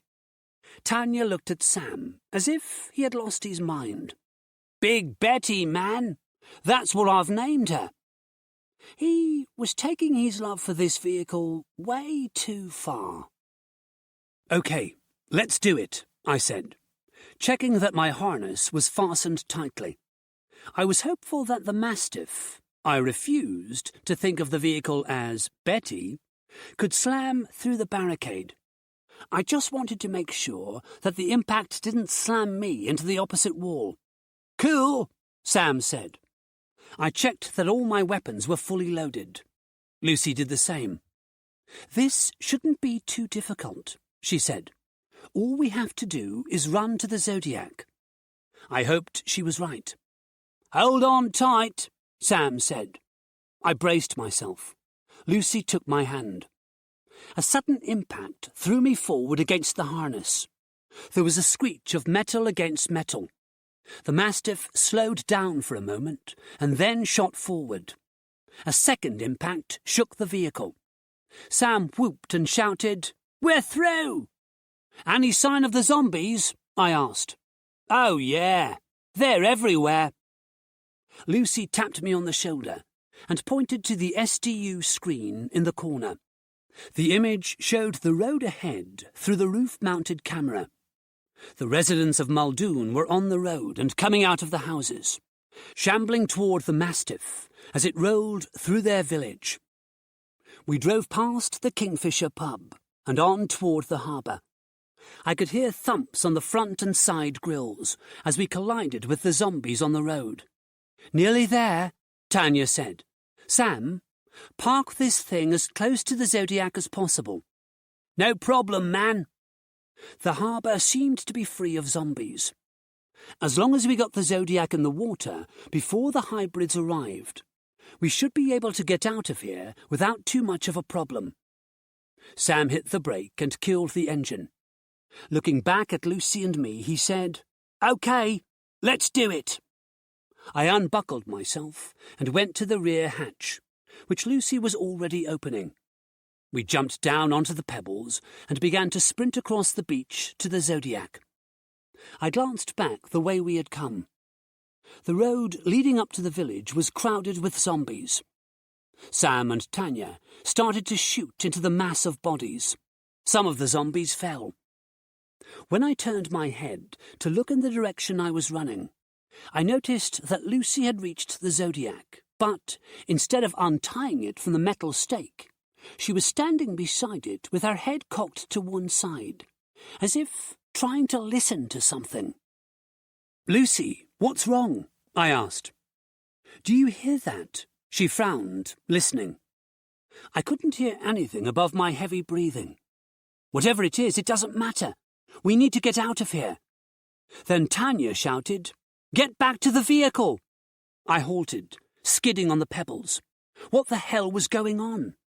The zombies had reached the beach, but there was no need to panic. We could get out of here if we... Then I heard it too. A low, buzzing sound. "Run!" Sam shouted. He was already climbing back into the Mastiff. Lucy started running back to the vehicle, abandoning the Zodiac. I ran after her. "Lucy, what's happening?" "I don't know, but it isn't safe out here." We clambered back into the Mastiff. Sam had already started the engine and was reversing back up the road before we had a chance to close the rear door. I slammed it shut and turned to face the cockpit.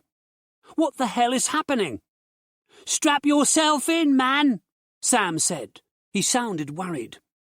I got into my seat and fastened the harness. Lucy was buckled into the seat next to me again. Zombies thudded against the rear of the vehicle as we reversed up the road and into the village. "Why are we leaving the Zodiac?" I asked. Then, the world beyond the windscreen became a flash of red fire. An explosion shook the Mastiff. Debris rained down onto the vehicle, pinging off the metal roof. On the screen, I could see what was left of the harbour. Most of the boats were on fire. The beach had been torn up by the explosion. I couldn't see the Zodiac. There were zombie parts everywhere. A second explosion rocked us. Sam kept his foot on the gas, taking us back through the village as fast as he dared. We rolled over debris as a line of houses collapsed. The world around us had become a chaotic inferno of destruction. "We have to get out of here," Sam said. "It's a drone. They're attacking the village with a drone." Chapter 15. While the village erupted around us, there was nothing I could do other than sit tight and trust in Sam's driving skills. We reversed past the pub. Sam twisted the wheel so that the Mastiff backed into a side street. Then he took the vehicle out of reverse and moved forward back onto the main street. He floored the accelerator. We shot forward toward the barricade of car bodies. Sam aimed for the gap he had already created when we'd entered the village, and was accurate enough to guide the Mastiff through it without another collision. Ahead of us on the road was the horde of hybrids. A sudden explosion among their ranks sent bodies hurtling through the air. The road was ripped apart, and black smoke spread across the remaining hybrids, the remnants of the road, and our vehicle. The SDU screens showed nothing but blackness, and the view through the windscreen was the same. Sam turned the wheel sharply to the right. "We're going off-road," he said. We bumped along blindly until the smoke cleared and the screens showed us that we were driving over grassland. "Where are the hybrids?" I asked. I didn't want any of the damned things jumping into the vehicle again. Tanya adjusted the view on her screen. The hybrids were being bombarded with whatever missiles the drone was firing from the sky. Each time a flash of bright fire appeared among the horde, the ground beneath the Mastiff shook. "They've got problems of their own," Tanya said. We continued driving away from the scene of carnage and destruction. When we reached the edge of the woods, Sam stopped the Mastiff and cut the engine. Lucy looked at him. "We can't stop. What if it comes for us when it's done with the hybrids?" "It won't," I said. "At least it shouldn't if the drone operator is thinking logically. Those things are controlled by operators that can see the ground below the drone through a camera. They sit in a bunker somewhere and remotely control the drone to take out ground targets. It's like a video game. Whoever is controlling that drone has obviously been tasked with destroying zombies. They probably spotted the horde of 1,000 hybrids on the road and followed them here, but they have no reason to attack vehicles. Zombies can't drive." "Well, it sure seemed like they were attacking us at the harbour, man," Sam said. I shrugged. Maybe he didn't see us down there on the beach. But, even as I said it, I doubted that had been the case. I'd seen drone operator footage on the internet, and knew that the cameras on the unmanned aircraft showed a clear and detailed view of objects and people on the ground. When the drone had attacked the beach, the zombies had still been on the road. We had been the target of the attack. "We should get out of here," Tanya said. "I don't trust that thing." Sam started the engine and drove us over the grass and back onto the road. The road took us inland, past farmland and woods. The drone didn't follow us. "So how do we get back to the boats?" I asked. Tanya unfolded the map and found our current position. "There's another village south of here. Maybe we can find a boat there and get back to the escape and the easy." We agreed to try it. As we set off for the new destination, I felt my energy dwindle. I had hoped to be on board the easy by now, eating a hot meal and enjoying the feeling of safety I only had at sea. Being back on board seemed like a faraway dream now. Night fell as we drove along the road to the next village. The sky turned an inky black, dotted with shining stars. The moon was a bright silver orb. There was no light pollution here in this isolated part of the country, so the night sky looked clear and dramatic. "You okay, Alex?" Lucy asked. "Yeah. I just wish we were back on the boats," I said. "This was supposed to be the easy part of the mission, and it's already turned to shit. We'll be back home in no time. We should make a nice dinner tonight. There are some steaks in the freezer." "Sounds good," I said. But I wasn't optimistic about our chances of eating those steaks tonight. Nothing had gone to plan so far, and I had a feeling that things were only going to get worse. We drove in silence for half an hour, listening to Survivor Radio play a loop of 80s music. Then Sam slowed down and said, "Guys, I think this was the village." He killed the engine, and we all stared out through the windscreen at what had probably once been a quaint fishing village on the coast. Every building had been reduced to rubble. "We should go and take a look," Tanya said. "There could be a boat in the harbour." I agreed. If there was even a leaky rowboat, I was willing to take it, as long as it meant we could get back to the Easy and the escape. Sam started the engine again and drove us slowly toward the ruins of the village. On the radio, Iron Maiden was playing Run to the Hills. Sam hit the brakes and pointed at the sky in front of us.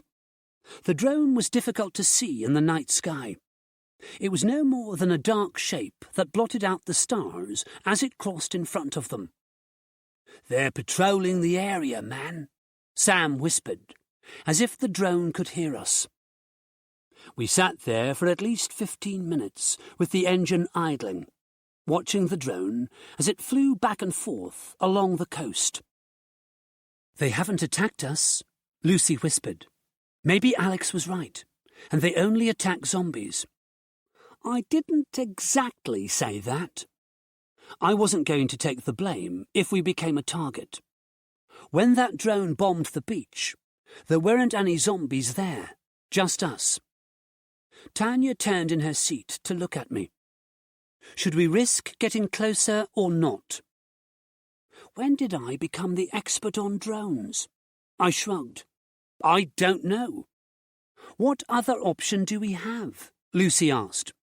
If we can't get back to the boats, what are we going to do? Tanya looked down at the map resting on her lap. If we can't get to the coast because it's being patrolled, we only have one option. We'll have to drive to Camp Prometheus and get them to tell whoever is in charge of the drones that we need to get to our boats because we have the vaccine on board. "Drive?" I said, shocked that she would even consider such a thing. "Hart said it's 170 miles from here." Tanya looked at me angrily, and I knew then that she was just as pissed off about us not being able to get back to the boats as I was. What other choice do we have? I had to admit that I didn't have a better idea. But the thought of driving all that way, even in the Mastiff, filled me with dread. "We'll check out the village before we go down that route," I said, silently praying that we would find some sort of craft that would take us out to our boats. Tanya nodded. "Yes, we'll check it out. I don't want to drive to Prometheus any more than you do, but it might be our only chance to eventually get back to the boats." I hated the word eventually. I wanted to be back on board the Easy before dawn. We set off at a crawl toward the ruins. All eyes were on the dark shape in the night sky, watching for any change in its flight pattern. When we were within a quarter mile of the village, the drone banked steeply and headed our way. "It's coming," I said, trying to stay calm. Sam slammed the Mastiff into reverse and backed down the road, taking us farther inland. The drone turned slightly and resumed its patrol pattern, ignoring us. "We're not going to get close to the village," Tanya said. "They're not just hunting zombies.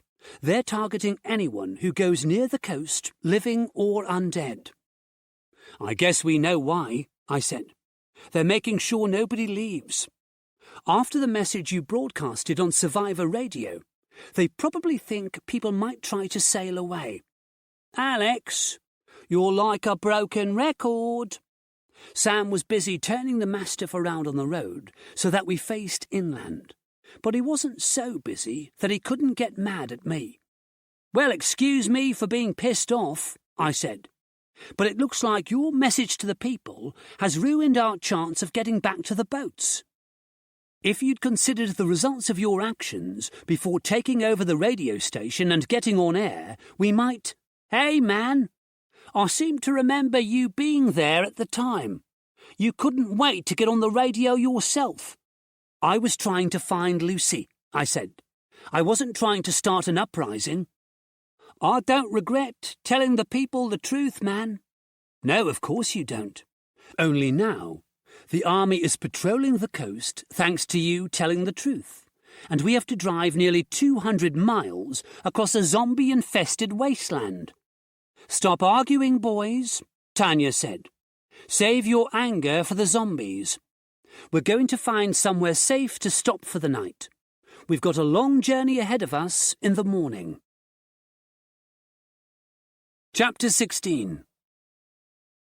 20 minutes later, we left the road and drove across a field to the edge of the woods. Sam turned off the engine and said, We need to check the area for zombies, but this should be as good a place as any. Lucy opened the rear hatch and climbed out. I followed her. The night was cool and dry, with a slight breeze rustling through the trees. I stretched my muscles, trying to ignore the soreness I felt in my hips and shoulders. The fall from the Mastiff had left me with a few bruises, but I knew it could have been much worse. Tanya came around the back of the vehicle with a handful of MRE packets. I found these in the storage compartment earlier. You two check the area while Sam and I get a fire going. Sure thing, I said. Lucy and I checked our weapons before venturing into the moonlit woods. We listened for sounds that would give away the presence of zombies, like footsteps in the undergrowth or a low moan, but the night was quiet. It looks like the stakes are going to have to wait, I said, as we walked deeper into the woods. They'll keep, she replied. Then she added, Maybe you should go easy on Sam. He did what he thought was right at the time. He couldn't have known it was going to lead to this. Anyway, if they hadn't taken you to the radio station, we wouldn't have found each other again. I know, I said, and I'm grateful to them for that. I'm not really mad at Sam. It's just this situation. We're setting off on a long journey tomorrow, and that terrifies me. It terrifies me too, she admitted. But it isn't Sam's fault. You said he hadn't considered the consequences of his actions. But what about your actions toward him? He's not made of stone, you know. You're hurting his feelings when you blame him for everything that goes wrong. Not made of stone? Are we talking about the same person? Sam is so laid back, he makes the Dalai Lama look tense. Sure, if you look at the face that Sam presents to the world, he's cool and calm, and he calls everyone man. But how well do you know the real Sam? The man underneath all that bravado? Well, I don't, I admitted. I always thought he was exactly the person he seemed to be. Alex, nobody is that shallow. I'm not saying he's shallow, he's just Sam. She stopped and looked around at the dark, quiet woods. Come on, let's go back. There aren't any zombies out here.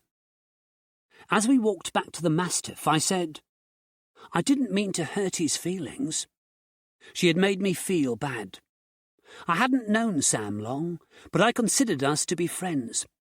I'd taken my anger at the situation out on him, and that made me feel pretty shitty. When we arrived back at the Mastiff, Sam and Tanya had built a fire on a patch of bare ground near the trees. At the moment, only sticks and small branches were crackling and hissing in the flames. Larger logs were stacked nearby. Sam was putting MRE food pouches into plastic packets and adding water from a canteen, before folding over the tops of the packets and putting them into the MRE cardboard boxes. When he had done that 4 times, he set all 4 boxes against a fallen log, leaning them at a 45-degree angle. Chicken noodles okay for everyone? He asked when he saw us. What's with the water? I asked, sitting down next to him. I hoped we could talk on a friendly level and repair any damage that may have been done to our friendship. Also, I really didn't know what he was doing with the water and the pouches. "Those are smokeless MRE heaters," he said. "You put the food pouch in with a heater pad. When water hits the pad, it makes it heat up, some sort of chemical reaction. You close the whole thing up and put it into the MRE box until it heats up the food." "Cool," I said. "Hopefully not," he said. "I prefer my food warm." "How much food do we have?" Lucy asked. 4 more chicken noodles and 8 meatballs in marinara sauce, Tanya said. "That's all there was in the Mastiff's storage compartment." "We're going to need to get some more food and water when we're on the road tomorrow," Sam said. "And some more fuel if we can get it." Great.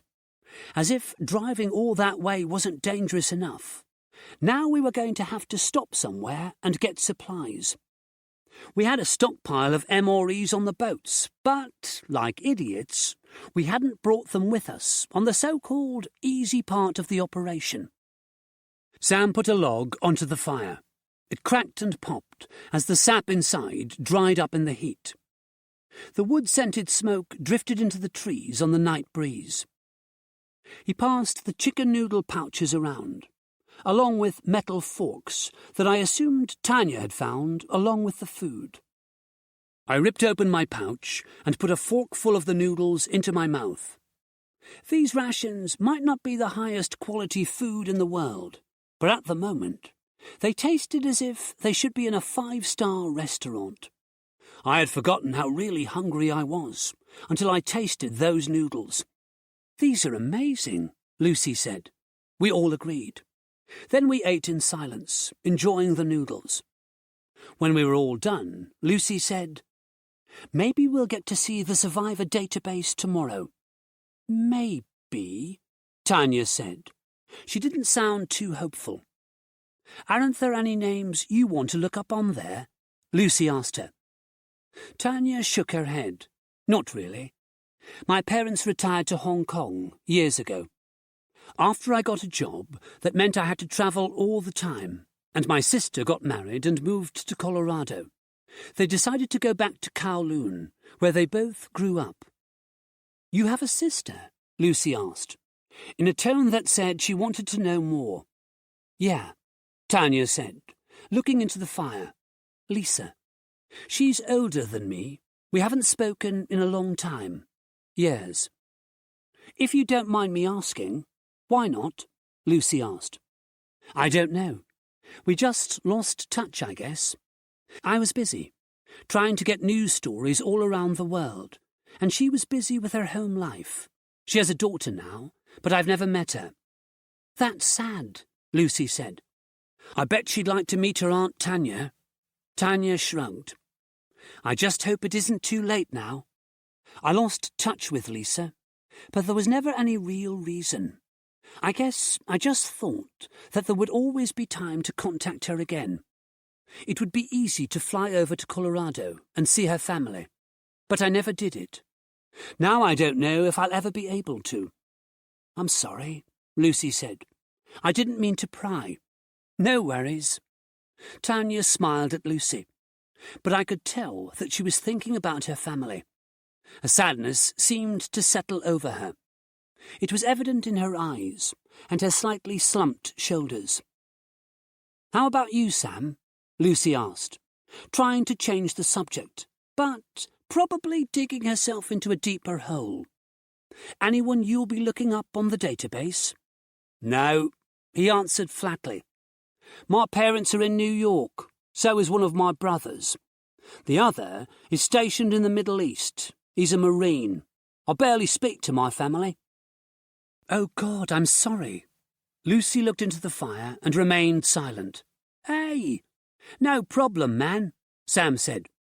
"My dad owned a software company, and he was a company man through and through. He virtually lived at the office. Max, my brother, is following in his footsteps. I wasn't, much to my dad's disappointment.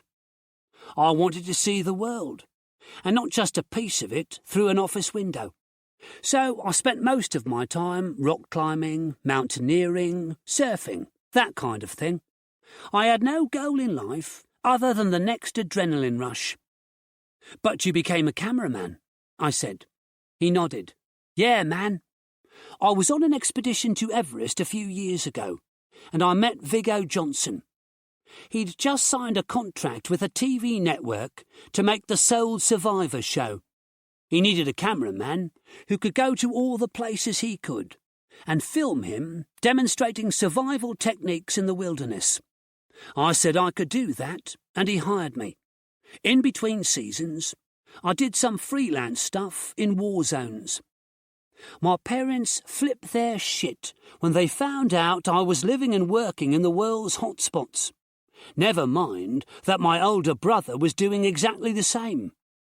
They tried to convince me to change my life. I was in Pakistan when my dad rang me and said I needed to do what was right for the family and come home to take my place at the company. He said that it was too dangerous to do what I was doing and that I'd end up getting killed.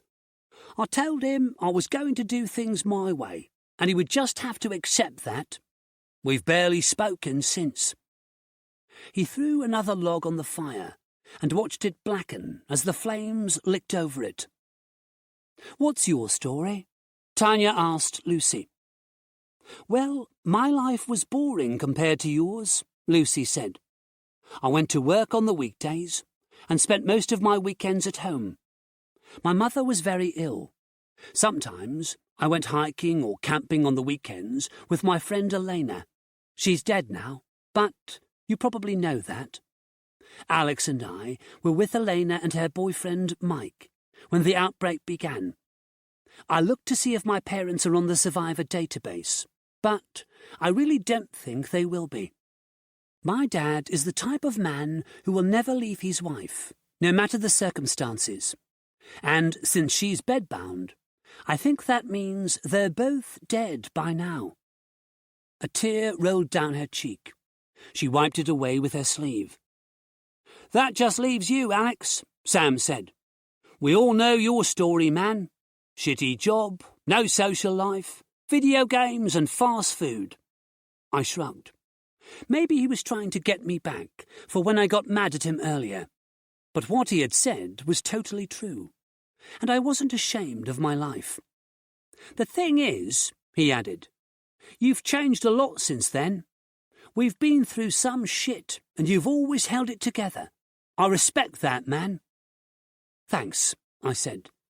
His words sounded heartfelt, and I was truly touched by them. So what about your brother and parents? He asked me. Are they tough survivors like you? I'd like to think so. Joe definitely is. He stuck up for me my whole life, and he's always been strong, both mentally and physically. If he's looking after my parents, then I'm sure they're safe too. That's good, man. We should probably get some sleep, Tanya said. We've got a long day ahead of us tomorrow.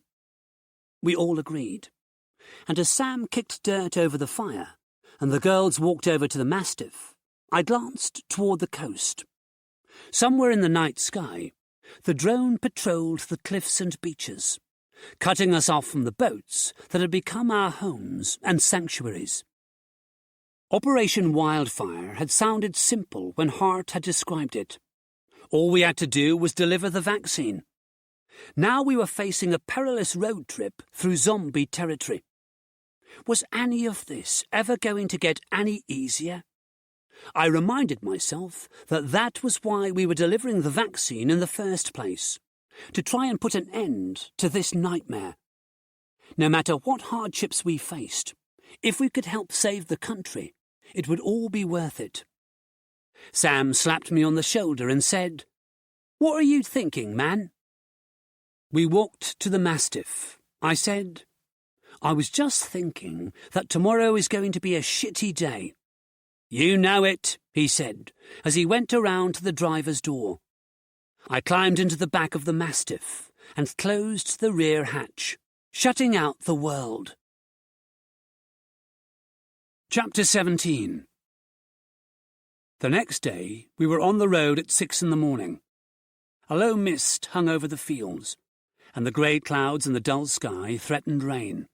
We were all tired. Sam and Tanya had slept in the front seats of the vehicle, leaving the rear compartment to Lucy and me. We found a couple of sleeping bags rolled up beneath the front seats and laid them out on the floor, but it was uncomfortable, lying on cold, hard steel. I barely slept, and when I did manage to doze, I had nightmares about Joe. In my dream, he had been turned and was lurching toward me with an angry look in his yellow eyes. So now, as we drove south from Scotland to England, I was in a bad mood. Wherever we ended up tonight, I hoped there was a proper bed. The others seemed just as tired as I was. None of us spoke as we drove along the road. The only sounds were the rumble of the engine and pop tunes being played back-to-back on Survivor radio. I guessed that Nick Tucker was still in bed. The man had sense. The road was deserted. I had thought that we might see other survivors, but that wasn't the case here in Scotland. But then, if any survivors saw the Mastiff rumbling along the road, they probably went into hiding. The army was rounding up everyone they could for the camps, and they weren't taking no for an answer. In a way, I could see why they had adopted a zero-tolerance policy in getting everyone into the camps. This wasn't like any other evacuation, where refusal to be rescued simply meant you might die.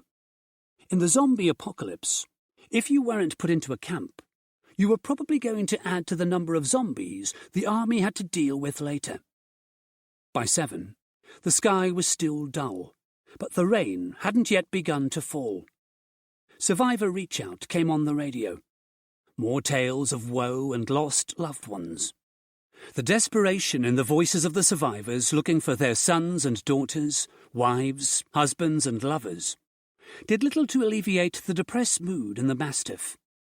But then, after the Reach Out segment had ended, a new DJ came on air. She sounded way chirpier than anyone had a right to be at this early hour. "Good morning, everyone. My name is Sasha Green, and this is The Morning Show, a new radio programme for all you survivors. Now, before we listen to some rockin' tunes, I have a public service announcement. We all know that zombies don't like the rain, right? Well, I've been asked to warn you not to try and fight the zombies with buckets of water. Apparently, some people have tried to do this, and the outcome has not been good. So, zombies don't like rain, but they aren't afraid of a bucket of water, okay? Great. Now, to blow those morning cobwebs away, here's the Cars and Drive." I burst out laughing. The thought of someone trying to defend themselves against a horde of zombies with a bucket of water was too hilarious. I knew that people did dumb things, but that had to be the dumbest I had ever heard. Sam, Tanya and Lucy were laughing too. The depressive atmosphere in the vehicle was lifted. "Oh, man, can you imagine that?" Sam said. "Imagine their face when they threw a bucket of water on a zombie and it had no effect. What did they think was going to happen? That it would melt like the Wicked Witch of the West?" That sent me into another spasm of laughter. When I was able to speak again, I said, "That person deserves a Darwin Award." As if on cue, the rain began to fall. It pinged against the Mastiff, slowly at first in sporadic bursts, then came down in a torrent. Sam flicked on the wipers. The road ahead became hazy, as water bounced from its surface. "Now this is what the zombies don't like," I said. "Hopefully, we won't see many today if the weather stays like this." Tanya, who had the map open on her lap, said, "Hopefully not, but the rain doesn't affect the hybrids, so we need to stay alert." I was all too aware of that. The virus kept the zombies out of the rain, and, I assumed, other extreme weather conditions, because the host bodies were rotting, and it was trying to slow the process. But the hybrids were alive, so the weather had no more effect on them than it had on any other living person. I could hardly believe that some people had taken the zombies' avoidance of the rain to mean that they could be harmed by it. They took shelter purely out of a survival instinct, a need for the virus to keep the hosts functioning in the long term. It was almost an hour later when Tanya said to Sam, "We should reach the motorway soon. There are motorway services a mile after that. You want to try to get fuel and food there?" He nodded. "Sure thing. I bet most of the services will have been looted, so we may have to try them all until we find one with fuel." Sasha Green was reminding everyone not already in a camp to find one as soon as possible. Then she played Van Halen's Jump. Lucy said, "I wonder why they have new DJs." "It's psychological, man," Sam said. "When they only had Johnny Drake or Nick Tucker, a lot of the airtime was just music playing on a loop. One DJ can only do so much. If they get more DJs on the radio, they can persuade more people to go to the camps. It's the human touch. Survivor Radio has one purpose: to act as a propaganda machine for the government. So they get a pleasant female voice on here, and more survivors will decide to go to the camps. The way the message is presented is as powerful as the message itself." "Surely people aren't that gullible," I said. "Hey, man, there are people out there attacking zombies with buckets of water." He had a point. "Well, those people would be better off in a camp," I said. "They'd have more chance of survival." Sam nodded slowly.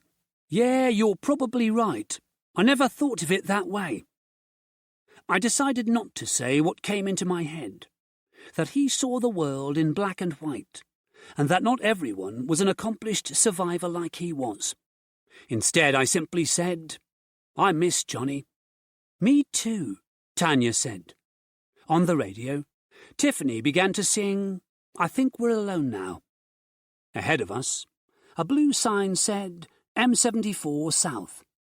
Sam took the slip road, and we found ourselves on the motorway. Then, all hell broke loose. Chapter 18. The slip road led us onto the motorway. The 3 lanes heading south were clear, with no cars in sight ahead of us. But across the central reservation, past a low metal safety barrier that separated us from the 3 lanes going north, a group of cars was travelling on the motorway. When they saw us, the occupants of the cars lowered their windows and began firing. The bullets hit the Mastiff's metal safety cage with loud clangs. Because we were going south and the cars were going north, we passed them quickly. I heard their engines rev as they sped up, probably to get to the next junction, so they could come off the northbound lanes, turn around, and follow us south. "What the fuck?" Sam asked, after the cars had disappeared. "Did anyone see how many of them there were?" "I counted 6 cars," Lucy said. "They'll be turning around and coming after us," I told him, although I was sure he knew that. He had already increased our speed. Tanya put down the map and climbed out of her seat. She came into the rear compartment, stepped onto the platform, and opened the top hatch.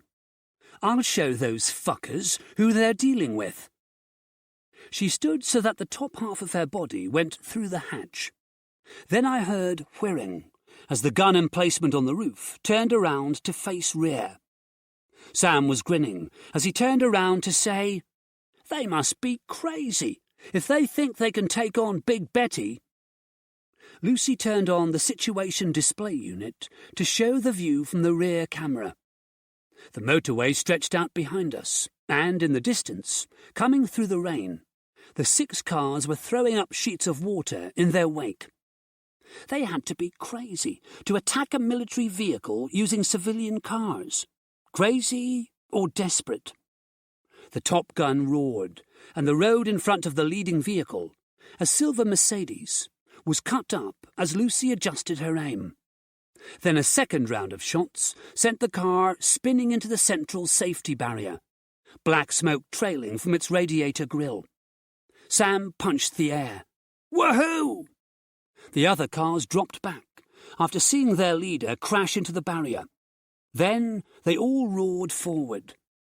2 Volkswagen Golfs, one white, one black, took the left and centre lane, while a dark blue Astra stayed in the right-hand lane. Behind them, a silver Citroën Picasso and a black BMW hung back slightly.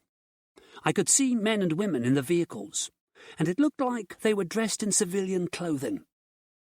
A woman with dark hair hung out of the passenger side window of the Astra, firing at us with a machine gun. Where did they get the weapons? I wondered aloud as Tanya returned fire.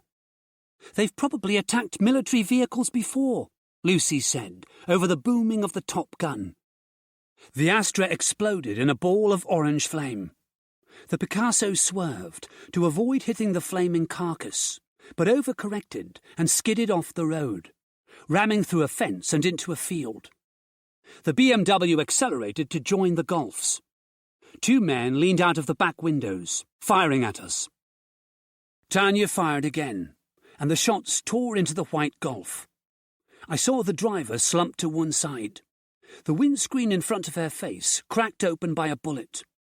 The car veered to the left and came to a dead stop. That left the black Golf and the BMW. They were getting closer.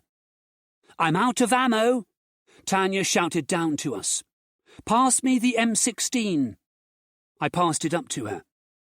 Her legs disappeared through the hatch as she pulled herself up onto the roof.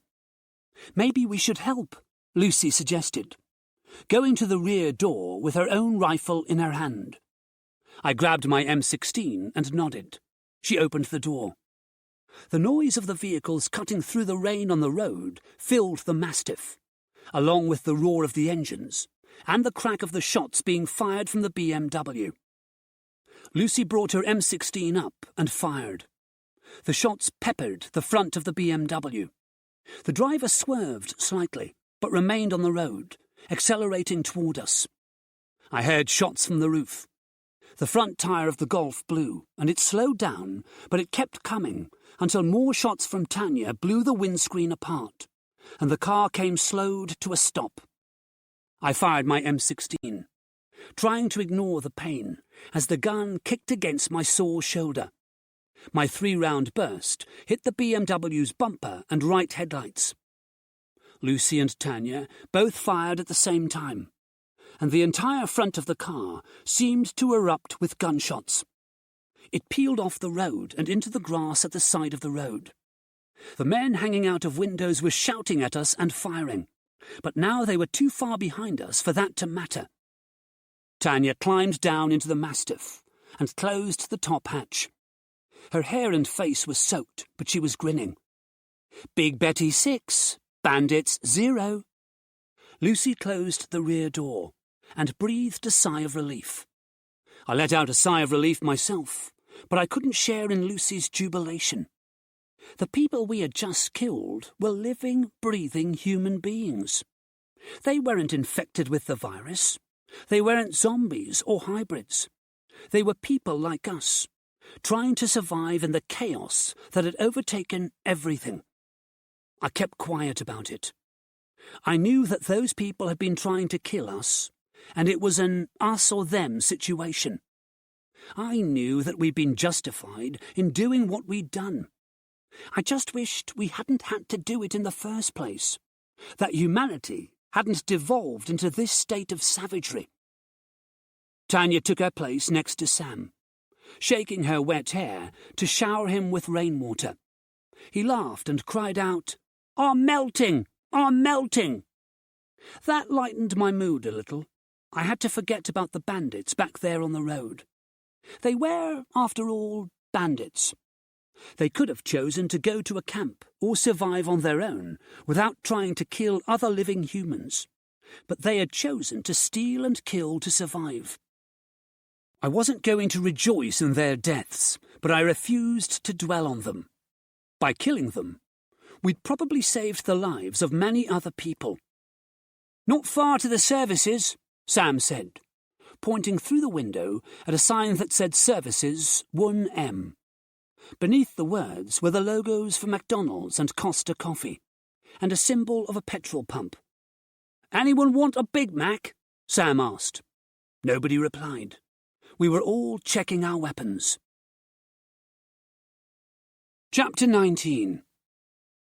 We left the motorway and drove up the short road that led to the services, which consisted of a one-level building that housed the eating establishments and shops, and a petrol station located near the exit road that led back to the motorway.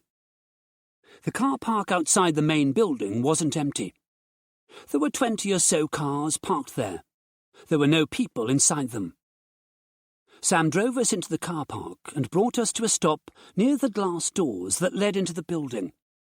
The lights inside were off, and all I could see beyond the doors was darkness. "You guys want to check inside for food and water, while Tanya and I get the fuel?" Sam asked, turning in his seat to face us. I shook my head, looking at the dark building. "I don't think we should split up. It's too dangerous." "I agree," Tanya said. "We'll all check out the main building, and then we'll all go to get fuel." Sam nodded. "Sure thing, man." He turned off the engine and said, "Let's go." We got out of the Mastiff and stood looking at the doors, M16s in hand. "Let's make this quick," Tanya said. I couldn't agree more. This place gave me the creeps. We moved forward, Tanya in the lead, Sam slightly behind her. Lucy and I brought up the rear, checking behind us every few seconds. When we got to the automatic doors, they remained closed. Either the power was out, or they had been locked. Sam smashed the glass with the butt of his gun, and used his boots to remove the glass from one of the panels in the door. We climbed through, one after the other. I went last, checking behind us before climbing through the broken door. The dark interior of the building smelled of sweat and rotten food, but I couldn't detect the telltale aroma of zombies. That didn't mean the place wasn't a bandit hideout, though. "Let's find the shop and get out of here," Tanya whispered, turning on her flashlight. She sounded nervous. We moved forward in a loose formation, Tanya and Sam taking the lead again, while Lucy and I covered the area behind us. Our flashlight beams played off the walls and shop entrances. We walked past the toilets and a dark, deserted Costa Coffee shop. The tables and chairs in the shop were arranged neatly, as if the place was about to open to the public. The next shop was a W.H. Smith bookstore that also sold food and drinks. There were no doors. The shop simply opened up onto the wide corridor we were walking along. We stepped into the aisles and searched the food shelves. It looked like the place had been looted already. I found a couple of chocolate bars, and Tanya found 2 plastic bottles of water that had rolled beneath a shelf. Other than that, the shop was empty, except for the books and CDs. "Damn it," Tanya said. "Let's get out of here." A noise outside the shop, in the corridor, caught our attention. My heart began to trip along, and I brought up the M16, pointing it at the darkness. "I don't see anything," I whispered.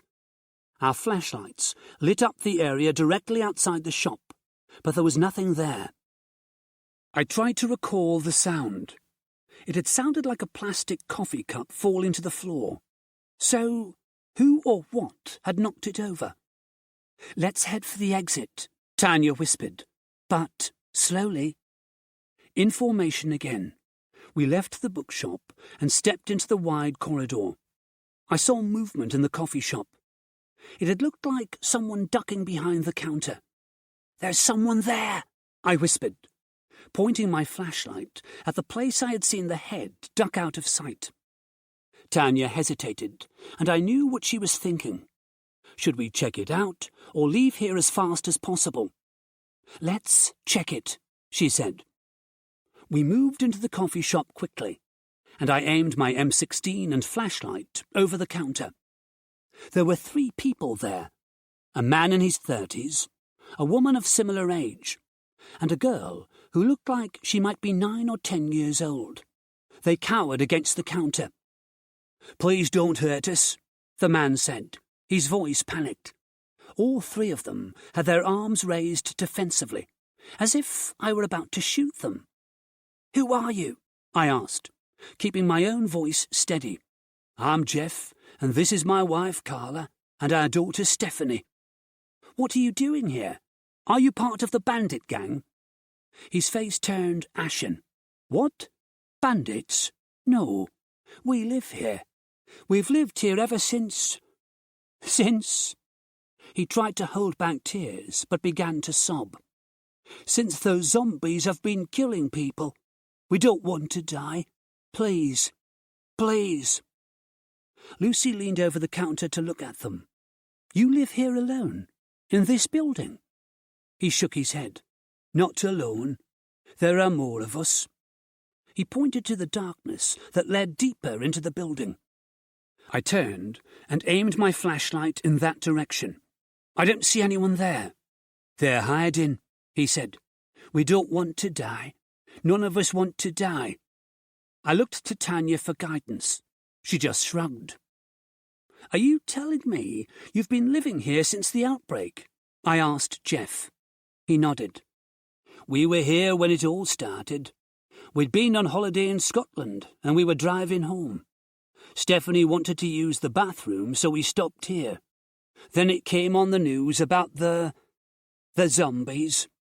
Most people left so they could get home, but some of us stayed. We locked the doors and turned off the lights. We didn't want to go out there." He whimpered and added, "Don't make us go out there." "I'm not going to make you do anything," I said. "We came here for food and water." "We have food," he said, "and water. Please take it and leave here." "We went into the shop," I said. "There's nothing left." "Not there. We moved it. We live at the back of the building, in McDonald's." "There are places you can go," I said. "The army has camps for people like you. We're heading for one right now. If you or anyone else wants to follow us in your cars—" "No," Jeff said. "We don't want to go out there. Not until everything is back to the way it was before." "You're going to run out of food in here eventually," Lucy said. "You should come with us." "No," Carla said. "We don't want to.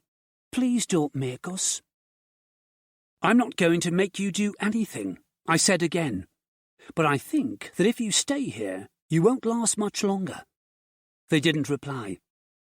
Sam put an arm on my shoulder. "Come on, man. There's nothing we can do for these people if they don't want to be helped." "Yeah." I backed away from the counter. "Let's go." We went back to the main doors, and I waited while the others climbed through the broken frame. I shone my flashlight into the darkness and saw more people back there. There must have been a dozen families. They all looked malnourished, pale, and frightened. I turned to the door and climbed through. Outside, the fresh air tasted good, compared to the staleness of the building. And even the cold rain was welcome as it lashed against my face. We walked back to the Mastiff and climbed inside. "How terrible," Lucy said after we had closed the doors. "They're going to die in there because they're too afraid to leave." "Fear is a powerful thing," I said. Sam started the engine and gunned it a couple of times. "Let's get some gas." He drove out of the car park, past the cars that we now knew belonged to the families inside the services. The petrol station was situated on the exit road. The lights were on, and the pumps seemed to be operational. When we pulled up to the diesel pump, I could see the Undead ambling about inside the store. There were two vehicles, a maroon Ford Focus and a blue Toyota Corolla, parked at the pumps, but nobody was inside either vehicle. Unlike the main building, the petrol station's shop hadn't been looted. I could see food on the shelves, and the fridges with drinks were lit and stocked. "Jackpot," Sam said. I counted 8 zombies inside. They moved slowly among the aisles of snacks and magazines. "What's the plan?" I asked. "Simple," Sam said. "We go in there, kill the zombies, and turn on the gas pump. We get as much food and drink as we can carry, and then we get the hell out of here. The best plans are the simplest ones." "Okay," I said. "Sounds easy when you put it like that." "It is easy," he said, opening his door.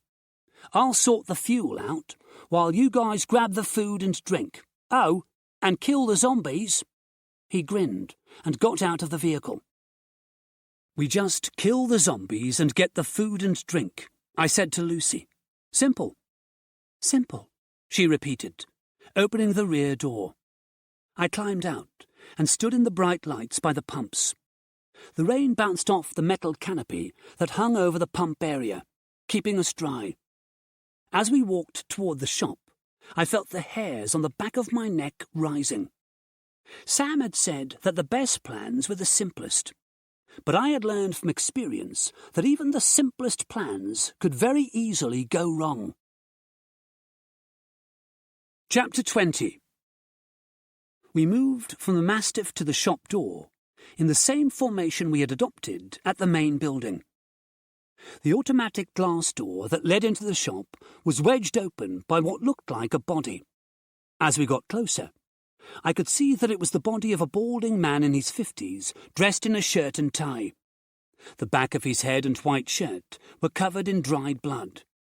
I wondered if his car was the Ford or the Toyota. The zombie closest to the door was a blonde woman wearing the uniform of the company that owned the petrol station. A bite on her left shoulder was oozing dark blood, and, judging by the amount of blood covering the uniform, had been doing so for some time. She moaned and lurched toward us, arms outstretched. Sam put a bullet into her brain, and she dropped like a rag doll, hitting the floor with a sickening, meaty slap. The sound alerted the other zombies.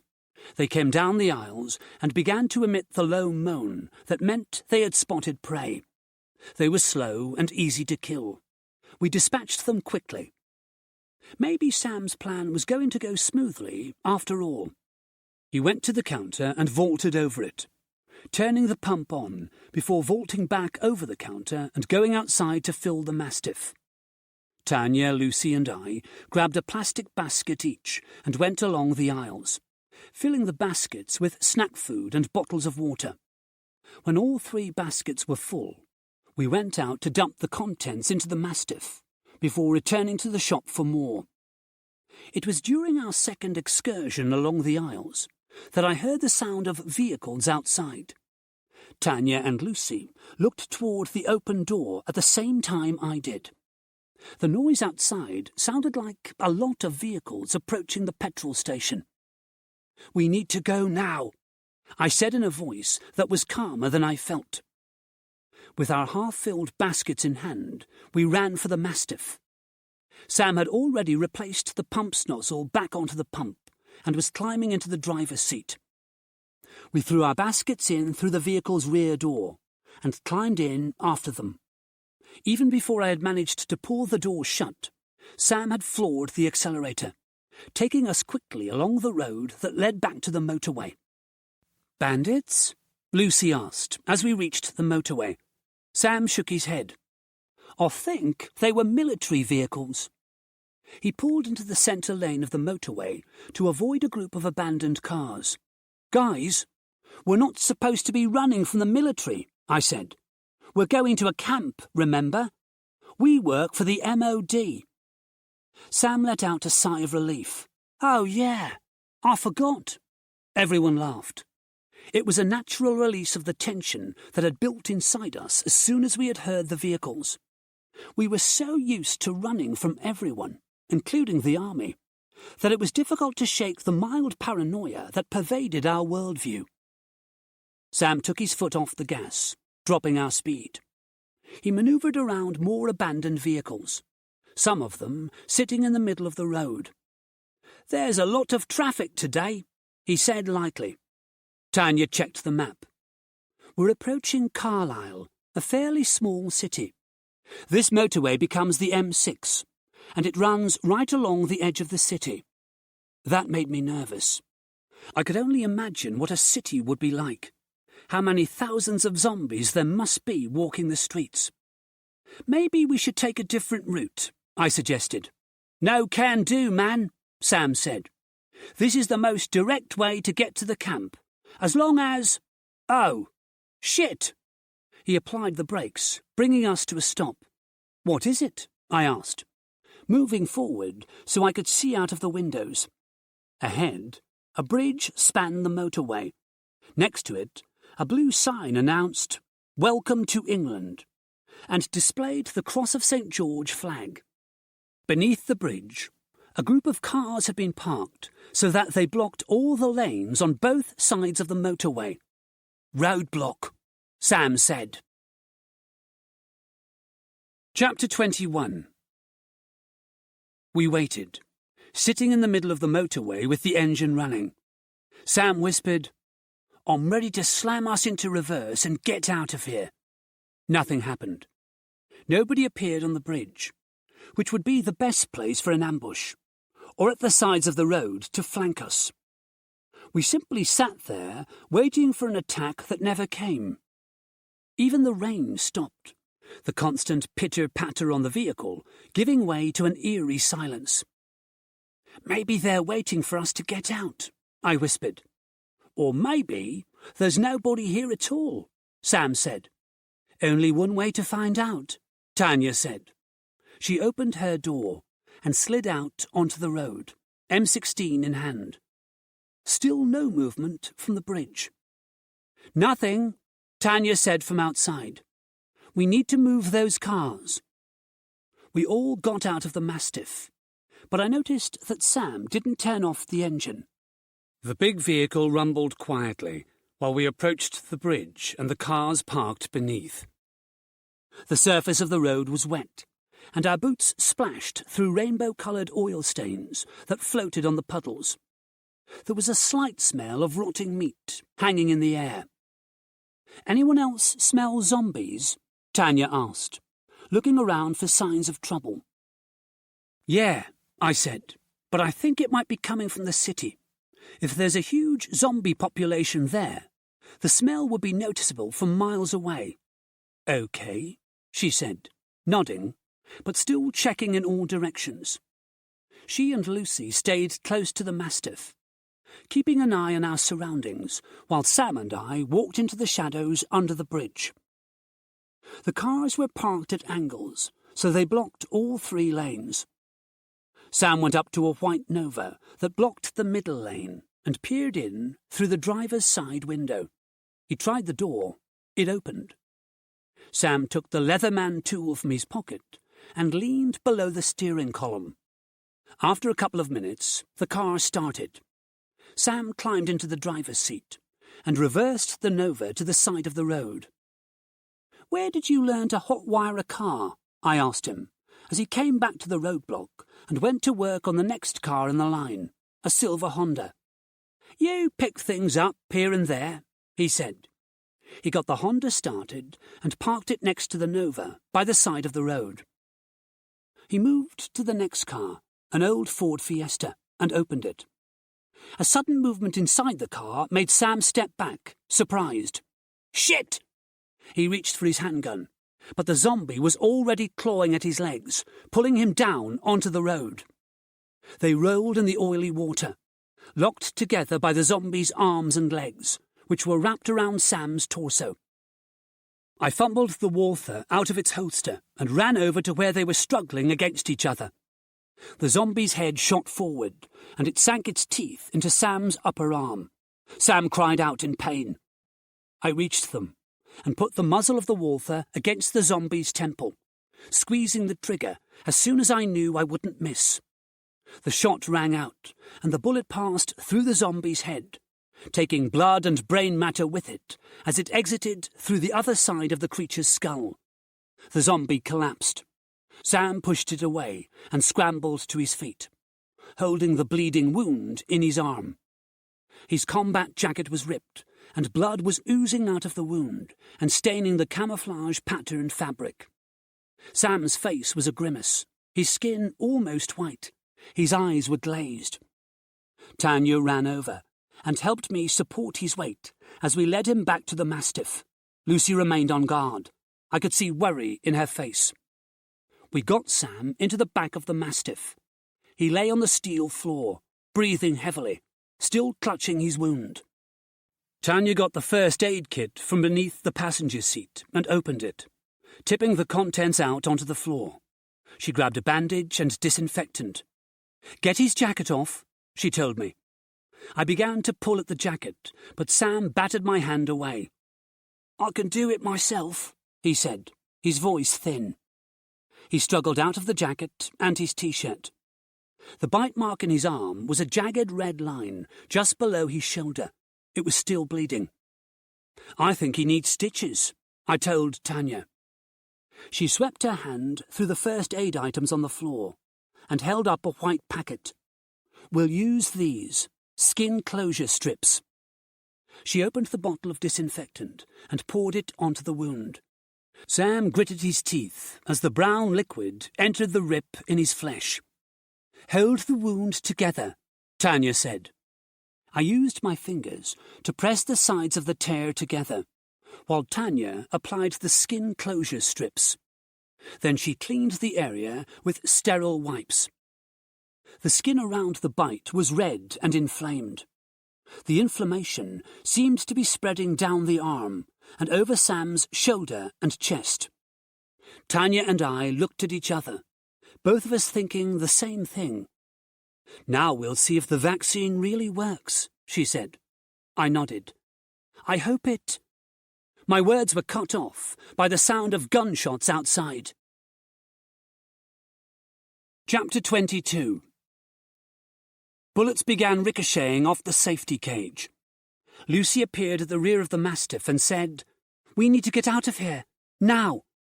She climbed inside and closed the door. "What's happening?" Tanya asked her. "People on the bridge. They've got guns." Tanya went up front and climbed into the driver's seat. "We're getting out of here." We began to reverse back along the motorway. Now I could see the shooters on the bridge. There looked to be maybe 6 or 7 of them. They were all men as far as I could make out, and they were dressed in civilian clothing. "More bandits?" I asked Tanya as I got into the passenger seat up front. "Looks like it." Her eyes roamed over the dashboard as she tried to familiarize herself with the Mastiff's controls. There were more switches and buttons than in a conventional car, but that was to be expected when the vehicle had onboard computer systems, cameras, and weapons. "What are we going to do?" I asked her.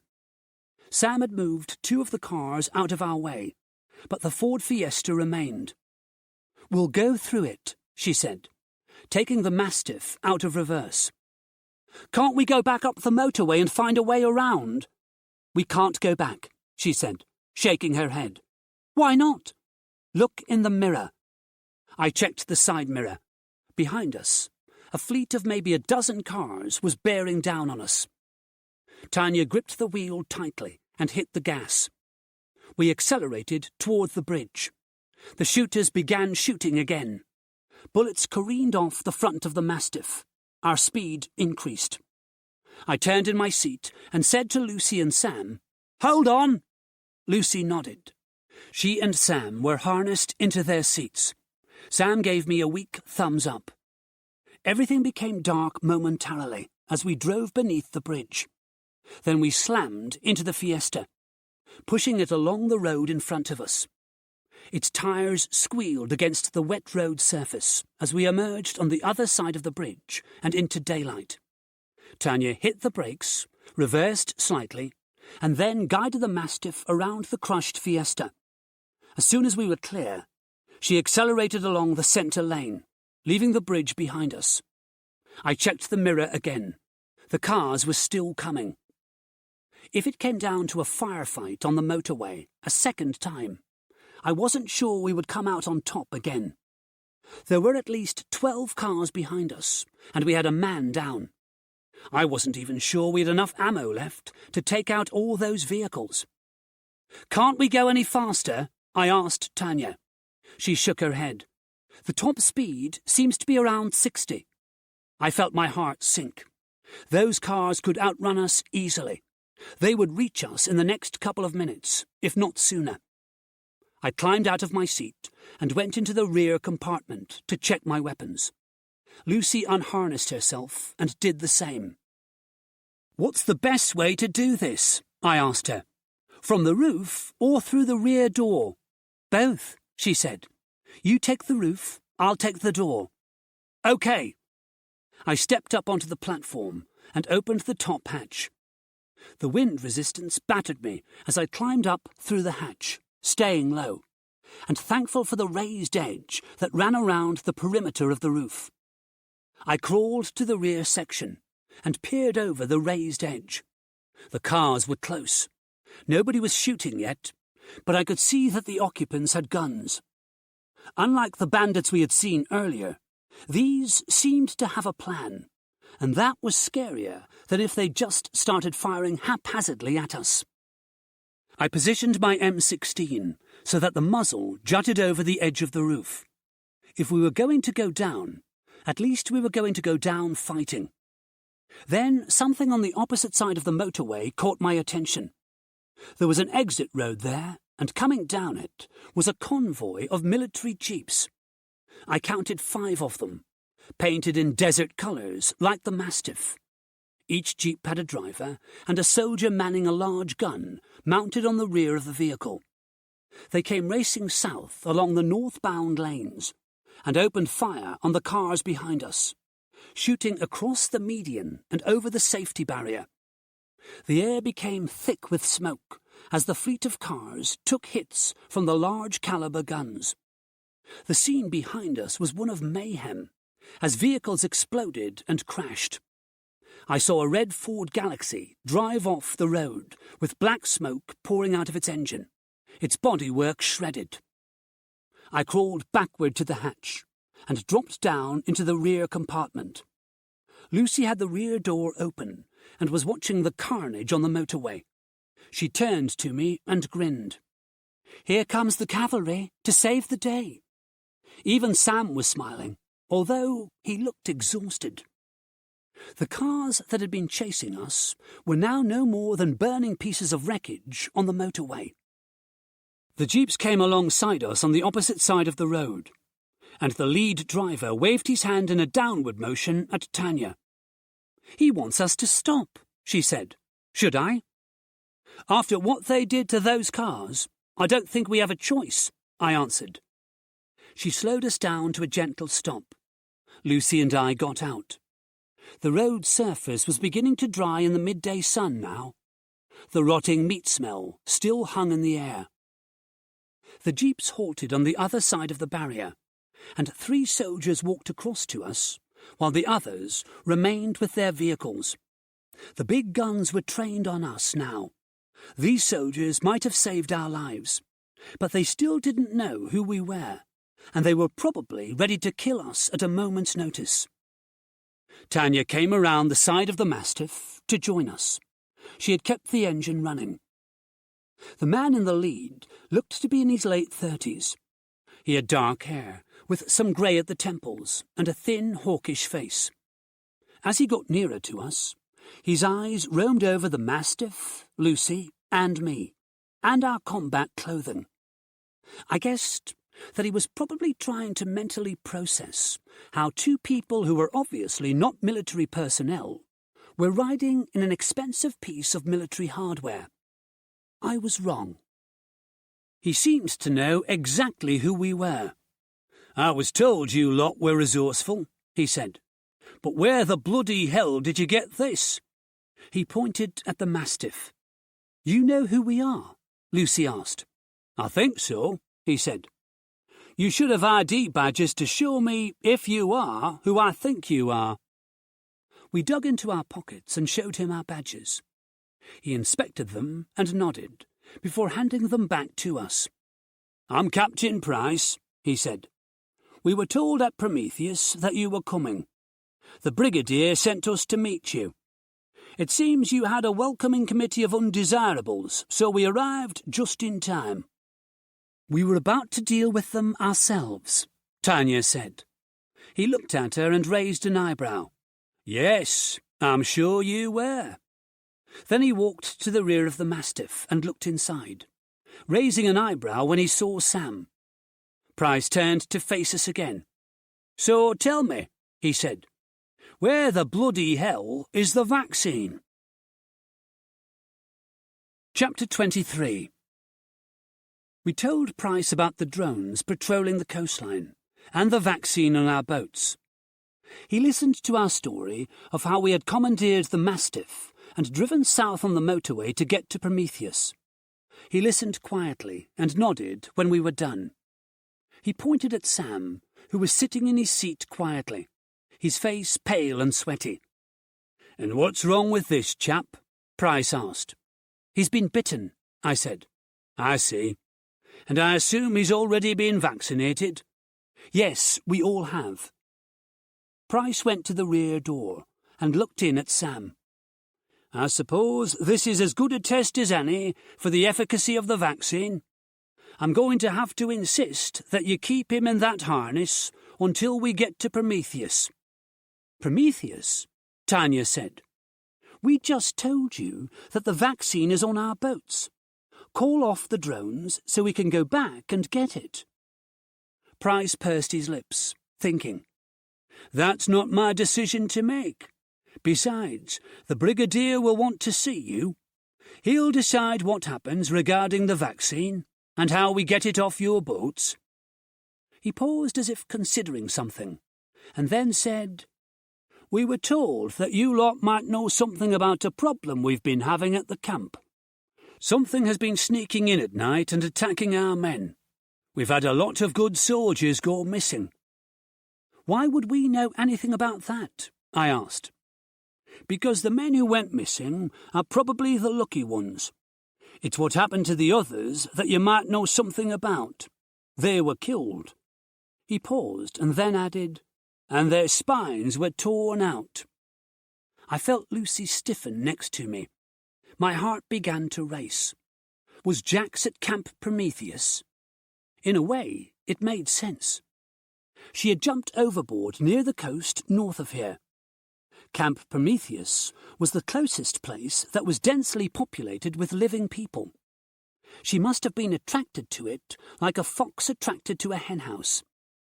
"I can see from your faces that you know what I'm talking about," Price said.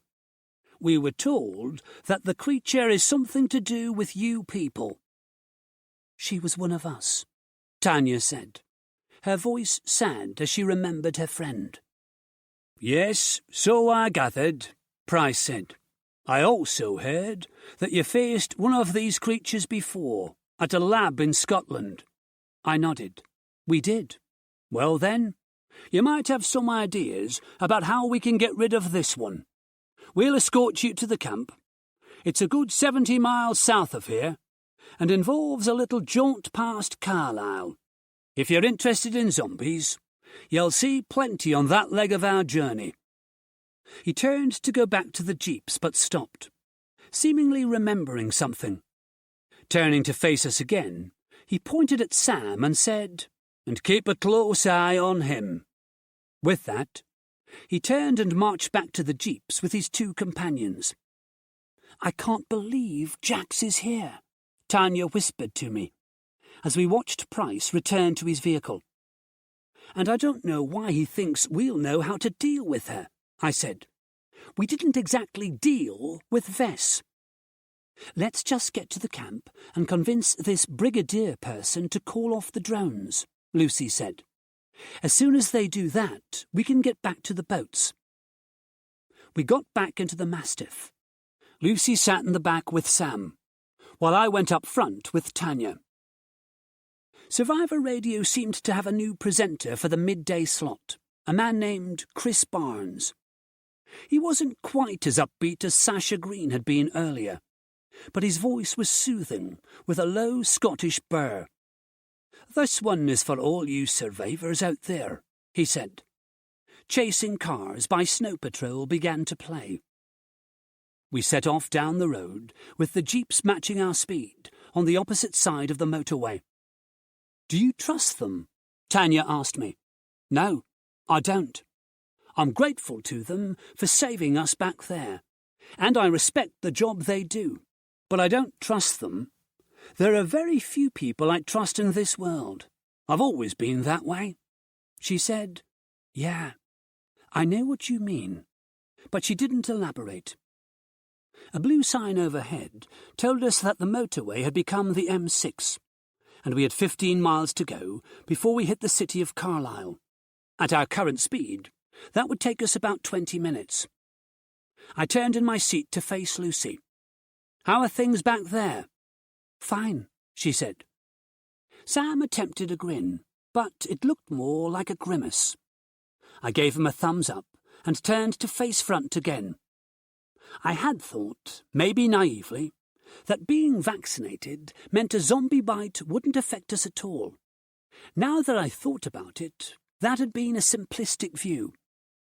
A zombie bite passed the virus into the bloodstream of the victim. That virus was deadly to an unvaccinated human, so of course it wasn't going to be painless, even for a vaccinated person. A chemical reaction must be taking place in Sam's body, as his vaccinated blood fought the powerful virus. I just hoped it wouldn't be too long before Sam's body started to win the fight. 20 minutes later, we reached the junction where a slip road led to Carlisle. There were plenty of abandoned vehicles here, and I could see zombies through some of the windows. Tanya steered us around them expertly and said, "I wonder how long they're going to stay trapped in those steel coffins." I shrugged. "Probably until they rot away, or someone comes to dispatch them." In the distance, beyond the fields and trees, I could see some of the buildings that were part of the city. A column of black smoke was rising from somewhere in that direction, obscuring the view. I wondered if there was a single living soul in any of those buildings. Probably not. And if there was, they were as good as dead. "I wonder how they're going to clear the cities," I said. "We can vaccinate every living person in the country, but someone is going to have to get rid of all the zombies that are already here. What about the cities? How many tens of thousands of undead must there be here in this small city? Never mind densely populated places like Birmingham and London." "Maybe they won't ever clear everything," Tanya said. "Maybe this is what life is going to be like from now on." That surprised me. Tanya had always been adamant that the rest of the world was uninfected. Had she changed her mind now? The jeeps were now on our side of the motorway. They had taken the exit at the northbound junction and turned around to join the southbound lanes. They stayed at a constant distance behind us. "Price said we would see plenty of zombies here," Tanya said.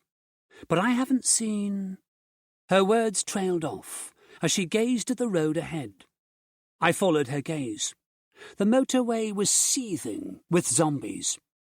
They were shambling up and down the road, while others staggered across the fields. Their movement seemed to have no purpose, but when they heard and saw our vehicles, they began to come our way. The moan that came from so many rotted throats filled the air. "I don't think we can drive through them," Tanya said. "There are too many." She brought us to a stop. Price's jeep pulled up alongside us, and he motioned for Tanya to lower her window.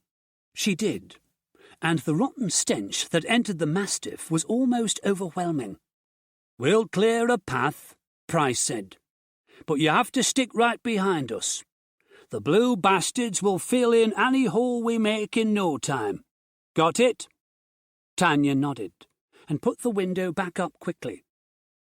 The jeeps pulled in front of us and started to fire the big guns into the centre of the zombie mass. The undead were blown apart, and the jeeps edged forward, still firing. Tanya accelerated, so that we were directly behind the jeeps, inching our way through the horde of rotting, seething flesh. The gunners in the jeeps continued blowing the zombies apart, in front and to the sides of their vehicles, and moving forward.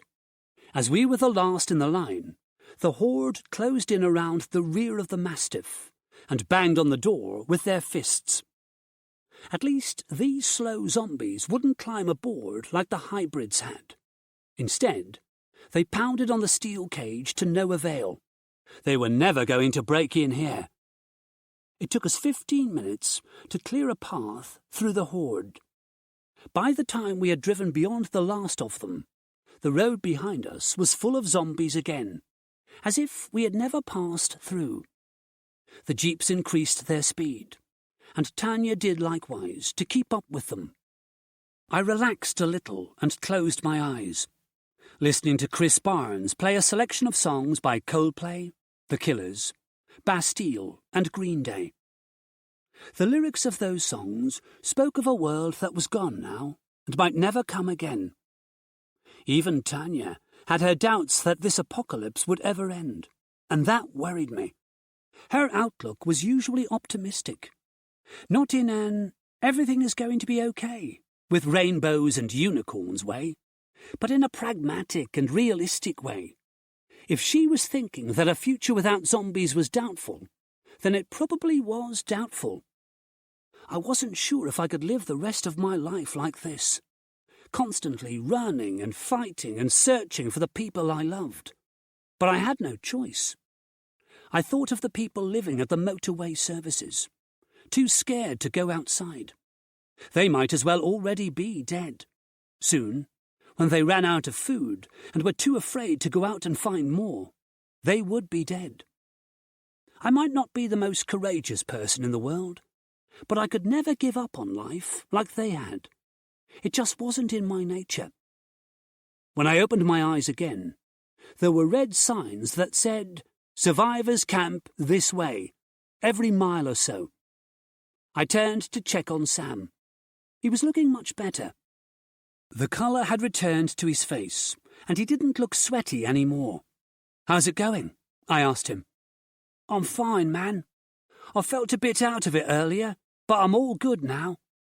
"Glad to hear it," I said, feeling a sense of relief.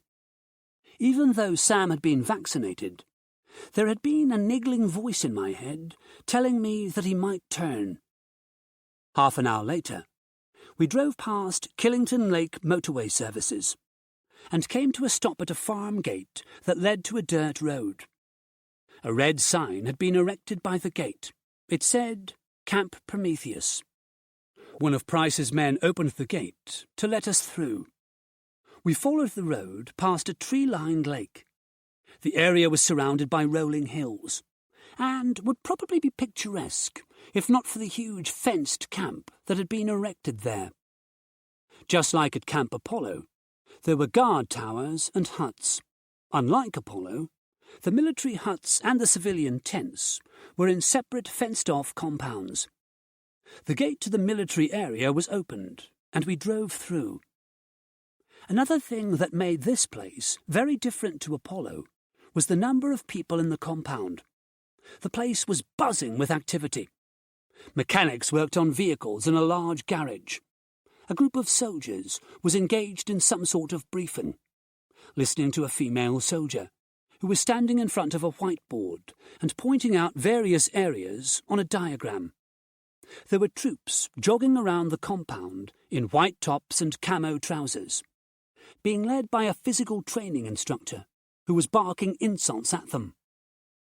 Tanya parked the Mastiff in an area that was pointed out by one of Price's men.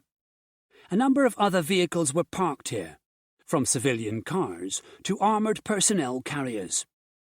We got out and stood, watching the hive of activity. The thing that caught my immediate attention was the smell of beef and gravy coming from the cookhouse. Price waved us over to join him. When we reached him, he said, "I'm going to take you to see the brigadier." "You," he said, pointing at Sam, "are going to see the medic." "Hey, I'm fine, man," Sam protested. "It wasn't a suggestion," Price said. "My men will escort you there, now." Two of the soldiers stepped forward to escort Sam to the medic. I assumed that escort was a euphemism for take you there by force if necessary. Sam complied, and told us he'd see us later. Price said, "Come on," and marched off down the wide gravelled area between the huts. I had to almost jog to keep up with his pace. He took us to a hut that had the name Brigadier James Gordon stencilled in black on the green door. Price knocked. "Come in." The voice was strong and confident. Price opened the door and ushered us inside. He followed us in and closed the door behind him. The room was a simple office with a large desk. The Brigadier was in his late 50s, maybe older, but he looked fit and solid beneath his uniform, even sitting behind the desk. Price said, "These are the people from Alpha 1, sir. Lucy Hoffmeister, Alex Harley, and Tanya Lee." The Brigadier eyed us with a questioning look. "Are you the people who were supposed to bring me a shipment of vaccine?"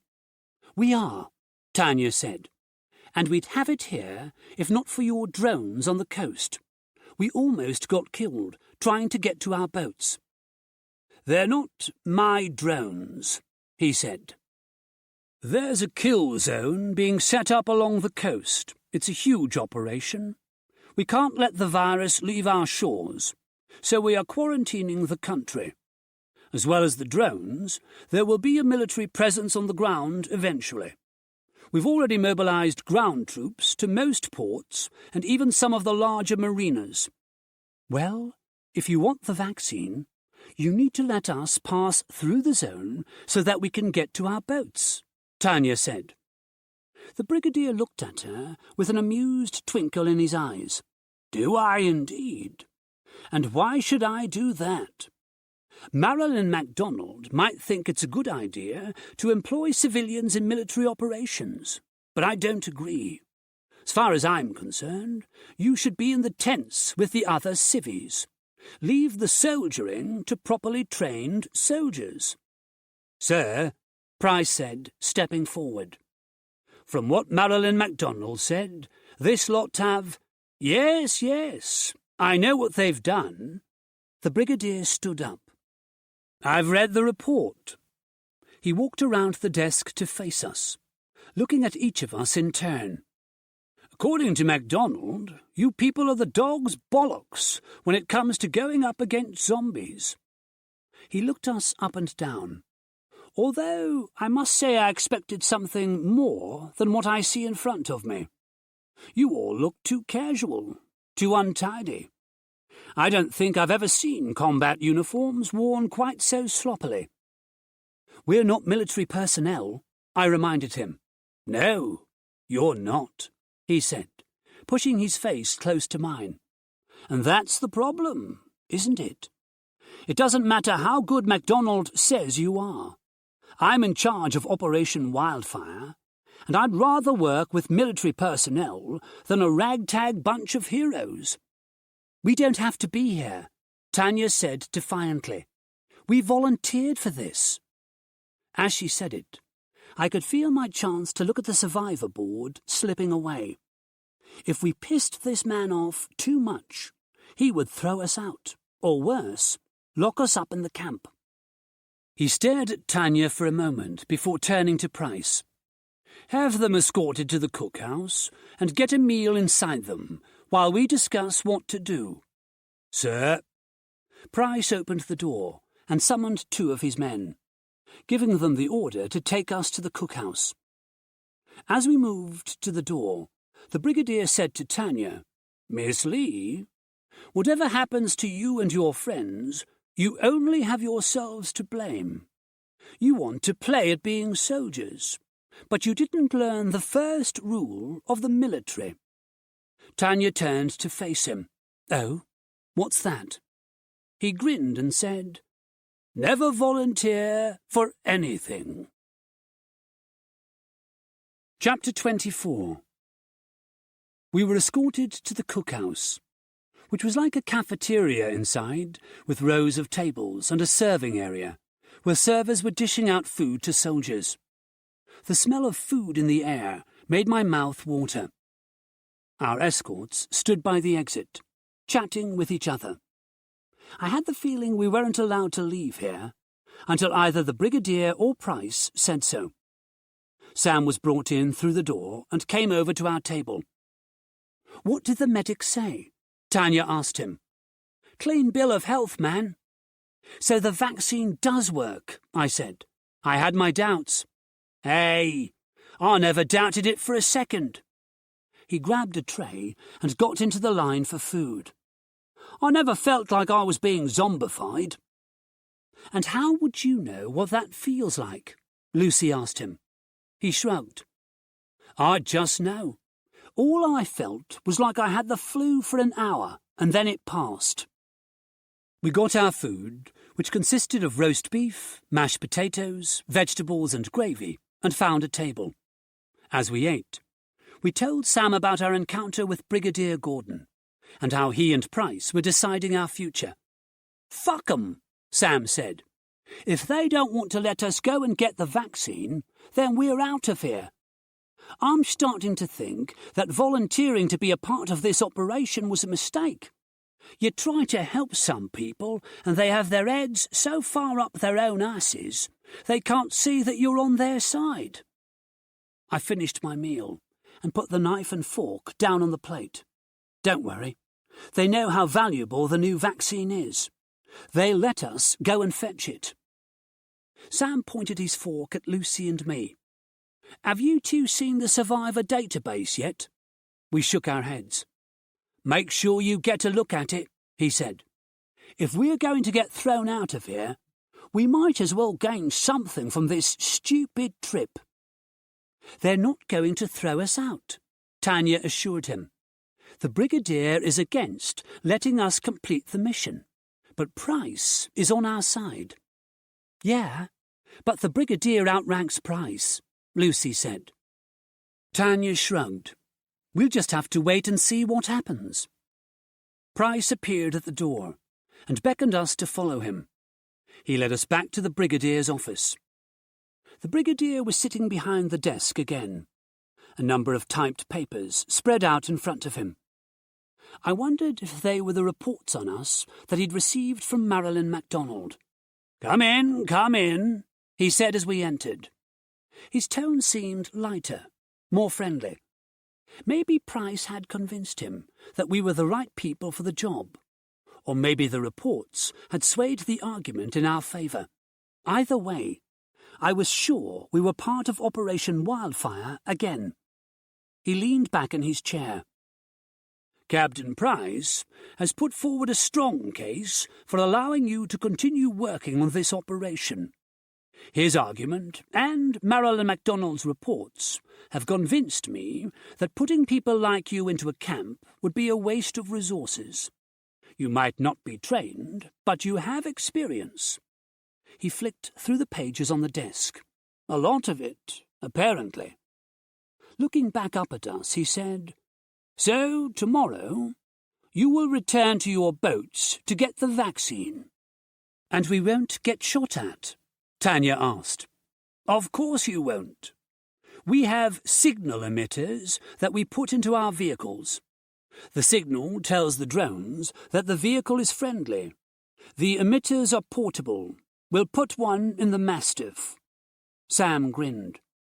He had probably thought the Brigadier was going to confiscate Big Betty. "You can wipe that smile off your face," the Brigadier told Sam. "I may have let you back into the operation, but I cannot sanction letting civilians take charge of military technology. 2 of our men will be going with you, acting as crew. They will be the driver and the gunner. You 4 are simply passengers. Is that understood?"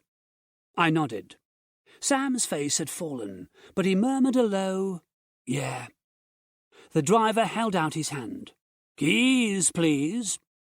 Sam reluctantly handed them over. "Once you reach your boats, you will load the vaccine into the Mastiff," the Brigadier said. "It's simple, really. Everyone clear on all that?" We nodded. I didn't like the idea of having to travel with 2 soldiers. It felt like we weren't trusted to operate on our own, despite the fact that we had come this far without any help. "Before we go," I said, "I'd like to see the survivor database." "So would I," Lucy added. The brigadier hesitated for a moment, thinking. He pushed a sheet of paper and a pen across the desk to us. "Write the names of the people you want to find on there. I'll have someone look them up." "And you'll tell us the results before we leave tomorrow?" I asked. "I'll tell you the results when you deliver the vaccine," he said. I clenched my fists. Why was it that every time I did something for the military, they had some sort of hold over me? I wrote Joe's name and the names of my parents on the paper. Lucy added the names of her parents, and we turned to leave. "Just one more thing," the brigadier said. We turned to face him. "Good luck," he said. Chapter 25. We spent the night in a hut that Price gave us the key to. The furnishings inside were nothing more than a row of 6 beds, but that was enough. After spending the previous night sleeping in the back of the Mastiff, the basic beds in the hut felt luxuriously comfortable. I was awoken the next morning by the general hubbub of the